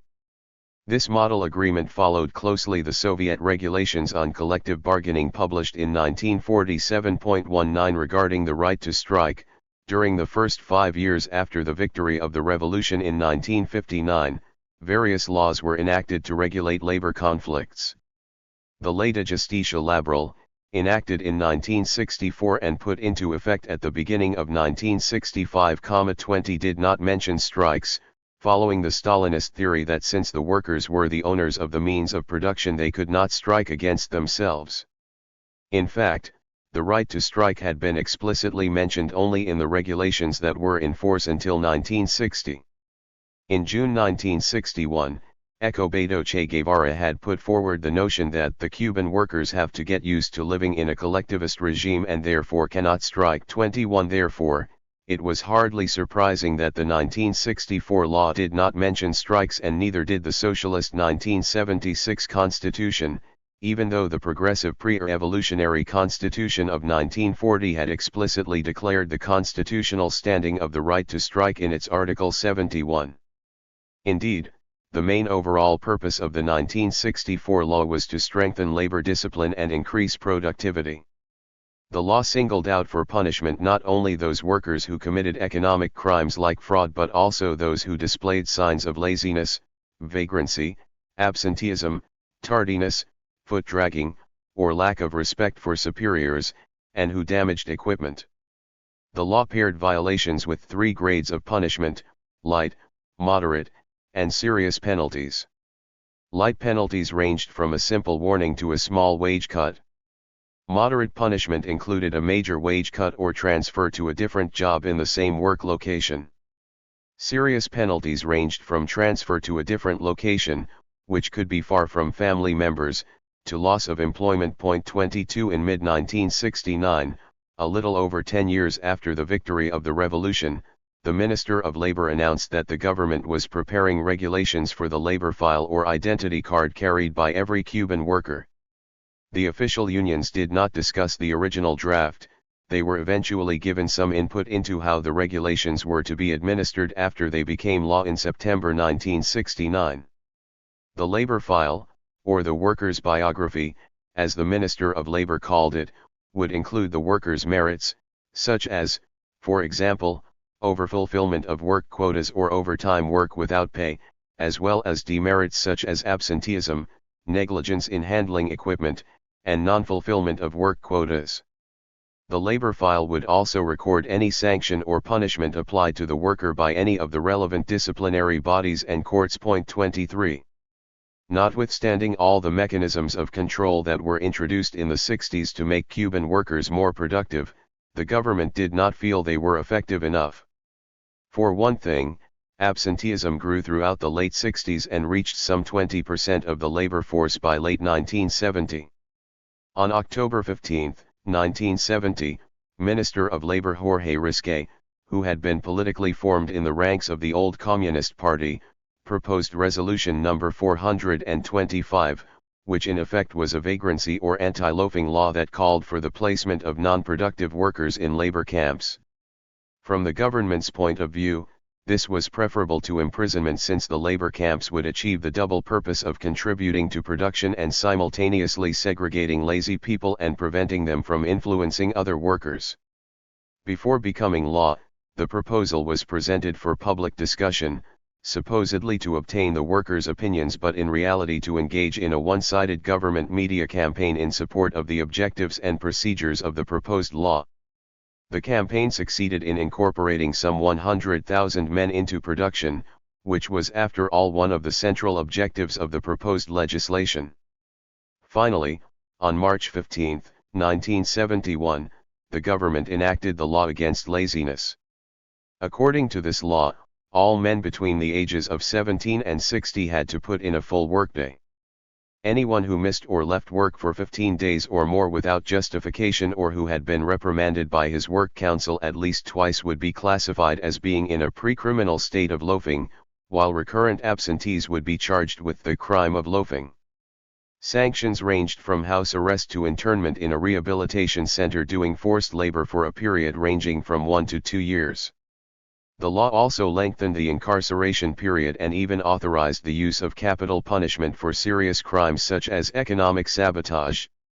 In all cases, the courts were to consider such factors as age, the record of labor and social activities of the accused, and the personal and family factors that may have affected the behavior of the guilty party. 24 We do not know the extent to which the law was implemented in practice.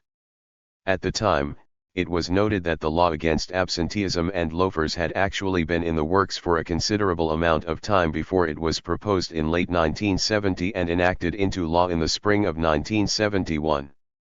The preamble to the law had actually been written as early as 1968, but the law had not been decreed then because government leaders thought that certain prerequisites had to be fulfilled before it could be effectively implemented.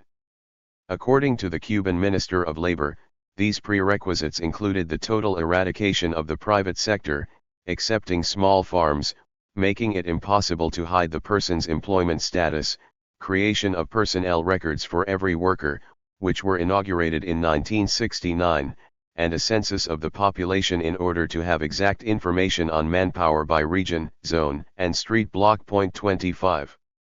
Seesaws in economic and labor policy.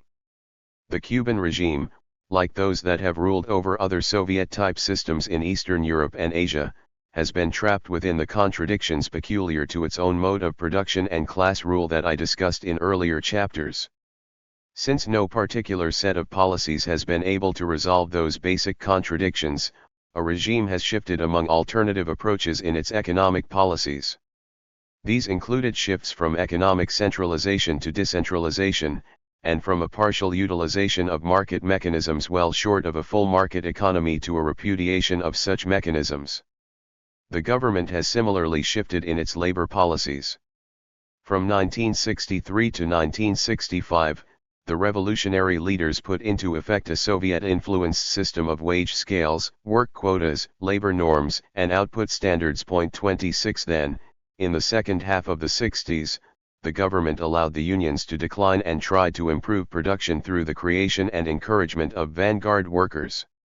In addition, as we shall see later in this chapter, the regime would at various times change its emphasis from so-called moral to material incentives and back again to the former, alternating between the soft line and the hard line.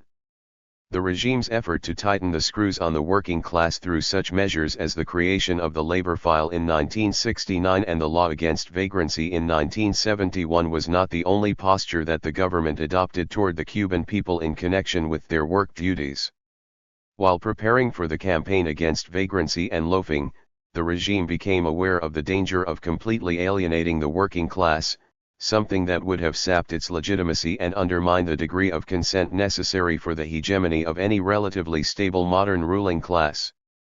On August 1, 1970, Minister of Labor Risquet starkly presented one horn of the dilemma confronting the regime.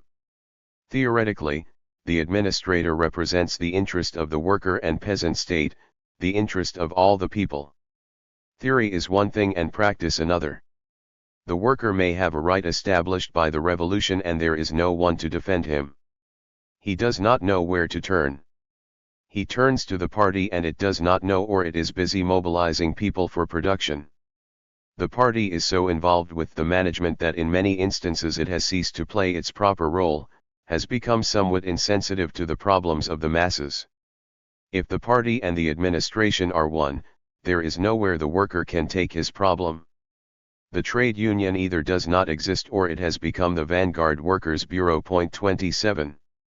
In the subsequent months, however, Risquet apparently feared that workers might take too seriously the government's new move to revitalize the trade unions and provide them with too effective a means to defend themselves from bureaucratic abuse. Faced with this new potential problem, the Minister of Labor presented the other horn of the dilemma confronting a regime that would not compromise its power in the face of a possibly growing workers' autonomy. The fact that Fidel and I have suggested that the workers should be consulted does not mean that we are going to negate the vanguard role that the party must play. Expectations or hope for magic solutions. 28. The decision and responsibility fall to the management, whose job is to take the daily necessary measures required by the process of production. One thing that is perfectly clear is that the management should have and does have all the authority to act. It is charged with a responsibility and it has the authority to make decisions. 29. The democratization of the unions. In 1970, 1 year after having introduced the labor file and while preparations were being made to implement the law against vagrancy and loafing, the regime, following its characteristic seesaw between harder and softer lines, called for a democratization of the unions. However, this was not going to be the kind of union democracy that existed in 1959, when political and ideological currents confronted each other and strongly competed for union office from the lowest local level to the highest positions in the CTC. This time, democratization was limited to the opening of the lower levels of union officialdom to relatively free and competitive elections. 30. However, as was later the case with the so-called popular power elections, the union electoral procedures prohibited candidates from campaigning or advertising their candidacy, which precluded any 1959-style political and ideological debate. An electoral commission was authorized only to publicize the candidates' past merits on bulletin boards and murals. Notwithstanding its apparent willingness to allow for a substantial turnover of the lower union officialdom, the government continued to use both pressure and manipulation throughout the electoral process. When some union members complained about the continued use of the methods of the 60s, the Minister of Labor responded that the critics were counter-revolutionaries and demagogues. 31 Even so, the elections, conducted by secret ballot instead of acclamation, resulted in a wholesale rejection of the office holders. Only 27% were re-elected. This electoral practice continued for several years, and in 1978, for example, 54% of local trade union leaders were newly elected. 32. It was clear that the government intended to use this new form of union elections as a mechanism for the workers to let off steam by allowing them to kick out low-level union leaders. Still, the union would have to support the policies of the national union and political leadership of the country. Fidel Castro dispelled any doubt about this being the purpose of the elections when he declared that the will have the moral authority of this election, and when the revolution establishes a line, he will go out to defend and fight for that line. 33 It was also quite evident that the party was continuing to direct the unions. In 1973, Raúl Castro justified why this had to be so. It is necessary to keep in mind that the working class considered as a whole cannot exercise its own dictatorship. Originating in bourgeois society, the working class is marked by flaws and vices from the past. The working class is heterogeneous in its consciousness and social behavior. Only through a political party that brings together its conscious minority can the working class construct a socialist society. 34. The democratization of the 70s did not even imply that the unions had the power to interfere with the government's control of the economy, including such matters as establishing the nature of the economic plan, the wage fund, and personnel policies. 35 Workers and union leaders alike were very clear about the function that the unions had acquired. In a study conducted in 1975, most rank-and-file workers and union leaders defined production as the most important task of the unions. Only 2 of the 57 who were interviewed mentioned the defense of worker interests as the primary function of the unions. 8 mentioned both increasing production and defending workers. 36. Non-union labor bodies, technical advisory councils, grievance commissions, and labor councils. The same shift between more democratic, softer policies and harsher policies took place in non-union labor bodies that were nevertheless attempting to address various labor problems confronting the regime. Such were the cases of first the technical advisory councils and the grievance commissions and later the labor councils. Early on, in 1960, the Castro government established technical advisory councils in nationalized enterprises, allegedly to encourage worker participation in management. However, these councils pursued, at best, only educational goals, since they never had any collective decision-making power. In fact, Ecobedo Che Guevara stressed their educational character when he proclaimed his hope that the councils would make it possible for the workers to understand that they had to sacrifice an easy demand today to achieve a greater and more solid progress in the future. 37 Decision-making was a power that the revolutionary leaders had made the exclusive prerogative of the management appointed by the central government.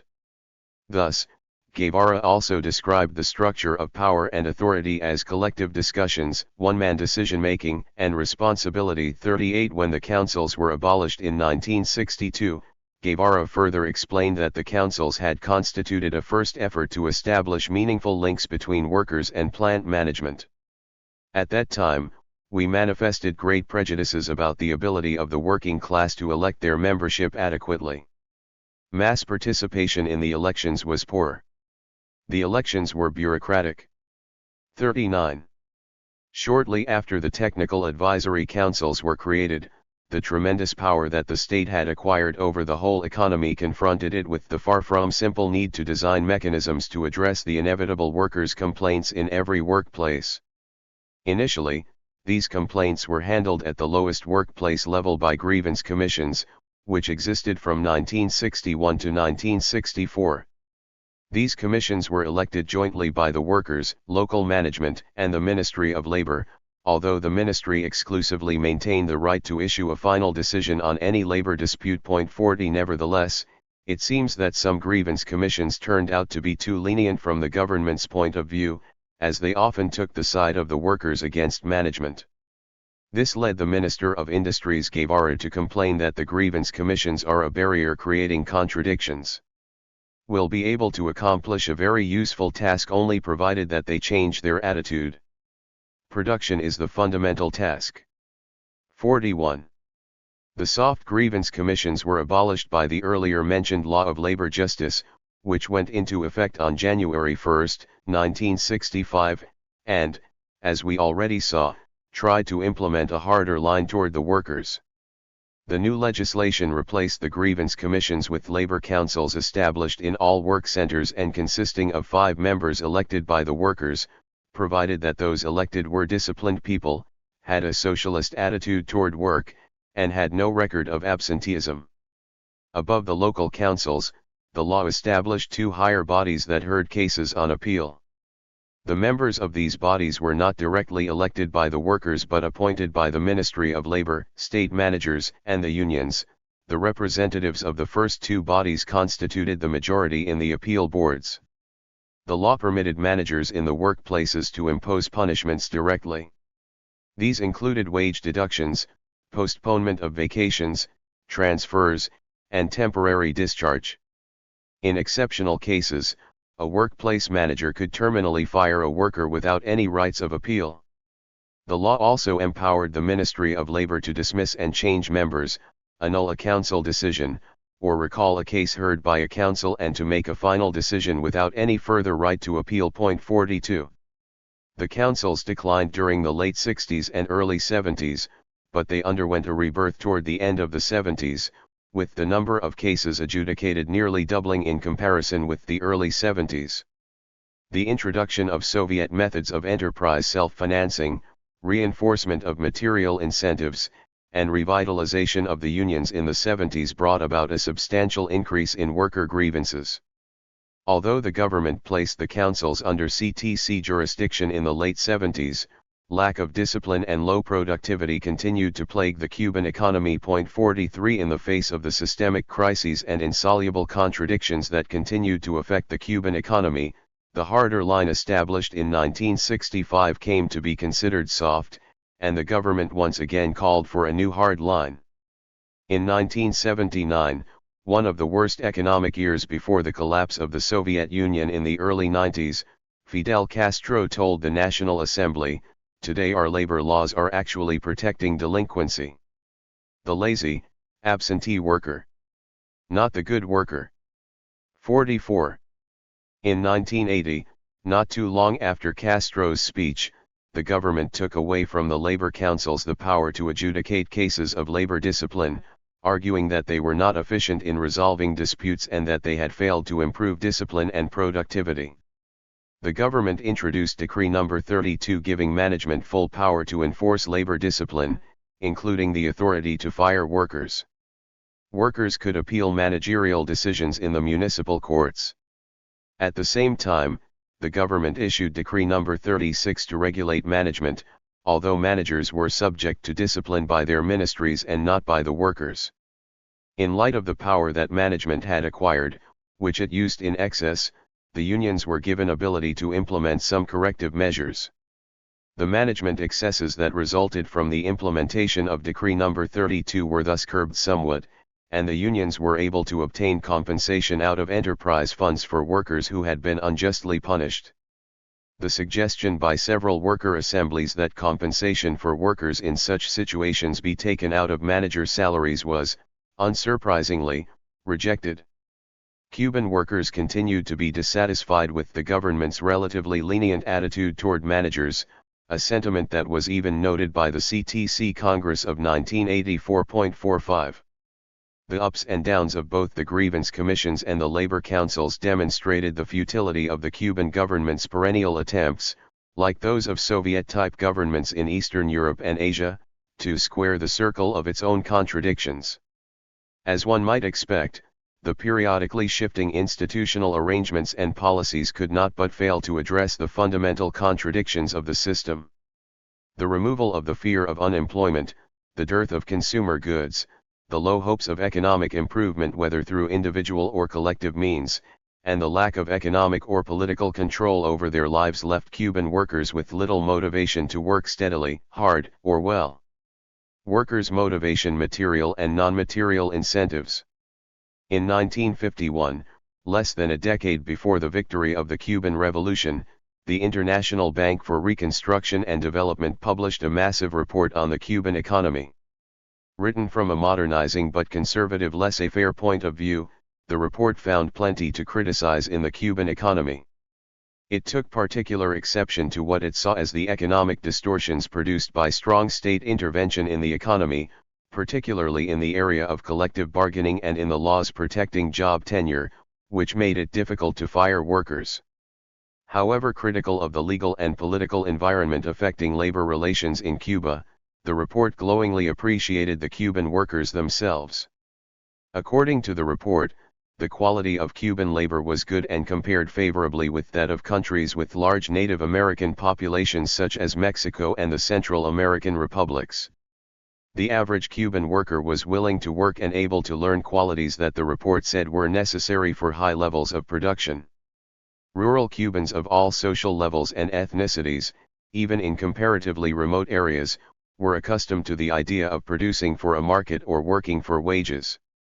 Repair and maintenance of equipment, work at the ubiquitous sugar mills, and the increasing use of automobiles and tractors had established some degree of familiarity with machinery throughout the island and led to a fairly widespread development of mechanical skills. 46 5 years later, a U.S. government guide for American businessmen repeated much of the assessment of labor relations put forward by the IBRD's report on Cuba. However, the U.S. government guide was more insightful than the report about the high aspirations of Cuban workers and was, if anything, even more positive about the qualities of labor on the island. The worker in Cuba is self-respecting, intelligent, abstemious, and alert. He learns routines with ease and shows aptitude in acquiring mechanical skills. Ambitious enough to respond to incentive, he has wider horizons than most Latin American workers and expects more out of life in material amenities than many European workers. His health is good and, although his education may be deficient, his native intelligence permits him to overcome this obstacle in most instances. His goal is to reach a standard of living comparable with that of the American worker. 47. A few years later, after the victory of the revolution on January 1, 1959, almost the entire Cuban economy was nationalized, starting with most industry, commerce, and land in the early 60s and ending with the tiniest street corner businesses in 1968. A quite different picture started to emerge of the motivation and quality of Cuban labor, at least in the pronouncements and complaints voiced by government leaders. Workers' motivation, or the lack of it, became a big problem for decades to come, as did, among other issues, the quality of work, absenteeism, and people showing up to work but working fewer hours than required by the established schedules. What happened? How did this new state of affairs come about? Given the short period that had elapsed since the IBRD's and U.S. government's reports, it was obvious that the answer had to be found in the changes in social organization and circumstances of work and society at large, and not in the physical or psychological makeup of the Cuban workers themselves. In trying to interpret this conundrum, defenders of the Cuban government leaders have, with a degree of plausibility, blamed people's lack of motivation to work on a number of factors, including a substantial reduction of the scourge of massive unemployment, the increase in the social wage as a result of social legislation, and the reduction of consumer goods due to the U.S. economic blockade. However, these explanations ignore the systemic causes of economic crisis inherent in the island's bureaucratic system itself, which I discussed in Chapter 2. The defenders of the Cuban government do not adequately explain why, for example, total agricultural output declined by 23% from 1961 to 1969, or why per capita food production was 28% lower in 1969 than it had been in 1959.48. There is little doubt that in addition to the U.S. economic attacks on the island's economy, the bureaucratic nationalization of Cuban agriculture with the resulting major organizational inefficiencies, poor incentives and motivation of rural workers, and other related bureaucratic problems was a key factor explaining the decline in food production. With little to buy and with the option of collective actions such as strikes precluded by the repressive nature of the political system, workers voted with their feet or, as the social scientist Albert Hirschman noted, exited the state economy through a variety of means. By the early 60s, workers recognized that they could earn enough money to buy the scarce rationed items by working only 15 or 20 days a month. 49 Thus, absenteeism continued to be a problem. According to Castro, in August and September 1970, 20% of the workforce was absent on any given day. In January 1971, in the midst of the sugar harvest, absenteeism among agricultural workers in Orient Province was still 23%. 15 years later, at the Third Party Congress that took place in 1986, Fidel Castro complained about people cutting short their workday and argued that socialism could not be constructed if only 80%, 75%, or 70% of work hours were fulfilled. 51 The same complaints extended not only to absenteeism and the number of hours worked but also to the quality of products and services. In September 1989, the government seriously penalized railroad workers for negligence, poor discipline, and unacceptable work habits. 52. In response to these serious labor problems, the government alternated between the use of material and non-material incentives, just as it had with the other policies I discussed earlier, in order to elicit a greater commitment and dedication to work among the Cuban people. In Cuba, as well as in other communist countries, the use of material or non-material incentives have affected and were affected in turn by other important economic policies and strategies. Included among these were planning methods, the allocation of resources, the organization of the enterprise, and such social and political matters as income equalization and mass mobilization for economic purposes. 53 For example, when in the 1970s Cuba adopted the policy of material incentives, it did so along with taking up the Soviet model of self-financing enterprise and the creation of a somewhat higher degree of unemployment and income inequality. Contrary to a widespread perception, the policy of material incentives has not necessarily been more economically or politically liberal from a working class perspective. It can, as in the extreme case of Stalin's Russia, sharply increase industrial speed, unpaid overtime, deteriorating working conditions, and rivalry among workers. On the other hand, the Cuban government's adoption of Guevaraist moral incentives in the years 1966 to 1970 and during the period of rectification of errors from 1986 to 1990 was accompanied by a greater degree of income equality and a stronger anti-market orientation. This approach also tended to rely heavily on labor mobilization through the mechanism of voluntary labor, whose voluntary nature is questionable given that the state with all its coercive mechanisms was the agency soliciting volunteers. Voluntary labor was also economically quite wasteful when it involved bringing volunteers to the countryside. Urban transplants had to be transported, housed, and fed. The expenditures involved in bringing urban volunteers to the countryside could have been put to much better use by improving the living conditions of agricultural workers both for its own sake and to discourage rural to urban migration. City dwellers' lack of experience and familiarity with the nature and conditions of agricultural work throws into question the degree to which they made a significant difference in solving agricultural labor shortages. The alleged educational and political benefits of manual labor could have been achieved far more cheaply by urban volunteers helping in local factories or through community work in such tasks as repairing and cleaning streets, social centers, libraries, schools, and hospitals. When moral incentives failed to achieve their goals, as they frequently did, the Cuban government often resorted to coercion and the militarization of labor. This was particularly evident in agriculture, with the introduction of military discipline and officers at the head of state farms, and the use of militarized labor brigades in construction. 54 In communist systems, forced labor has tended to play a greater role than in the democratic capitalist countries. In nationalized economies, the much lower incidence of unemployment has diminished the role and meaning of the economic coercion that plays such a central role in capitalism. The lower level of unemployment is arguably a major reason that physical coercion has played a greater role in communist than in capitalist societies. 55. Certain economic and social conditions have encouraged the use of material and non-material or moral incentives. Scholars have discerned a pattern of economic conditions that have encouraged the abandonment of material incentives and the adoption of non-material ones in communist societies such as Cuba. John M. Montius points out that these are situations in which top-level decision-makers know too little about the availability of factors and their productivity in any forthcoming period to design plans that can serve as guidelines for local decisions.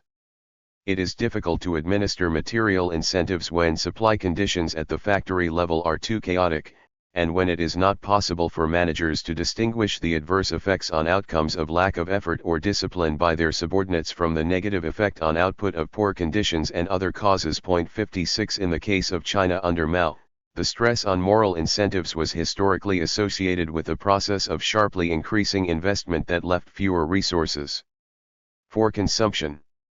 As high investment and moral incentives further developed and deepened, dislocation and discontent began to grow among workers and peasants because of the ever-diminishing material rewards for increasing work. Eventually, the regime was forced to grant certain concessions that often took the form of more material incentives. This is what happened with the Great Leap Forward during the years 1958 to 1961. The regime was forced to abandon that campaign, given dangerously low food consumption and poor morale, even in army units. The peasants were then encouraged to reapply themselves to agriculture by returning to private plots, rural markets, piece rates, and bonuses paid by sharply reduced capital accumulation. 57. In Cuba, Fidel Castro tried for the first time to implement a Guevaraist economic policy based on moral incentives from 1966 to 1970. Emphasis on capital accumulation at the expense of consumption reached a high point. A large increase in national savings was to be achieved by reducing consumption through the expansion of rationing, the export of products previously consumed at home, and the reduction of imports considered superfluous. The investment share going into production increased from 78.7 to 85.8% between 1965 and 1970, the highest proportion ever achieved during the revolutionary period. 58 However, with the exception of a few agricultural and industrial products, there was a general decline in output in the Cuban economy, in great part because the absence of both a central plan and coordination among special plans led to shortages in inputs, bottlenecks, shutdowns, and proliferation of incomplete projects.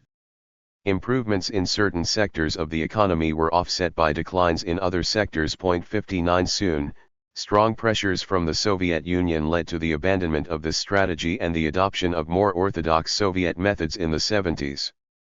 Cuba, with neither the size nor the resources of China, was far more economically dependent on the Soviet Union.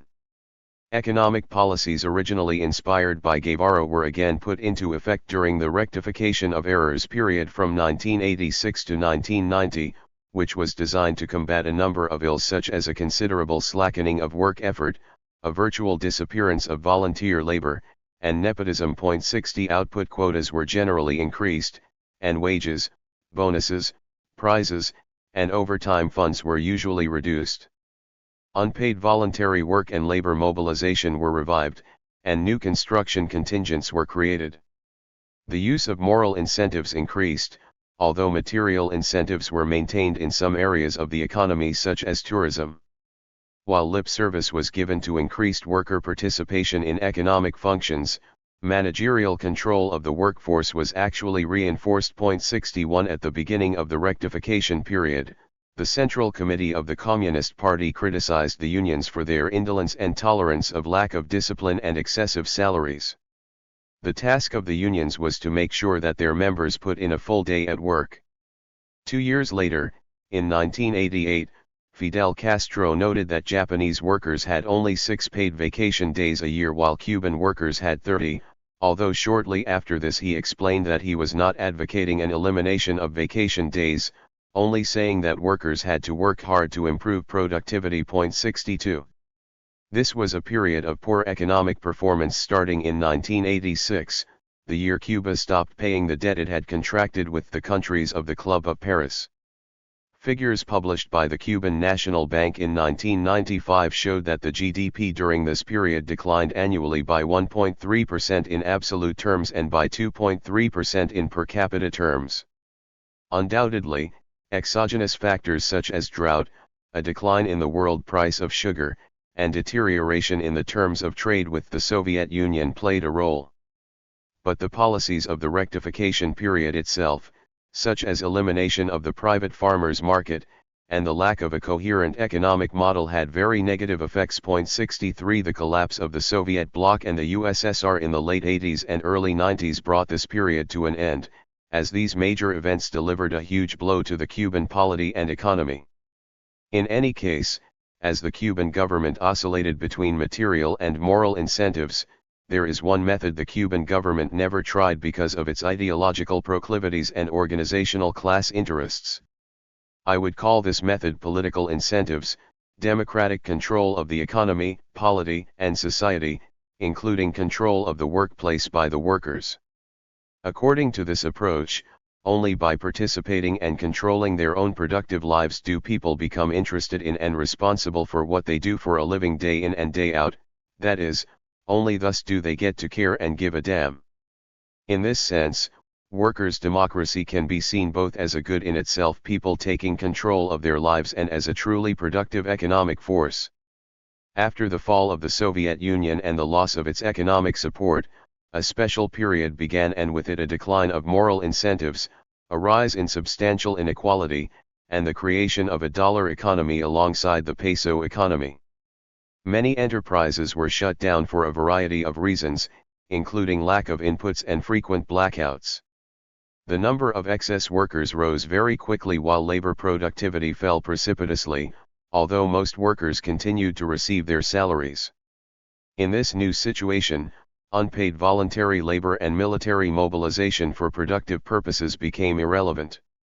The government adopted a number of measures such as allowing mothers to stay at home for longer periods, relocating workers with the help of unemployment compensation, and creating new jobs in economic sectors such as joint ventures with foreign capital, agriculture, and self-employment. However, governmental restrictions and harassment greatly limited the development of small businesses and artisan occupations. 64 Beginning in the mid-90s, hundreds of thousands of workers were rationalized out of their jobs, particularly in the declining sugar industry. Some were shifted to new state jobs, some stayed home while receiving a state subsidy, and others became self-employed. 65 Later on, Fidel Castro took advantage of this economic situation to carry out a short-lived expansion of higher education. Workers and the economy under Raúl Castro's rule. As we saw in Chapter 2, since Raúl Castro took over when his brother Fidel became seriously ill in 2006, he has taken a number of measures that he claims will improve the economy, while the key institutions of the one-party state that control the country's economy remain fundamentally unaltered. Raúl Castro eliminated the upper limits on government salaries and began to introduce the practice of payment according to performance. Thus, for example, in the region of Sancti Spiritus in central Cuba, 68% of the workers were paid according to productive results at the end of 2009, a proportion that was to be expanded to include 76% of workers during the first trimester of 2010.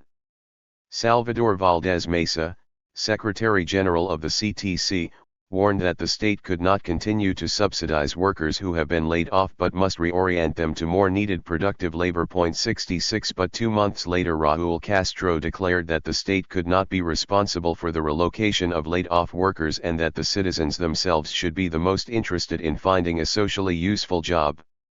The Cuban leader warned that if the economy did not correct its problems, the island's political system would be at risk. 67 In September 2010, the government announced that 500,000 state workers would be laid off during the coming year, with a large portion of them becoming self-employed. As a measure significantly increasing a private sector in the Cuban economy to cover close to 17% of the labor force, the announcement attracted the attention of the world media. Understandably, far less attention was paid to the ways and manner in which the layoffs will be carried out. According to the government, the process of determining who will be kept and who will be let go from their state jobs was to be guided by the principle of proven fitness. Everybody will be treated equally regardless of whether they are old or young, man or woman, so clearly neither seniority nor any form of affirmative action for blacks or any other disadvantaged groups will be taken into account. And who will determine specifically who is suitable and who is not?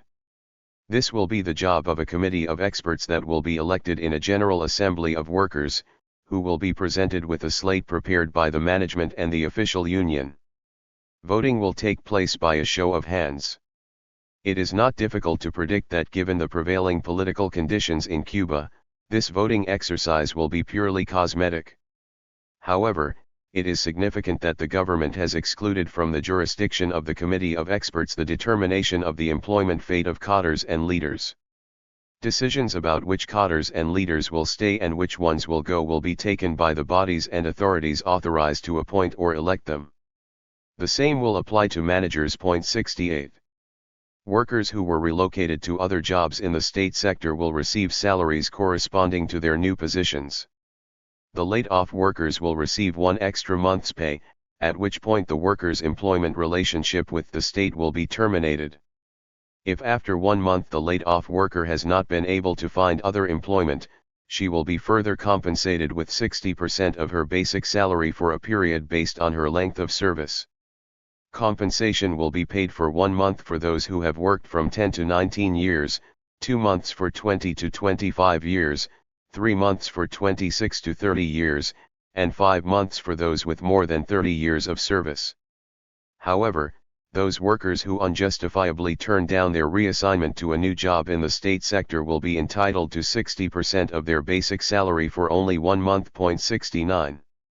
As we have seen, while the government was complaining about an excess of workers in the state sector, it was allowing workers to have more than one job and students to work part-time. 70. While this seems illogical in light of the large labor surplus in the country, it appears to have been the government's response to the severe problem of highly inadequate peso salaries, thus underlining the contradictory forces at work in the Cuban economy.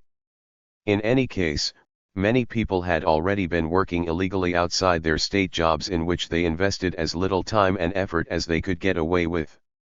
6 months after multiple employment was initially allowed in mid-2009, 50,000 people were officially working at more than one job.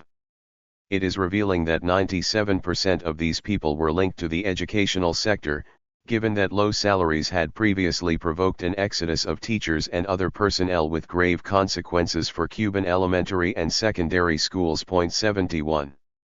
The government's attempt to save resources has had widespread consequences, not least for the official ideology. The leadership's decision to wind down mobilizations of urban youth to work in agriculture was accompanied by unprecedented pronouncements by top leaders such as José Ramón Machado Ventura, Raúl Castro's number 2 man and appointed successor. He declared that the romanticism of the big mobilizations should be left behind, since they ended up producing more losses than positive results.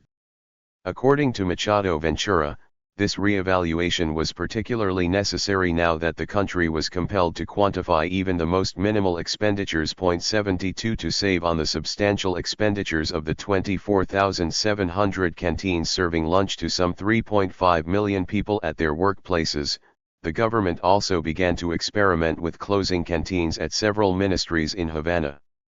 To replace the canteens, workers were given 15 pesos to buy food on their own for every day they came to work. 73 This means that if a worker came to work every day, she would receive 360 pesos a month to buy lunch.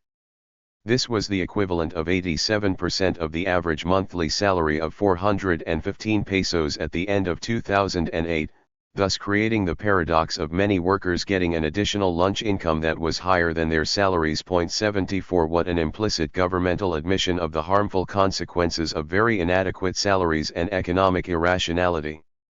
The official government media announced the following year that since the results of the experiment had been positive, the new policy of closing the workers' canteens would be extended to almost 20% of the national labor force. 75 But what about the unions in Cuba today? What are they doing to protect the interests of the workers in this new era of wrenching and potentially transformational changes? Besides supporting and acting as government spokespeople on economic policy, although sometimes with a pinch of sweetener as in the case of the earlier cited pronouncement of official trade union leader Salvador Valdez Mesa, they seem to be increasingly integrated with management, even at the local level. Take, for example, the case of Juan Ramon Gamboa, a security guard in Las Tunas in eastern Cuba. A family emergency prevented him from attending a local union meeting, for which the management fined him with a 10% discount on his bonus, in both national and convertible currency. As it turned out, the meeting was cancelled for lack of a quorum, and those who failed to attend were fined by the deputy director of the work center, the same person who was supposed to conduct the meeting. Not only had the administration supplanted the union outright, but to add insult to injury, it no longer called it a local union meeting but referred to it as a meeting of the union with the administration. 76 This was admittedly an extreme case, one that even got the attention of the official government press. However, it merely constituted, in fact, an excessive application of the general direction of a long-standing government policy. This was dramatically demonstrated by the fact that the official announcement of the 500,000 layoffs from the state sector in August 2010 was made by none other than the CTC-77 instead of by government employers Raúl Castro or other high-level government leaders. The Cuban working class and the Cuban government. At no point have Cuban workers and peasants had any say in the government adoption of labor policies. Che Guevara's call for the workers and peasants to develop conciencia and adopt a revolutionary morality was tantamount to calling on them to take political and social responsibility without political and social power. Guevara's call for consciousness and morality also assumed a harmony of interests between the rulers and the ruled, between the givers and receivers of incentives. Even if there had been total economic equality in Cuba, there was still a division of labor where a few made decisions whose consequences were borne by those who had not made those decisions. That is why, in the last analysis, Guevara's call for moral incentives was a preachy sermon delivered by the subjects of history to the workers, who were reduced to being the objects of history. In light of the circumstances, the Cuban workers' and peasants' exit through absenteeism and other means of withdrawing efficiency was a totally rational, although not necessarily fully conscious, response. Nevertheless, ever since significant union turmoil and protests came to an end sometime after Fidel Castro's intervention at the 10th Congress of the CTC in November 1959, unofficial union activity in Cuba almost disappeared. A short-lived dissidence did take place in the early 90s among union activists in the port of Havana. In July 1991, the national CTC leaders fired from their jobs and removed from their leadership positions in the merchant marine, ports, and fishing union two men, Rafael Gutierrez, an electrician in the port of Havana who was also arrested, and Alfredo González Poey, a member of the secretariat of the same union. Moreover, González was physically attacked by a group suspected of cooperating with the state security police. Manuel Manrique and Lázaro Cuesta Colazo, also Merchant Marine Union members, were fired as well. The four victimized workers were associated with the small Social Democratic Harmony Group. 78 Interestingly, it has been reported that the same port was shut down by a one-day strike organized in 1970 by the secret Black Abaqua Brotherhood, which for a long time had been influential among black longshoremen. 79 In general, however, beyond the relatively passive exiting and withdrawal of efficiency, Cuban workers have collectively done little to significantly change their situation, much less to wrest political power from the structures of the one-party state. The controlling and repressive capacity of the regime is an important factor but is insufficient to explain the behavior and attitudes of Cuban workers. The government was able to obtain and solidify massive working-class support in the early years of the revolution, when redistributive policies and social legislation improved working-class living standards. These gains, and the resurgent anti-imperialist national sentiment, obviously worked to the benefit of the regime. In subsequent decades, and until the devastating economic crisis of the early 90s, the government was also able to ensure a standard of living that, while modest and austere, eliminated economic uncertainty and anxiety as well as extreme hardship. As a result, the regime was able to maintain working-class political support, though it may not have been as enthusiastic as it was in the 60s. Even among those workers who were skeptical and no longer supported the regime, an implicit truce with the regime was maintained as long as minimal living standards were kept in place. Significant social mobility through the expanding system of higher education made many feel that life could be better for their children if not for themselves.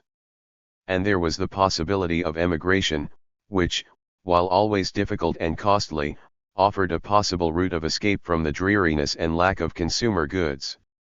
The crisis of the 90s delivered a powerful blow to this fragile equilibrium.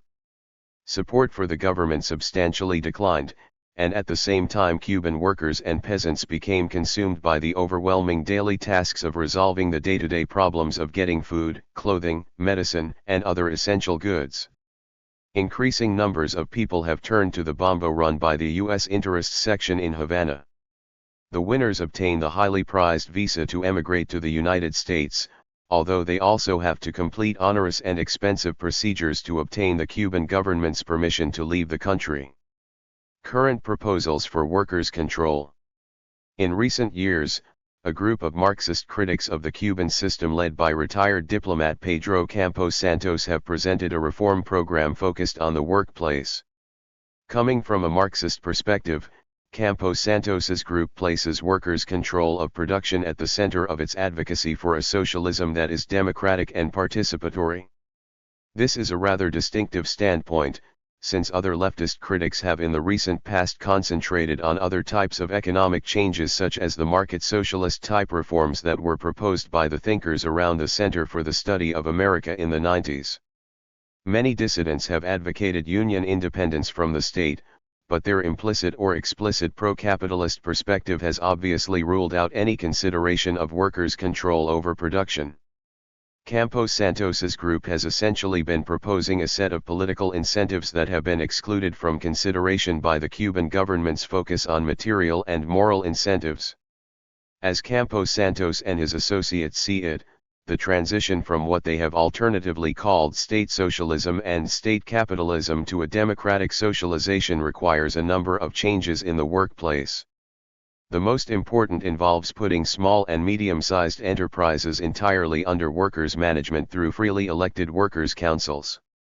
For bigger enterprises of a strategic or national importance that are technologically advanced and demand large resources and a highly specialized personnel that can be provided only by the state budget or foreign capital, they propose joint management by the workers and the state. The reform program argues for a shift from payment of salaries to a partial distribution of the enterprise's surplus. It also advocates voluntary cooperatives for small farmers, and for small industrial or service enterprises in sectors such as construction, restaurant, and repair workshops that tend to be staffed by artisan labor. Campos Santos and his associates maintain that Cuba is a society in transition to socialism whose forces of production are at a low level of development. Therefore, there is a sector of the economy in which production and services should be allowed to be conducted by individuals or families working for themselves, since there is no capitalism in the absence of exploited salaried labor. Along the same lines, the reform program proposes that citizens be allowed the freedom to buy and sell their individual personal property such as vehicles and homes. The group also proposes democratic planning for the overall economy without specifying the institutional mechanisms to achieve it. 80. For Campos Santos, a classical Marxist, The proletarian revolution consists of the working class seizing state power and using it to transform into public property the social means of production it seized from the bourgeoisie. That is how socialized production becomes possible based on a democratically designed plan.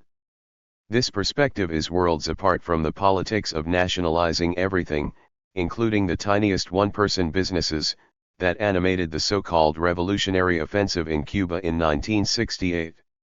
This offensive was partly rooted in the confusion between private property in general and capitalist private property in particular, a confusion that is typical of official Cuban state socialism and other similar socialisms. The tenor and content of the proposals put forward by the group around Campos Santos incorporate the distinction that Friedrich Engels made in his Socialism, Utopian and Scientific between modern capitalism, in which production has become a social act but the social product is appropriated by individual capitalists, and socialism, in which both production and its appropriation have become socialized. 81 Following this distinction, it is the productive property requiring collective work that is the proper object of socialization, not individual or family production, much less personal property. This perspective differs not only from the past all-out nationalization policy of the Cuban government but also from the approach espoused by figures critical of that government such as Orlando Marquez, the official spokesman for the Catholic Archdiocese of Havana. Is it possible to prove that it is a bad thing that one person shows entrepreneurial initiative while another chooses to be a salaried employee? And if it is not possible to prove this, who would be interested in putting a brake on the growth of self-employment that allows the state and the family economy to breathe easier? How can a house or car be considered private property when it cannot be sold or given away by its legitimate owner? 82. In the first place, Marquez seems to conceive of people becoming workers or entrepreneurs purely as a result of individual choice in a fictional classless world. In addition, Marquez mixes up, just as the Cuban government had done for decades, personal and business property, self-employment, and employing others as if they were equivalent, ignoring that they involve different issues and criteria of social and economic organization. A later article by Marquez discussing the likely and desirable growth of the number of rich people on the island shows how his purely individualistic approach leads him to ignore not only the distinction between social and individual production but also the exploitation of other people's labor. Moreover, Marquez seems to think that creating a wealthier country is the same as or logically implies an increase in rich individuals. He also suggests, echoing the conservative Catholic resignation in the face of inequality and poverty, that evil does not reside in wealth or poverty as such, but in the manner of living those realities, and in the honesty and goodness that we give to our lives, whether as wealthy or poor people. 83. It is perhaps due to tactical reasons, as I have indicated elsewhere in this volume, that the reform program put forward by the Campos Santos group has not addressed questions pertaining to the one-party state, although it did advocate allowing the formation of tendencies within the ranks of the CCP. Democratic economic planning depends on whether the various political groups or parties can peacefully present their alternative visions or strategies for the economy and polity as a whole. In the last analysis, it is only through workers' actual control of their daily productive tasks and their real involvement in decision-making for the whole of their society that the Cuban working class, along with its class allies, can truly become a ruling instead of an exploited class. The reform program was supposed to be presented to the 6th Congress of the CCP that was due to occur in 2002, was repeatedly postponed, and finally took place in 2011. Based on its nature and historical trajectory, there is no reason why the party leadership would pay any attention to this or any other reform program put forward by any group other than themselves. To consider such independent ideas and proposals, even if put forward by party members, would run contrary to the usually carefully choreographed agendas and unanimity on important matters typical of CCP gatherings. Of course, the party leadership modified its program to assimilate and deflect party and popular discontent in a manner that would not challenge its monopoly of power. Only a real independent social movement can put political weight behind truly democratic proposals and prevent their being ignored by the established powers. Similarly, only a workers' movement can make real the call for workers' power made by critical intellectuals such as Campos Santos. The Cuban working class and its future. A Cuban transition toward capitalism, whether in the Sino-Vietnamese or another form, may witness attempts to re-establish a free, independent, and politically conscious trade union movement, which will be based on a working class that became fairly educated during the Castro regime. This new trade unionism could attempt to make its biggest inroads in the winning sectors of the economy, which will likely have a fairly concentrated labor force that should not be too difficult to organize barring substantial state and capitalist repression. The new independent trade union movement will have to address the gap between the winning and losing sectors of the post-Castro Cuban economy. It will also have to address the problem of the large and growing number of unemployed workers and organize against the repression that a post-communist order is likely to carry out to discipline the Cuban working class. The present Cuban government's systematic prohibition and repression of any kind of popular independent movement will make these future tasks all the more difficult, just as it has made it very difficult to resist and combat current acts of exploitation and oppression. Chapter 5. Racism against Black Cubans, an oppression that dared not speak its name. Blacks, notwithstanding official Cuban census figures, probably became a majority of the people living in Cuba sometime during the latter part of the 20th century. 350 years of slavery and the widespread institutional racism that followed its abolition in 1886 turned blacks into the most important of the oppressed groups in Cuba, before and after the revolutionary victory of 1959.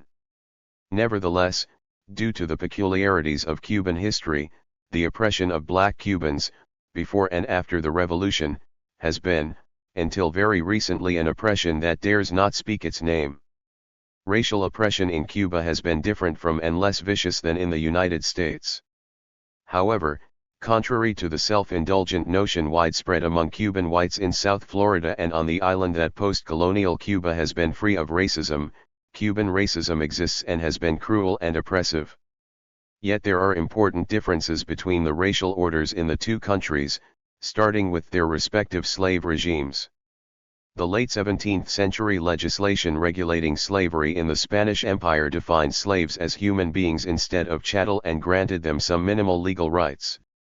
Thus, the Spanish legal system regarded the murder of a slave as a crime too and allowed slaves to own property and to purchase their freedom outright or in small installments over time. 3. There were also laws affording some protection to families of slaves.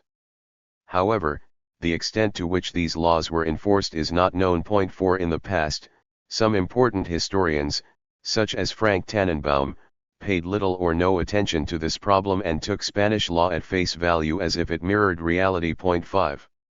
In fact, life for African slaves in Cuba was so harsh that they often ended up escaping into maroon communities, or rebelling with more frequency than in the United States. 6. This greater militancy may have been due to circumstances that allowed them to retain a greater degree of cultural autonomy, including the preservation and observance of their traditional African religious practices than was the case in North America.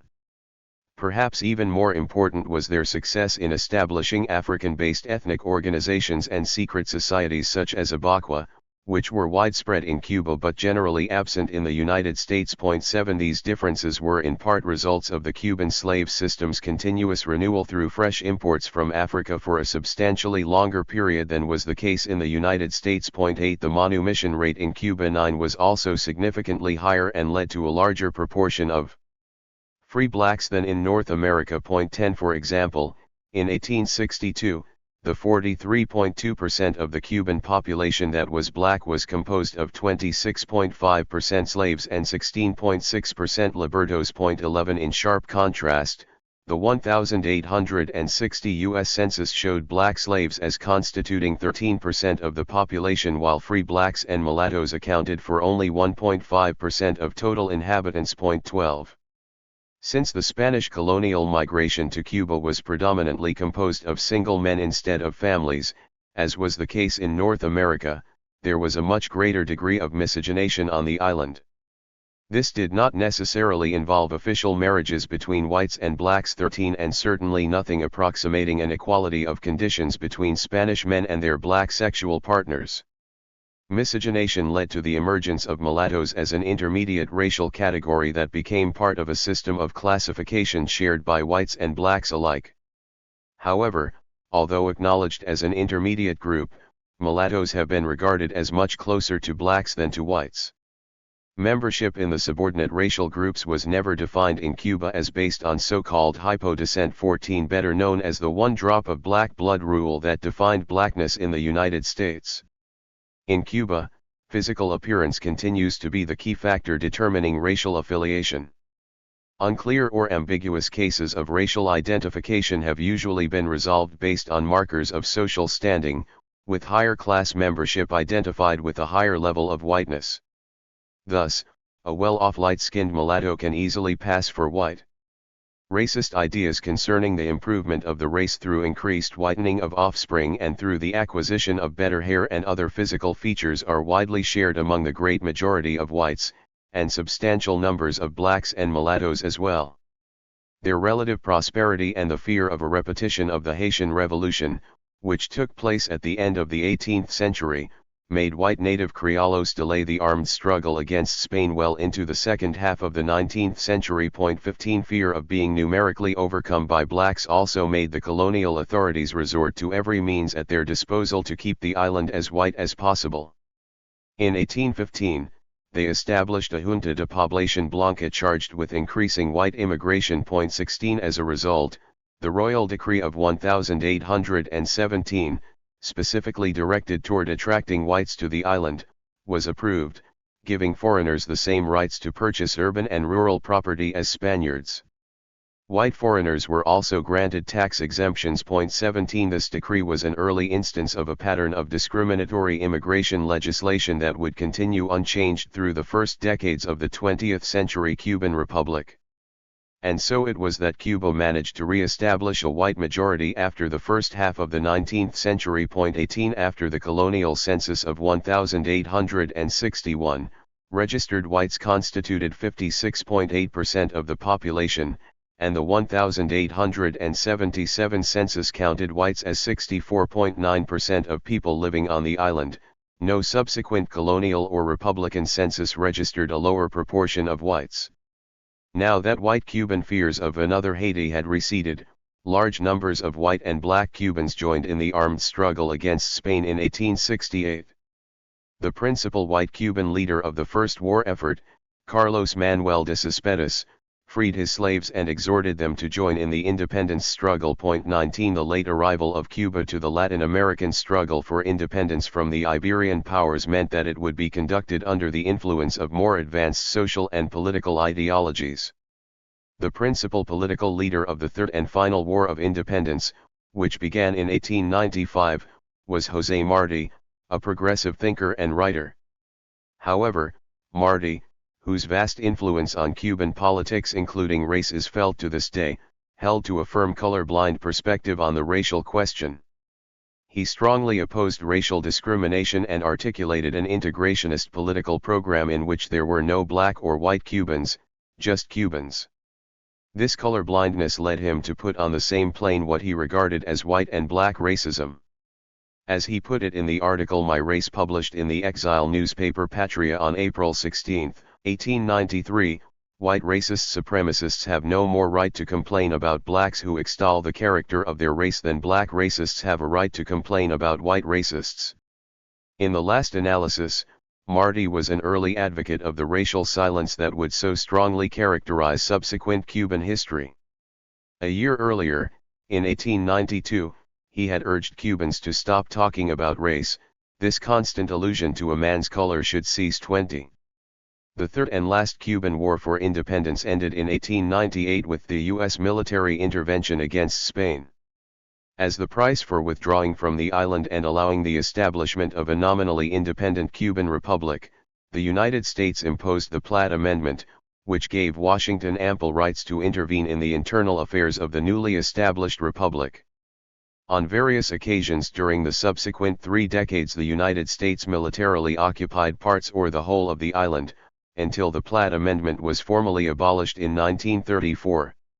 Even then, the United States retained its naval base in Guantanamo as part of the price for having abolished the amendment. The contributions of black Cubans, who were about two-thirds of those fighting in the Third War of Independence, were ignored by the American occupation authorities as well as by the Cuban Republic that followed it. Racial discrimination by white Americans and white Cubans continued unabated and provoked the formation of a black independent political party, the Partido Independiente de Color PIC, in 1908. The party's program espoused general progressive demands such as the 8-hour day, free immigration for people of all races, legalization of common law marriages, and land distribution to veterans of the wars of independence. The PIC also demanded black representation in the diplomatic service, the army, and the various branches of the government, but it did not argue for racial separation, and it endorsed the ideal of a racially integrated Cuban nation.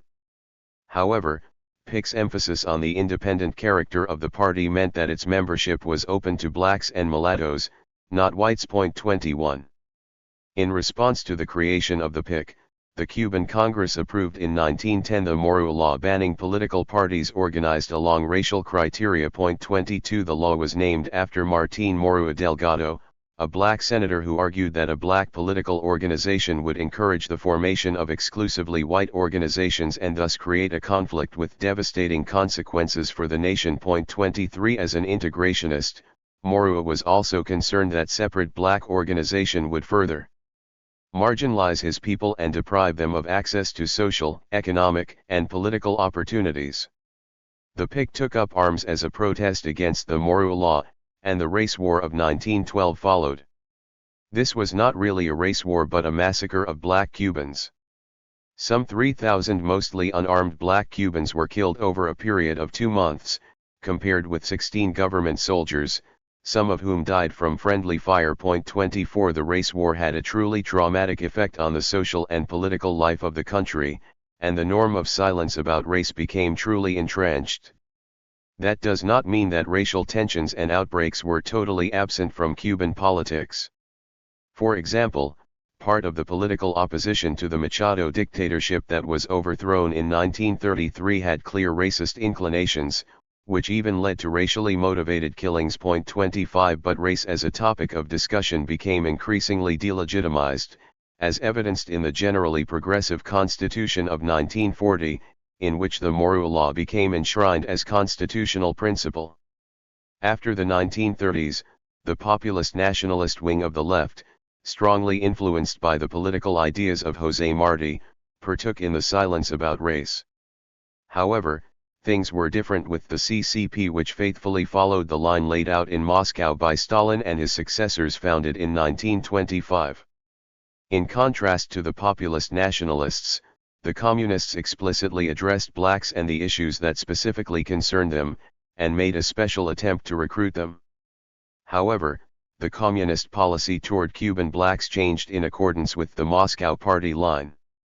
The Cuban communists in the late 20s and early 30s advocated the recognition of a black belt nation in Orient Province, just like communists in the United States, who for some time advocated the creation of a separate black belt nation in the American South. 26. After the communists were legalized in the late 30s, their approach to many issues was also affected by the domestic politicking the party conducted with its political partners of the day. At the Constitutional Convention of 1940, the Cuban Communists advocated a policy similar to affirmative action in the United States. Such a policy would have guaranteed the participation of black workers in all sectors of the economy in a proportion similar to their presence in the total population of the province in which they lived.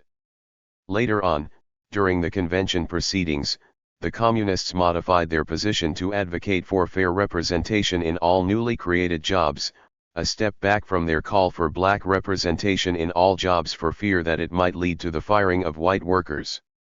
In this fashion, the Communists addressed the objection that their original proposal would have created racial divisions among workers. Both Communist proposals were rejected, however, and the convention ended up approving the position put forward by the more conservative delegates, making racial discrimination in hiring and promotion practices unconstitutional. 27. Like several other progressive constitutional provisions, this was never really implemented by subsequent legislation, either because the legislation had no teeth or because it was never enacted. Of a total of 76 delegates to the convention, only 5 were black or mulatto, and 3 of these were communists. The Communists were the 5th largest party with 9% of the vote and 8% of the delegates. Half of them were black or mulatto, and a large percentage of the Communist candidates for convention delegates had also been black or mulatto. 28 By the 40s and 50s, a significant proportion of the top Communist leadership was black, as was a significant part of the party's membership.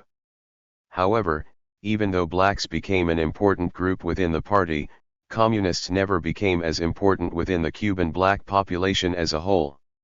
There, the hundreds of local branches of the black self-help social clubs constituted by far the principal form of black self-organization. 29. Racist patterns in pre-revolutionary Cuba. The massive immigration of Spaniards that began in the late 19th century and increased in the first 2 decades of the 20th century was critical in maintaining an ample white majority in Cuba.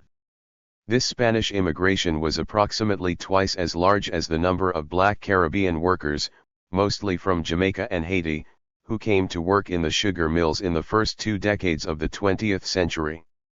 The number of black Caribbean immigrants was later significantly reduced by the expulsions decreed by the nationalist government that emerged from the 1933 revolution.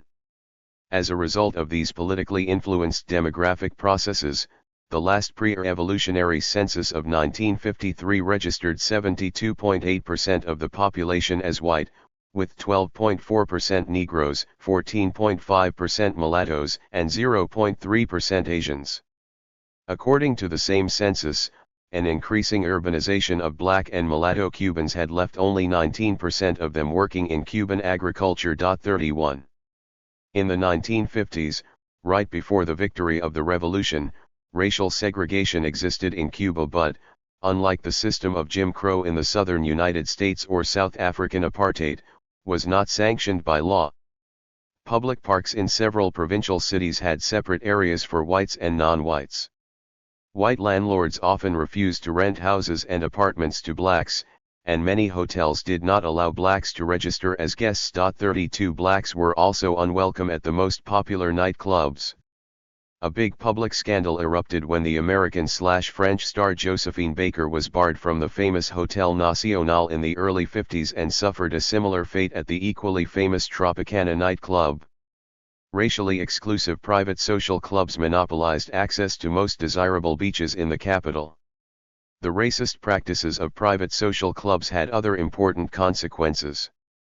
For example, tens of thousands of Cubans obtained private health care provided by the Spanish regional associations, which for a relatively modest membership fee admitted whites of any national background but not blacks and mulattoes.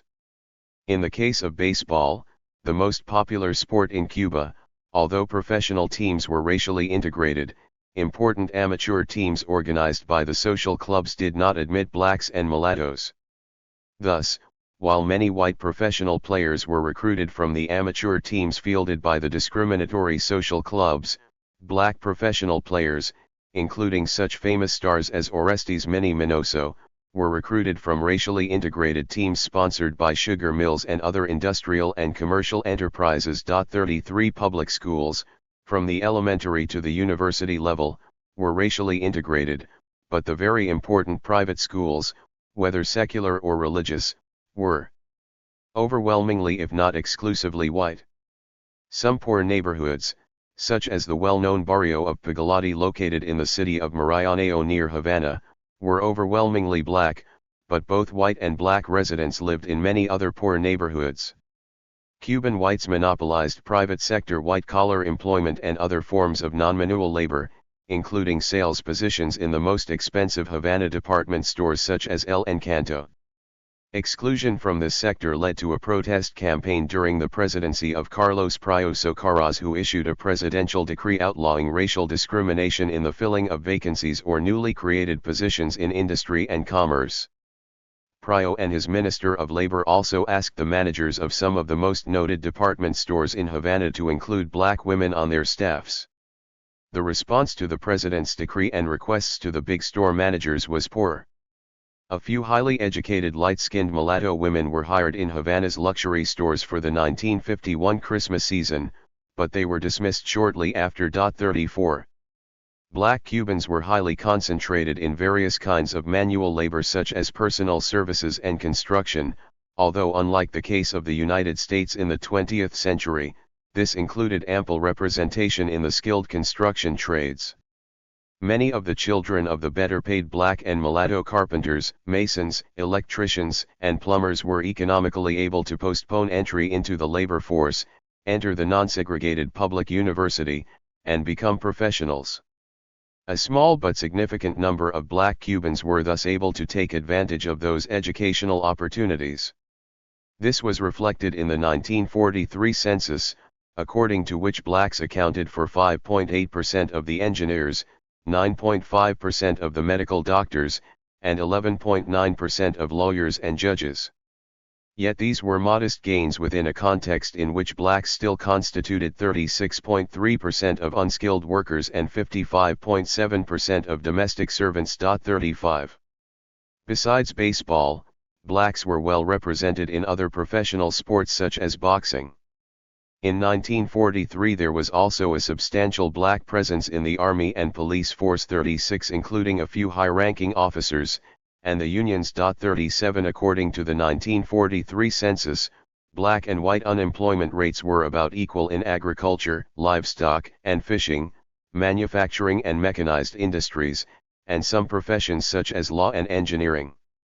However, in other areas of the economy the rate of black unemployment was at least twice that of whites. That was the case of the relatively unimportant leather processing industry as well as among the critically important government employees at the municipal, provincial, and national levels. 38.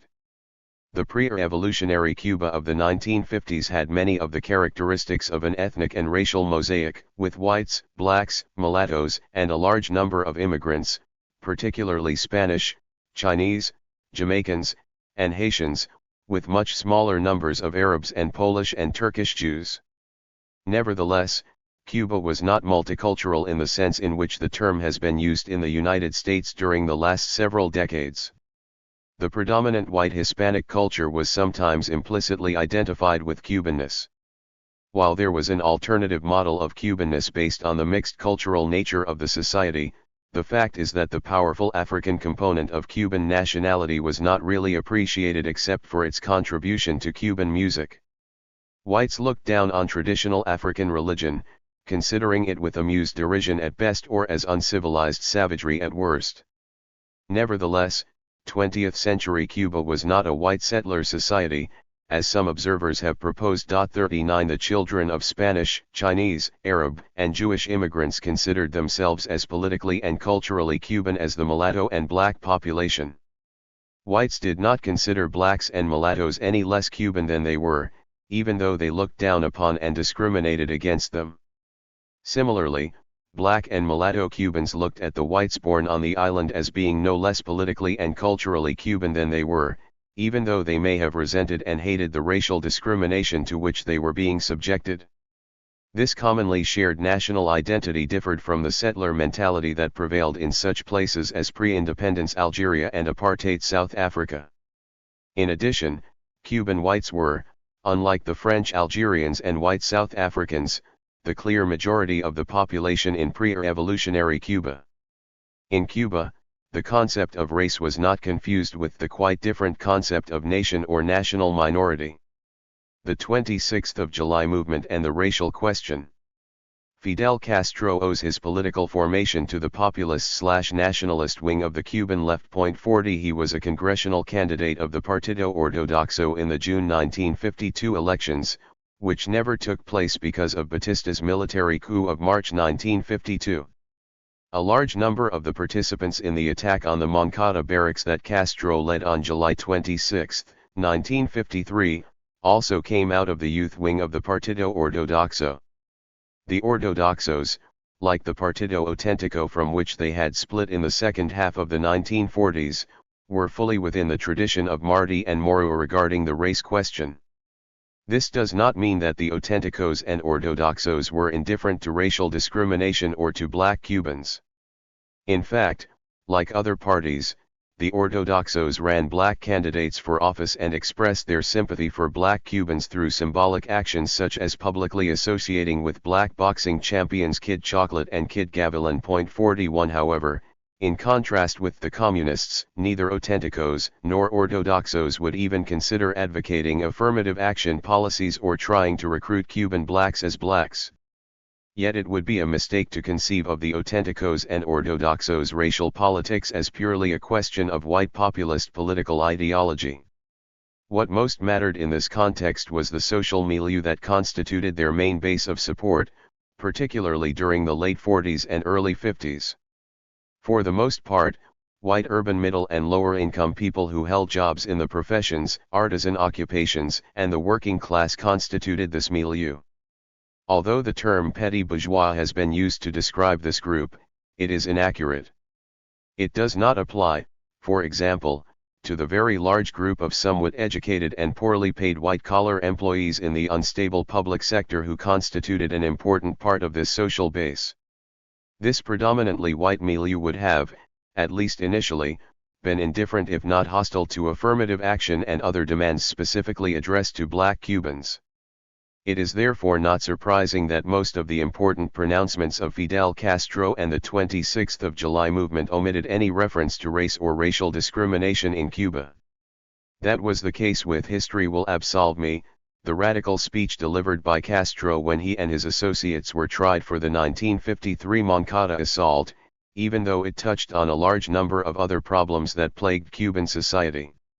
Neither was race or racism mentioned in the manifesto of the Sierra Maestra that Fidel Castro co-authored with Raúl Chivas, the brother of the deceased founder of the Partido Ortodoxo, and Felipe Pazos, a noted Cuban economist and president of the Cuban National Bank during the last Auténtico administration. 42 This was by far the most widely read pronouncement of Castro's movement against Batista because it was published by the mass circulation magazine Bohemia in between two periods of censorship in July 1957.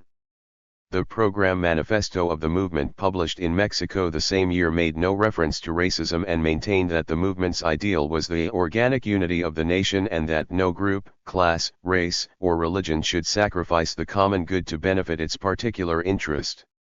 It added that the revolution's social order would incorporate all, without privilege or exception. 43. One exception to the generally silent treatment given to racism by Castro's movement was the Manifesto No. 1 to the People of Cuba, dated August 1955. The manifesto called for the establishment of adequate measures in education and legislation to put an end to every vestige of discrimination for reasons of race.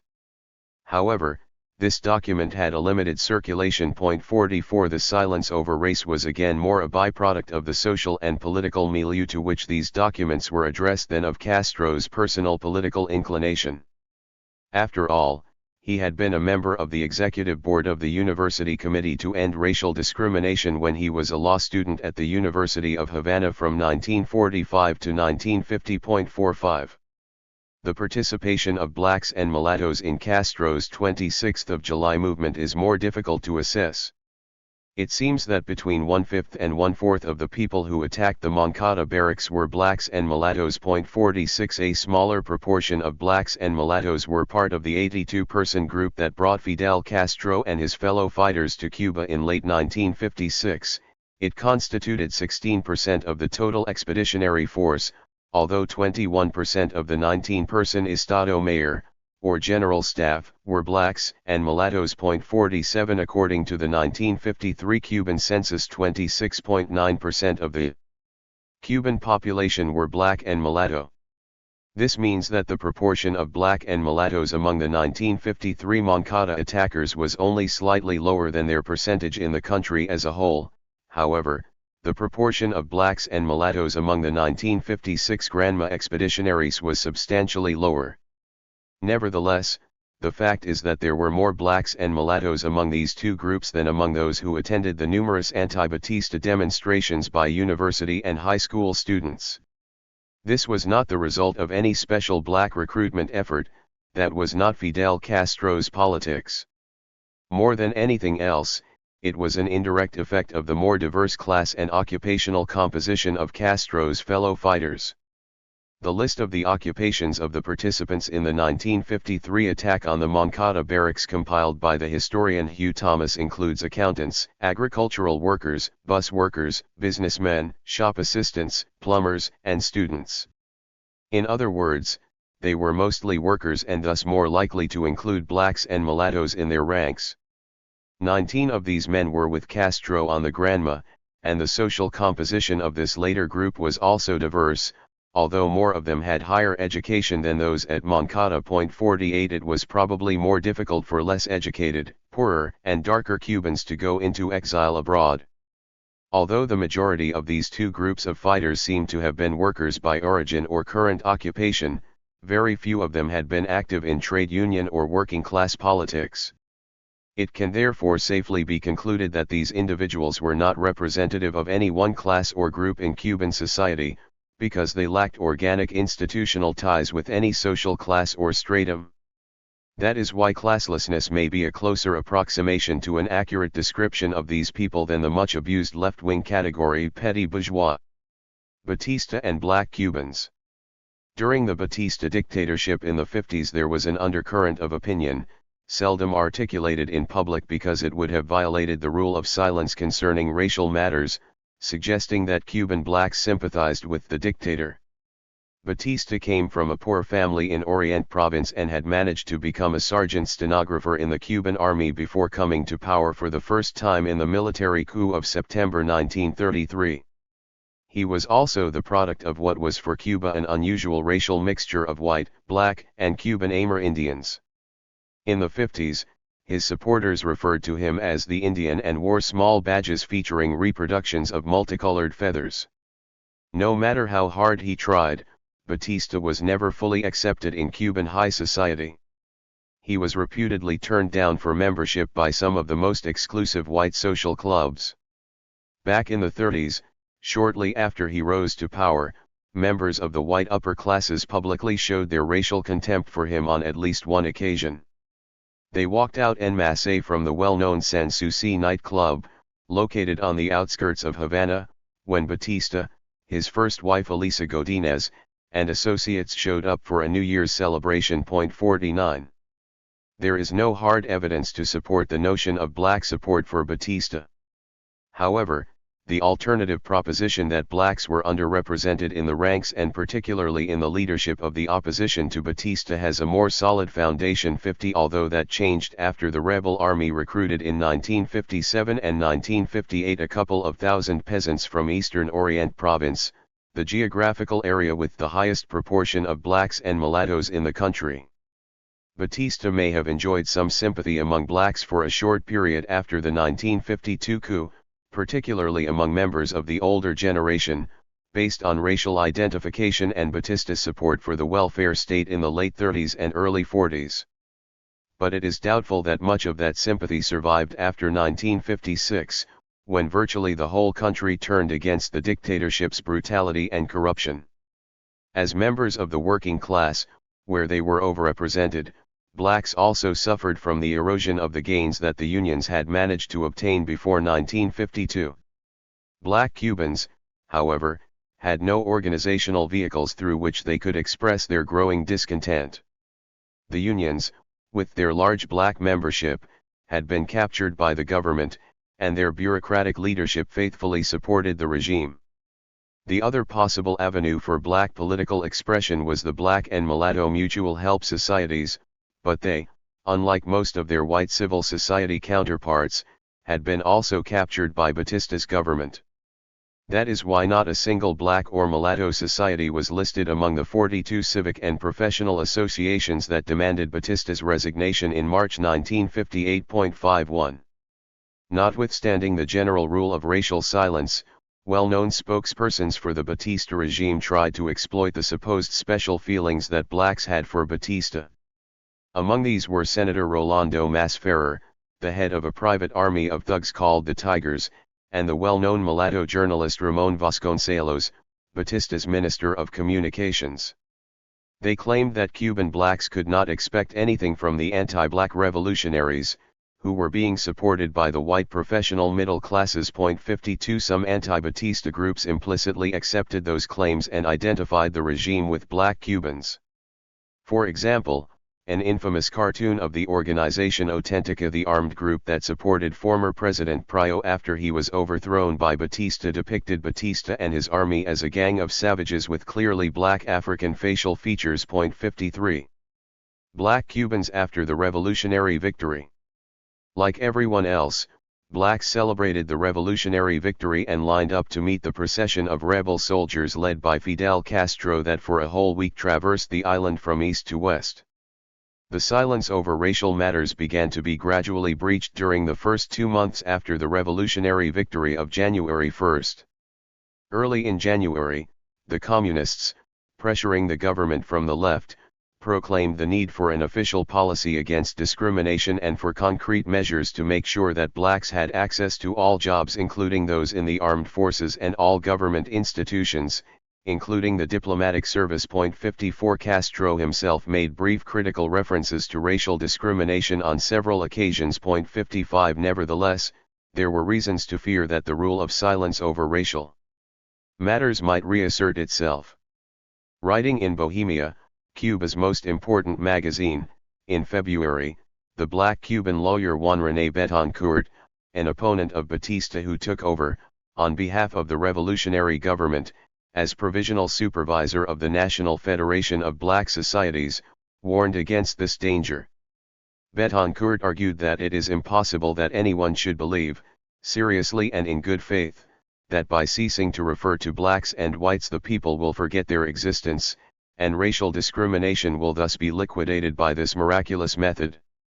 He also warned against a repetition of what happened in 1902, the exclusion of blacks, including insurgent leaders, from the affairs of the new republic. While expressing his admiration and trust in Castro, Betancourt added that the racial problem could not be resolved with flattering proclamations nor with a handful of prestigious but token posts. He called instead for an organized, biracial drive against racism. 56. Then Fidel Castro delivered a major speech on race on March 22, 1959. In that speech, Castro strongly criticized racism and identified two forms of discrimination, one that denied Afro-Cubans access to cultural centers and another, which was even worse, that denied them access to jobs. Therefore, he reasoned, the struggle to end racial discrimination at work was one of the main battles that the revolution had to fight. However, he contended that a law against discrimination was unnecessary, and instead he proposed a campaign condemning public manifestations of racism. He also promised to build better, racially integrated public schools, in which children of all racial groups would study and play together and recreation centers would be open to all citizens. Cubans would thus join in building a new fatherland free of discrimination. 57 Further, Castro announced that access to all beaches would be desegregated, including the very desirable resort areas such as Varadero. However, the official announcement made clear that people would have access to the sand and sea only. Private buildings, restaurants, and other facilities by the sea would remain available only to members. It was only after April 1960, when the government nationalized the private clubs, that these facilities became available to white and black people alike. 58 Meanwhile, Fidel Castro assured the members of private clubs that their privacy would be respected. The same gradual approach was followed regarding segregated public parks in various provincial cities. Instead of facing racist practices head-on, the authorities rebuilt those parks and eliminated the layouts that had served racial segregation in the past. 59. Although the content of Castro's March 22 speech was far from extreme, it was a major policy statement forthrightly opposing racism and as such a fundamental departure from the norm of racial silence.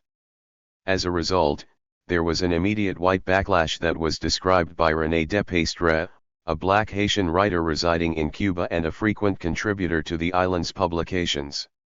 The entire white bourgeoisie and most white petits bourgeois, even those who would then have given their lives for the revolution, were panic-stricken as if the Cuban prime minister had announced an atomic attack against the island on the following morning. The whole sinister mythology constructed in the days of slavery resurfaced in men's consciousness along with its imaginary procession of evil instincts, lubricity, physical filth, pillage, and rape. The volcano of negrophobia was in eruption. 60. As Depestre pointed out, the negative reaction among whites was not limited to the conservative and counter-revolutionary opposition, and Castro, with a good ear for the popular mood, was well aware of that. Moreover, the white reaction exploded at an early point in the revolutionary process. At that time, the media, while personally respectful and deferential to Castro, had not yet been taken over by the government and was, from the hard right to the hard left, strongly debating the momentous issues that were confronting the country. And so 3 days later, on March 25, Castro held a televised press conference during which he beat a retreat. He continued to insist that racial discrimination was socially and morally wrong, particularly in the area of employment, and strongly criticized those who called themselves Christian, educated, or revolutionary while being racist. At the same time, he tried to reassure white Cubans that private and personal spaces would be respected and that change in these areas would be gradual, accomplished through the colorblind education of new generations of Cubans. By upholding the traditional public-private divide in the context of racial integration, Castro explicitly disclaimed the possibility that whites would be forced to socialize with blacks. He continued to oppose the adoption of laws against racial discrimination and asked blacks to be more respectful than ever before and not to give excuses to those opposed to the revolution's battles for racial integration. The most important thing, Castro insisted, was to maintain unity in the face of those opposing the revolution from within and without the country. 61 There was thus the implication, which became increasingly explicit in the following years, that it was divisive, if not counter-revolutionary, for specific groups to raise grievances or demands not approved by the revolutionary leaders that might play into the hands of the regime's powerful opponents. While Fidel Castro and other revolutionary leaders continued to make critical references to racial discrimination in some of their speeches, Castro's clarifications of March 25 helped to establish a tone that was defensive toward whites and benevolently paternalistic toward Cuban blacks. A large government advertisement published in the 26th of July movement's newspaper Revolucion in April and May 1959 carried the photograph of a black child pleading, "I don't ask for much. I want to eat, get to know the taste of a pastry. The right to a glass of milk and a little bit of meat every day, to be healthy so, when I grow up, tuberculosis does not consume me. I want to play, to have a tricycle. To have a new toy. I want to study, to access books and a good school. In order for me to reach all that, it is necessary that my parents have a place to work. They don't want to send me to an institution. They want to earn what is fair in order to give me food, toys, education, so when I grow up, I can be something besides a shoeshine boy or a valet. If I become a good man, perhaps my intelligence will generate some respect, and we all can get along and the races will understand each other. Perhaps when I become a man, people will have a clearer idea about life so when one of my children goes by, instead of saying there goes a negrito, they will come to say, there goes a child. Isn't it true that I don't ask for much?" 62. Paternalism was expressed in a different but striking way in Castro's interactions with the few Cuban blacks who were among the Cuban exiles made prisoners after the failed US-sponsored Bay of Pigs invasion in April 1961. Fidel Castro gathered the prisoners in Havana's sports arena for a 5-hour political show. He publicly interrogated many of them but seemed particularly offended when he came across black prisoner Tomas Cruz, of the invaders' paratroop battalion.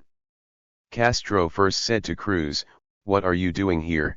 and later told him that he had the audacity to team up here to fight the revolution along with that other gentleman, with whom you were not allowed to bathe. 63 Castro treated Cruz more as an ungrateful Negro than as a political enemy, which is what he was. 64 The attitude that Castro displayed toward the black Cuban counter-revolutionary was entirely consistent with the way the revolutionary leadership frequently addressed all Cubans. The leaders often stressed what the revolution had done for this or that group or for all Cubans, as if the revolution were a disembodied entity that was something other than and apart from those Cubans who presumably benefited from it. This is how things more or less stood until 1962, when, after the Castro government had nationalized most of the economy and radically transformed the country's class structure, it proclaimed that the problems of racial discrimination and racism had been resolved. From then on, issues pertaining to race and racism were essentially sidelined and ignored, and the rule of racial silence was restored. 65 To the degree that such a victory was accomplished, it was through the implementation of radical class-based measures, which substantially benefited blacks and mulattoes because of their disproportionate presence among the laboring classes and the poor. By 1962, a literacy campaign, urban housing reforms, the establishment of racially blind centralized hiring for all job openings through the Ministry of Labor, and the nationalization of private education with the subsequent opening of those schools to Cubans of all backgrounds had already been carried out. The last reform, nationalization of private education, was particularly important in facilitating the significant social mobility that Afro-Cubans experienced after the 60s. To the extent that they were successful, these class-based reforms were by far the main basis of the progress that blacks achieved during the revolutionary period. Conversely, the major failures of the revolutionary government in improving the housing of most Cubans, particularly the working class and the poor, have resulted in Afro-Cubans continuing to have the worst and most de facto segregated housing on the island. Initially, the old pro-Moscow Cuban communists continued to press for racially based affirmative action in employment and other areas while they were not part of the revolutionary government and were pressuring it from the left. Thus, at the height of the racial discussion triggered by Castro's speeches at the end of March 1959, Black Communist Union leader Lázaro Pina proposed an affirmative action program to be carried out by the unions. 66 By the early 60s, however, once the old communists were incorporated into the revolutionary leadership, they stopped raising issues that the regime wanted to avoid. The lack of black representation, particularly at the top leadership levels, was and continues to be a thorny problem with a great deal of potential for embarrassment. For example, Fidel Castro's decision to move himself and the Cuban delegation to the UN to Harlem's Teresa Hotel in the fall of 1960 was a brilliant political move and has been widely celebrated as such. But it is much less known that once Castro had decided on that shrewd move, he quickly flew Black Cuban Major Juan Almeida from Havana to New York to try to compensate for the fact that the 77-person Cuban delegation was lily-white. 67 On a few occasions in the past, however, Fidel Castro and the top leadership publicly raised the need to increase the number of Afro-Cubans at the higher levels of the party and government. Such was the case during the Third Congress of the CCP in 1986, where Castro also mentioned the need to promote women and young people, and again at the Fifth Congress of the party in 1997. But these occasional proposals did not translate into a public, permanent, and systematic program of affirmative action on the island. In light of the Cuban government's tendency to sidestep the issue of racism, black independent organizations could have potentially fulfilled the indispensable role of pressing the grievances and demands that the government might oppose or find politically inconvenient to pursue. But the government's transformation of Cuban society in the early 60s left no room for the independent and voluntary organization of any group of Cubans, including black Cubans. 68 Instead, starting in 1960, the regime opted for the establishment of mass organizations, such as the trade unions and the CDRs, to act as transmission belts for the implementation of party and governmental policy. While the regime, following the pattern of Soviet-type countries, established a national women's organization, the FMC or Federation of Cuban Women, it saw no need to maintain an official organization to represent Cuban blacks.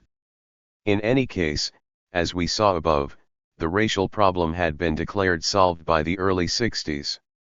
Among the organizational casualties of the early years of the revolution were the Sociedades de Color, which had been the bedrock of black life in Cuba for many decades. For the most part, These were mutual aid societies that ranged from the exclusive Club Atinas in Havana patronized by the black elite to very humble associations in small provincial towns and sugar mill betais or villages. In one of those modest, working-class social clubs, revealingly called Lovers of Progress, black men regularly met to drink and discuss politics, while children came to get help with their school homework and learn about the history of Cuban blacks, a subject matter virtually ignored by the public school system. 69 Sometime in 1959, government leaders decided to do away with this source of independent power. Juan René Betancourt, the provisional supervisor of the National Federation of Black Societies, after informing the government that the 7th National Convention of the organization had been scheduled for the end of November 1959, unexpectedly found out through a radio broadcast that he had resigned because of the pressure of other duties. The government was obviously opposed to any measure that could strengthen and consolidate an independent national black organization. This was the beginning of a process that by the mid-60s eliminated the Sociedades de Color as a vital force in black Cuban society. 70. After the early 60s, racism reformed but not eliminated. Had the Sociedades de Color remained alive, they would have had much to act on and oppose in the decades that followed the revolutionary changes of the early 60s.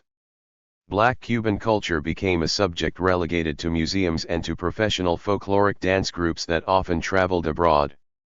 The government, along with most of white Cuba, continued to look down on the religions of blacks as backward. 71 If not openly repressed, as in the case of the Iboqua Society, black traditions and religions were put under heavy state control. This changed significantly during the economically dire special period of the 90s, once the Fourth Communist Party Congress in 1991 decreed the liberalization of religious practice in the country. The government began to encourage various expressions of black culture, traditions, and religion, particularly as important sources of tourist income. 72.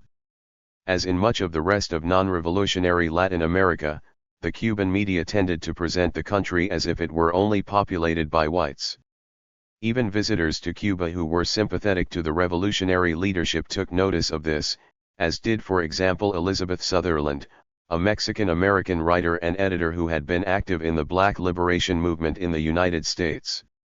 She spent the summer of 1967 in Cuba and remarked that not only were blacks still overrepresented in menial jobs such as street cleaners and ditch diggers, but whites were overwhelmingly predominant in posters, magazines, television program, movies, and the theater. 73 Things did not change much in the Cuban media for the next 40 years. The hip-hop group Hermanos de Causa has renamed the ICRT, the state agency controlling all radio and television programming, the Cuban Institute for Racism in Television. 74 According to reports, the black staff of the ICRT has protested the absence of black faces in the Cuban media in recent years. 75 And the absence of black women in Cuban television was thoroughly documented in a study published in a Cuban blog in 2006. 76 Even the high-quality and frequently critical Cuban cinema has suffered from the same problem. Black actors have been given leading roles mainly in movies dealing with slavery or with issues of marginality, black religion, or breakdowns of social discipline and law-breaking.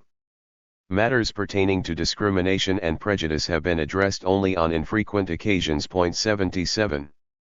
Limitations on the participation of Cuban blacks and mulattoes have been noted in fields such as ballet and competitive swimming, with pseudoscientific explanations sometimes being put forward to rationalize and justify such practices. 78 For many years blacks and mulattoes have been disproportionately represented in the prison population, which, as of 2008, was the fifth highest in the world on a per capita basis. A UN delegation that visited 2 Cuban prisons in 1988 confirmed that fact, which was also acknowledged by the high-ranking Cuban functionary who accompanied the delegation. 79 Blacks have been particularly victimized by the article in the Penal Code criminalizing social dangerousness. According to the 1979 Penal Code, individuals who demonstrate a special proclivity toward committing crimes can be punished with jail terms without even having committed criminal acts and without a formal trial. The concept of social dangerousness has most commonly been invoked in cases of chronic drunkenness, vagrancy, drug addiction, and other antisocial acts such as openly gay behavior. There is little available information on the racial impact that this law has had on the island. However, according to a study commissioned by Cuba's Attorney General in 1987, out of a total of 643 cases of social dangerousness registered in the city of Havana between May and December 1986, blacks and mulattoes represented 78% of those individuals deemed socially dangerous. Revealingly, 84% of the socially dangerous individuals were between the ages of 16 and 30.80. Blacks have been also underrepresented in the top positions of political leadership. At the first CCP Congress, held in 1965, at the very most only 9% of the 100 members of the party's Central Committee were black. This was virtually identical to the racial composition of the pre-revolutionary Cuban Congress in 1945, when only 9.4% of the House of Representatives and 9.3% of the Senate were black. 81 More recently, in a thorough study published in 2004, Henley C. Adams showed that the black share of the main party and state organs was 32.3%, 197 of a total of 610 people in those bodies. This is very close to the 35% of the population officially counted as black and mulatto in the 2002 census. However, Adams found that the proportion of black Cubans declined markedly in the exclusive institutions with decision-making power. Thus, in the Political Bureau, Council of State, and Council of Ministers, just 10 to 20% of members were black. The Council of State was the most racially diverse, and the Council of Ministers the least representative, with only one black among its 39 members, despite 12.1% of the central state administration, the most senior state cadres being black and mulatto. 82 A similar situation prevailed in the much less powerful ANPP. After the elections of 2003, 32.5% of the new ANPP members were black, 4.5% more than in the previous assembly. Among the newly elected members of the assembly, blacks constituted 38.5%, higher than their official proportion in the population of Cuba as a whole. Nevertheless, of the 6 new provincial assembly presidents, only one was black, the only Afro-Cuban among a total of 15. The low proportion of blacks in the more important provincial executive bodies reflects the pattern in the more powerful national bodies mentioned above. 83 With respect to the CC of the Communist Party, Adams showed that after the 5th, most recent, Congress of the party in 1997, only 13.3% of the 150 members of the CC were black and mulatto, a decline of 25.6% from the previous committee. This represented a 77.4% decline from the high point of racial inclusion achieved at the Third Congress held in February 1986. With the exception of the 2 Congresses held in the 1980s, the proportion of blacks has declined on other occasions as well. 84 In terms of military representation on the CC of the Communist Party, they overwhelmingly belong to the senior ranks, composing 85.1% of those elected, with blacks constituting only 10.5% of this group.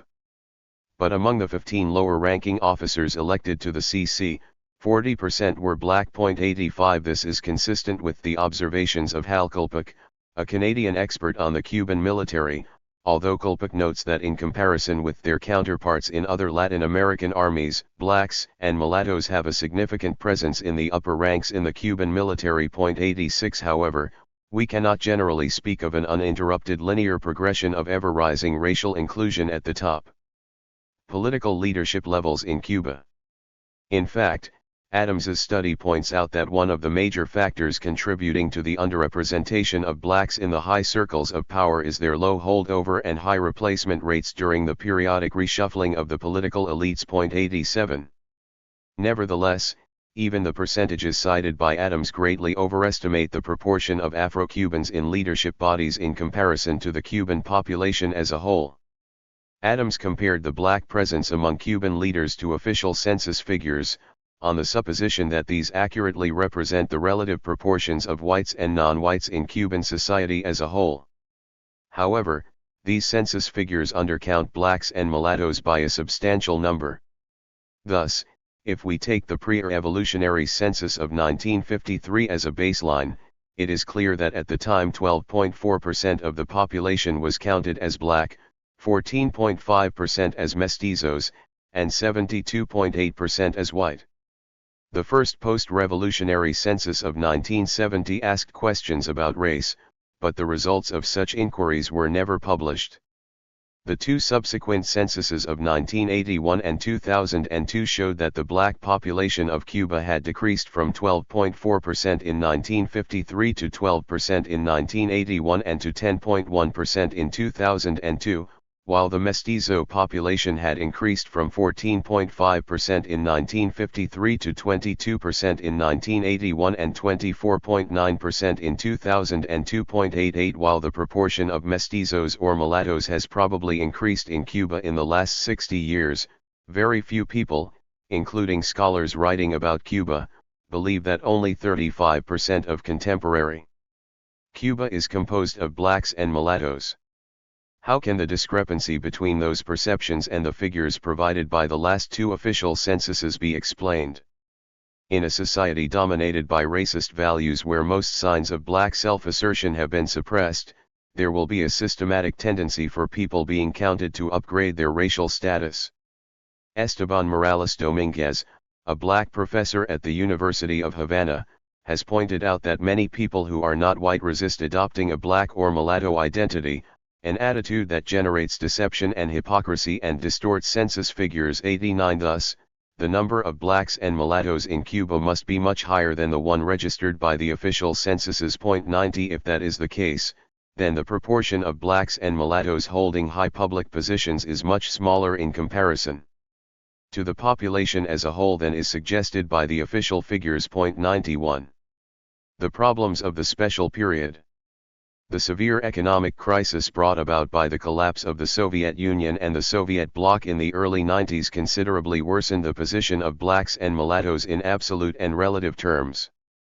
As the country's GDP fell by more than one-third within a very short period, about 60% of the population began to increasingly depend on remittances from relatives abroad and a few hard currency sources at home. Cuban blacks got a disproportionately small share of those remittances, if for no other reason than that, according to the 1990 U.S. Census, whites accounted for 83.5% of the Cuban immigrants living in the United States. A study published by the Cuban journal Timas estimated that whites were 2.5 times more likely to receive remittances than blacks and 2.2 times more likely to receive them than mulattoes. 92. As the Cuban crisis deepened in the 90s, the tourist industry became the most dynamic of the emergent sectors of the economy and an important source of hard currency for those working in that sector. This led to the transformation of racial patterns of employment in the industry. In the early 80s, Afro-Cubans constituted a substantial proportion of those working in hotels, restaurants, and related services, 38% according to the 1981 census. 93. The special period brought about such a major change that the study published by Timas concluded that although Afro-Cubans continued to be strongly represented in that sector, they worked mainly in the backroom jobs. The notion of buena presencia or good appearance, closely linked to the racist notion that whites are more attractive and also more acceptable to white tourists than blacks, is a crucial factor determining who gets hired and promoted.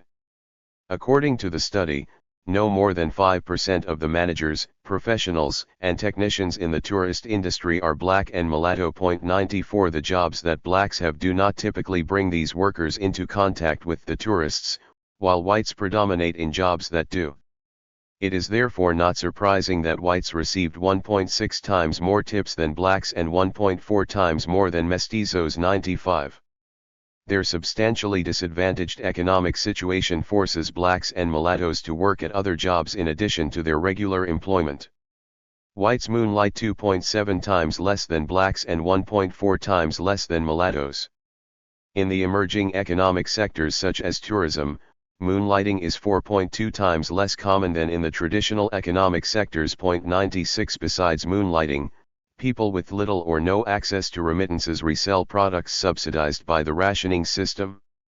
Although the ration book typically covers less than half a month's needs, it included until very recently products such as cigarettes that many people choose to resell rather than consume. 97 Accordingly, whites resell rationed products 3.7 times less than blacks, and the latter 2.1 times more than mulattoes. Workers in the emerging economic sectors are 2.1 times less likely to resell rationed products than people who work in the traditional economic sectors. 98. Throughout the revolutionary period, Afro-Cubans suffered far more than whites from poor housing conditions.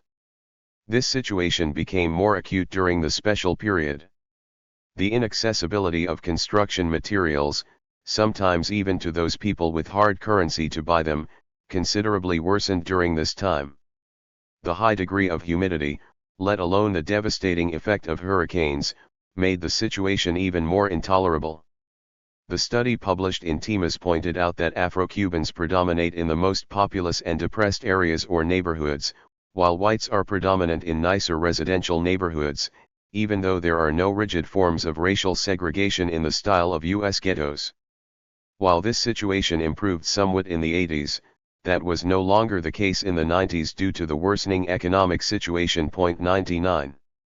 The economic crisis that began in the 90s also had a disproportionately negative impact on black youth, who were far more likely to be unemployed and relegated to marginal roles in the society than their white cohorts. Blacks and mulattoes are also disproportionately represented among the hustlers and prostitutes who, among other marginal activities, cater to the tourist trade. Black youth are far more likely, as in the United States, to be subjected to police harassment and arrest. The hip-hop movement that has taken hold among a significant subset of black Cuban youth has become an important means of expressing their feelings of indignation and protest against police abuse. 100 Deborah Evanson, a former law professor and former president of the left-wing National Lawyers Guild who became a legal representative of the Cuban government in New York, aptly summarized the situation. Criminal activity, such as theft, increased dramatically in the 1990s parallel to the economic crisis.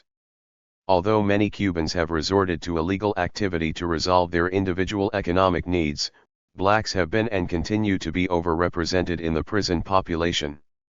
There is a general perception among the population that street crime is primarily committed by blacks. The stereotype of the janitora or prostitute in Cuba today is black or mulatta. The unfortunate result of these phenomena is the perpetuation of negative stereotyping of black youths, who are much more likely to be stopped by police in the street for routine identity checks. 101. Historical leftovers or persisting institutional racism. When confronted with the many expressions of racism in post-revolutionary Cuba, spokespersons and apologists for the regime have historically claimed that these are leftovers or remnants of the capitalist past that will fade with the passage of time. This type of explanation tends to emphasize the role of individual prejudice and minimize the role of ongoing institutional discrimination on the island.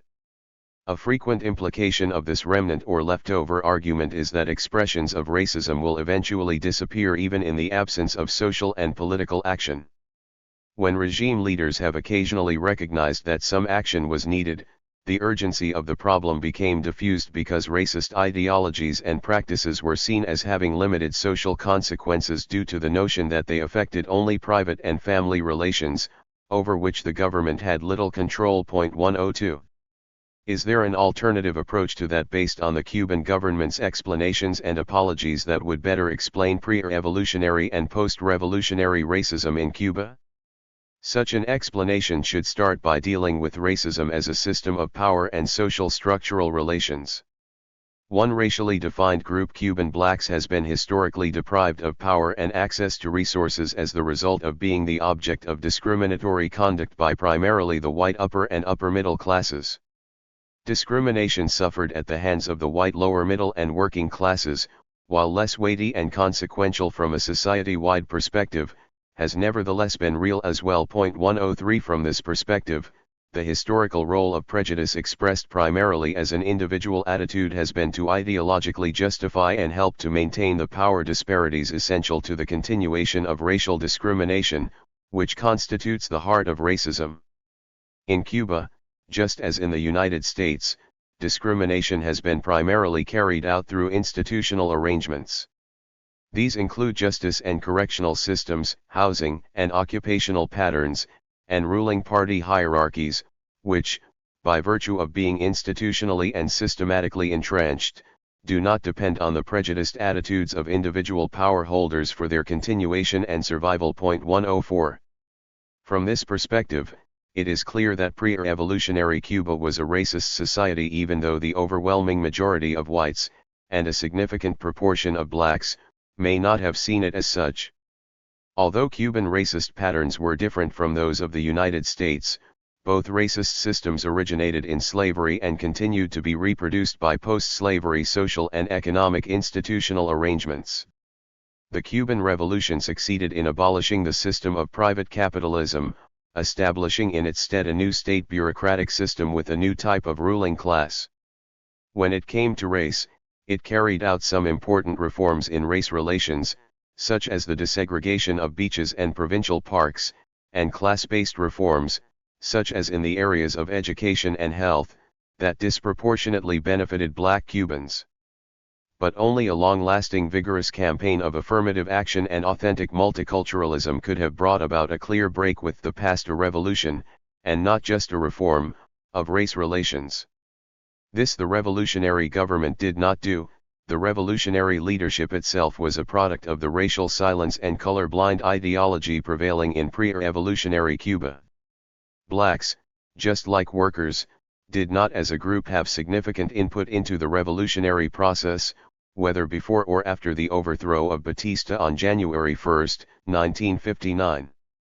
Their concerns and grievances were thus not central to the revolutionary program as it evolved through time. The autonomous, independent organizations of blacks were abolished, and they were left with no agency of their own through which they could struggle for and force democratic and liberating changes. Thus, institutional racism, although reformed, continued to exist in post-revolutionary Cuba and significantly worsened during the special period that began in the 90s. Racial prejudice continued to exist after the revolutionary victory, but not because it was, as the revolutionary leaders maintained, a remnant or leftover from the capitalist past. Instead, prejudices fed on the continuing reality of black powerlessness, disadvantage, and subordination in many areas of life. As the living conditions of black Cubans deteriorated during the special period of the 90s even more than those of whites, so did white prejudice significantly increase. In fact, the reforms carried out by the revolutionary government, which, although real, fell short of an overturn of the pre-revolutionary racial order, had the perverse effect of creating new forms of racial prejudice. Thus, a 40-year-old Cuban white male physician could claim in the mid-80s, "I have a theory that could be considered fascist, but to me blacks are inferior to whites in regard to their intelligence coefficient." In support of this theory I contend that in Cuba, where for 35 years blacks have had the same opportunities to study, there is no evidence that they can equal whites. How can one not think that genetic heredity affects them neurologically and makes them different, that is, inferior? 105. Black resistance and consciousness in Cuba.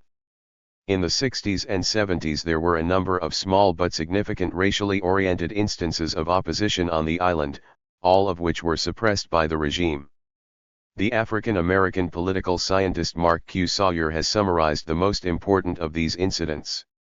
Sawyer tells us that in 1967, shortly before the World Cultural Congress held in Havana, to which important black Cuban figures were not invited, a group of them approached the revolutionary authorities to raise issues of concern to Cuban blacks. Cuban Minister José Lanasa Goebbels responded by calling these black leaders seditious and stated that the revolution would not allow activities that would divide the people along racial lines. Lanasa's defense of national unity, like that of the rest of the revolutionary leaders starting with Fidel Castro, privileged whiteness. In the name of unity, blacks and mulattoes were asked to put aside their grievances. This meant that racial inequalities would be perpetuated. 106 Moreover, Lanasa indicated that only the government and party were authorized to theorize on matters of culture and that only hidden enemies would bring up a matter that had already been resolved at the beginning of the revolution. Several of those who met with Lanasa, such as Walterio Carbonell, were later arrested. The only black Cuban who was invited to attend the Congress was the well-known old Cuban communist poet Nicolas Guillen. Shortly afterward, in 1968 and 1969, a movement called Movimiento de Liberación Nacional was organized by blacks who did not belong to the intellectual elite and who were apparently willing to resort to violent action. It was later broken up with a number of arrests and long prison sentences. Reportedly, MLN's connections with the secret religious society Abaqua, particularly influential among the stevedores in the port of Havana, allowed it to organize a one-day strike action at that port. 107 In 1971, the Black Power movement, which drew inspiration and sustenance from the work and activities of Frantz Fanon and the Black Power movement in the United States, also became active. The government handled this group with a mixture of co-optation, rewarding some with government positions, and repression, jailing some and exiling others. Lastly, in the mid-70s the Afro-Cuban Study Group, interested in African American culture, was formed. The group, heavily oriented toward black culture abroad, was very disappointed by the government's refusal to publish the Afrocentric work of Cheek and Tadiop. This group was also repressed by the government. 108. With the benefit of hindsight, it is easy to understand why the chances of any of these groups getting significant support among Cuban blacks were small. At the time, the government had substantial support among whites and blacks, and its powers of repression were both extensive and effective. This constellation of factors began to significantly change in the 90s. On one hand, the deteriorating economic situation affected black Cubans even more than whites. Although the rioters who shook the Havana seashore in the summer of 1994 did not specifically raise racial demands, they were disproportionately black and mulatto. On the other hand, the relative intellectual and political liberalization of the 90s allowed for a slow and gradual reopening of the subject of race. This is evident in certain small circulation journals oriented to academics and intellectuals, and in discussions that have occurred at the National Library and at the National Union of Cuban Writers and Artists. 109 Artistic exhibitions, such as the 1997 Colloides I exposition, and books and documentaries have also contributed to the creation of a more open climate concerning the discussion of racial questions. 110 For his part, Fidel Castro, in a major interview granted shortly before he fell seriously ill in 2006, acknowledged that Cubans of African origin live in worse housing, work at harder and lower paid jobs, and receive from 5 to 6 times less in dollar remittances than their white compatriots. 111 But the heavy hand of censorship has by no means disappeared. For example, the participants in a panel discussion on the Partido Independiente de Color that took place in 2008, on the 100th anniversary of its foundation, received instructions from above to stick to the historical topic and not to say anything about racism in present-day Cuba. 112. Several black professionals and intellectuals also announced, in September 2009, that they would attempt to revive the Cofradía de la Negritud, originally founded in 1998. CONEG's founding document makes clear it is not a political organization, that it does not intend to violate the law, and that it aspires to have a legally recognized existence. However, it pulls no punches when outlining how the special period disproportionately affected blacks, who were heavily concentrated in unskilled construction jobs and as auxiliary workers in the service sector. The document also explicitly criticizes Cuban blacks for not having taken advantage of the historic opportunities offered by the revolutionary victory in 1959 to organize themselves to achieve fundamental advances in the elimination of racial inequality. At the same time, it also notes that unlike in the case of Cuban women, blacks were not called upon by the government to organize as a distinctive group. While CONEG recognized that the Cuban Revolution had done much to eliminate racial discrimination on the island, there was still much to be done because the fundamental bases of the problem have not essentially changed. CONEG calls for a number of concrete changes. It explicitly mentions the need for a program to reverse the historic cumulative disadvantages of the black population in Cuba and calls for diverse measures directed against the prejudices held by a considerable number of white Cubans. Koenig further advocates efforts to raise the level of self-esteem of the black Cuban population and for greater community attention to the very numerous black Cuban penal population. 113 In a 2007 letter to the Executive Director of the Superior Council of the Social Sciences, Norberto Mesa Carbonell, the principal leader of Koenig, spelled out a long list of actions that were required to eliminate racial discrimination in Cuba. These included affirmative action in Cuban universities, a proportional presence of black people in television, movies, and the ballet, and the sale of personal grooming products designed for the needs of blacks and mulattoes. The letter also insisted on the right to legal recognition of social and community organizations contributing to the elimination of racism, discrimination, and racial inequalities. 114 More recently, Koenig wrote to the National Secretariat of the CTC expressing concern that racial discrimination may have been the determining factor for many black workers in the layoffs of 500,000 people announced in September 2010. The letter to the CTC based its concern on earlier cases of personnel restructuring, such as that of the Habana Libre Hotel in 1994, which resulted in what the letter described as ethnic cleansing. 115. The greater national and international attention to racial discrimination in Cuba has recently put additional pressure on the government to acknowledge that racism is a real problem in Cuba. In December 2009, Raúl Castro, in a speech to the National Assembly of Popular Power, expressed his sense of shame over the insufficient representation of women and blacks in positions of leadership in the country and promised to use all his influence to change the situation. 116 A few weeks later, Mesa Redonda, the daily television program that has in recent years become the most important vehicle through which the country's authorities broadcast their positions on the political questions of the day, addressed the issue of racism on the island. 117 The timing of Raúl Castro's pronouncement and the Mesa Redonda program on race suggests that they may have been at least in part responses to an important event that took place outside Cuba. This was the declaration signed on November 30, 2009, by many prominent African Americans in support of the position taken by Professor Abdias Nascimento, a historic leader of the Black movement of Brazil, demanding the release of black dissident Dr. Darcy Ferrer and criticizing racism on the island. The African Americans signing the declaration included such prominent black left personalities as Ruby D. Davis, Cornel West, the Reverend Jeremiah A. Wright Jr., and Kathleen Neal Cleaver. 118 Needless to say, the document was strongly rejected by the Cuban press and the regime's spokespeople. 119 But it nevertheless stung them and may have had some beneficial effect. A critical aspect of any possible future development on the racial front in Cuba is black consciousness and the direction in which it may be evolving. Historically, the significantly lower degree of physical racial segregation and the greater commonality of conditions between white and black Cuban workers, peasants, and the poor helped to produce a different type of racial consciousness from that in the United States.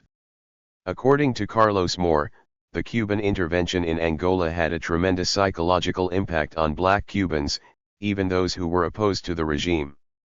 In particular, Fidel Castro's proclamation at the height of the intervention that Cuba was a Latin African country had a substantial impact on black Cubans, who, according to Moore, began to see foreign policy as the most conducive arena for fulfillment of their ethnic aspirations. 120 There is reason to believe that the Cuban military interventions in Africa may indeed have resulted in military promotions as well as an increased representation in other official positions for black Cubans. 121 More recently, interviews conducted by Sawyer on the island showed a wide spectrum of attitudes toward race among black Cubans, ranging from the view that race no longer matters at one end to the perception that the country is fundamentally racist at the other end.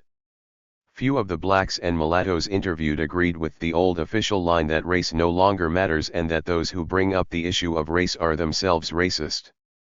A young black nurse reflected that there is a lot of racism in Cuba, and all of us blacks know it. We are discriminated against and need to stick together. A black Cuban lawyer in eastern Cuba, whose views were somewhere in the middle, declared, "I think of myself as both Cuban and black. It is confusing how many in the United States seem to think of themselves as black or white first and American second. I am Cuban. We are all Cuban, but at the same time there are differences. 122. There is evidence suggesting that the cutbacks in social assistance, deterioration of social programs, and increasing levels of inequality have led a significant number of young black people to conclude that it is necessary to create an all-black organization. 123 measures being announced in 2010 and 2011 by Raúl Castro's government, such as the shrinking and possible elimination of rationing and the laying off and relocation of as many as 1 million workers, may impact black attitudes toward the regime and, more generally, black consciousness.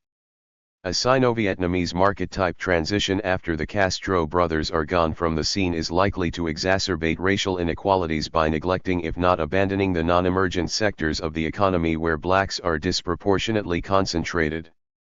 An urban policy that, as in the case of the Havana metropolitan area, would continue to improve the whiter districts located near the Gulf of Mexico shore for the purposes of tourism and possible real estate speculation and neglect the much more heavily black Havana inland. 124 would exacerbate such inequalities. Cuban blacks would need to develop their own political perspectives and organizations to respond to such a worsening of conditions and growth of racial inequality. Chapter 6. Gender Politics and the Cuban Revolution. The gender policies of the Cuban government have elicited much controversy during its more than 5 decades in power, particularly in regard to the treatment of gays. The government and its defenders have singled out pre-revolutionary sexism or traditional machismo as the major culprit for the persistence of sexism after the revolution. Undoubtedly, there is still a traditional machista cultural inheritance on the island, but the current socio-economic and political system brought about new systemic problems that especially affected women and helped to perpetuate sexism. Indeed, women have been prevented from acting and organizing independently to struggle against sexist oppression and to defend their interests. This has of course also been true for gays, who for decades were subjected to an oppression and abuse without precedent in the country's history. Cuban culture is historically rooted for the most part in that of Spain, the colonial mother country, which ruled the island for 400 years. Under the colonial arrangement that Spain established in Cuba, men had unchallenged economic power, sole custody of their families, and complete sexual dominion over women. 1 The various cultural traditions that the African slaves brought to the island sometimes reinforced the sexist patterns established by the Spanish overlords, as various Afro-Cuban religious traditions and secret societies engaged in sexist practices to varying degrees. 2 On the other hand, these very African influences counterbalanced the rigidity of the Spanish version of Catholic culture, since they did not share its quasi-medieval notions and obsessions with such matters as original sin and sexual purity, and generally brought to the island a more joyful attitude toward life. Moreover, the Catholic Church, in contrast with its strenuous efforts to proselytize Native Americans on the Latin American mainland, neglected missionary work among slaves and free blacks. In siding with Spain against the Cubans fighting for independence, the Church further weakened its standing among black as well as white Cubans. Catholicism on the island was also buffeted by the influence of Enlightenment ideologies among the Mambises, often transmitted by the Masonic lodges, to which the great majority of black and white independence leaders belonged.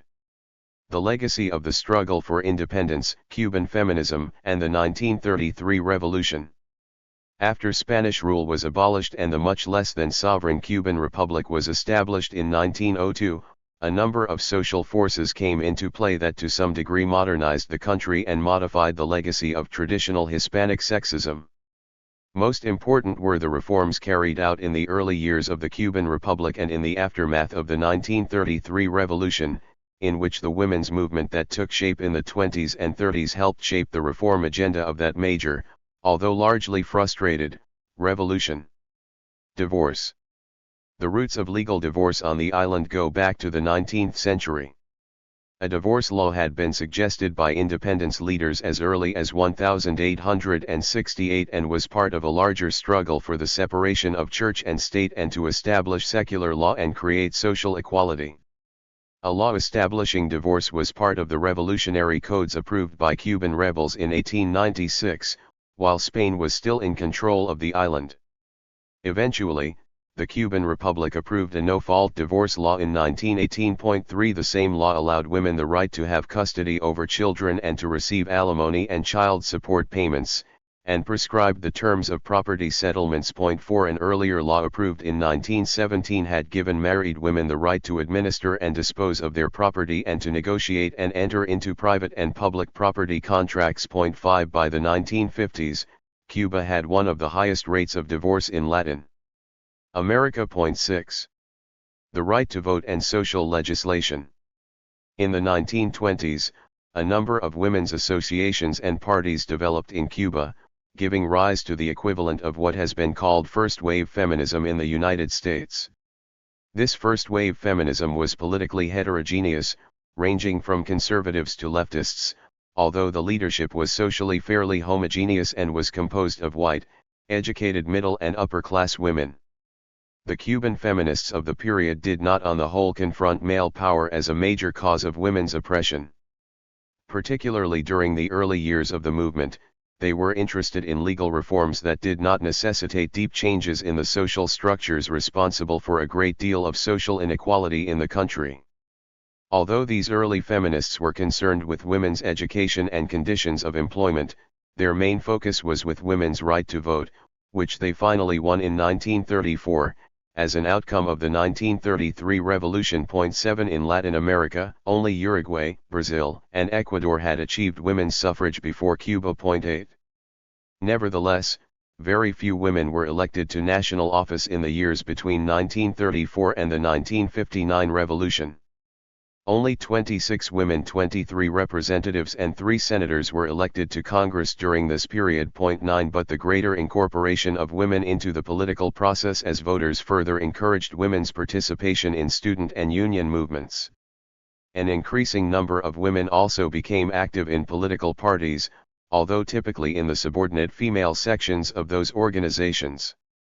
Women's demands helped to bring about a substantial body of social legislation enacted from the 30s to the 50s. These laws included the right to a 12-week maternity leave, a requirement that factories and institutions that employed more than 50 women have nurseries for children under the age of 2, and a prohibition of firing women workers when they got married. Female sales clerks at department stores also struggled for and won the right to sit down whenever their work allowed it. However, this type of legislation usually did not cover domestic or agricultural workers. Further, employers were repeatedly found to violate these laws or find ways to circumvent them. For example, the large Oregonabo textile mill simply stopped hiring women, and the Woolworth chain of department stores, one of the biggest, began to hire only single women as temporary workers. 10. During the 1930s, the grounds for divorce expanded to include abandonment by either partner after only 6 months and separation after more than 5 years. Both partners were declared equally responsible for the material subsistence of the family, but an emphasis on parental income as the determining factor for custody made this modification harmful to women. 11. In 1940, a new and broadly progressive constitution codified the previous social legislation benefiting women and additionally prohibited the classification of children as legitimate or illegitimate. At the same time, however, the Constitution eliminated many of the progressive implications of this measure by retaining the invidious distinction for purposes of inheritance. 12. Feminist pressure undoubtedly helped to shape the progressive content of the Constitution of 1940. The Third National Women's Congress was held in February 1939 and registered the increased political maturity and advances that had taken place since the first such Congress in 1923. In the meantime, the programs of the women's movement had expanded from a narrow set of women's issues to a view of women's oppression, which led to advocacy of more left-wing political solutions. 13. Unfortunately, although the 1940 Constitution confirmed the legal gains won in the 30s and earlier, it had the perverse effect of taking most of the wind out of the sails of the women's movement by demobilizing women politically. Many women's organizations continued to exist until they were disbanded by the revolutionary government in 1960. but their focus had shifted from legal and political issues such as suffrage and social legislation to welfare, education, and health projects, including community activities oriented toward resolving problems of poverty and disease among women and children. 14. Abortion remained illegal. However, by the 40s and 50s it was widely practiced throughout the island. In the cities, illegal abortions were fairly accessible and usually carried out by qualified professionals at prices within the reach of working-class women. In the rural areas, abortions were also frequent but more likely to be carried out by midwives and rural folk healers with the aid of rites, rituals, and home remedies. 15 In the period immediately preceding the revolution, Cuba was one of the Latin American countries with the highest incidence of abortion. 16. The education and employment of women. In addition to the impact of the legal and political changes implemented during the first 50 years of the Cuban Republic, traditional Spanish gender relations were affected by the significant, although limited, economic development brought about by the North American imperial masters who replaced the Spanish colonial overlords in 1898. The effect of this type of economic development was highly distorted, as reflected, for example, in the huge gap in living standards it perpetuated between city and countryside. 17 However, it brought about important material transformations on the island and had the unanticipated effect of introducing a degree of Americanization into Cuban culture. 18 Which further blunted the edge of the prevailing Spanish patriarchal relations. The main areas affected by this transformation were education and employment. By the 1950s, the proportion of females between 5 and 15 years of age attending school was almost equal to that of males. The proportion of males who were illiterate exceeded that of females, and only Argentina had a higher female literacy rate in Latin America. 19 According to the 1953 census, women constituted 37% of university graduates. 20 By 1956-57, 45% of university students and 22% of professors were women. They were concentrated in certain professions. In the late 1950s, 622 women were studying in pharmacy, 430 in law, and 388 in philosophy and letters. Only 7 women studied agricultural engineering, 4 civil engineering, and 3 electrical engineering. 21 Clearly, it was not exclusion but the gender division of labor that led women, particularly in the middle class, to be socialized and channeled into particular careers and professions. In any case, only a small proportion of young Cubans attended university at this time. The gender division of labor was also evident in the labor market. Before the 1959 revolution, the great majority of women were homemakers. According to the 1953 census, only 13.7% of adult women were employed outside the home, and more than 1/4 of these were domestic workers. 22 Who were not protected by any labor or social legislation. Women were well represented in the professions and semi-professions and were overrepresented in teaching, philosophy, and nursing. They constituted 82% of the teachers, 81% of social workers, and 68% of pharmacists. But women were only 13% of medical doctors, 17% of lawyers, and 5% of administrators and managers. They were also underrepresented among white-collar workers, and greatly underrepresented among blue-collar workers. 23 Significantly, women tended to occupy the extremes of the Cuban occupational structure. On one hand, as I indicated earlier, more than 1/4 of women working outside the home were domestic servants, while on the other hand, women accounted for more than 55% of professional and technical workers. 24. North American and European observers have tended to confuse the visibility and even flamboyance of prostitution in Havana with the quite different matter of its relative weight and importance within the Cuban economy and society as a whole. Thus, for example, Lords Argels and B. Ruby Rich argue that the only occupational sectors showing substantial growth in the 50s were tourism, drug distribution, gambling, and prostitution. 25 However, they provide no data supporting this contention and largely ignore the general economic context of the island in that period. In 1956, a high year for tourism, That economic sector earned $30 million, which was barely 10% of what was earned by the sugar industry. 26 Nor do Argels and Rich say a word about the very large construction industry. This industry was attracting huge amounts of very conservative Cuban capital into the residential sector. Foreign capital was flowing into the facilities being built by the Moa Bay Mining Company for the mining and concentration of nickel and cobalt in eastern Cuba in the 50s. 27 And of course, into hotels for tourists as well.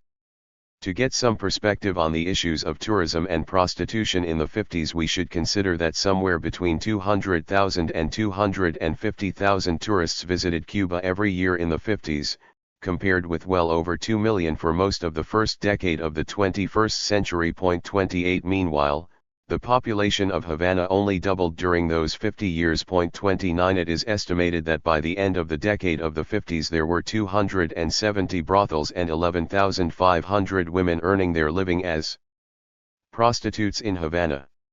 As shocking as the latter figure is, it pales in comparison with other data provided by the 1953 census for Cuban women overall. According to that census, 87,522 women were working as domestic servants, 21,000 women were totally without employment and looking for work, and another 77,500 women were working for a relative without pay. Moreover, an estimated 83% of all employed women worked less than 10 weeks a year, and only 14% worked year-round. 30 These were the far more shocking realities of the uneven development induced by the U.S. empire and Cuban capital on the island, although they may not be as risque and exciting to North American and European observers, whether left or right, interested in Cuban exoticism and difference. 31. The situation of Cuban gays before the 1959 revolution. Since the earliest days of Spanish colonialism on the island, gays were victims of deep discrimination and prejudice, but rarely as a result of open and official government policy. 32 The considerable oppression of gays in pre-revolutionary Cuba was for the most part carried out by civil society in ways that only rarely were expressed in the media or became objects of serious academic and professional research. Gay bashing and oppression was far more likely to be talked about than written about. Moreover, gays were much more socially ostracized in the countryside than in Havana. 33 These features of Cuban life were in great part due to the very deep closet in which gay people had been forced to live on the island. A lack of gay organization cemented that reality. While the silence on racism masked at least an abstract recognition, on the part of most white Cubans, that racism was evil, particularly after the defeat of Nazism in the Second World War, that was not the case with homophobia, which was not even acknowledged as a social problem. There were several pseudoscientific studies on gays published, particularly in the late 19th and early 20th century, which tended to portray them in a negative light. In 1906, the famed Cuban anthropologist Fernando Ortiz blamed Asians for being at least one of the races responsible for bringing such a vicio execrable to Cuba. 34 References, frequently negative, to female homosexuality appeared in Cuban literature, as in the case of José Martí and his novel Amistad Funesta. 35 A far more positive tone could be noted in novels written in the 20s and 30s by authors such as Ofelia Rodríguez Acosta, Alfonso Hernández Cata, and Carlos Montenegro. Nevertheless, in 1928, prominent feminist leader Mari Blanca Saba Saloma targeted lesbianism for being a crime against nature and a behavior reflecting both deviance and excessive passion. 36. The powerful biases against gay men, discrimination and prejudices against gay women were always less pronounced, had a great impact on the behavior of heterosexually oriented men. In general, machismo has always been as openly punitive toward deviations from traditional male appearance and manners as toward homosexual behavior as such. Men who appear to behave in an effeminate manner or with less than stereotypical masculinity are assumed to be homosexual regardless of whether they are gay. 37 In Cuban culture, this led to an obsessive exactitude with which Cuban male youngsters were instructed by their older male peers on how precisely to shake hands, speak, stand up, and walk. Any normal male who deviated from this code ran the risk of being considered a faggot and treated with repugnance and ridicule by Cuban men and women. Homosexuals who presented themselves in a more conventionally masculine manner were more likely to be tolerated, although still looked down upon, by most Cubans. These men were referred to as entendidos, as in entendido pero no dica. 38. Although there were public homophobic acts, these were consistent with the pre-evolutionary norm that anti-gay discrimination was primarily the domain of individuals and the institutions of civil society. Even when the police raided and arrested gay people in the establishments and public places where they tended to congregate, as happened, for example, in 1958, Batista's last year in power, the government did not use those incidents as occasions to score political or ideological points. It would have been seen as very strange if Batista's government had chosen to make a big political issue out of those raids. This stood in stark contrast with the occasional actions undertaken by the state against prostitution. For example, in January 1951, under the constitutional government of Autentico President Carlos Prio Socarrás, the Minister of the Interior, Lamberto Diaz, launched a campaign to clean the Barrio Colón, by far the neighborhood most associated with prostitution in the capital. 39 The campaign was widely discussed in the media and created a bit of a sensation among the people at large. The differential public treatment of prostitution and homosexuality might have been implicitly based on the individualistic and moralistic notion that prostitution involved an explicit moral choice while homosexuality was a moral, and perhaps a physical, weakness, affliction, or sickness. Besides, female heterosexual prostitution, while morally reprehensible to contemporaries, did not challenge heterosexual norms, while homosexuality did. It was also more acceptable to publicly talk about prostitution since it predominantly involved women and was supposed to be the oldest profession, while gayness, mostly associated with men, was a far more uncomfortable topic for the politicians and media to handle. Cuban women after the revolution. Women did not play central leadership roles in the struggle against the Batista dictatorship, although their rank-and-file participation, particularly in the urban underground, has been underestimated. 40 It is true that because the women's movement, which had played a significant role in the revolutionary process of the 30s, had exhausted itself by the 40s, there were only weak links of continuity between that movement and the women political activists of the 50s. A study conducted in Cuba in the late 90s found that the majority of these women activists were young, single, white, middle class, and educated, and that their principal underground political activities were propaganda and fundraising. Only 23% of the women studied were members of or even aware of women's organizations. 41. Consistent with social patterns in Latin America and elsewhere, many women leaders of the struggle against Batista were related to top male revolutionary leaders, as in the cases of Vilma Espin and Haiti Santamaria. 42 Celia Sanchez, Fidel Castro's close associate, was the first woman to participate in armed combat. However, it should be pointed out that Espin, Santamaria, and Sanchez were already local or secondary leaders of the movement before they met their future husbands. 43 In the summer of 1958, women were allowed to form their own Mariana Grajales platoon. 44 It is estimated that by the end of 1958 some 300 women had participated as guerrilla fighters in the struggle against Batista. 45 This would have amounted to 10% of the total number of combatants if Fidel Castro's own estimate of 3,000 rebel fighters when victory was achieved on January 1, 1959, is correct. 46 Besides propaganda and fundraising, women were active in the urban underground movement in such roles as nursing, providing shelter, and taking advantage of the traditional role expectations of the Batista police when searching people transporting hidden fighters and weapons in vehicles.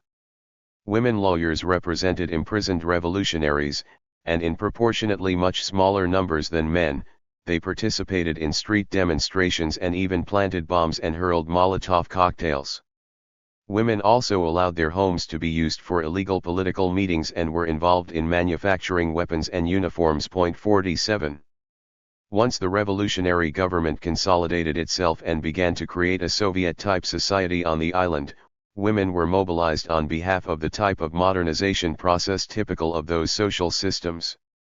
In the case of Cuba, That strategy built on the significant degree of modernization that had been achieved in the pre-revolutionary years and was characterized by a highly paternalistic style of government functioning.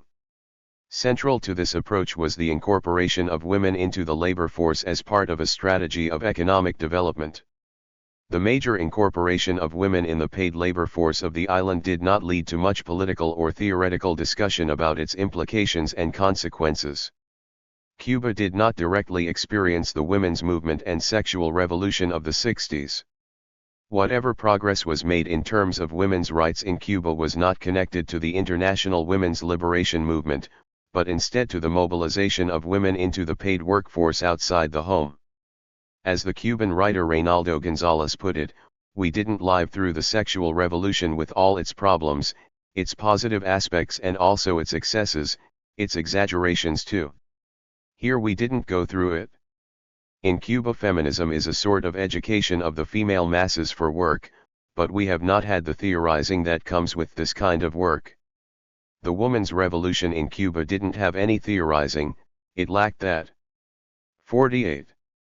While women's liberation was not the main goal of this economic strategy, it undoubtedly had an indirect liberating effect. The historian William H. Chafe makes a distinction between two kinds of social change that is illuminating in this context. One type of social change is brought about through structural, impersonal forces that can dramatically alter the lives of people.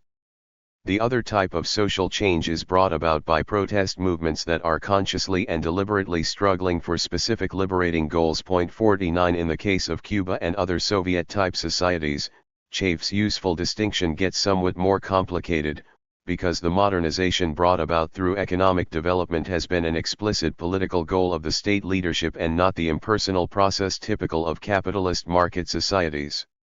Of course, the leaders of Soviet-type societies including Cuba also support their own version of the liberation of women, although this type of liberation is clearly subordinate to the leaders' view of other government priorities and is subject to their control from above. Organizing Cuban women from the top.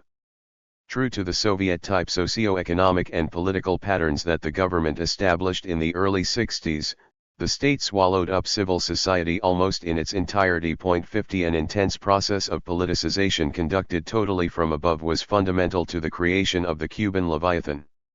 As applied to Cuban women, this involved the creation in 1960 of the FMC as one of several state-sponsored mass organizations. However, the FMC was not primarily concerned with women's liberation or feminism, and it largely succeeded in keeping Cuban women isolated from the international women's movement at its most important moments.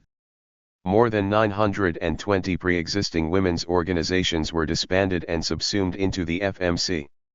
Since the women's movement on the island had faded into oblivion some 20 years earlier, this organizational transition was achieved smoothly and with little resistance, unlike the wrenching confrontations and purges that took place in 1959 and 1960 in the Cuban labor movement. None of the women's organizations had ever played the central role that the Sociedades de Color had played among Cuban blacks as recreational, cultural, and social welfare centers. As Fidel Castro's assistant and close confidant, Celia Sanchez functioned for many years as a sort of Cuban equivalent to Eva Perón, receiving letters from all over the country asking for help in resolving problems and correcting injustices. 51. As a mass organization, the FMC was supposed to recruit as many women as possible and thus act, like the trade unions and other mass organizations, as a transmission belt for the far more exclusive Communist Party. In this the FMC succeeded. By 1975, it had expanded its membership to include some 80% of the adult women in the country. 52 It functioned first and foremost as an instrument for the mobilization of Cuban women. It turned hundreds of thousands of them into participants in a social and political process over which they neither had political control nor were being prepared to exercise it at any point in the future. To the considerable extent that it got women out of their homes, it liberated them from traditional and patriarchal authority relations, even as it brought them into the still patriarchal but less intimate and far more impersonal authority of the one-party state and its institutions of control. the significant degree of personal and social liberation from traditional authority that women experienced was accompanied by an equally significant loss of their political freedom and ability to organize independently from the state. Nevertheless, the FMC played an important role in several worthy campaigns.